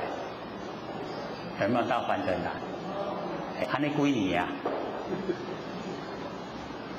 一届6万年啊，一届几年？那恐怕还不止7次嘞，哦，因为无始啊，没有开始的时候，所以我们要了解说哦，哎，在凡尘啊流浪，毕竟哦，哎是很苦啦，苦不苦啊？哎，都是哦，只要落入形象哦。都是苦啦，哦，天气热就是热，冷就是冷，哦，各位姐姐，我们现在这边很热哈、哦，台北很冷哎，在台北哦，已经都穿夹克、穿外套了，哎，在这边哦，还穿短袖哎，哦，真的天气啊，两个世界，哎，越往北就越冷，越冷，冷到哦，或者那个基隆还在下雨。哦，还下雨，然后很冷，哦，要穿外套，哎，不然就感冒了。可是，一往越南，他就衣服要越多，越脱，然后哦，哎，就穿短袖这样。一落入现象哦，冷就要跟着冷，热就要跟着热，哦，我们都不能选择，对不对？嗯，会不会跟上帝讲说？拜托了，卖在热啊。那或者在北部说啊，拜托卖在寒，可不可能？哦，不可能实现嘛，哦，哎，所以我们一落入现象啊，哎，就是要适应环境，哦，啊，一定呢要去接受，哎，然后呢，这个一天哦，还3餐，3餐，哦，我们都3餐嘛，荤都食，断食，哦，都以后要。哦，假如说呢，这个一进入到哦那个佛教哦那个正式的哈、哦，哎遵守佛规的话，哦过午不食啊，只有早餐哈、哦、跟中餐啦，超过哦1点以后啊，哎就不能吃了。那个遵守哈、哦、那个戒律啊，超过下午1点以后啊，就不能再吃东西了。那现在哦。我们看一看啊，这个在修佛教的佛教徒啊，有没有过午不食？什么都知道没有？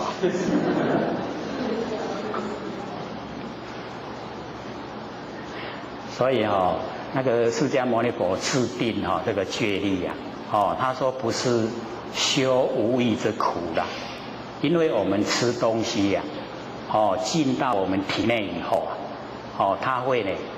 转换成哈、哦、那个养分，那养分哈、哦、它会转换成哈、哦、我们那个心呐、心猿意马，那个心呐、就会按捺不住，懂意思吗？所以一到那个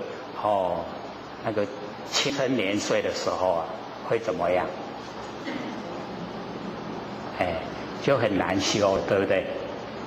所以我们要了解说，我制定那个戒律啊，就是要从根源，让我呢能够清心寡欲，不产生呢，那个呢，欲望，所以不见可欲啊，使心不乱，那个不见可欲啊很重要，对不对？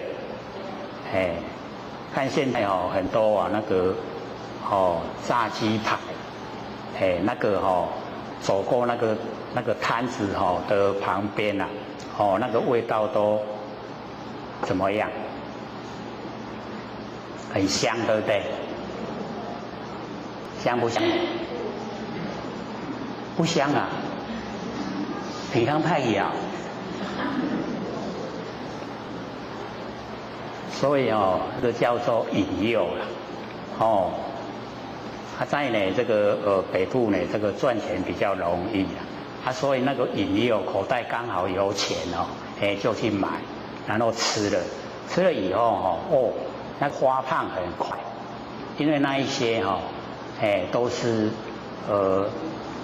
进口的比较多了，它都是有打那个生长激素，我们一吃进去身体里面那个生长激素就在身体里面发挥作用，所以就一直生长，然后一个人就变2个人大，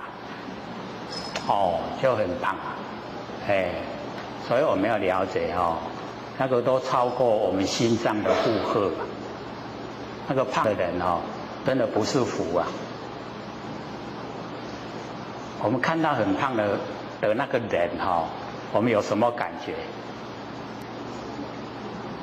负担很大，对不对？还是苗条一点比较好，比较灵活啦。这个一很胖了以后我们连要这个弯腰下来都弯不下来，可以弯下来吗？我们现在可以弯得下来吗？你看多棒呢这个身体都很健康很棒，所以我们不贪那个口腹之欲也不跟那一些畜生之类的结恶缘，这个是很理想，又能够呢使我们的心清净，心一清净，我们就容易回到佛性本体回来，所以呢我们一定呢在这个修持的这个道路上自己要认知，要知道说不要呢贪吃，不要跟呢那些畜生呢结恶缘，结恶缘我们吃它就要还它了，我们这个生生世世都在轮回之中，没有了的时候，我们在凡尘知道说，既然落入形象，就要受到现象的那个约束，现象的左右，那我们就呢努力的使自己能够恢复到我们本位，就是当圣人，当圣人了以后，我们要在凡尘度化众生，可以示现来度化众生。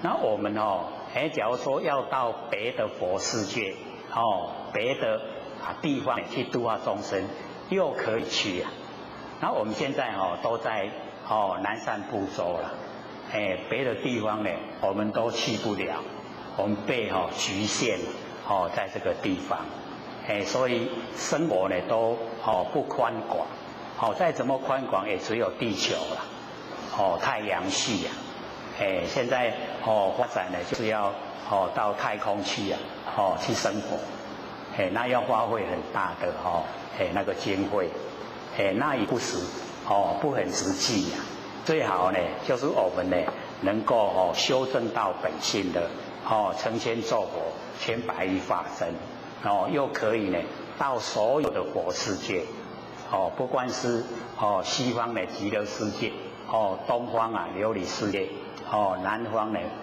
宝佛世界，我们都可以去啊。这个呢是啊超越我们太阳系，所以我们的知觉知觉性都没有很宽广所以啊平常生活的时候啊就会喜欢呢跟人家计较。各位在生活之中喜不喜欢跟人计较？喜不喜欢？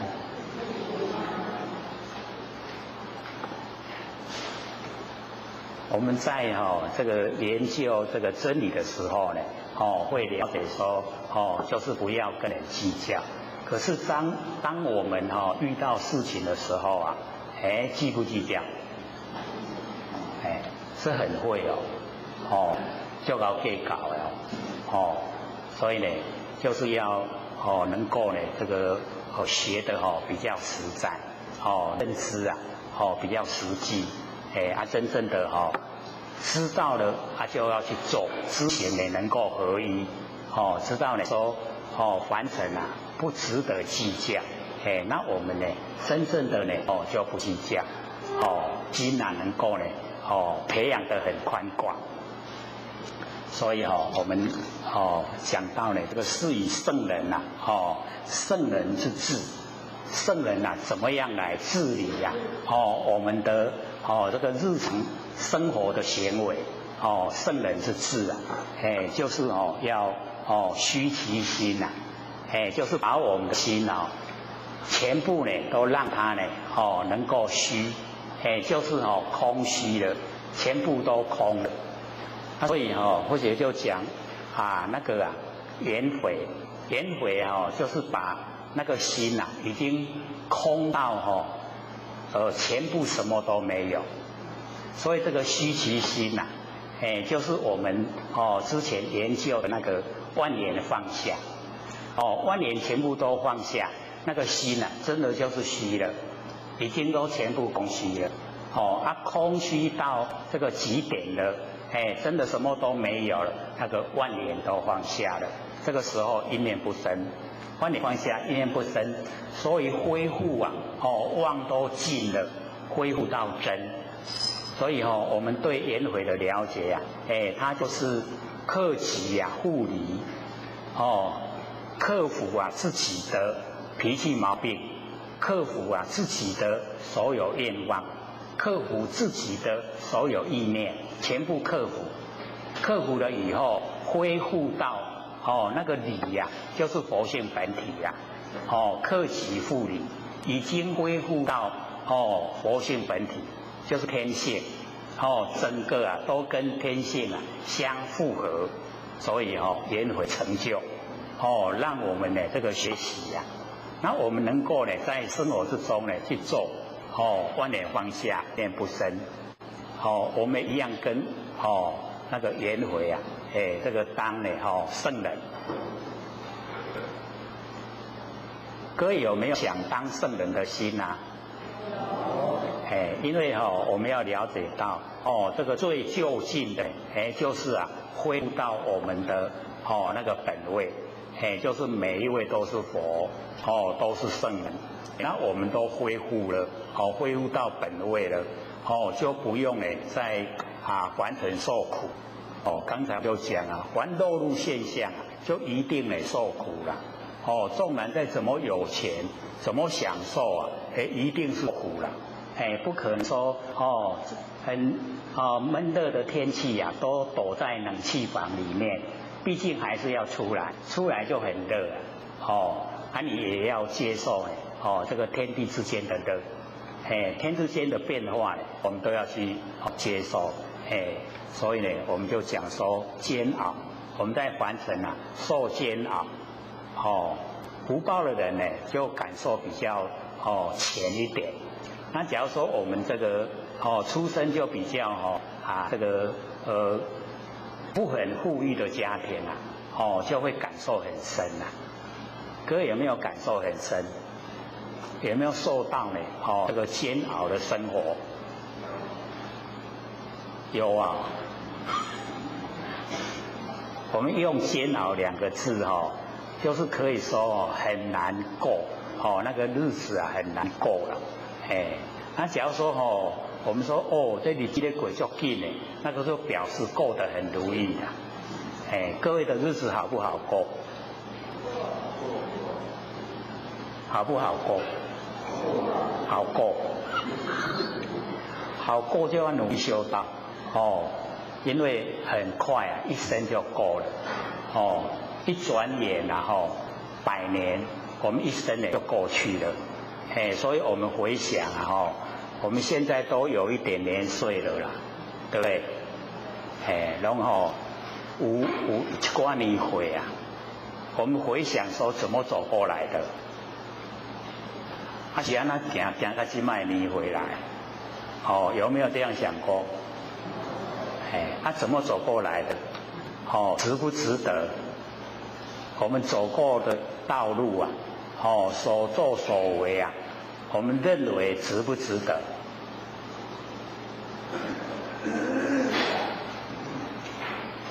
还在检视回想一下，看看值不值得？值得。我们要了解说上天大开普度啊，我们都能够得到，都能够求到，非常值得。所以这么殊胜的道，我们已经得到就是要努力的来修正这样才不枉费了。不然道很殊胜啊有没有听过道很殊胜？有没有研究殊胜在哪里？殊胜在哪里啊？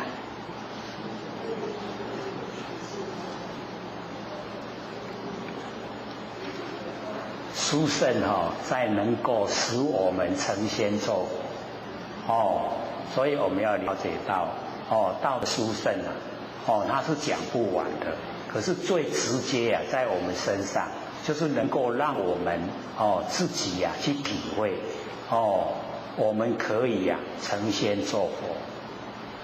各位有把握了没有啊？有了啊。有就是要明心见性明心见性的美不敢承担。见性的美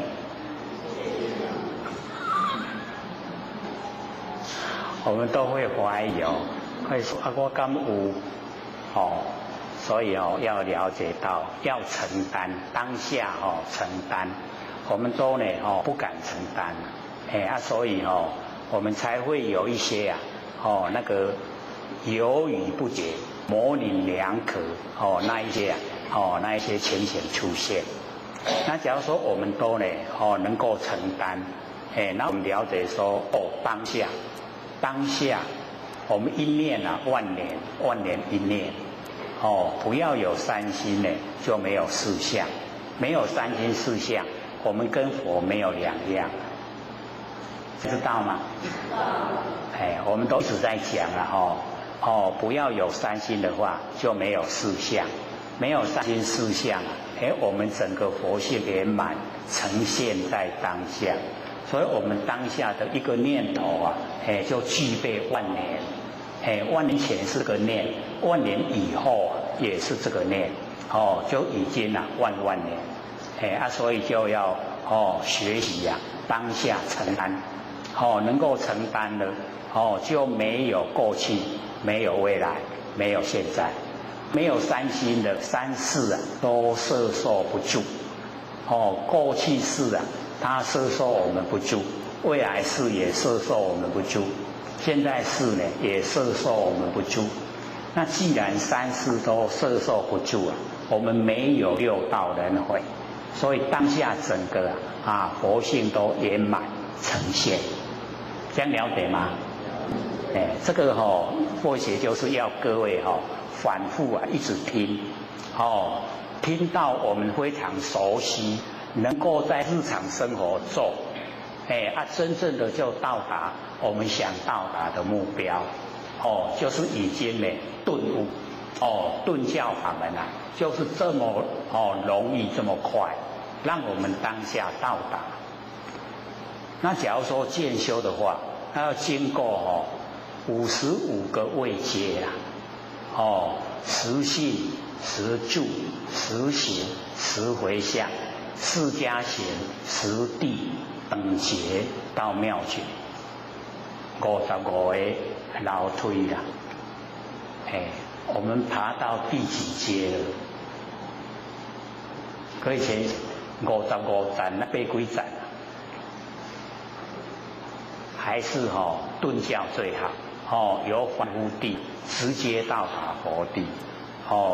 假如说我们从55个位阶爬的话，要经过3个阿僧祇劫啊，3个阿僧祇劫啊，寡故。好像我们有讲过有没有？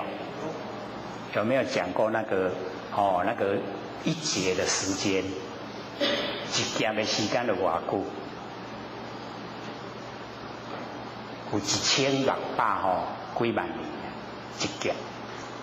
有时候我们会把说一个灾难算作1劫。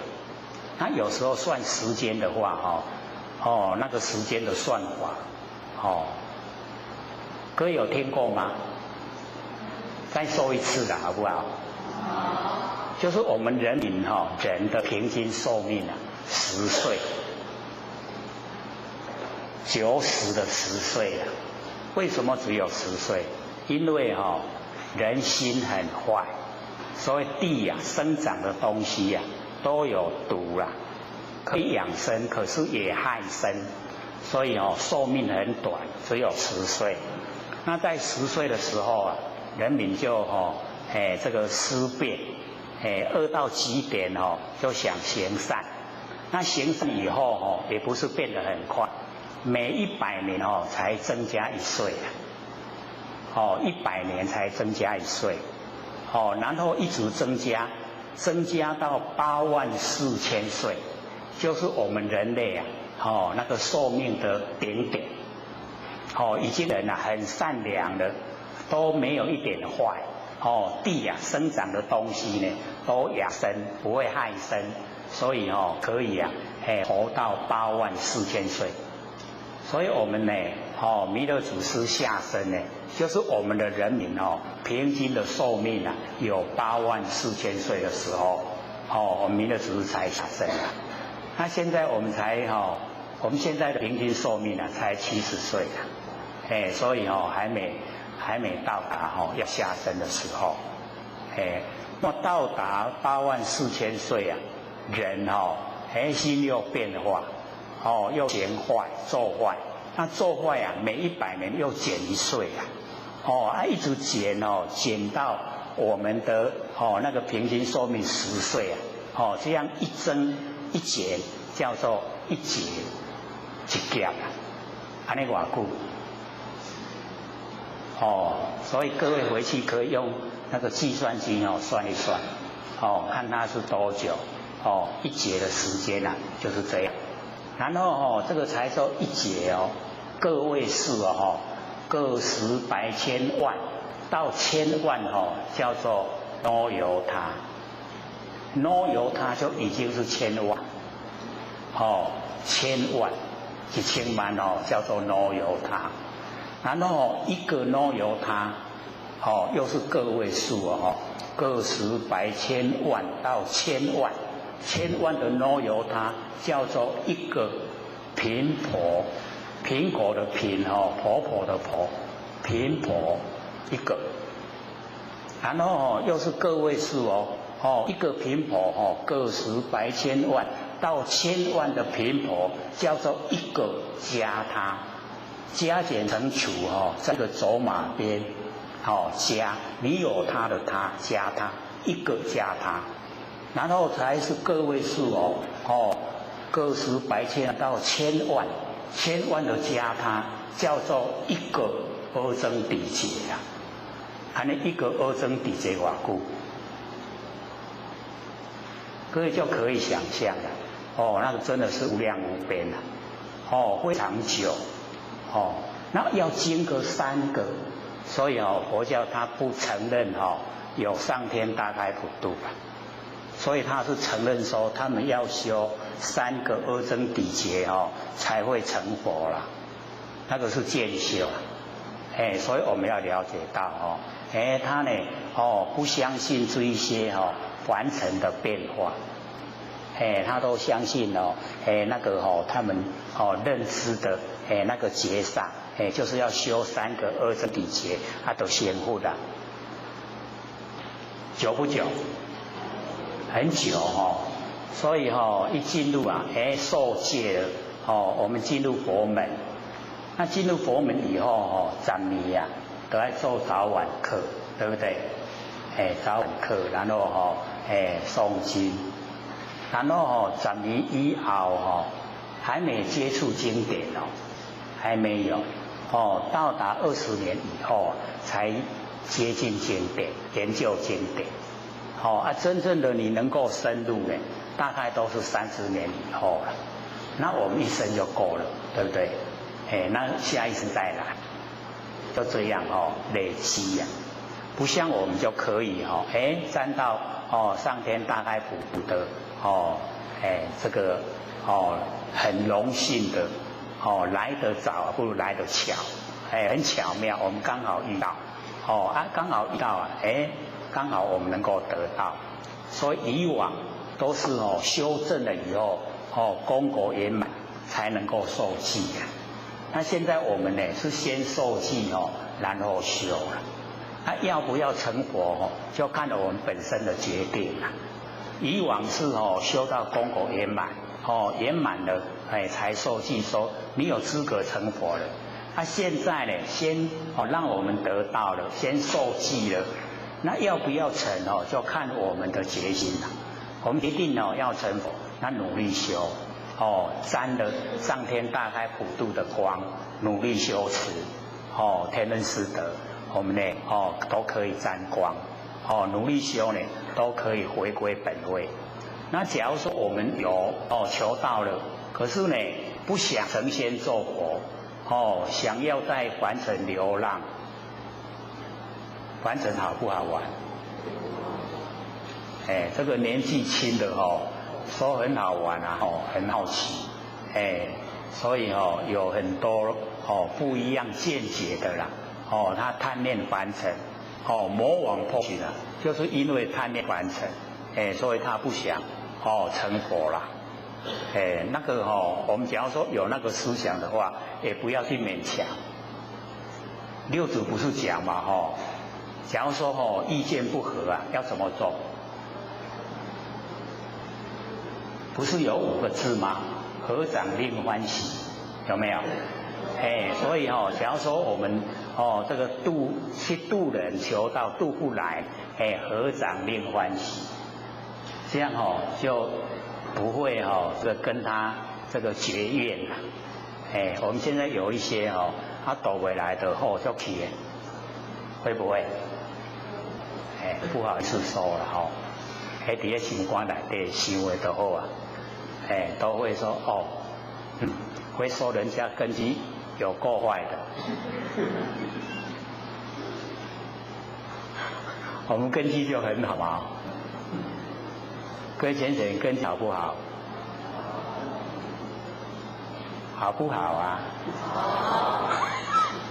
所以一定要对自己有信心。根基不好不可能求道了。根基不好的话，不可能遇到上升佛法。所以根基都很好，才可能呢全部都碰上了。既然这么殊胜的这个机缘，又在台湾出生，那个生活绝对不会像颜回那么苦啦，对不对？绝对比他好啦，他都能够这个人家不堪其忧，回不感其乐，那我们怎么都没有快乐呢？就是没有去了解到这个不生不灭佛性本体的重要，没有了解到。那假如说我们认识了、了解了，这么殊胜、不生不灭啊，真心佛性，竟然冲塞整个宇宙虚空，竟然这么灵敏，竟然这么奥妙。假如说知道的话，我们绝对会跟耶稣一样，得一善浅浅无垠，终身福施，绝对不让它失掉。我们有修道不修的话，只有种子不灭啊。种子就是我们那个佛性本体那个不灭，不会变碎灵啊。我们有看过蚂蚁吗？它就已经碎灵，它的灵已经粉碎了啦。得爱伊就洗炼蚂蚁全部死光光了，才能够积灵啊。很久非常久。为什么？因为那个一出生到蚂蚁它就有先后了。那个先出生的已经死掉了，那个后出生才出生了。结果都不会同时同时间死掉，所以要积灵就积不起来。那我们有求道没有修，就是灵我们的灵没有粉碎，就是种子不灭。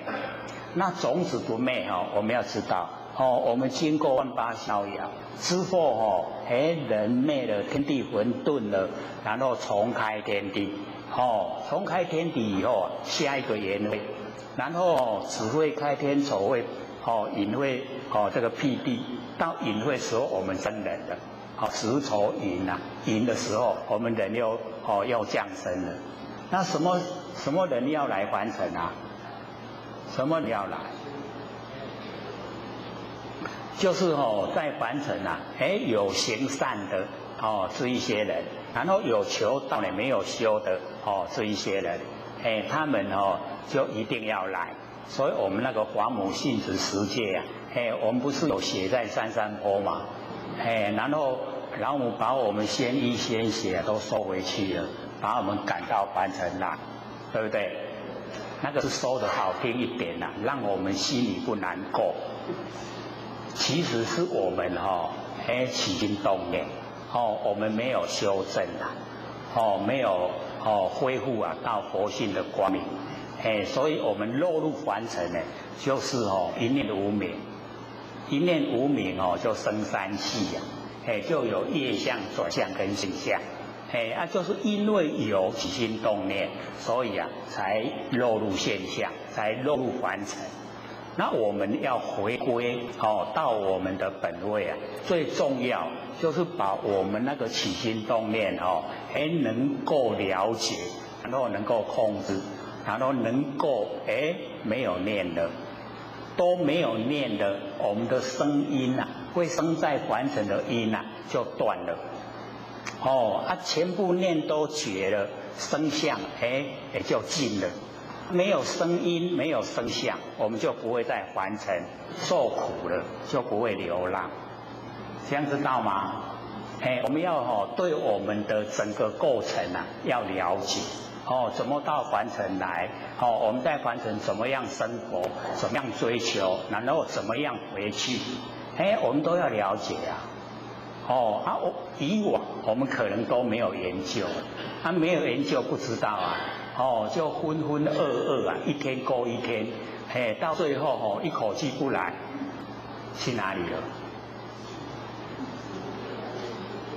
我们去哪里了？我们真的来不知道从哪里来，然后死掉也不知道到哪里去了，都是浑浑噩噩、朦朦胧胧，都不知不觉。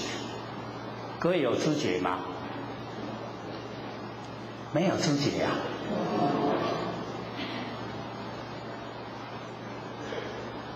所以我们那个知觉性我们要了解到我们的知觉性就是要把它发挥让我们能够了解说我们是怎么来的要怎么回去所以我们要了解说一直研究的话绝对有答案会努力来追求所以哦，我们研究这个心理心法，迄你讲的拢听无呢？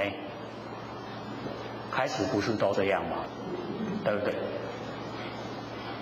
听有的吼，已经研究10-20年啦，脾气毛病一个拢无改。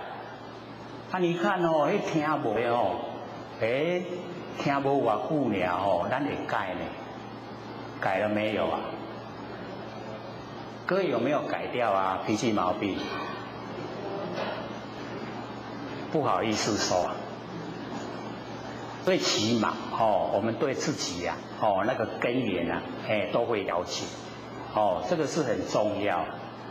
我们道心呢可以说最大的那个问题所在就是不知道用不生不灭的心来修不生不灭的道，这个是最大的病所在。全部的道心都了解了吗？了不了解？假如说我们都还没有研究心理心法，我们知道不生不灭的心在哪里吗？是不是都不知道？不知道我们修是从哪个依据哪个在修？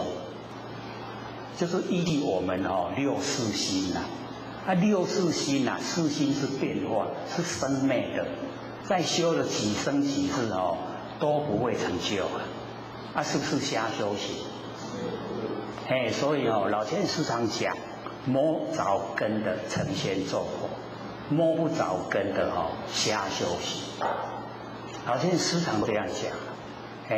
我们就是要摸到根，摸到根这个根不是很困难，就是我们能够知道我们不生不灭的那个佛性本体。那个本体就是我们的根源，能够我们摸到了，就可以成仙做佛，所以或者说一直鼓励我们在日常生活，只要你有一点点的空闲时间，3-5分钟都可以做万缘放下，一念不生，万缘放下，一念不生，那个时候能够了了分明的知觉性，就是我们不生不灭的佛性本体，是不是很容易？很简单，对不对？可是一定要启发他，要认识整个轮廓，不能只有摸到就忘掉了，要如朴3年。婴儿生出来是不是要把抚养？那我们的不生不灭真心佛性一认识了以后一样，要把它抚养。那个时候他很容易受到惊吓。我们的佛性本体很容易受到惊吓。我们在生活之中也会体会比如说我们专心在做事的时候，旁边有突然很大的声响，我们会不会吓到？那个吓到又没有碰到我们身体我们为什么会吓到？那个就是我们不生不灭那个佛性本体，就是法身法身受到惊吓。虽然没有碰到我们的这个色身，可是呢，我们法身就在我们周遭，我们日用不知道了。那现在我们启发他了以后了解原来不只有在身里面。原来在身体的外面，有我们呢，不生不灭的真心佛性本体。各位体会了没有一定要自己本身真的努力去做，做了以后要呢守住那一个轮廓，就是呢要时刻刻保持那个灵敏度。那个灵敏度呢，你能够保持一段时间以后它会有般若妙智慧产生。那般若妙智慧产生了以后认识真理不容易。那真理一认识了以后，我们那个要修持就会很简单了。那我们假如说都还没有了解到真理，要修呢，就会困难重重。各位姐姐，修道容不容易？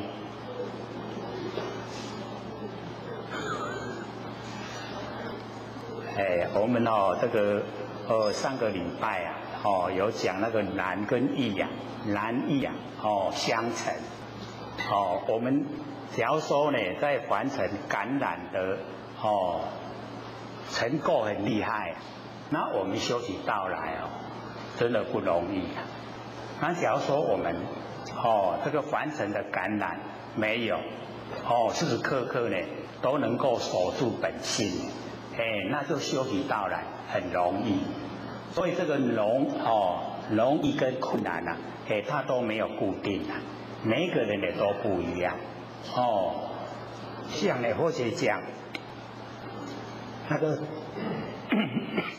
那个抽烟的跟喝酒的，要他戒烟戒酒啊，他就会很困难。那假如说我们都没有抽烟也没有喝酒，要我们戒烟戒酒，那很容易。本来就没有抽烟也没有喝酒，就很容易啊可以达到。所以我们在完成是这个样子。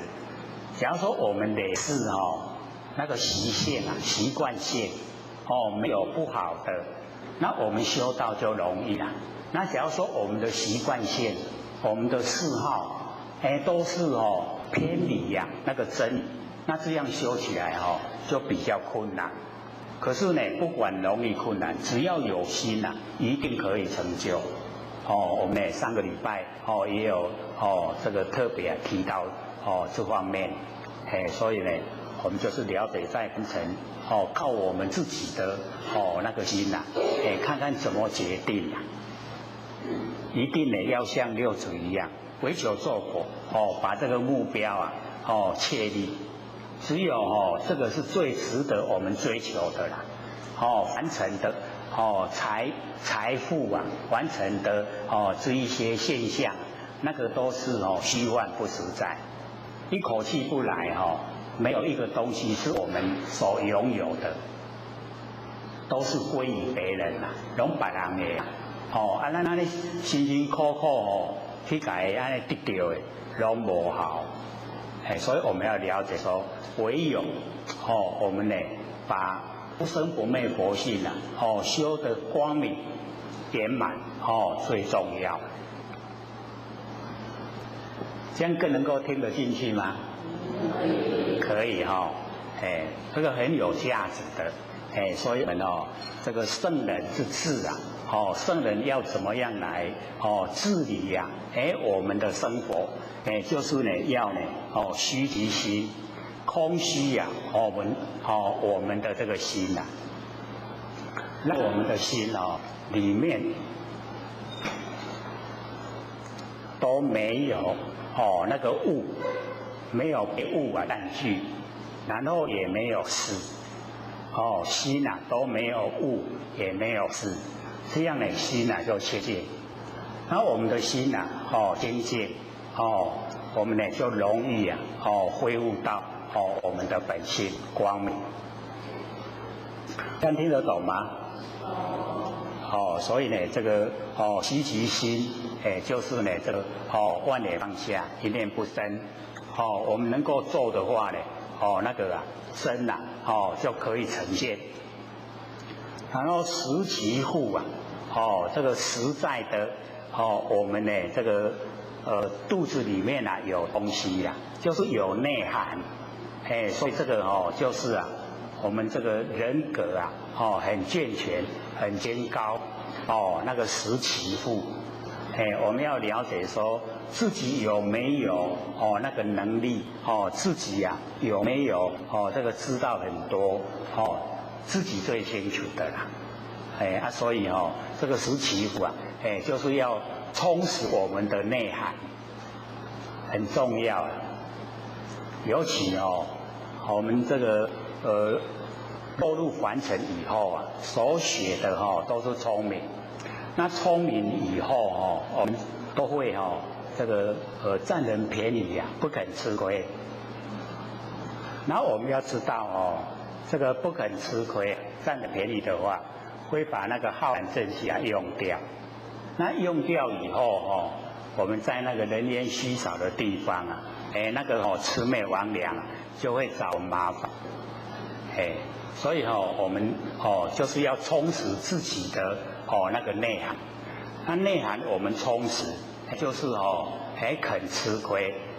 有实际的那个能力帮助众生，又呢把这个不记在脑海，这样呢都会走入我们这个性分所以这个识其父非常重要。所以也就讲说，我们要实验自己有没有很实在的充实的内德有没有很充实的浩然正气就是这个晚上一个人然后到那个坟墓那个蒙到那个地方去看看自己会不会发抖。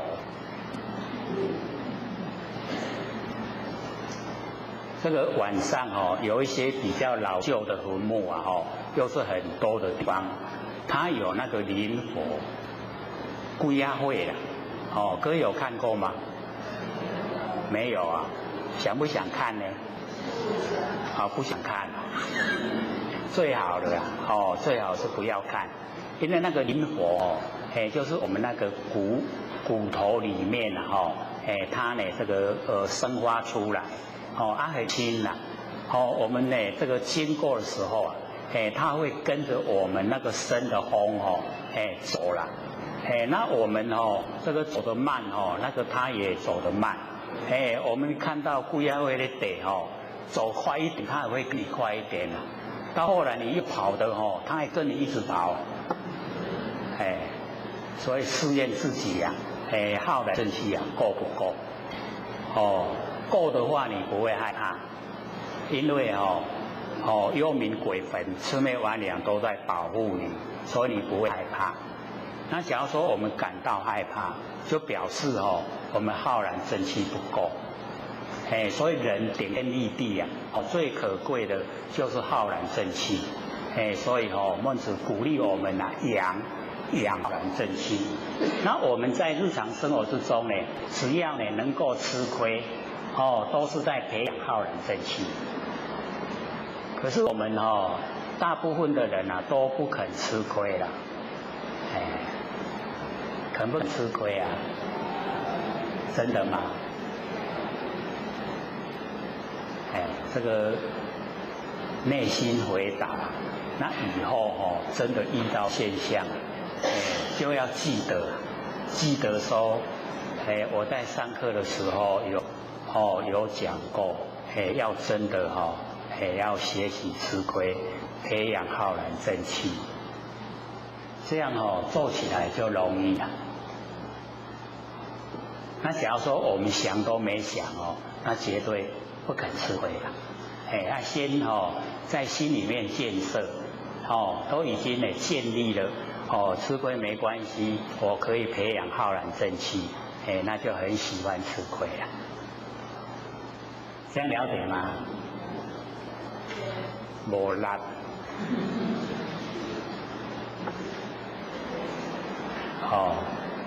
所以呢我们要知道说这个识其父实在的培养我们内德那个很重要这个说不得的，要自己做的因为呢这个不得了别人骗不了自己自己有没有做到自己最了解那我们实际的真的踏入那个修道的古道。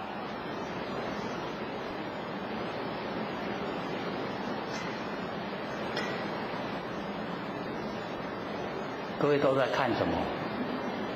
什么这边看一看，那边看一看。那边有心理心法。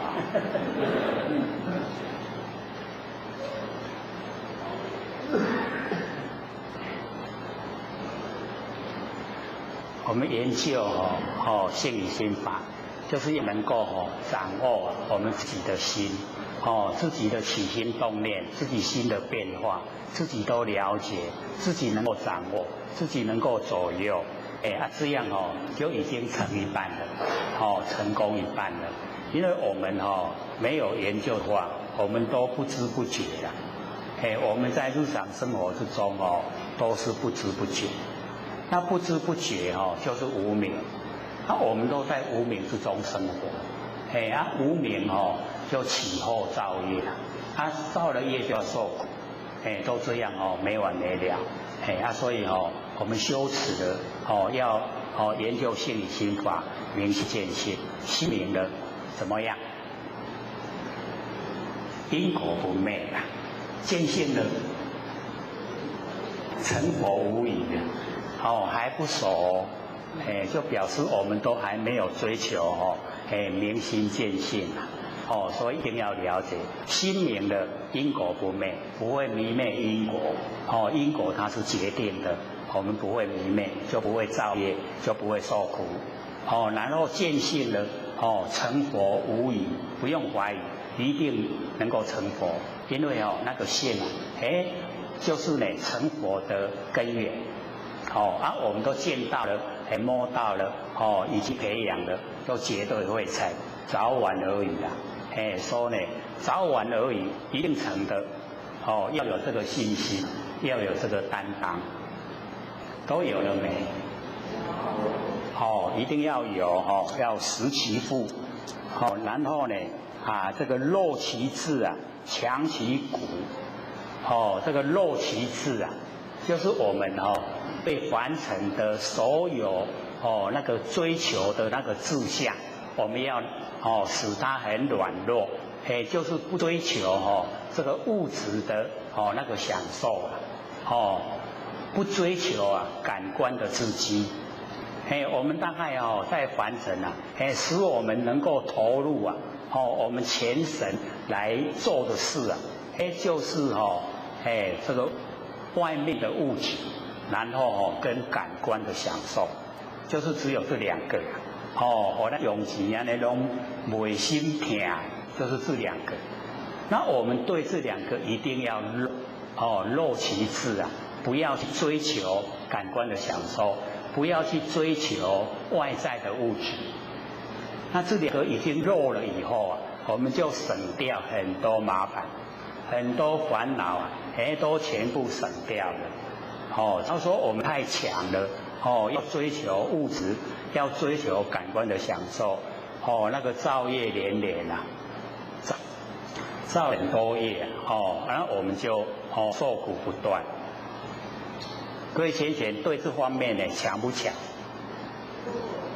不强，那很理想所以呢，我们要肉其志对凡尘物质的追求。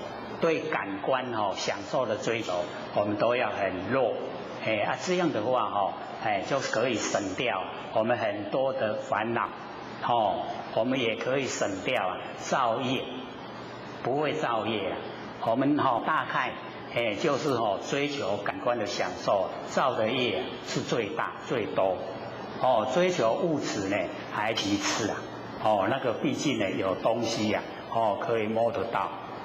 也不会太强烈所以我们在日常生活之中呢，或许都讲日用不缺就好了，有的吃有的穿，然后有可以遮风避雨就好了不用再额外的去追求一些那一些这个财富都不用那个都会让我们后悔追了那么久，到头来没有一样东西可以带得走，所以凡尘就是要看得能够透彻假如说东西已经失掉了，我们就会想说我生都没有带来，所以没关系然后呢这个追求不到东西也不用烦恼，就想说我死也带不走。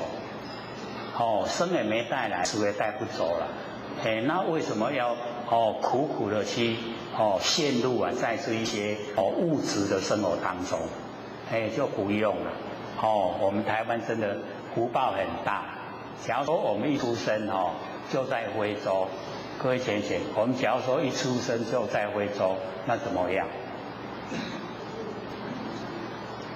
像那个肯尼亚还有一些伊索比亚，那个电视报道，那个不是小孩在那个垃圾堆找食物吃连大人都在那个垃圾堆在找食物吃啊。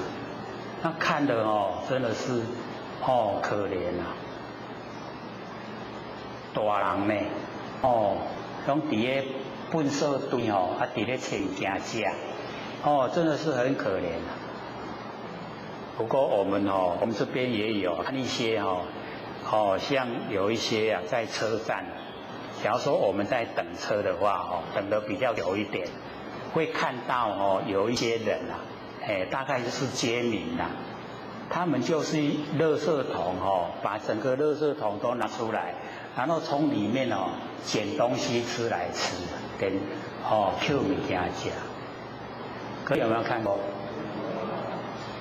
有的有，有的没有了所以我们要了解说呢，在我们现实生活里面也有可能在我们台湾只要你肯付出劳力生活都不是问题那一些就是自己这个自甘堕落，看一看他们都是蛮不是很年长不是讲安尼七老八老拢还个年轻力壮，还个真有力的时阵唔趁食拢去粪扫人捡物件食，他一生是不是完蛋了？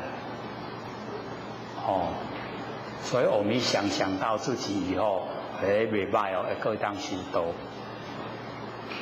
是不是很幸福我们很幸福要把握这个非常好的修道环境能够呢启发我们不生不灭佛性出来当家不要让感官当家。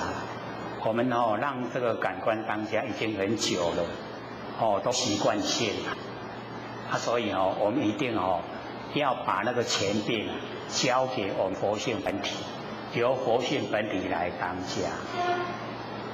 各位有没有做真的很理想那个佛性当家视听言动都不会造业都是佛性在主宰。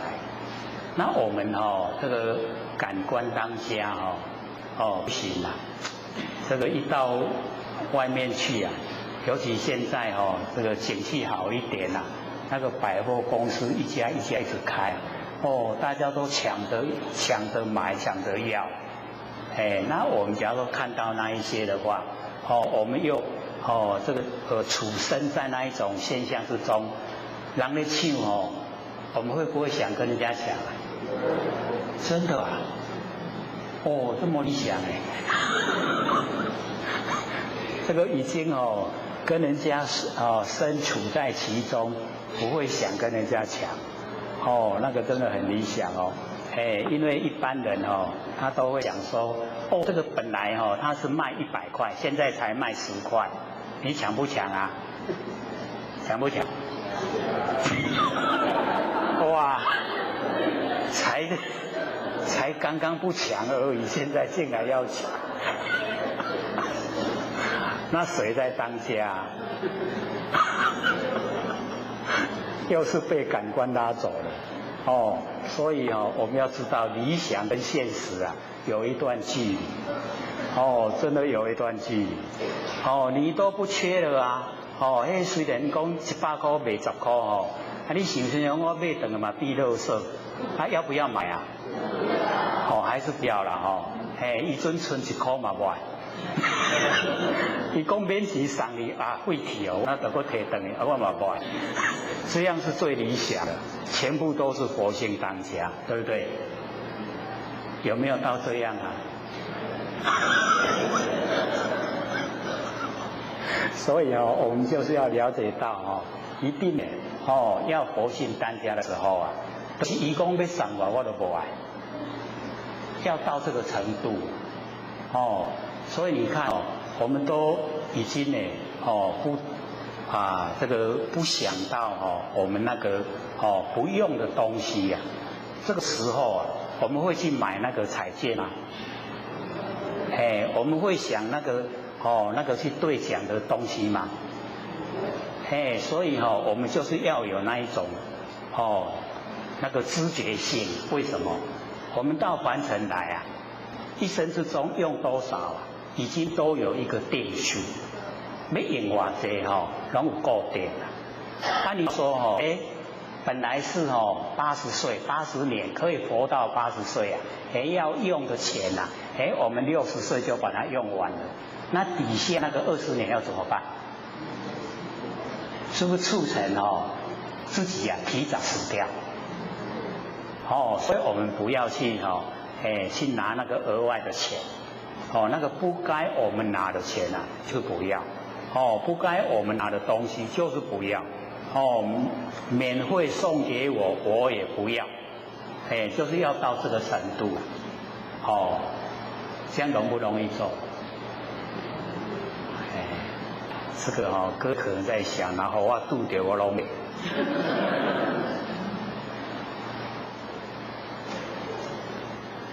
我们真的要了解到很多东西啦，不用的时候啊，就是不用，用袂到啦。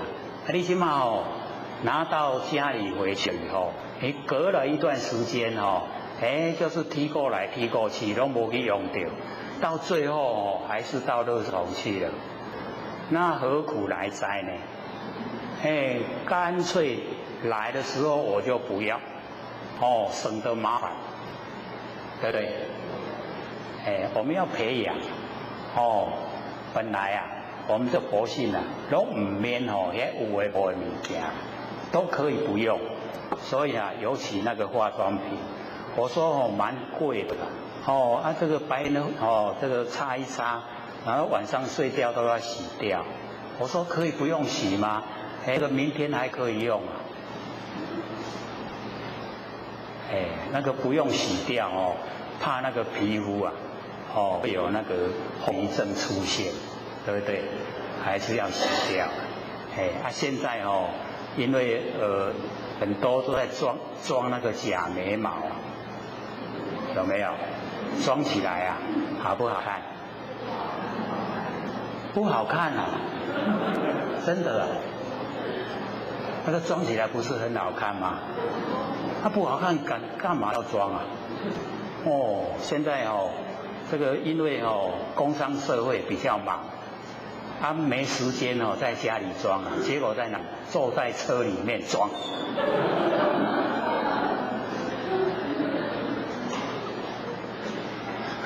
所以坐车就时常可以看到，人家在装什么假眉毛，还很不容易装的装了老半天，车子已经走了很久了，他还在装。所以或许因为时常坐车啊，时常都看人家在化妆。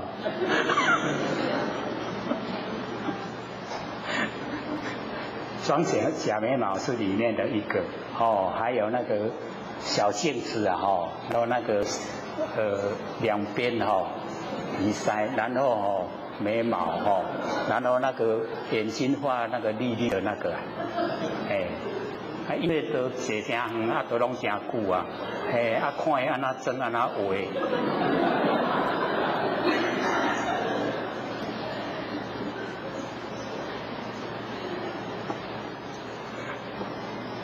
所以每一个人的那一个审美观都不一样啊。有时候一装一装，有较水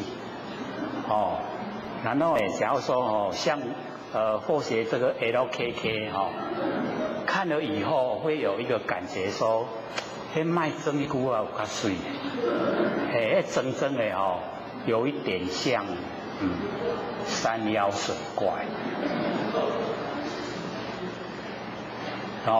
我们朴素啊，明细细上素洁的小水啊，最美啊就是这样。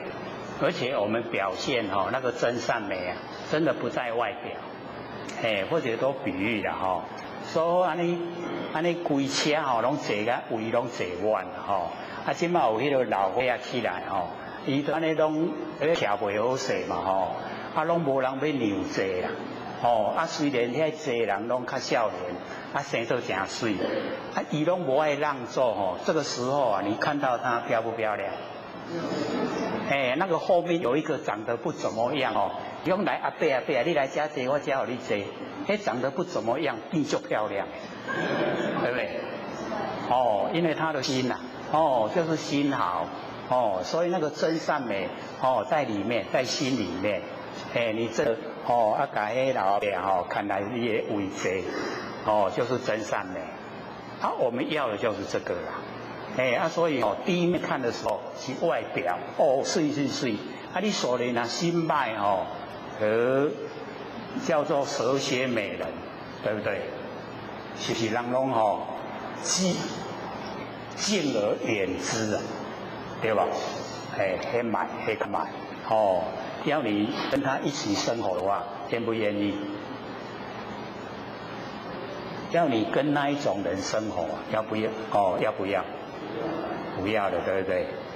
将心比心嘛，所以我们了解真的好就在心里面，真善美，从心里面发挥出来，不在那个外表形象，所以可以省掉很多钱，对不对？所以我们研究这个课很好，以后啊，你化妆品都买无要紧啦，买较少。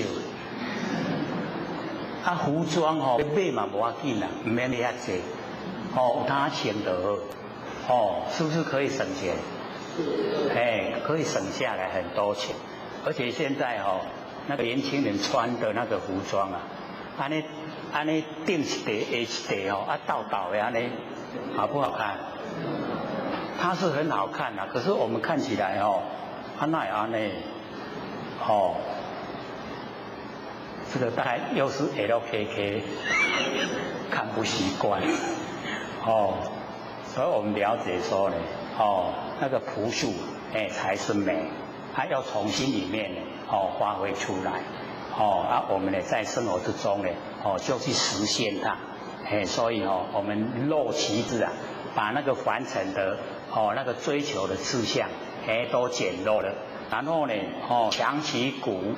就是呢，我们对我们自己不生不灭佛性本体的那个这个行持一定要强，强其骨，就是道骨就是我们要把那个佛性本体这个培养的茁壮，这个呢都是我们自己心里面这个能够做的。各位自己的那个不生不灭的真心佛性有没有培养的有没有？哇，这下花拢要花去这么努力的在鼓励我们竟然都还没有回应就是表示呢还在考虑的阶段，所以我们一定要强其骨。强我们的道骨，就是这个对佛系本身的那个重视程度一定要加强。那加强了以后，我们对凡尘的现象就看淡。那凡尘的现象一看淡了以后，我们不计较，就不会计较，凡尘事都不计较了。然后呢，对那个可以帮助众生的事情，会很努力。很努力去做，然后帮助了以后，就抛开了、摔开了，都不去记在脑海，很理想，我这样一直行持真的那个道骨很坚强，强其骨，我们自己都会很欣赏自己。各位贤贤，欣不欣赏现在的自己欣赏欣赏他哪个地方？欣赏他能够研究心理心法，对不对？他能够坐着听已经很不容易了。对不对？系啊，迄种听无的吼，佫一条，迄足简单的咧。啊，你讲拢互听无啊吼，啊，佫一条要听你讲，哦，你讲，是不是很欣赏？哦，所以我们了解说，哦，这个凡尘啊，这有时候啊，很多呢，这个在北部的前线哦，一报告心得啊，都讲。啊，我听都听无啦，啊，但是我都知影真好。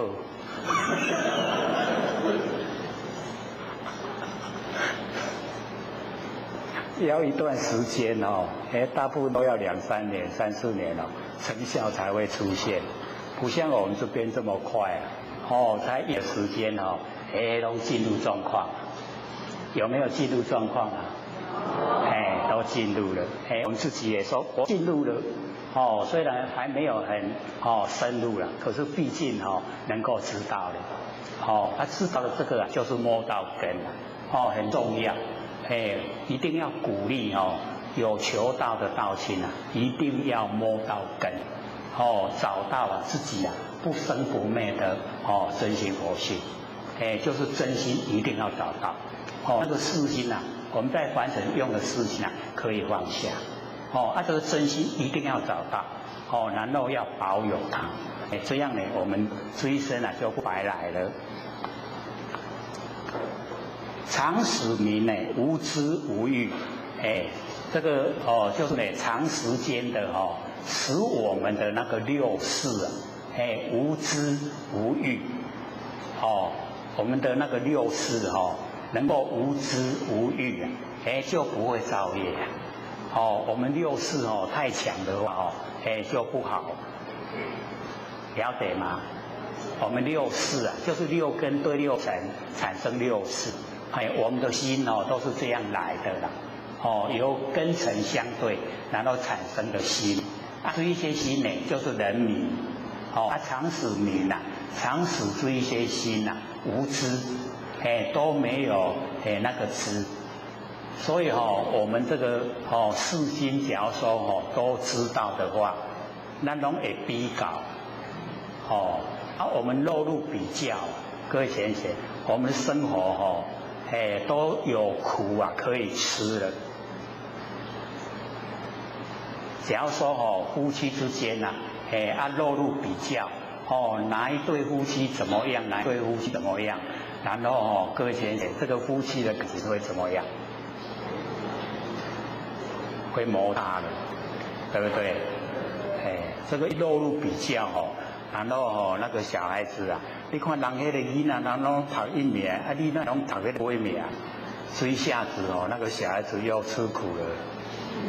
所以只要一落入比较那个都不好过了。那我们比不比较？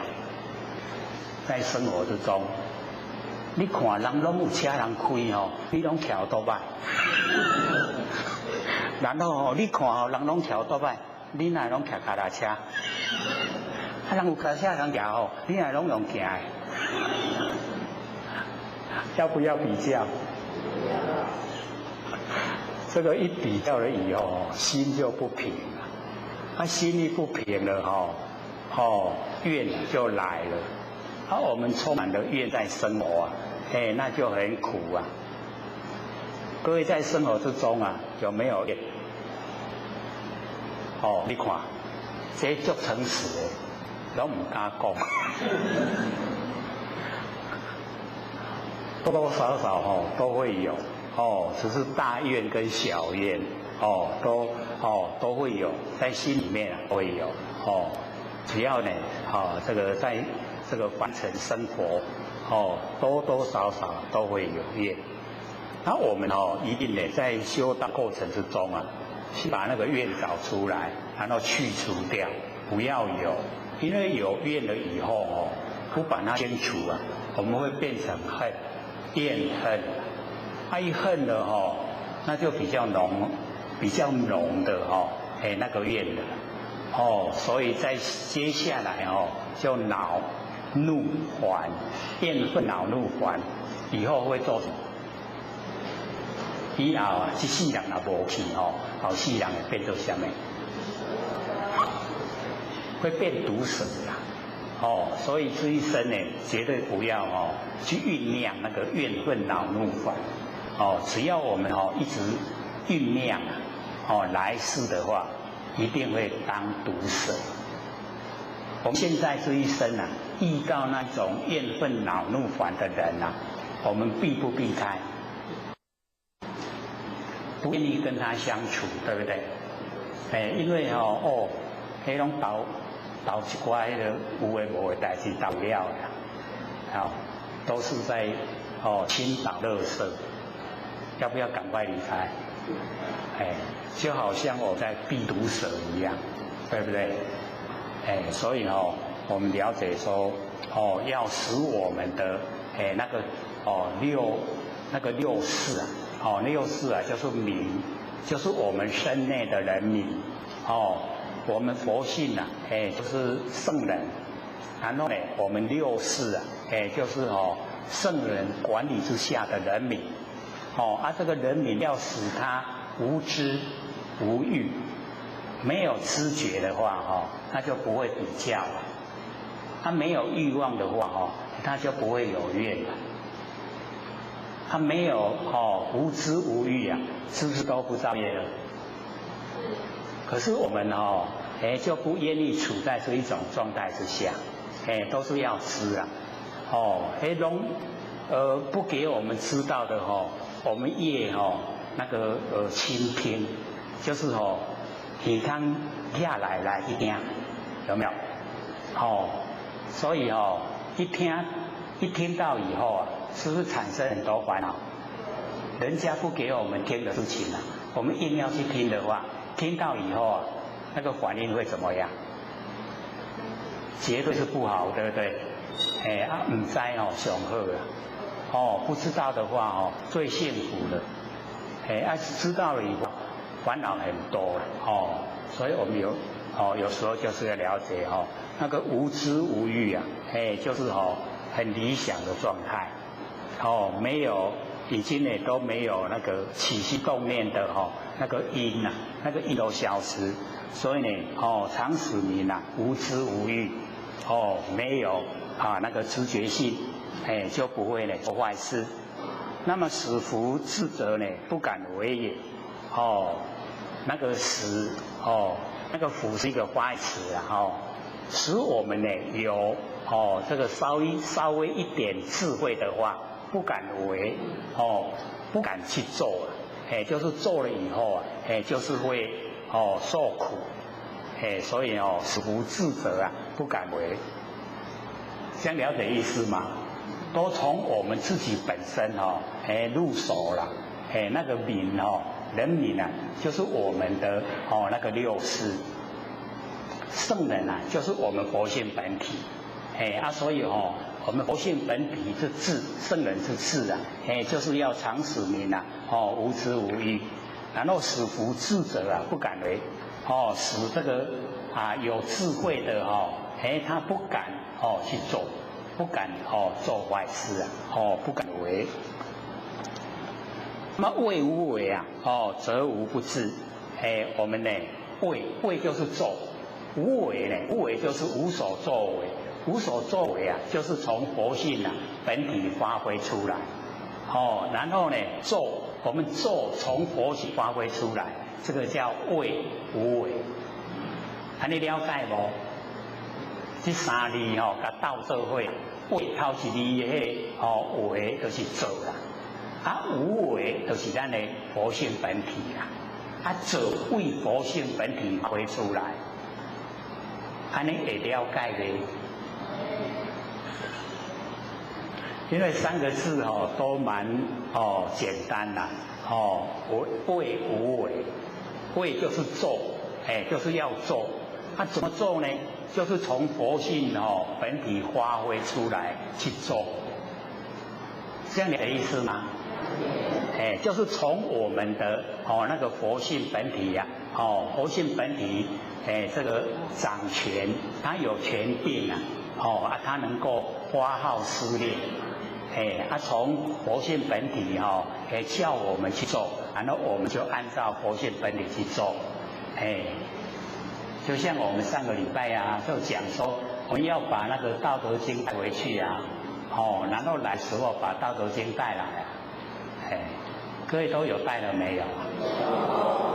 或许是说那个旁边不是有或许写的讲义吗？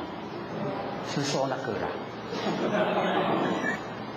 因为那个讲义是或许这个5年前开始写的，那个时候是慢慢的一直思索，然后看很多人的注解，把他们的那个经法都集中，然后写下来。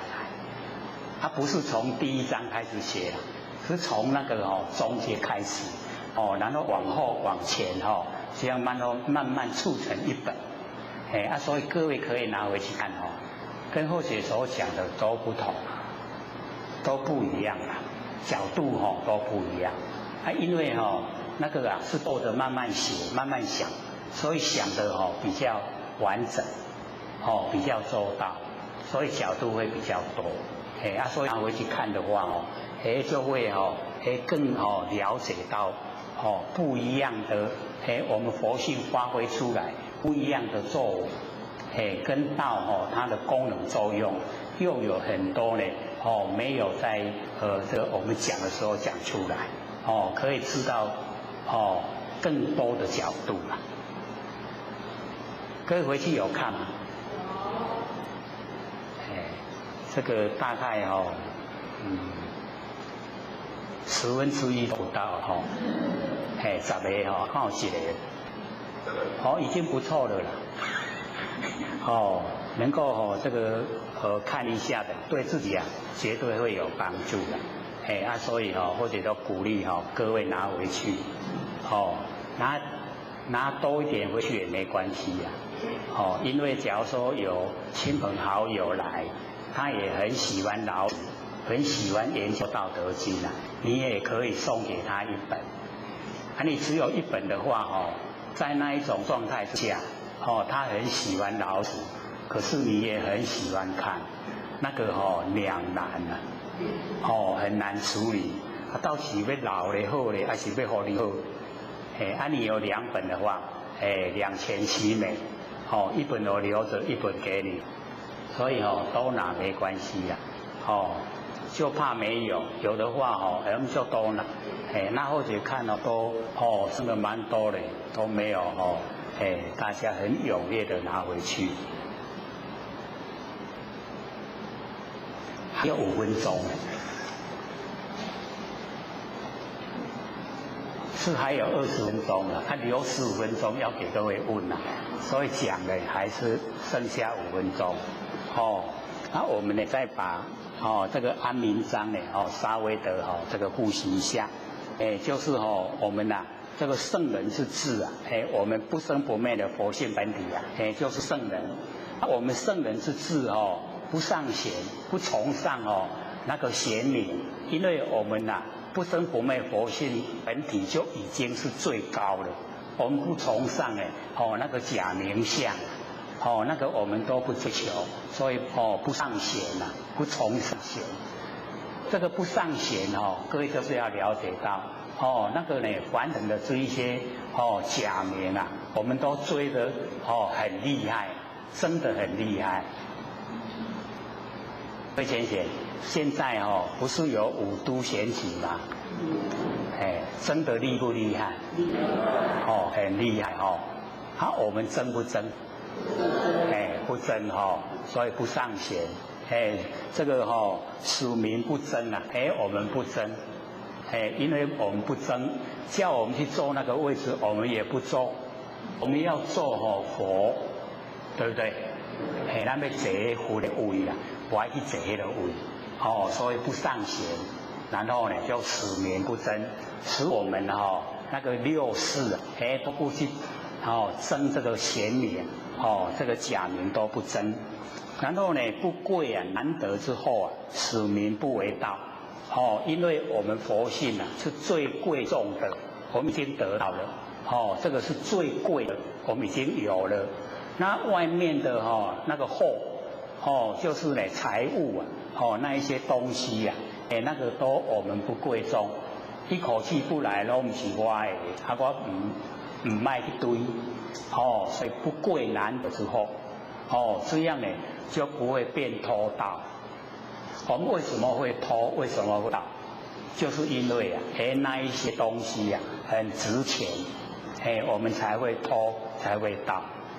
那假如说我们了解到，我们到凡尘来，该用多少都已经有数，已经注定了，前生都已经照那一些福报来的。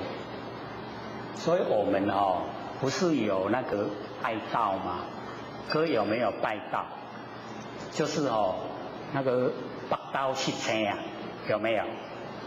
那个因为我们的葫芦就是那个八道七星的掌管然后我们拜道就是告诉那个北斗七星我的葫芦记得送来给我。所以咱拜道就是咧拜迄啦，拜什么？拜我的福禄，会记你甲我送来的。各位有没有拜啊？就是安尼拢无福禄啦。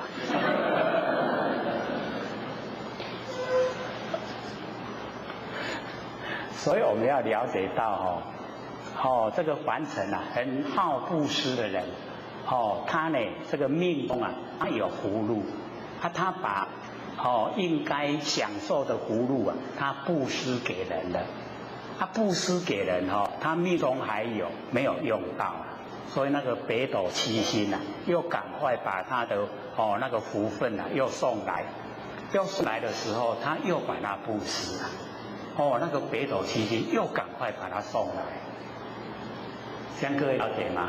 他得到一个一个很好的名声，因为伊拢无用到伊送互人用，北斗七星就无用的，伊都无用，我就要经过甲送去所以我们吝啬人，那个北斗七星最高兴，我拢唔免送，拢用都不用忙不用送去给他，他都已经够了，伊拢一仙钱拍24个角，拔一毛而利天下为，有没有这种人还真的有嘞，可不可怜很可怜，所以那个那个梵文檀越，檀就布施越就是越过贫穷。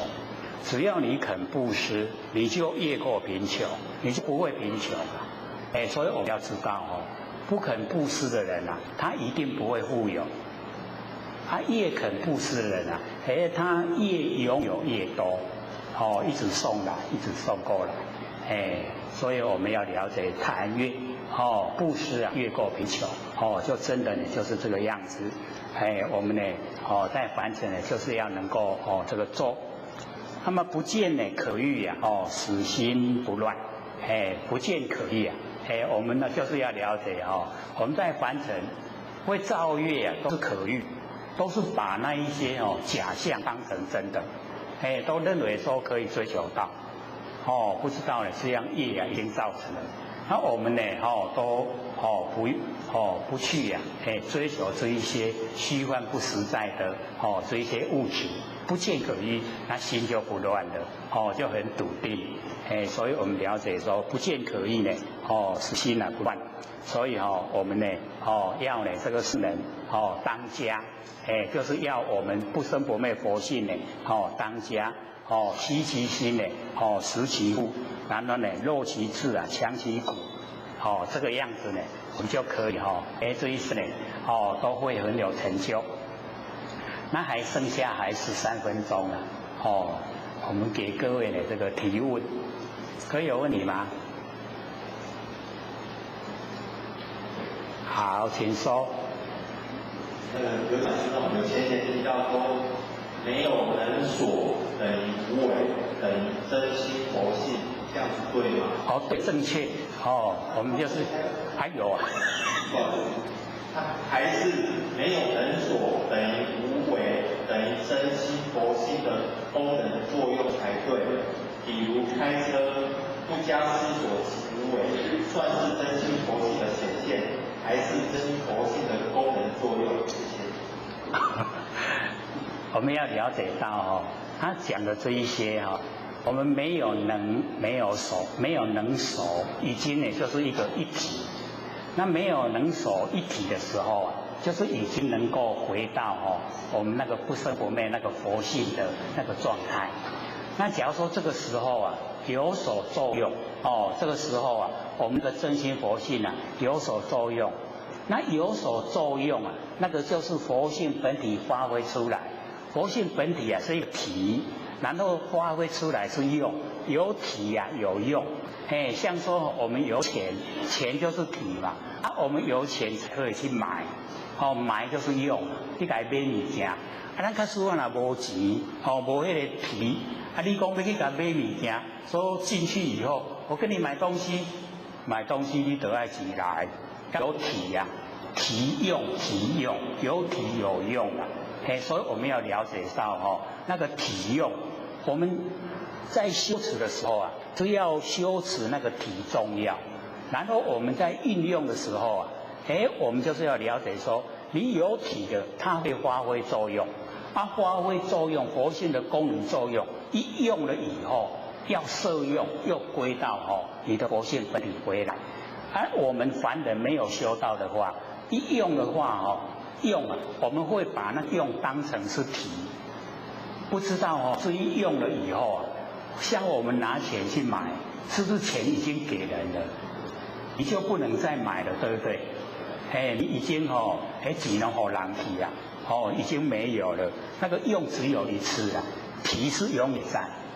所以我们要了解说，我们佛性本体它是永远在，可是我们运用的时候就是当下的那个用了以后我们要摄用，又归到本体回来。重点是在这里。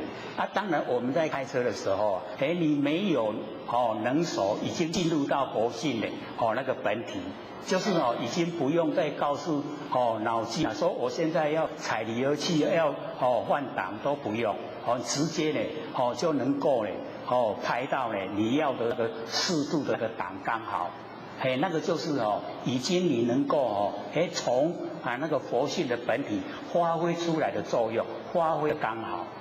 可是这个时候你要记得，还是要收回到你本体回来。不能说落入我真高怕挡我真高这个塞车，这样的话就已经偏离了，没有摄用归体了。差别在这里。所以我们凡人有时候就是不研究的话，我们会把那个用当成体，那用当成体就已经不正确了。我们就是要了解，用只有一次，体是永远在。刘讲师先请教说，凡尘所有相皆虚妄，有讲师提过，水寿命也不过是100年。所有物质皆是水火风因缘聚会所呈现，皆有生命。他为了六祖及很多肉身菩萨1000年化，导师当年化缘所留下最后一根树木，在室内井底，也是历经数千年不腐坏。或许想是大概是佛法无边，不可思议，能解释是不是？谢谢。这个我们要了解到那个落入那个神机真的就是不可思议不是用我们的头脑能够想得出来，不是用我们嘴巴能够论议不能够去辩论。为什么？因为它已经走入神机。所以我们要了解说，这个都是短暂的。为什么？因为它还在1000年。你说经过再加倍10000年，再加倍到10000年，它怎么样？是不是又不一样的？它会经过我们整个整个我们地球混沌，经过呢重开天地，重开天地所有景象是不是都不一样的？所有的人类又是重新从隐晦又生人开始。又开始了，孔老夫子来教化众生。又重新开始了。所以我们要了解说，我们所知道的都有其限度了。那我们纵然能够讲出来，几千年到几万年，那也是很短暂的时间。因为这个我们要了解说，我们佛性啊，它是常住不迁，它是永远在不会变化，这个才是我们值得追求的，不会变化，常住的，不迁变的。那所有的只要落入形象，它都会变化。纵然是一个元会啊，129600年没有变，下一个元会会变。下一个元会没变，再下去那个会变，再下去那一个，再下去那一个。像我们现在是玄劫，那我们之前啊有庄严劫，庄严劫有1000位佛啦。那我们现在玄劫也有1000位佛。那到释迦牟尼佛是第4位啊，弥勒祖师是第5位，那后面还有900多位。那这个玄劫一过去啊，以后还有一个星宿劫，天上的星星星宿，星宿劫一样有1000位佛啦。所以这个时间啊，是不是无量无边？那劫它未讲的劫啦。我们就可以了解说，玄劫已经这久啊，这第5位佛呢。第5位佛还要未下生呢，还要下生多少久？要56亿万年，是不是很久？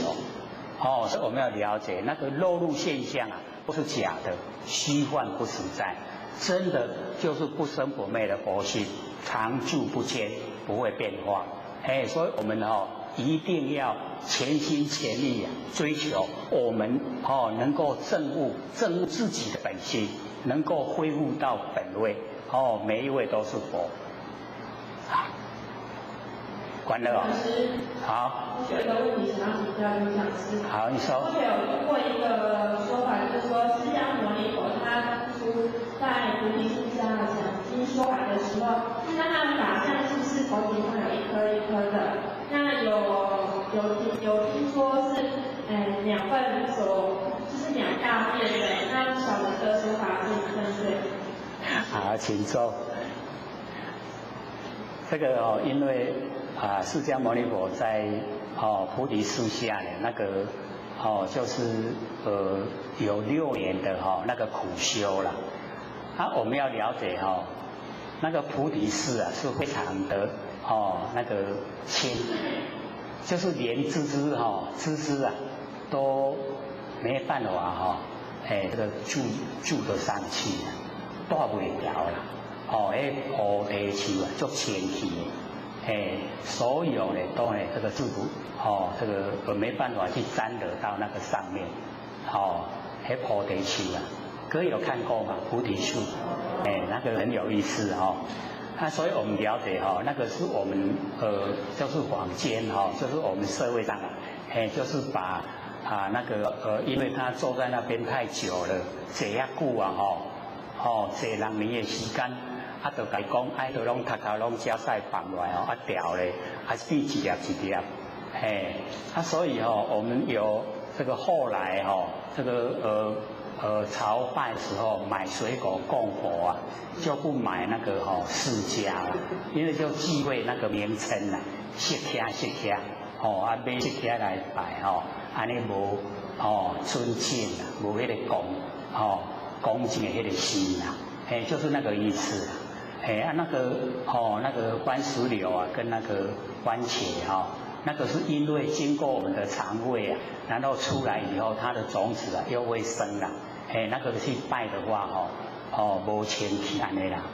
所以我们就是稍微了解它的那个典故来源。那个那个是我们这个就是在享受他坐在那边那么久都不动的话，那一定是鸟粪落在他头上的啦，那是想象的，不是真的是那个样子。还有吗？还有2分钟而已再有一个问题，好，请说。好，他第。那个有一次呢，我们同学在睡觉的时候然后呢，在外面在打雷哈，然后已经睡得很熟了，然后惊吓起来，那是不是我们的活性本体的作用？好，请坐。对，我们上课的时候有提到说我们这个很专心在做事的时候啊，然后突然旁边离得蛮远的，有很大的声响，然后我们会被它吓到。我们要了解说呢，我们那个佛性本体啊，它呢是充在整个宇宙虚空，然后如如不动。那如如不动呢，被那个很大的声响敲到以后我们连带的整个身都丢起来，所以那个叫做日用而不知啊。我们日常都在应用我们的法身啊，就是我们那个佛性本体，我们都在应用，可是我们不知道。像这个打雷也是一样啊，打雷都是离我们蛮远的地方啊，然后一打雷以后，我们就会被惊吓，那个就是一样打到我们那个佛性本体，就是我们法身被那个雷啊，那个闪电这样一触弄，然后我们吓到，这个就是告诉我们我们有如如不动的真心佛性。那一个佛性是在，只是我们不知道而已，这样了解吗？下各位讲师、各位坛子、各位先生，大家好。我学占道天师德老先生大德，以及感谢呢各位先贤给我学机会学讲。我们讲这个《道德经》呢，第4章。对不对？好。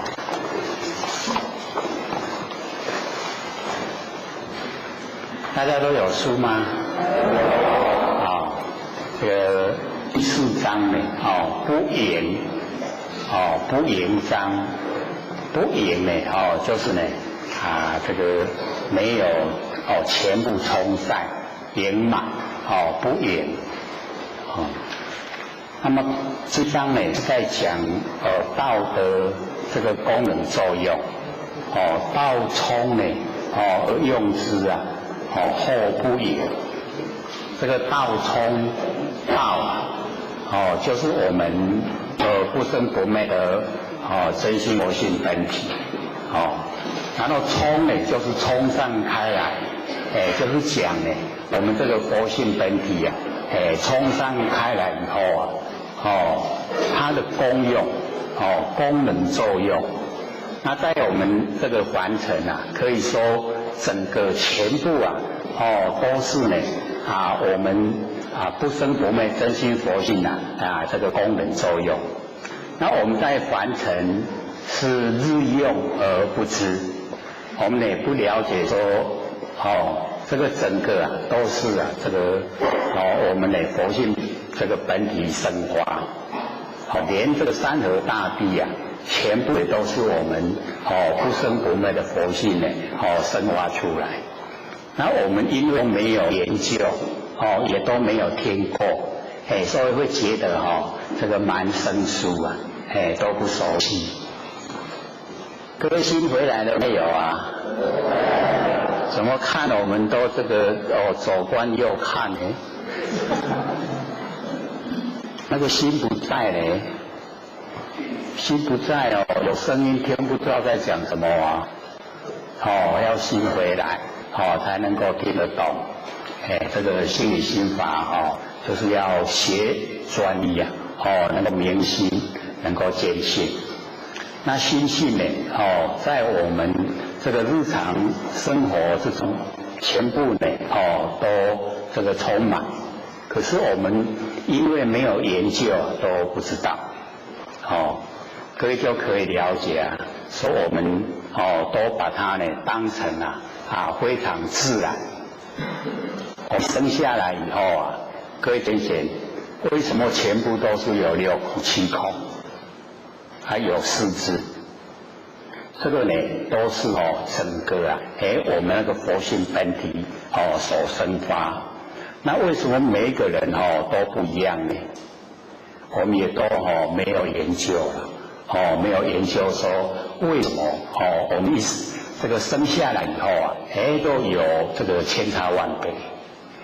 那我们了解是在这个生活之中啊，所有的我们的思想以及我们的作为，然后引起我们呈现的现象就不一样。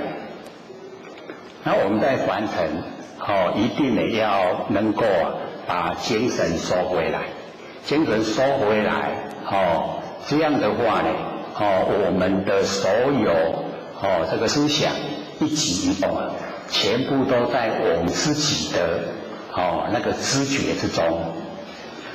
那只要呢我们全部都能够知道我们所有的思想跟行为，我们就可以掌握不造恶业。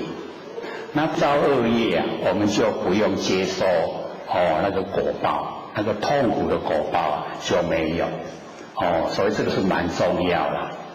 可是我们在这个起心动念以及我们的行为我们时时刻刻呢可以说不知不觉。那不知不觉就是无明。那我们为什么会有无明？是从佛性本体生发。假如说没有佛性本体无明就没有作用。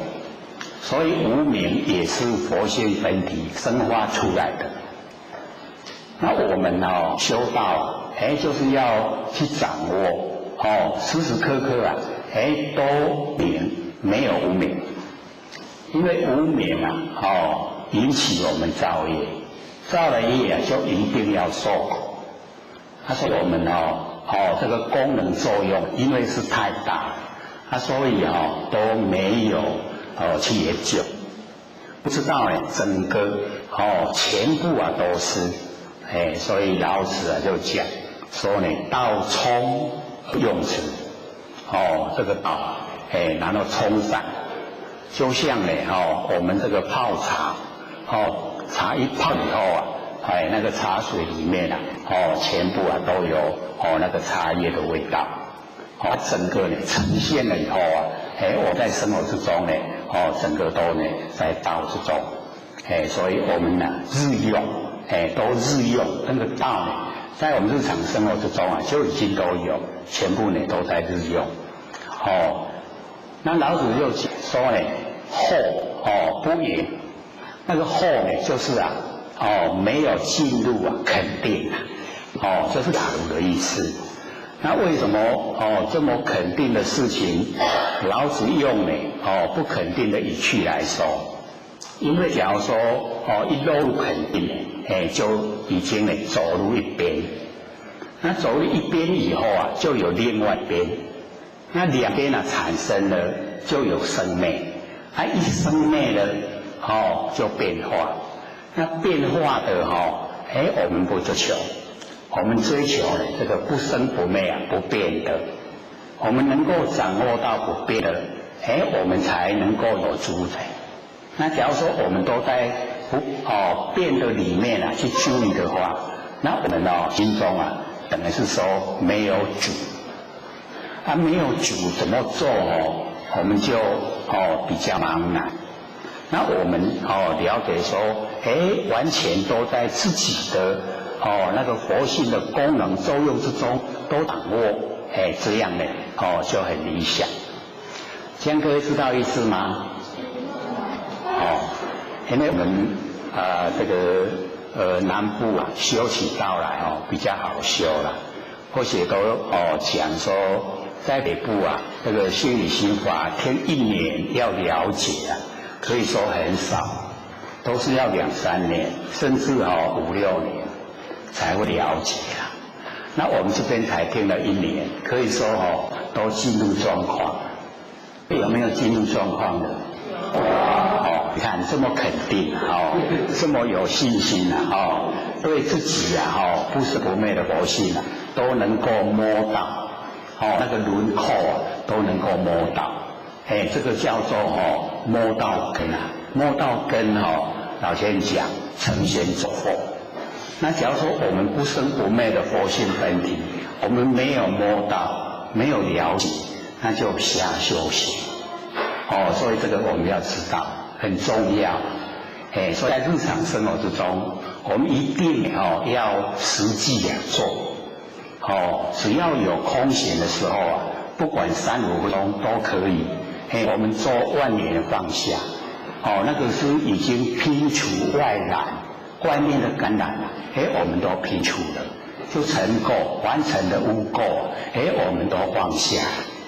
那放下以后啊，我们心性清净。那我们清净了以后啊，就回到佛性本体。这么理想的，不会很困难，对不对？所以我们有讲说那个颜回啊，大家都有稍微耳闻，都了解。颜回啊，他肌肉相，单食瓢饮。这个人啊，不堪其忧，可是回呢，不改其乐。他快乐在哪里？就是他已经摸到不生不灭啊，佛性本体。他把这个本体看得非常重要。因为他不生不灭。那我们身体呀，早死也是死啊，晚死也是死，总有一天会死啊，都要还给天地的。所以那个时候，或许会这个想说老天跟或许交代，说把天与佛人看好啊，你出去也是死啊，你在这里也是死。或许都一直想，对啊，都会死啊。所以呢，就是我们要了解说，身体啊，总有一天要还给天地啊。我们借着天地的那个元素水红土，这个众缘际会啊，就我们用。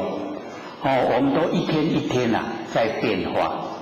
身体呀，那个细胞都新陈代谢。所以没有一个人可以保有我们的身体。没有办法主宰它。说你不要变，你不要变，我要这样就好了，不可能啦。一天一年一直过去了，到后来都一口气不来了，整个都还给天地了。那我们那个不生不灭佛性本体呀，它没有生，所以也不会灭，不生不灭。那我们凡人都不研究不了解。我们已经得到上天大海普渡，得到了这么殊胜，一定要借这个机会啊，赶快修正，身体啊还给天地，还没有死之前啊，就把它当死了一般，那使我们不生不灭的佛性啊，整个都活过来，所以人心不死啊，道心就不生了。我们人心很厉害。造化都引诱啊，引诱我们去追求。我们追求外面啊这个现象啊，我们佛性就迷失了。迷失了以后啊，等到一口气不来啊，糟糕了，没有路可以走了，怎么办？被业啊推，又推呢去现象，现象以后啊又受苦，就这样恶性循环。那我们呢了解说身体要还给天地的所以要努力啊，在佛性呢用功夫，绝对要使我们佛性啊光明圆满。所以我们刚才那一首歌啊，歌就可以了解我们在凡尘啊那个不如意事啊，不好的事啊是非常多。而且我们习惯性啊，我们的习性啊，都沾了很多尘垢了，都很习惯性的引导我们呢走那个不理想的道路。那我们这么幸运啊，能够呢求道，能够修道，又能够接近啊现行法，这么殊胜，一定呢要把它恢复。我们呢都跟这个仙佛在一起。我们本身呢也都是仙佛，所以要呢自我期许，本来就是佛。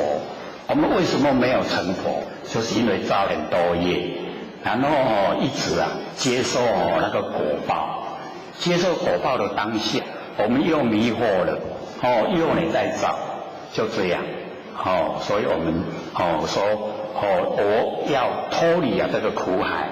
绝对不能再造业，业不能造，才可以离开那个恶的果报。所以一定要研究道理。我们道理研究了，从心念改变。心念一改变了，我们行为就改变。我们行为改变了，我们的遭遇我们的结果整个也都改变。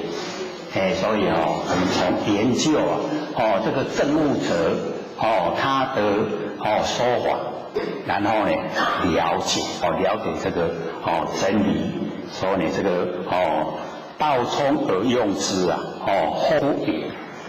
不盈也就是这个不会充满。它其实这个道已经很充满。为什么说不盈呢？因为老子就很这个忌讳说，物壮则老。物到达顶点的时候它就走下坡了。所以你一圆满以后，它就走入那个这个不理想的那个状态。所以用就不以来讲，留一点空间。我们在这个凡尘做人也是一样。看到人家这个做错不好了，我们也责备不要太超过太甚，给人家留一点空间，这样就圆满，对不对？所以我们要了解说，一定要留一个空间。物壮则老。等到呢物到顶点以后走下坡，所以呢它就已经开始变化。那我们呢不使它走到顶点，留一个空间，留一个我们有发挥的空间，这样就保持那个很理想的状态。所以老子就说呢，这个道冲而用之后不盈。这个它已经全部都充满了，整个都是我们的一心佛性。可是呢，它还有一点空间，还可以再发挥，还可以再努力。这样呢就很圆满。这个是老子的观点。那个焉悉是万物之中。焉呢就是深焉。非常呢这个深。我们的那个法性它非常的那个有内涵，非常的深。它呢就是万物的那个宗旨，就是根本。宗旨呢就是根本。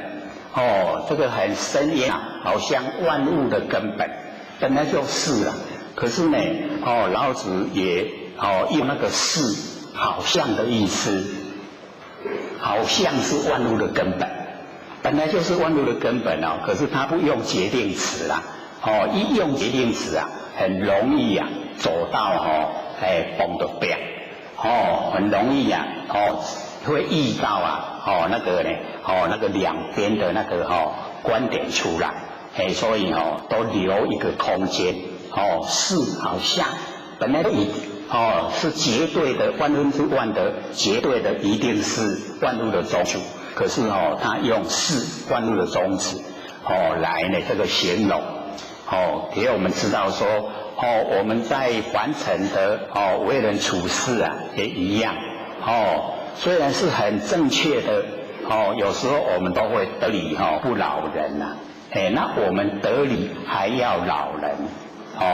要呢能够呢原谅别人，这样的话那个涵养就很够很深。所以我们了解说这个我们佛性本体它非常的那个功能作用非常的大，非常的多，非常的奥妙。所以底下就讲说呢凑其锐。这个锐就是锐利加来那我们在生活之中各位先贤，这个锐让我们感受的是什么最明显？锐。我们用台湾话讲就摇摆了。各位了解摇摆什么意思吗？了解我们来看一看这个摇摆是不是锐？要不要把它凑？凑其锐。小白会不会得罪人？绝对会啊！像我们上个礼拜的第2次讲的时候，那个开那个面乳的引擎盖不是被人刮伤吗？他了不了掰？就是要人赔30万啊，害死一条人命，有没有？他假如说有含量，知道那个不贵难得之后。那个引擎盖刮伤了，你车子都没有损伤啊，一样好啦，只是不好看而已啊。你有那个含量可以原谅人的话，不是那个人就不会自杀吗？那个老年人他就看不了人家摇摆啊，所以他也不好。干嘛你去刮人家引擎盖？刮伤你也没有好处啊。我们会不会有这个动作？这个叫做嫉妒。别人有嫉妒啦，目眶红。所以我们就要学，那个都是身外物。不管我们有没有我们这个在凡尘是富有还是贫穷，那个都没关系的啦。跟我们佛性都沾不上一点关系。所以人家有我们喜欢，人家没有我们呢，有能力的话可以帮助他，不要有那一种强烈的那个嫉妒心啊，那个嫉妒一出来绝对会出问题，会不会出问题？会。那个很厉害不知不觉我们就会有那个行为动作，一嫉妒了以后就会有行为动作，这样呢会害到我们自己。也害别人。那我们假如说有吃亏了我们要了解到，我们要宽宏大量。那个时候可以培养浩然正气。吃亏就是培养浩然正气的最好方法。那我们占人家便宜就是消耗浩然正气。或者都一直讲我们人烟稠密的地方浩然正气还显现不出它的可贵。那你到人烟稀少的地方那个浩然正气就很重要。那要试验我们有没有浩然正气或者不是都讲嘛晚上你一个人你到佛墓去看看我们的心是怎么样的状态。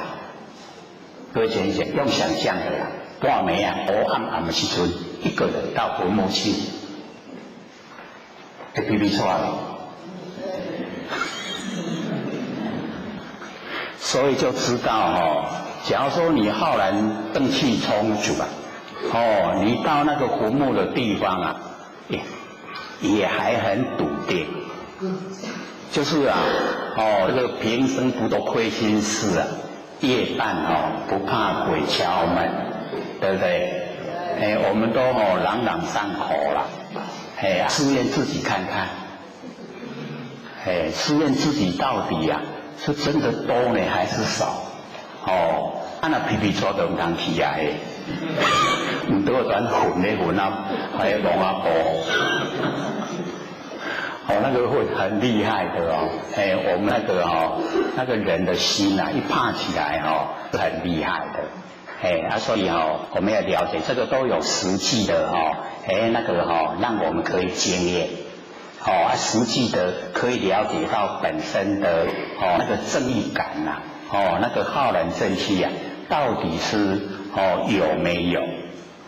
我们能够呢在凡尘顶天立地最重要就是浩然正气。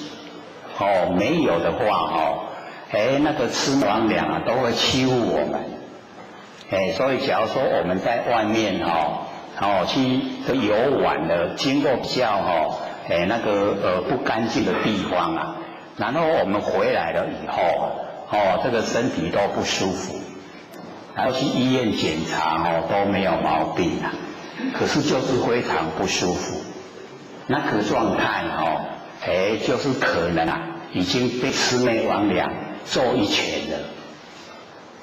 因为他没有形象，我们他揍一拳我们也不知道，那就是很难过了。很难过哦，找不到原因。医生说你什么器官指示都正常，可是就是很难过啊。哦，各位有没有遇到这个现象？还有啊。好，那一定哦，各位先生，魑魅魍魉要做我们啊，是我们本身第一个佛性不亮，第二个没有行善，没有德，哦，他才会啊，哦，做我们啊。那假如说我们哦，这个平常的时候啊，都没有那个负面的念头，等于佛性也会光明。我们又求道了啊，求道以后，我们玄关最起码都有一点哦，那个小香的亮度。啊，我们培养哦那个亮度啊，就像那个哦两仪灯那个灯啊，哦很亮。再大一点啊，我们画佛像不是都有一个杆亮，一顶亮背条有无？那个就是佛光啊，佛的光哦，它呈现啊很大。那这一些幽冥鬼魂、魑魅魍魉看到这个亮度啊，他远远的幽冥鬼魂都跪着拜，所以我们了解到，他就已经看到佛菩萨。那我们要了解我们众生啊，只要你培养那个佛性啊，光明，有这个光明啊，那个幽冥鬼魂看，就是看你就是已经是佛菩萨。不是说等到我们这个以后啊，这个一口气不来才成就了，不用在当下就已经是，所以呢，他看到以后啊，就跪着朝拜。那么这一些魑魅魍魉，还有日夜游神、凶神恶煞，他就要保护你，他是不好的东西可是他保护你，因为得众鬼神亲，鬼神啊很钦佩有德的人，所以他都一直保护你，绝对不会欺负你。那我们会被他揍一拳啊？各位，我们有没有德啊？绝对是没有了。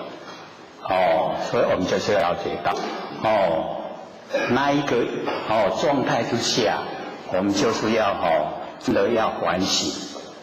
所以或许也说了，我们在日常生活啊，也可以试验自己啊，求得到了，尽管有没有光亮。现在有很多狗嘛，对不对？我们自己养的不算了去找那个不熟悉的狗，然后这个狗看到人有时候就会不要因为狗眼就看人低呀，它瞧不起人，因为狗它本身很忠，这个主人怎么打它它都不会去咬死人。可是我们人做不到这个状态，跳头给美服啊，不要到一直讲他坏话，对不对？没有那个狗的那种忠心啊，所以狗眼瞧人瞧不起，所以我们都没有进到那个种。那我们用狗来试验，这个狗开始会的时候啊，是跟我们打招呼了，打招呼它不会讲话。跟你说你好，他是用会的啦，给你追。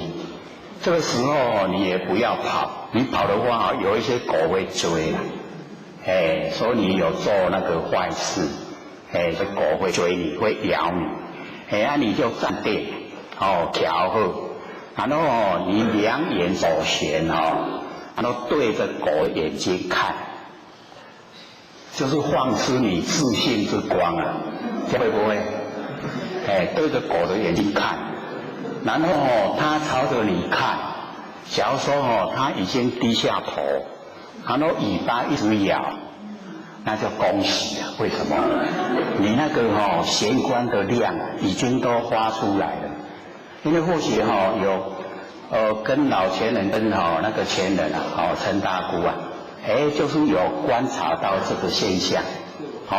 或者在那个台北三重啊，有度一个那个印刷厂的老板，然后那个老前人都有去那个印刷厂，那个印刷厂它很有意思啊，就是不请守卫，养一只狗啊，起家狗，那只狗这是很厉害，没有主人招呼你要进去啊，它就是让你进去，你硬要传它就会咬你的。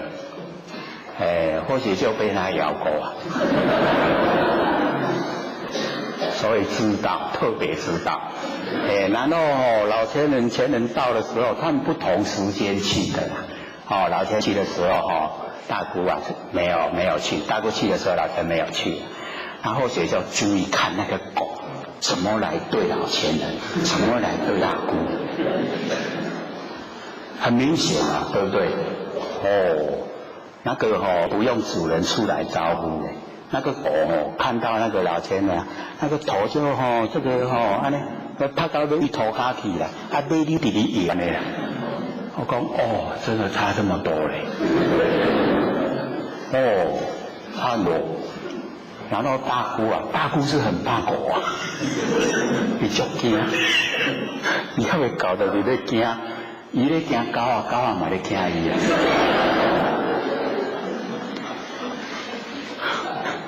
所以那个大德者真的是就是不一样。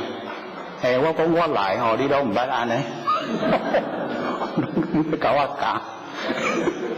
现在老先生来都这个表现出来所以或许就了解说这个真的是假不来的。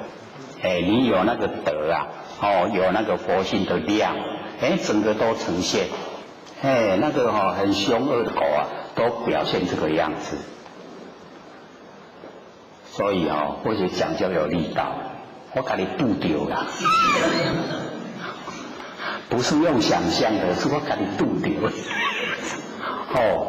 所以我们就是要了解到我们可以试验我们到底本身这个佛性已经都点燃书点开我们玄关了，有没有发出光明啊？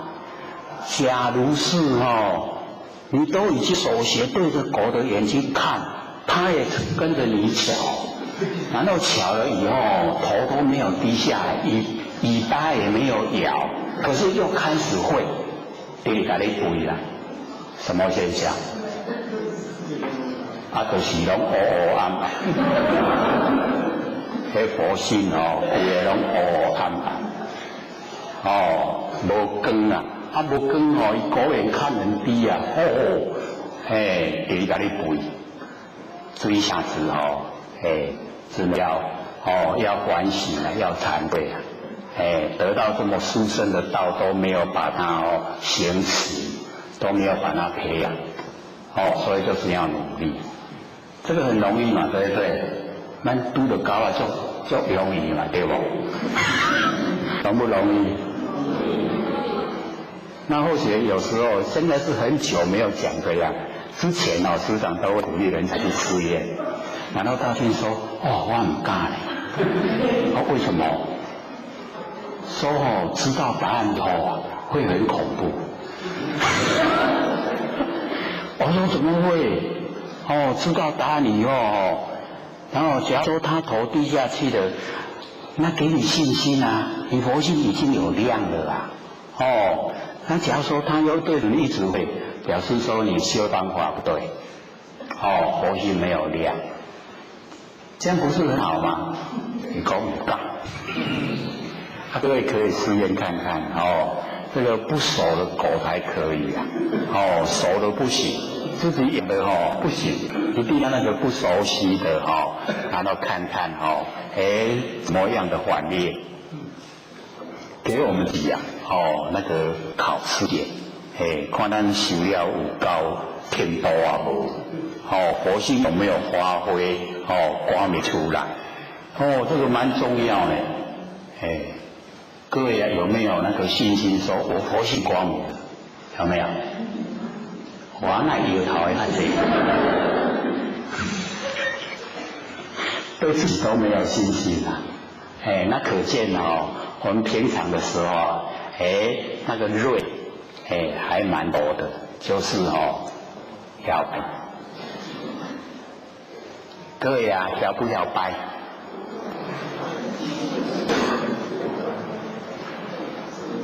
我们多多少少都有都会有骄傲都不知道的骄傲所以我们一定要挫其锐。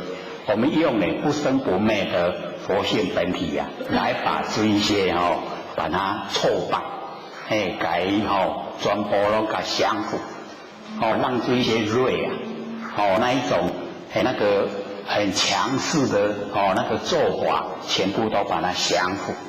很强势就是尖锐的。我们有做人有没有很强势？人家你讲都不爱听，都爱听我的，有没有？怎么这么见笑笑？在想可能自己犯的这个毛病了都很强势。强势就是锐，尖锐。所以我们的脾气毛病尖不尖锐？我们有没有去改它？有那个就是用我们佛理本体来挫其锐，把那个锐把它降服。我们能够降服我们本身是一些锐气这个是最重要。我们只要能够降服了，降服我们所有的那个妄想心我们的妄想心很尖锐，足强的。拢不爱来想的造成，会不会？所以我们要了解到像现在这个社会现象或许都觉得说有时候不是很理想像我们开车在高速公路，假如说你的速度是按照规定那个90、100，可是后面就有那个赶时间的8888来赶你你这个技术不是很高超的话，又不能够这个左冲右撞就会比较反应慢。后面的人他是就觉得说你故意在整他，所以他开到你前面以后就来一个紧急刹车，会怎么样？那个弄了对不？像不对绝对不是那个紧急刹车的不对了，既然没有保持距离不对，但是那个现象，各位就可以想象，吃吃哑巴厨房有苦说不出，明明都医唔对现在我都要赔，会不会这样？所以我们就了解这个人心一念天堂，一念就地狱而且现在还蛮多现象是这样尤其你在外面这个开车的话，时常都会去遇到。那我们要知道说那个都是很小的小事，小不小事？可是引起会出人命，对不对？会出人命的。那我们就在这个生活之中尽量培养，都是不去妨碍到别人自己连愿吃一点亏没关系可说了有开车的人可能都会稍微了解这一种现象，有没有遇过？还有那遇到过以后心情怎么样？就很恶劣了，对不对？一定开朗不起来。所以我们就是了解，能够这个帮助人家，能够看到好的事情，我们都会很高兴。那看到这一些恶劣的现象，心里面都会很难过。我们是在社会生活，所以那一种尖不尖锐？就是锐，很尖锐。我们要把这一种挫其锐，都把它降服。那一种不满的心都要降服。假如说你是赶时间，前面都把你挡住，你要想一想人的技术不是都像你好的啦。不一定是马上可以让你给你走的。这样的话都没事了啦。降服我们的那个内心降服。所以遇到有一些很难这个压得下来的那一些那个尖锐的事情我们在平常的时候就要训练训练自己能够降服我们那个很尖锐的很盛满的那个怒气。等到我们能够征服了我们那一些很大很强的怒能够把它降服下来，我们会很高兴可是我们一般都豁出去了，对不对？会不会？这样是修养好各位的修养都是很好，已经进入状况了，已经在不生不灭的那个佛性本体当中。佛性本体都没有这一些事而且这一事都是凡尘事，都是很小的事，不要因小失大因为这些小事把我们那个佛性本体染得五颜六色。因为在那种现象之下我们很容易就是起心动念，就是受那个现象的那个误导、错的引导，然后心心念就不正确。所以我们要了解这个之后呢，这些圣贤都教导我们，说在日常生活之中呢，我们就一定要培养我们那个佛性本身的那个定力。定一过了以后我们充实了定力了以后，就不会被这一些不合理的现象左右，就不会被它影响。这样呢生活就很理想，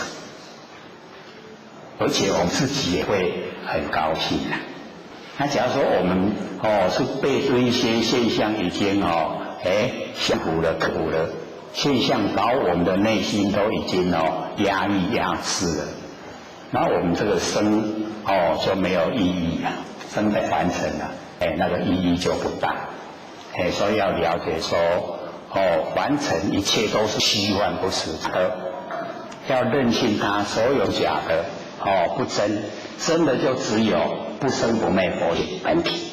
在我们观念放下一念不生那一种状态之下那整个我们的天性都恢复，就可以像颜回一样颜回的那个生活那么困苦，可是他很快乐很高兴，而且那个快乐的高兴是真的，不是做给人家看，是真的从心里面产生。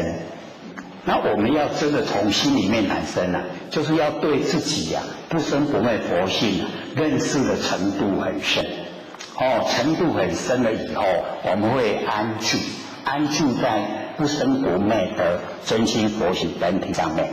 一安住了以后完成了什么事都小事都变化无常，就不会在意。不理想就很理想所以我们要了解说老子跟我们讲，我们用不生不灭的佛性本体来凑其锐从我们本身做起，有这个锐有胡思乱想有那个骄傲的心，全部都把它降服凑其锐锐一凑了以后可以很柔和柔和就可以你看到我们得三宝最后一宝不是合同吗合同已经跟天地整个合了跟天地整个同了，合同有没有合同怎么都反应不过来我们就是要了解到我们在这个日常生活里面我们都在用三宝用我们不生不灭的佛性本体显观窍，用五字真经理气象，然后密满则虚空，周视我们身心有没有用啊？一个反应不够啦。我们日常要了解三宝很殊胜，都在日常在用。所以这个臭其类，把我们那不合真理的全部呢都挫败降服，然后呢跟天地整个都合，整个都合同的，所以整个天地就在我们身上，有没有啊？不相应，还在想什么意思啊？意思还没有体会出来。所以各位要了解，我们的求道的三宝很殊胜，就在日常生活中，所以我们呢要把它用。那么解其分，再下来那一句解其分，就是凡尘纷纷扰扰，然后我们用呢不生不灭佛性本体可以把这一些纷纷扰扰的万象，都把它解开。所以我们处理的时候就是从我们那个佛性是定来处理万象。凡尘是不是纷纷扰扰？有没有？很混乱，对不对？然后我们可以处理的很理想，对不对？我们会不会跟着乱？我们都有那个主宰，我们那个佛性本体就是有一个主宰，是一个主宰在处理。处理呢，那一些很棘手，很不好处理的事都可以处理得很圆满。那个就是解其分啦。纷纷扰扰，我们都把它呢，都解开了，都很理想了。那么和其光呢，同其尘，和光同尘，所以我们现在呢，就是一个群居社会，大家呢都是相处。所以我们要了解到这个要尊重所有的众生，尊重呢各行各业，我们呢都互相之间那无做啥对不？咱三堂钱，对不对？你看我们身上所用的东西什么是我们做的？都不是那拢无做拢有当用对不？所以这个叫群居社会。互补咱无但是咱拢有拿钱，咱即马要用物件嘛，不是咱家己生产家己做，有拿用，所以呢，我们就是要感恩，感谢呢，这么的，这个大家，这么这个祥和，互相间，这个和其光都呢，同时在一个空间里面生活，还是过得呢，很。如意各位生活之中过得如不如意有没有都这个抱怨连连？有没有？真的没有吗？那么理想都没有抱怨，所以这个表面的跟那个背面的都不一样。这个表面的很理想，这个背面的抱怨连连。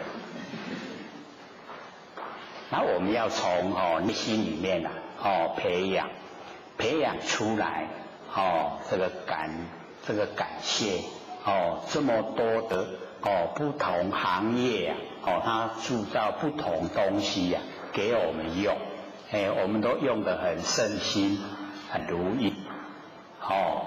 所以要感恩，这样呢就和其光所以我们了解不可能我们去这个要吃饭去种田，要这个穿衣服去织衣，都不可能这样它可能可是我们在生活之中呢，日用呢都不缺，不缺欠可以说我们呢这个福报都蛮大。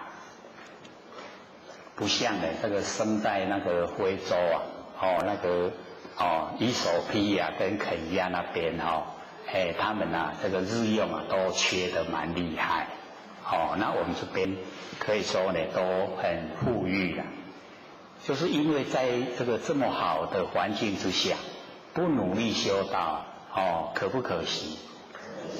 非常可惜。所以我们有这么好的环境一定呢要努力修道。就是把日常生活之中所有的不好的屁毛病去掉，然后呢整个这个起心动念都不要有负面的。那个神动要天水各位有听过吗？神动天水，司机而龙现淹没而雷声，神动而天水。这个是子贡讲的啦。说这个我们在家里面居住可是我们神通万物。那个神通万物就是我们这个万念一放下，一念不生。然后呢，我们佛性本体启发了以后，我们又用耳根圆通使整个佛性延伸到空间。所以整个空间都有佛性在，所以我们那个司机龙现，神通万物。那个第一句的意思。那第二句呢，那个淹没，很深烟的静默，而雷声打雷的声音，就是他所作所为都是从佛性直接发挥出来。那么他直接发挥出来，就是德啦。所以他的德性感人，就好像打雷那么震撼。淹没而雷声，他没有讲话，不靠讲话，靠实际的去做利益众生，这样呢，德性就感人。那第三句呢，神动而天水，就是起心动念神动，然后天理都跟着，神动而天水。我们现在起心动念有没有天理都跟着？不觉得阴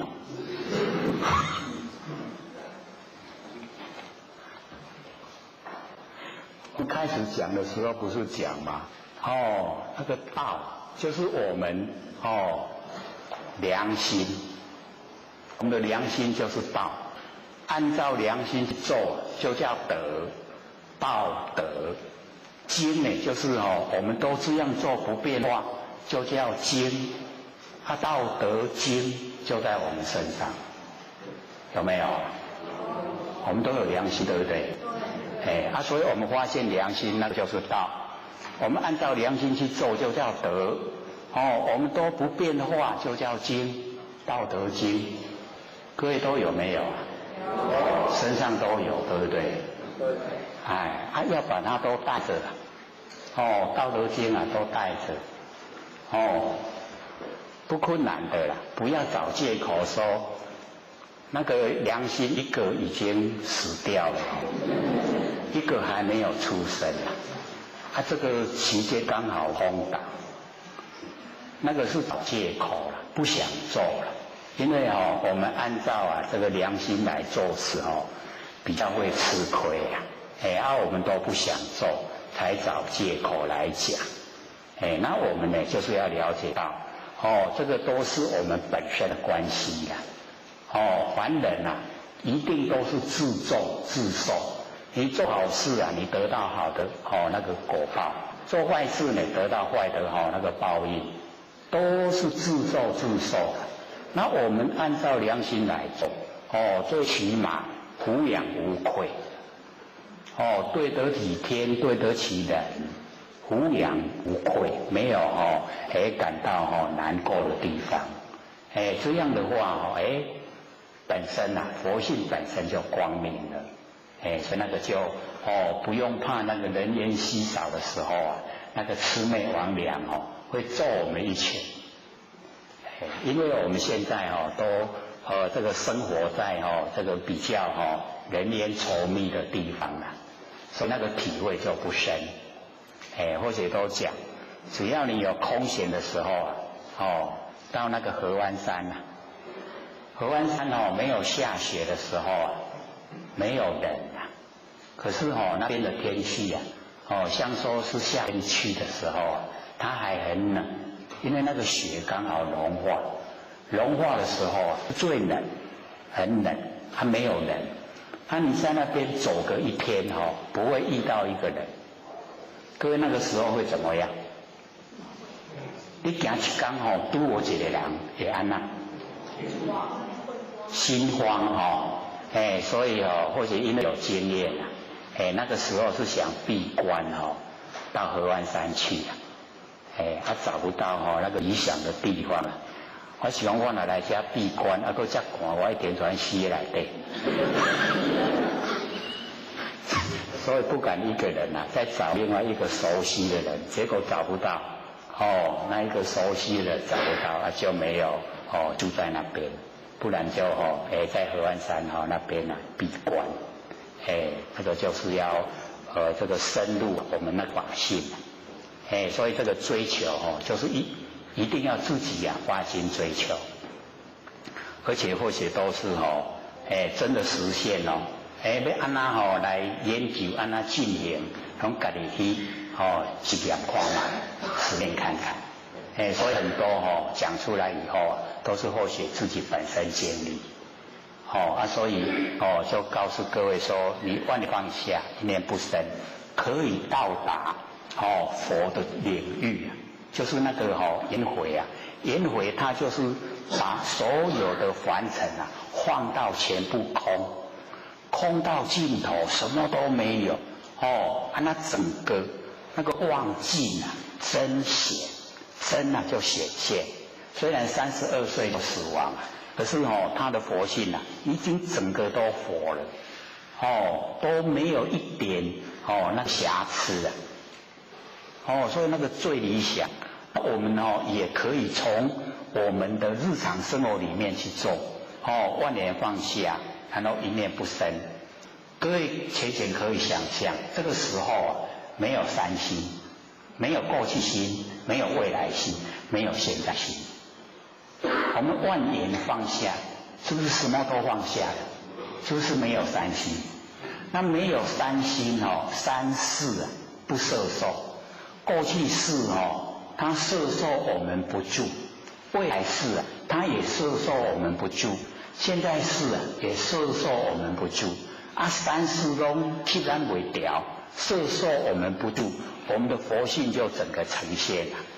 没有三心就没有事相没有我相，没有人相，没有众生相，没有寿者相，全部都没有没有三心四相。我们当下那一个念就是亿万年，万年不是讲十世古今不离当念吗？那个就是这个状态万念放下，一念不生。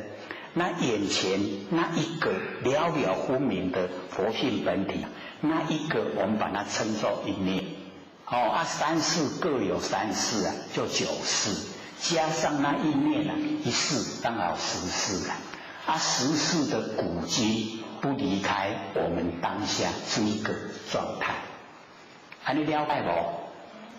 我们要追就是追这个追这个显现在当下，让我们了了分明让我们能够掌握的这个就是佛。你了解不？不会很深也不会困难去做，对不对？不能去打底或者那个有一个那个时期不知道他几岁曾经那个政府就是帮或许找工作去做什么工作呢？去养米一包60公斤多100台斤。我讲迄要甲我缀死我若抓一天我就无命呢。莫讲一天迄1包我都抓不赢。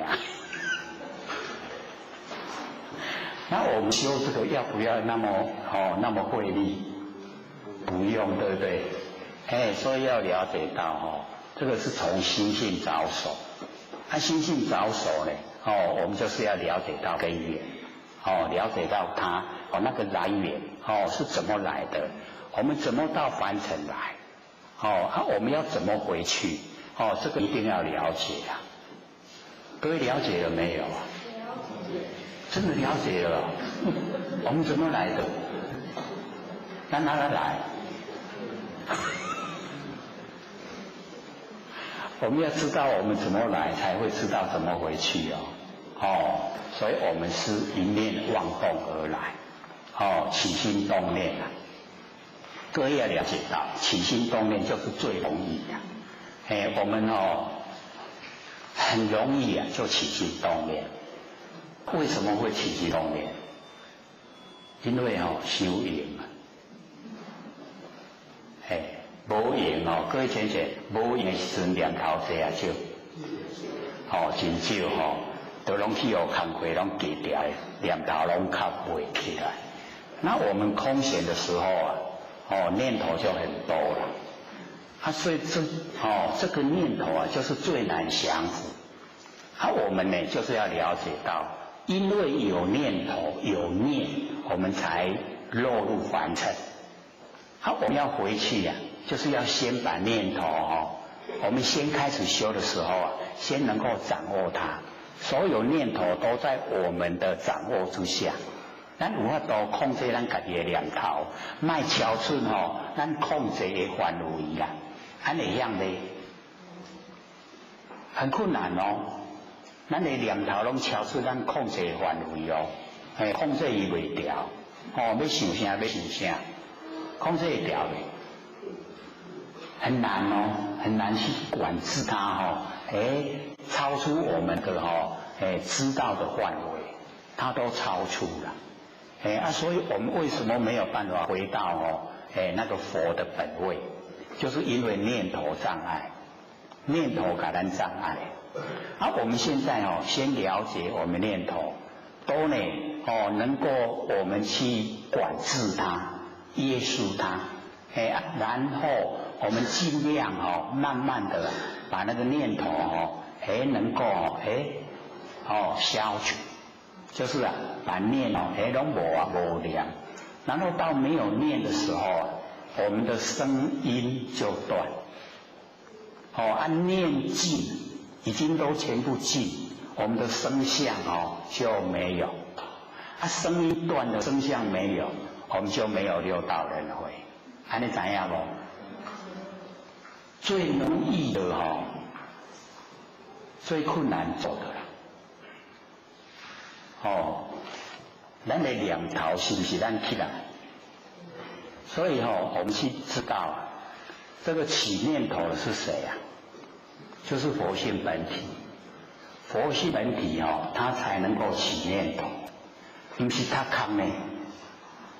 你看咱若一口气无来，头还佫憋着会起念头的？不会的。所以起念头就是佛性本体。那我们要了解到，我们起念头的时候赶快回光返照，来看那个起念的那个来源，念的来源从哪里来？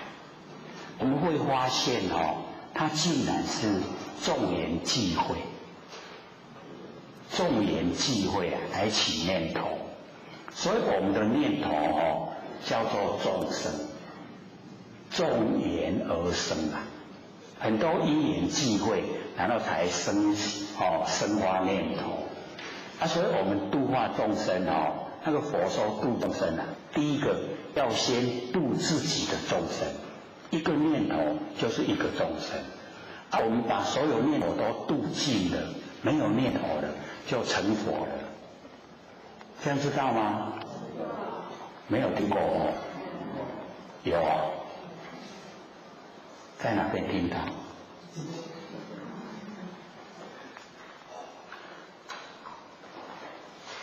我们都以为念头没有关系啦，这个北部的道经来说，脑袋瓜生下来不起心动念太浪费了。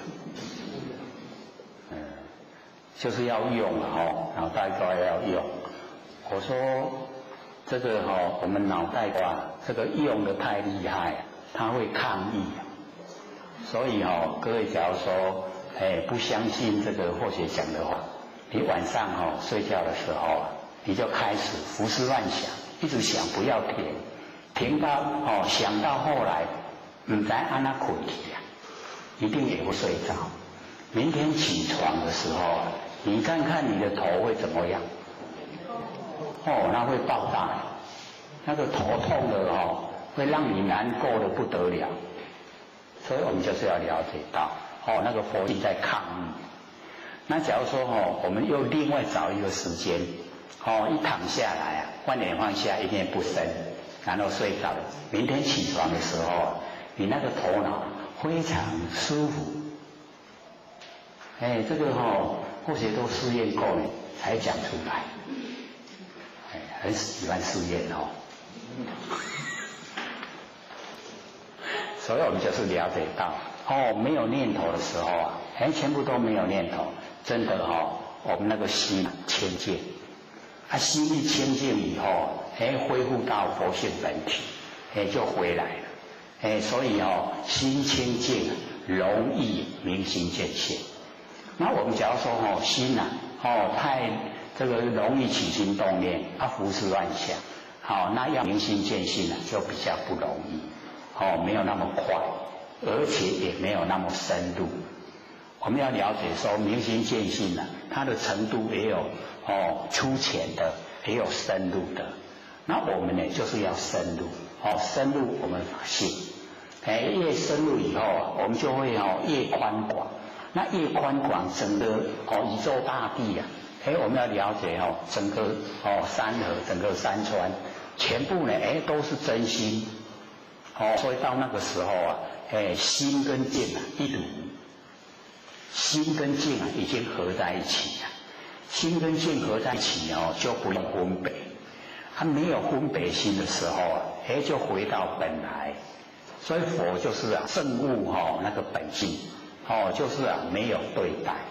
那我们现在在凡尘都有对待都有对待就是都有生命，生命不停无常变化，我们就没有回到我们的根源，回到不生不灭的佛性本体，这个根源它没有对待，就是一个绝对体。那我们现在是从对待之中来修持。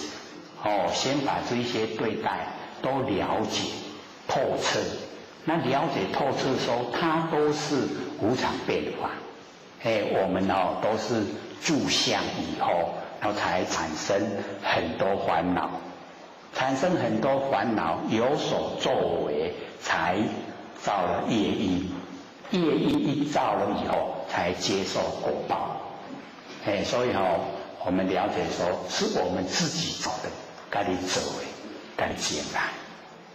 那我们自作自受就要从我们不生不灭的那个佛性本体进入自作，然后自己接受证悟本性的果报，就是成佛，回归本位。这样了解吗？肯不肯做所以我们就是要知道呢。看看自己选择什么样的道路，这个是一条不会后悔，很值得我们做的一劳永逸虽然说是有点困难，可是呢不是那个做不到的，是我们的决心问题有决心要做的，我现在开始信念念头都在我的知觉之中起。知觉之中起念头没关系，我不会被念头左右，从这样开始做，然后做到后来，慢慢的我把念头想让它不起了，这样呢，又能够经过一段蛮长时间了以后，真的合同了，合其光了，跟整个天地变一体了，不用分别心了。回到本来了，很理想的。一定要自己做了，这个别人帮不上忙。也不能用想象的，要实际去做。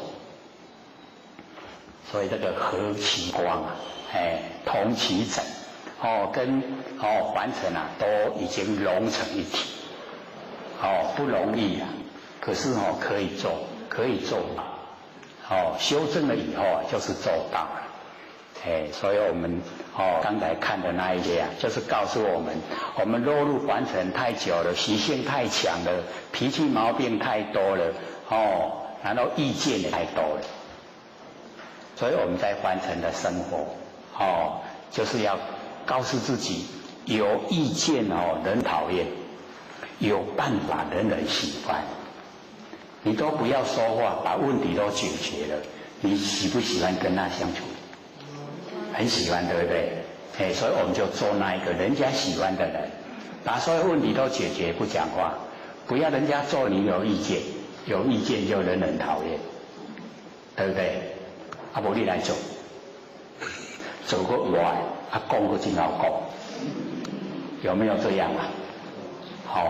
我们还真的有这样的人所以我们了解说凡尘啊，凡尘事啊，都是变化无常，不要这个太在意，要了解，我们呢在凡尘，都不长久的，几十年一转眼就过去了，不能够这个因循岁月，要掌握。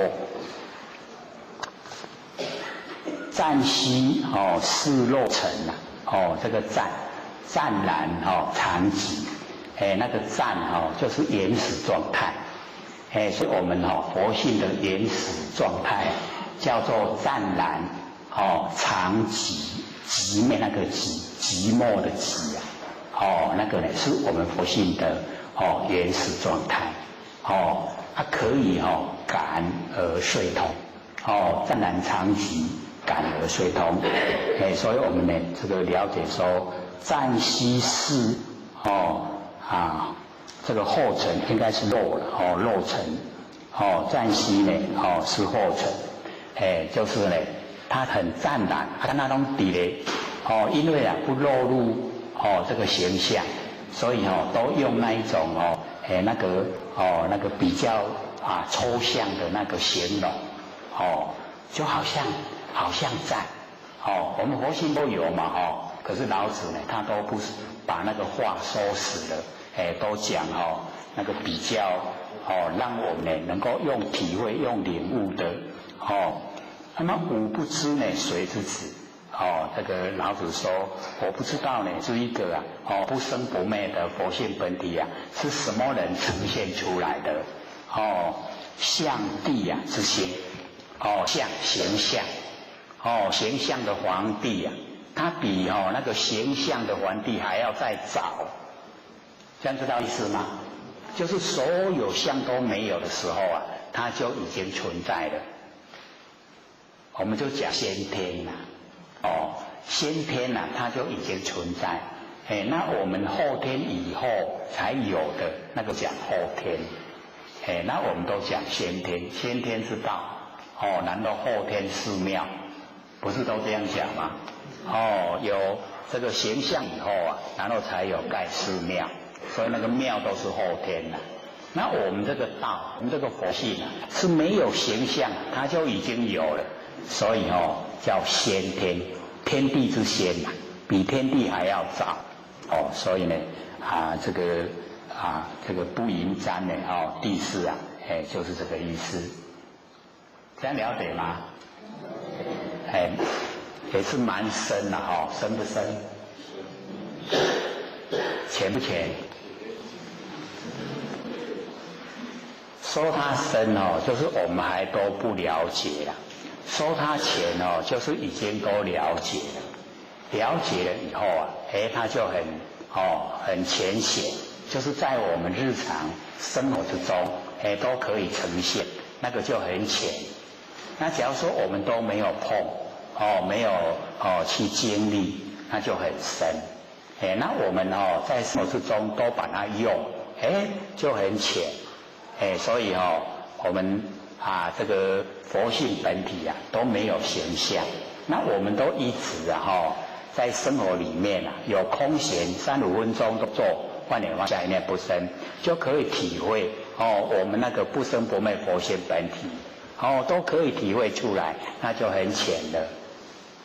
有没有这样做这个不到1/10，这个有的都不到1/10，所以一定要知道这个我们要重视它，那个不生不灭的佛性本体，我们要重视它，因为我们重视它，才会付给它权柄。那我们不重视它我们的感官感觉器官，眼耳鼻舌身意它会掌握权柄它会发号施令。那我们重视我们不生不灭佛性本体，我们会启发它出来当家。启发它当家那个就很理想，就是我们的良心都整个呈现。那整个呈现，我们不会做错，不会造业，就不会受苦。这样了解吗？所以一定要重视只要我们在日常生活之中有空闲就做万念都放下，一念不生。这个时候就把那个妄去除掉。妄这个不真的变化无常的这个妄都去除掉。那个已经万年都放下，一念不生的时候那个呈现的就是我们不生不灭的佛性本体。一定呢要让它很切切实实的整个轮廓都出来。出来以后，我们要培养，要如虎还有个圣胎，结圣胎了，圣人出现了。我们不是说圣人，我们有讲过有没有？圣人是谁？那一天不是说孔子吗？或许说是我们不生不灭的佛性本体，他是圣人。是不是圣人？是。因为就是从他然后修正成就的，就是圣人。我们就是要把这个圣人我们认识培养然后呢让他茁壮长大。这个时候我们就恢复到本来本位，就是圣人。所以圣人就是这个就是我们那个了了分明的知觉性。那个就是虽然它还不是全真可是毕竟是要这样进入，这样进入了以后，你很熟悉了，很熟悉了以后，就会有般若妙智慧从佛性本身发挥出来。所以那个般若不是我们有身体以后去学来的，学来的都叫聪明我们很聪明。现在你在社会上看到所有人的面孔那个聪明相拢写在那面的啦。讲我足巧，你袂使把我批，有没有？都很聪明。那个是我们落入后天以后去学的。那我们的般若是具备在佛性本体。佛性本体一定要培养。我们先认识佛性本体。然后一段时间的培养，般若呢，它就会生发。生发般若以后，从佛性本身发挥来认识真理。这个时候呢，那个我们就是要了解那个定跟慧它互相帮助。认识真理就使以智慧。你有智慧定力就增加。你有定力的处理事情轻重缓急就处理得很圆满。所以我们了解那个整个都在我们佛性本体里面。在佛性本体里面，一定要自己去努力做。只要有空3-5分钟都可以万念都放下，一念不生，然后体会那一个了了分明的知觉性，不能早已下。可是那个知觉性我们是可以领悟的。一定要做有没有做估计拢不爱给你应咱第二问估计不爱给你应这个要了解到就是这样子进入的这个圣贤之门这样子进入不是很困难看看我们有没有那个诚心、恒心、坚定的心有诚心的我们体会了然后有恒心的我们启发般若了，然后有坚定的心我们把它修持成就了，绝对是一劳永逸可以成就的从心里面产生很实在的。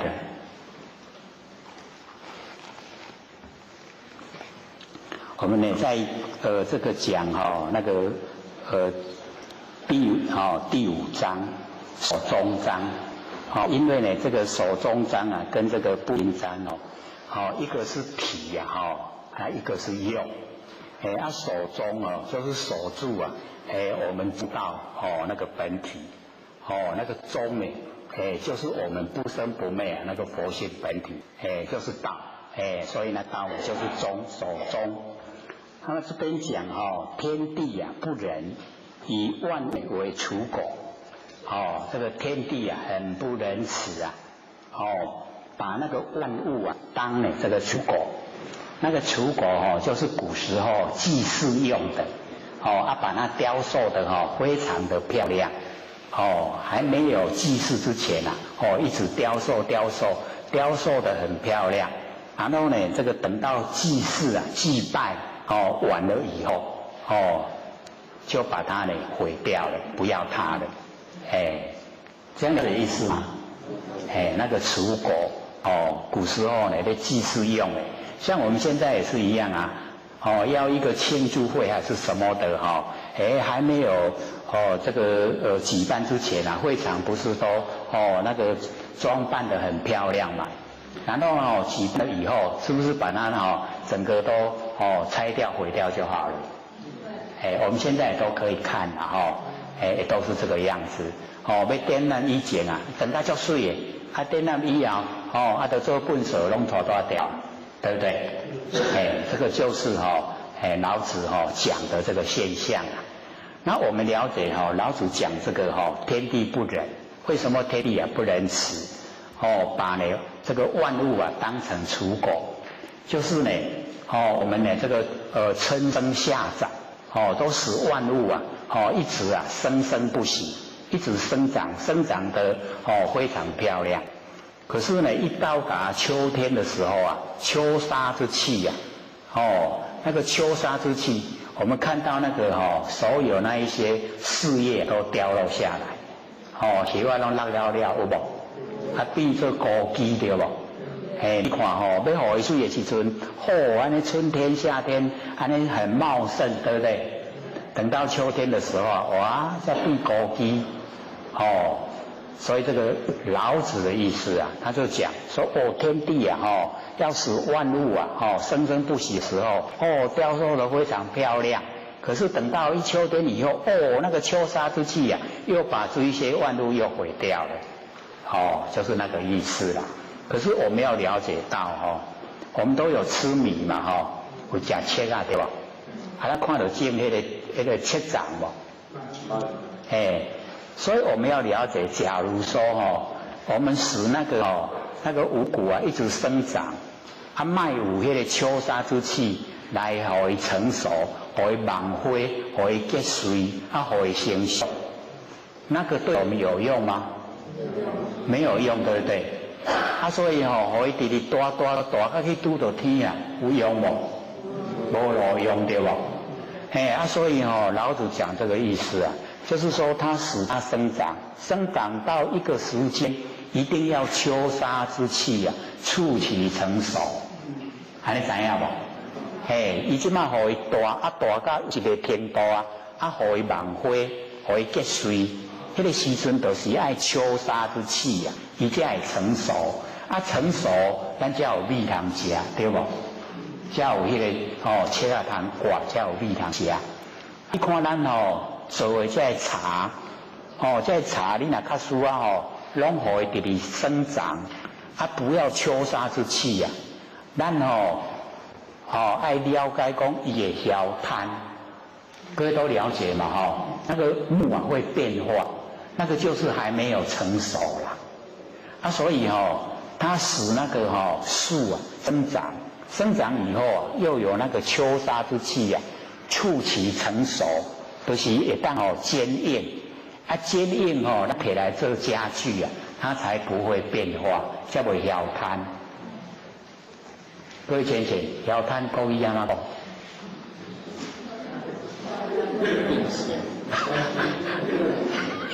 变形了我们用变形来说，可是没有摇摊要传神用摇摊甲传神对吧？那看到迄个物件迄个摇摊啦，我们都知道啊，就是用的那个木材还没有成熟，它还是很嫩，还没有熟啦，那个秋杀之气还不够，所以不能那个时候去采来用做家具不行的，那个会被人骂。买回去了以后，会去找那个收制造的人，跟他这个吵你来做这一条摊呢？所以一定要等到那个成熟。所以我们了解天地之间它有一个生气，还有一个杀气。生气让它成长，杀气促成它成熟。这样了解吗？所以呢，我们了解说那个老子讲的他就是讲那个相反的那个意思说不仁，其实就是他的大仁大仁才能够万物对我们有用，就是因为有促其成熟，我们才可以有万物可以用。所以这个第一句那个天地不仁以万物为刍狗，就是这个意思讲相反的那个角度。那么底下接着圣人不仁，以百姓呢为刍狗。那个圣人他一样也是不仁慈，把百姓呢当成刍狗。为什么呢？因为要教导我们呢要守这个孝悌忠信礼义廉耻，是不是那个圣人要教我们百姓这一些我们人应该要做的这个八德，我们生下来就具备孝悌忠信礼义廉耻全部都具备圣人要教导我们要具备。那当我们遇到，所以有时候为了孝悌忠信礼义廉耻我们会把命这个丧失掉。像那个尽忠，为国家尽忠去打仗的时候要不要为国家尽忠？为国家尽忠，然后去前线打仗，会不会死掉？那假如说这个圣人没有教导我们不要尽忠，以前都打跑，安尼我早都回来，这样就没有当人的资格了，对不对？所以那个告诉我们，你为了要尽这个八德你会把命都丧失掉。可是因为我们就是因为能够守住这个八德，所以人格才健全，才有顶天立地的资格，才有浩然正气。所以我们要了解说，圣人叫我们尽我们本分，我们去尽了。这个就没有亏欠了，不然我们虽然有人的身体假如说没有做到这个八德，那跟那个禽兽是一样的。那我们现在看禽兽各位浅浅，我们什么心？很可怜它，对不对？那我们以禽兽的本身他知道他可怜吗？不知道，对不对？所以我们要知道说，你没有去尽你的八德，那就跟禽兽是一样。那当禽兽的时候假如说有人的身体是禽兽的心态，那生不如死啦，就再还成一点意义也没有。话拢无意义拢假所以有时候我们就是要了解到。我们要追求这个真理，要了解真理，要在真理之中呢生活，那个才是重要的，非常重要。所以呢，我们了解说呢，这个圣人不能以百姓为持国，那个呢也是呢告诉我们说，因为我们能够尽到人应该尽的本分，所以虽然身体死了，可是我们那个佛性整个都长存了，跟天地融成一体，合同了，跟天地都相合相同。所以我们要了解那个价值所在，就是这个样子，不然呢，我们这个虽然身体存在了，可是呢，这个佛性都是很污垢。那请问各位浅显，我们这个佛性很污垢能够回归到本来吗？不能呢，它不能回归到本来你看我们这一个人生一失掉以后，是不是爱归心？那会过什么身呢？我们会做的都不好的话，会转到什么身去那个就是三恶道的那个身了。所以我们就是要了解到很重要的就是要恢复佛性光明圆满光明圆满才可以恢复本来，恢复本位那个是我们要努力的啦。所以我们这个研究真理就是要勉励自己要顶天立地，然后培养浩然正气，使自己佛性呢都恢复光明。刚才呢，这上课之前这个讲师说上个礼拜我们台风假没有上课，那个美国道亲已经累积很多问题要问，所以说教或学这个把那个要问的时间留得多一点，所以我们就留半个小时来这个回答这个问题。所以各位浅显，我们要了解到有疑必问，那个疑就是结怕改，打结了。我们没有把结解开修正不成，一定要使心中坦坦荡荡，心中都没有疑问，这样才可以急救。所以有疑就问。各位都不知道我们北部的那个浅显这个在讲课之中，因为人数不多了，大概都是20几个，30个而已都马上有问题马上举手马上问因为我们这边人都怕这样会混乱所以才留着一个时间呢给大家问一定要踊跃踊跃问这样呢把心中的疑问都解开了以后没有那个疑问的就会很好修道，很坦然。好，请说。好，那个第一个问题若见缘起即是见法，若是见法即是见佛，这段话与有体亦有性地现象这一段话意思是否一样？请刘讲师详细解说。好的。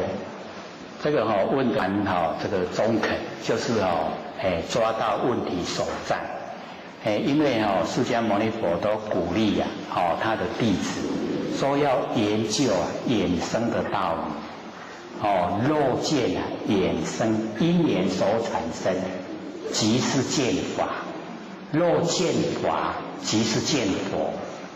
所以都鼓励他的弟子一定要研究衍生的道理，因缘所产生所以各位浅显，我们凡尘的万象万事都是因缘所产生。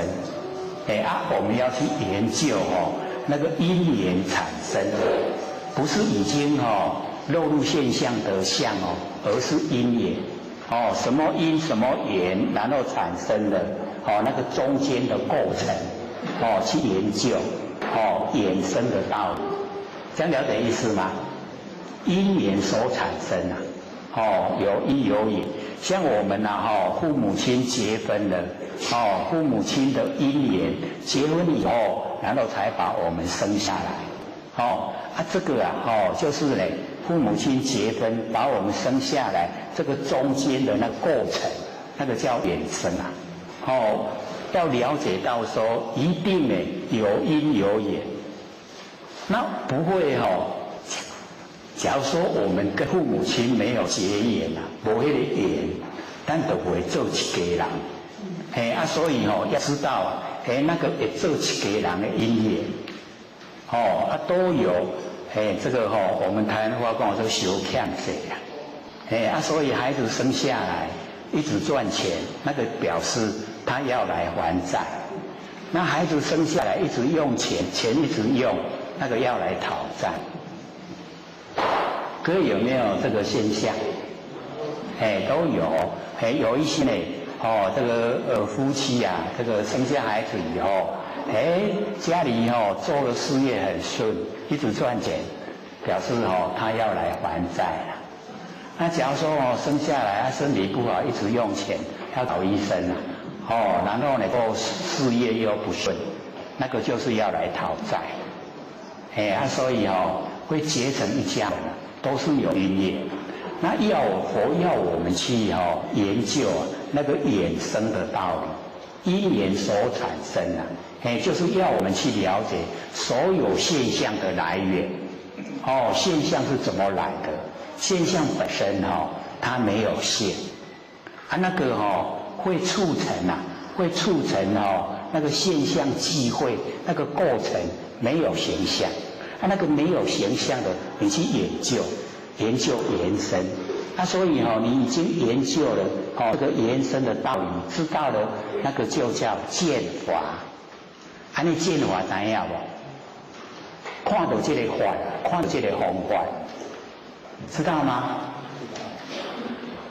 所以这个要了解到这个不是说只有讲理论，而是它很实际，在我们生活之中呢，我们都可以遇到这个现象怎么样才产生，这个事情怎么样才产生，都有它的来龙去脉。我们去了解到它这一些会产生的来龙去脉，那个就叫因缘所产生见到这一些都是安那这安那，都是安那这安那，那个就叫见法。这样知道吗？是有一点点爱用心去了解咱那讲都因为伊安那因为伊安那因为伊态度真好啦所以伊就安尼看伊真介意就给伊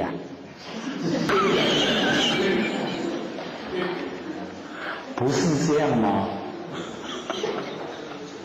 所以我们是了解那个要研究那个衍生因缘所产生那个都是那个过程都是没有形象，这一些没有形象的过程促成在一起了以后，形象就出来了。我们去研究那个还没有呈现形象的时候，那个就叫见法。这样了解吗？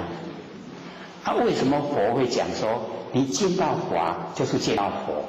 因为这一些所有促成它会呈现形象，呈现事情都是没有形象的这些都是没有形象的，没有形象的本来。我们不是有讲万法皆空吗？空性即是佛性所以就是佛性在促成这一些因缘。这样知道吗？所以见法就已经见到佛了啦。你有了解不？了解了没？就是没有形象的佛性这一些因缘，然后才促成形象，促成事情。事情呈现，它一定又不久又消失灭掉了。缘聚则生嘛，缘散就灭。所以它灭了以后，到哪里去又归到我们的佛性本体回来。所以见到法就见到佛，那有了解不？他从没有形象的时候啊，促成有形象，有形象以后，那个叫眼即则生啊。你现在这个眼即则生，它有生住意昧的变化，变化有个归于没有，散了就没有了，没有到哪里去啊？又是回到佛性本体回来，所以那个叫做见完了以后就叫见，见法就叫见佛。见佛就是见到如来啦，所以我们就是了解到，那个后面他讲的时候，有性啊必现象，那个跟这个它有牵连。你有佛性的，然后呢，因为有我们有发心，或是我们有起心动念，一个是造业，一个是我们发愿，两个它都会现象。你有发愿也会现象，你有造业也会现象，所以有性必现象。这样有没有都解决了？前面有体必有用。好，有体，这个有体就是我们不生不灭的真心佛性本体，有体呢，它就产生作用了。所以跟我们今天讲那个道冲和用词是一样，就是我们有体的，然后有用，再完成呈现所有万象万事都是我们不生不灭的佛性本体整个呈现的。所以它的作用非常广泛，非常大。只是我们落入我们人的身体以后，我们的人的情绪就是没有好好的先加以这个认识跟管理，就变成我们会有自私自利。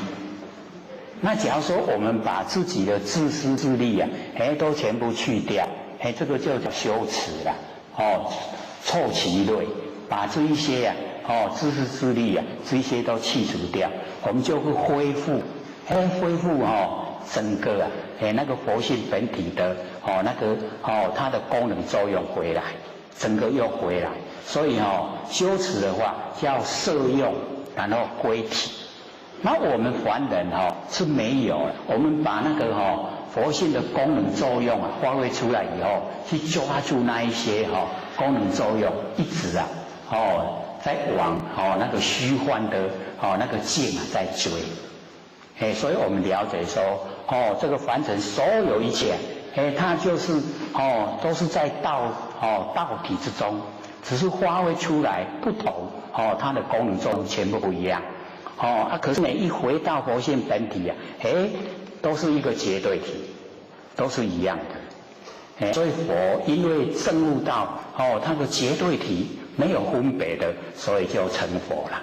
那我们众生有分别。就成众生了。有我们的那个情绪，我们有自私自利的那个成分在。那我们呢修持就是要把这一些这个去掉。因为自私自利是我们对真理的认识不透彻、不知道、不了解。然后呢，我们自私自利害的是我们自己，要受苦啊。那假如说不自私自利我们可以回本位，回归到本位以后就是像天地的白天夜夜、春夏秋冬，那么自然而然的发展，这个就是有体有用。还有吗？第二个问题，在我们平常的行住坐卧当中，我们的闻性都在，也一直都有听到周遭的一些声音。这样也算是修耳跟圆通所以各位浅显，这个修耳跟圆通第一个就是要对自己不生不灭的佛性本体要认识，要启发，认识启发，那个才真正的可以在这个日常生活之中时时刻刻都用得上。那假如说我们没有认识我们不生不灭的佛性本体，它的轮廓都还没有出来，那我们用耳根的话那个是用第二个闻呐，就是听到声音以后啊，加入我们的心意识，这样了解吗？我们听到声音以后，加入我们心意识。比如说我们听到有一部机车，然后这个声音一过去以后，我们会说这只这真久啊，弹弓车咕咕啵啵啵叫，那个就是加入我们心意识啦。那假如说我们用闻性，用我们不生不灭的佛性，是那个知觉性听到的话能够听到就已经是了，不会进入那个声音的内容，这样了解吗？所以那个做耳跟圆通就是把佛性不局限在身上，要使佛性整个都跟空间融合，所以整个空间里面都有佛性所以我们就了解说，有认识佛性本体，这个空间我们有启发出来，叫做真空。那没有认识佛性本体这个空间你问一个社会人士，他没有修道，他会说这个空就是什么都没有，什么都没有就叫完空那我们一修道以后会了解说，这个空间整个都是佛性，因为佛性如如不动，充塞整个虚空所以这个空间就叫真空，就叫妙有真空不空，妙有没有形象所以这个整个都是真虚佛性所以我们要了解说我们这个如如不动的那个佛性本体就是在我们整个空间全部都有，所以才用那个照相机原理来跟各位讲，说我们有玩过那个相机的人都知道，按快门的那一刹那，绝对镜头不能晃动，你一晃动洗出来的相片模糊不清，一定要如如不动，这样然后影像才很清晰那我们假如说佛性是在我们身上，我们身都一直在动，那我们看到的景象都模糊不清那我们这个不管是生动的这么厉害，景象都很清晰，看得清清楚楚，就是因为它本体佛性本体如如不动所以我们对所有景象都非常清晰所以这个如如不动的那个佛性本体充塞整个宇宙虚空我们不用像或者从基隆来不用从去带佛性来这里就有我的佛性还能怎样不等一下回去也不用带回去，基隆也有我的佛性还能怎样不所以整个空间就叫真空真空妙有就是佛性本体，它不生不灭的，很奥妙的，这个就是真那身体是假要还给天地的听有无真深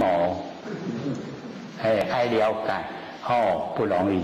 好第三个问题，以前听有讲师说有一位叫做弥勒卢巴的，应该是弥勒卢巴弥勒卢巴对，他是从三恶道来转世的，修道的过程很辛苦，是否可请有讲师讲述他的因缘及修道的过程？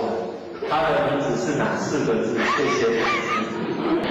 那个有我们那个坊间就是我们社会只要去买有他的那个传记，就是他的用那个故事写出来的以前都是在那个车站那个公共场所再送给人弥勒卢巴，他的呢生的年代是在西元大概1100年那个时候就是我们现在是西元2010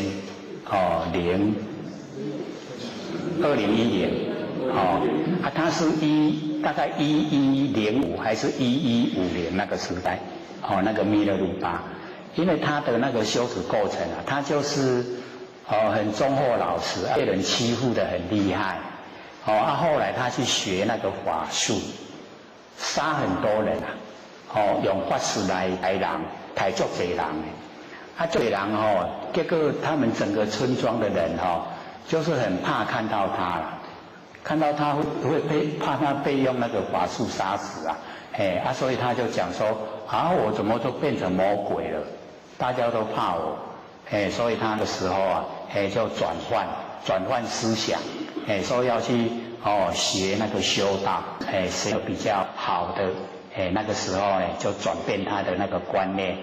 他转变观念以后就去拜一个马儿巴，拜一个师傅。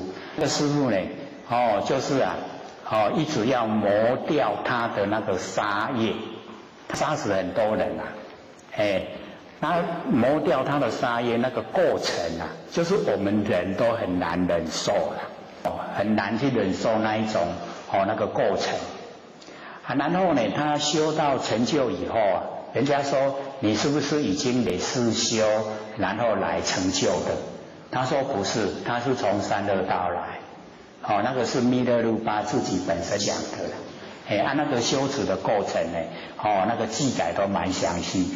我们去买，去买也很便宜啦，因为在那个车站呢，以前或许在那个台北西站，有一个那个赠送的三书赠送大概要几十本我看到我规个拢搞摸了，然后就分给我们道心看，那个外面很容易买到，那个弥勒鲁巴，各位有看过吗？没有那个外面应该，好。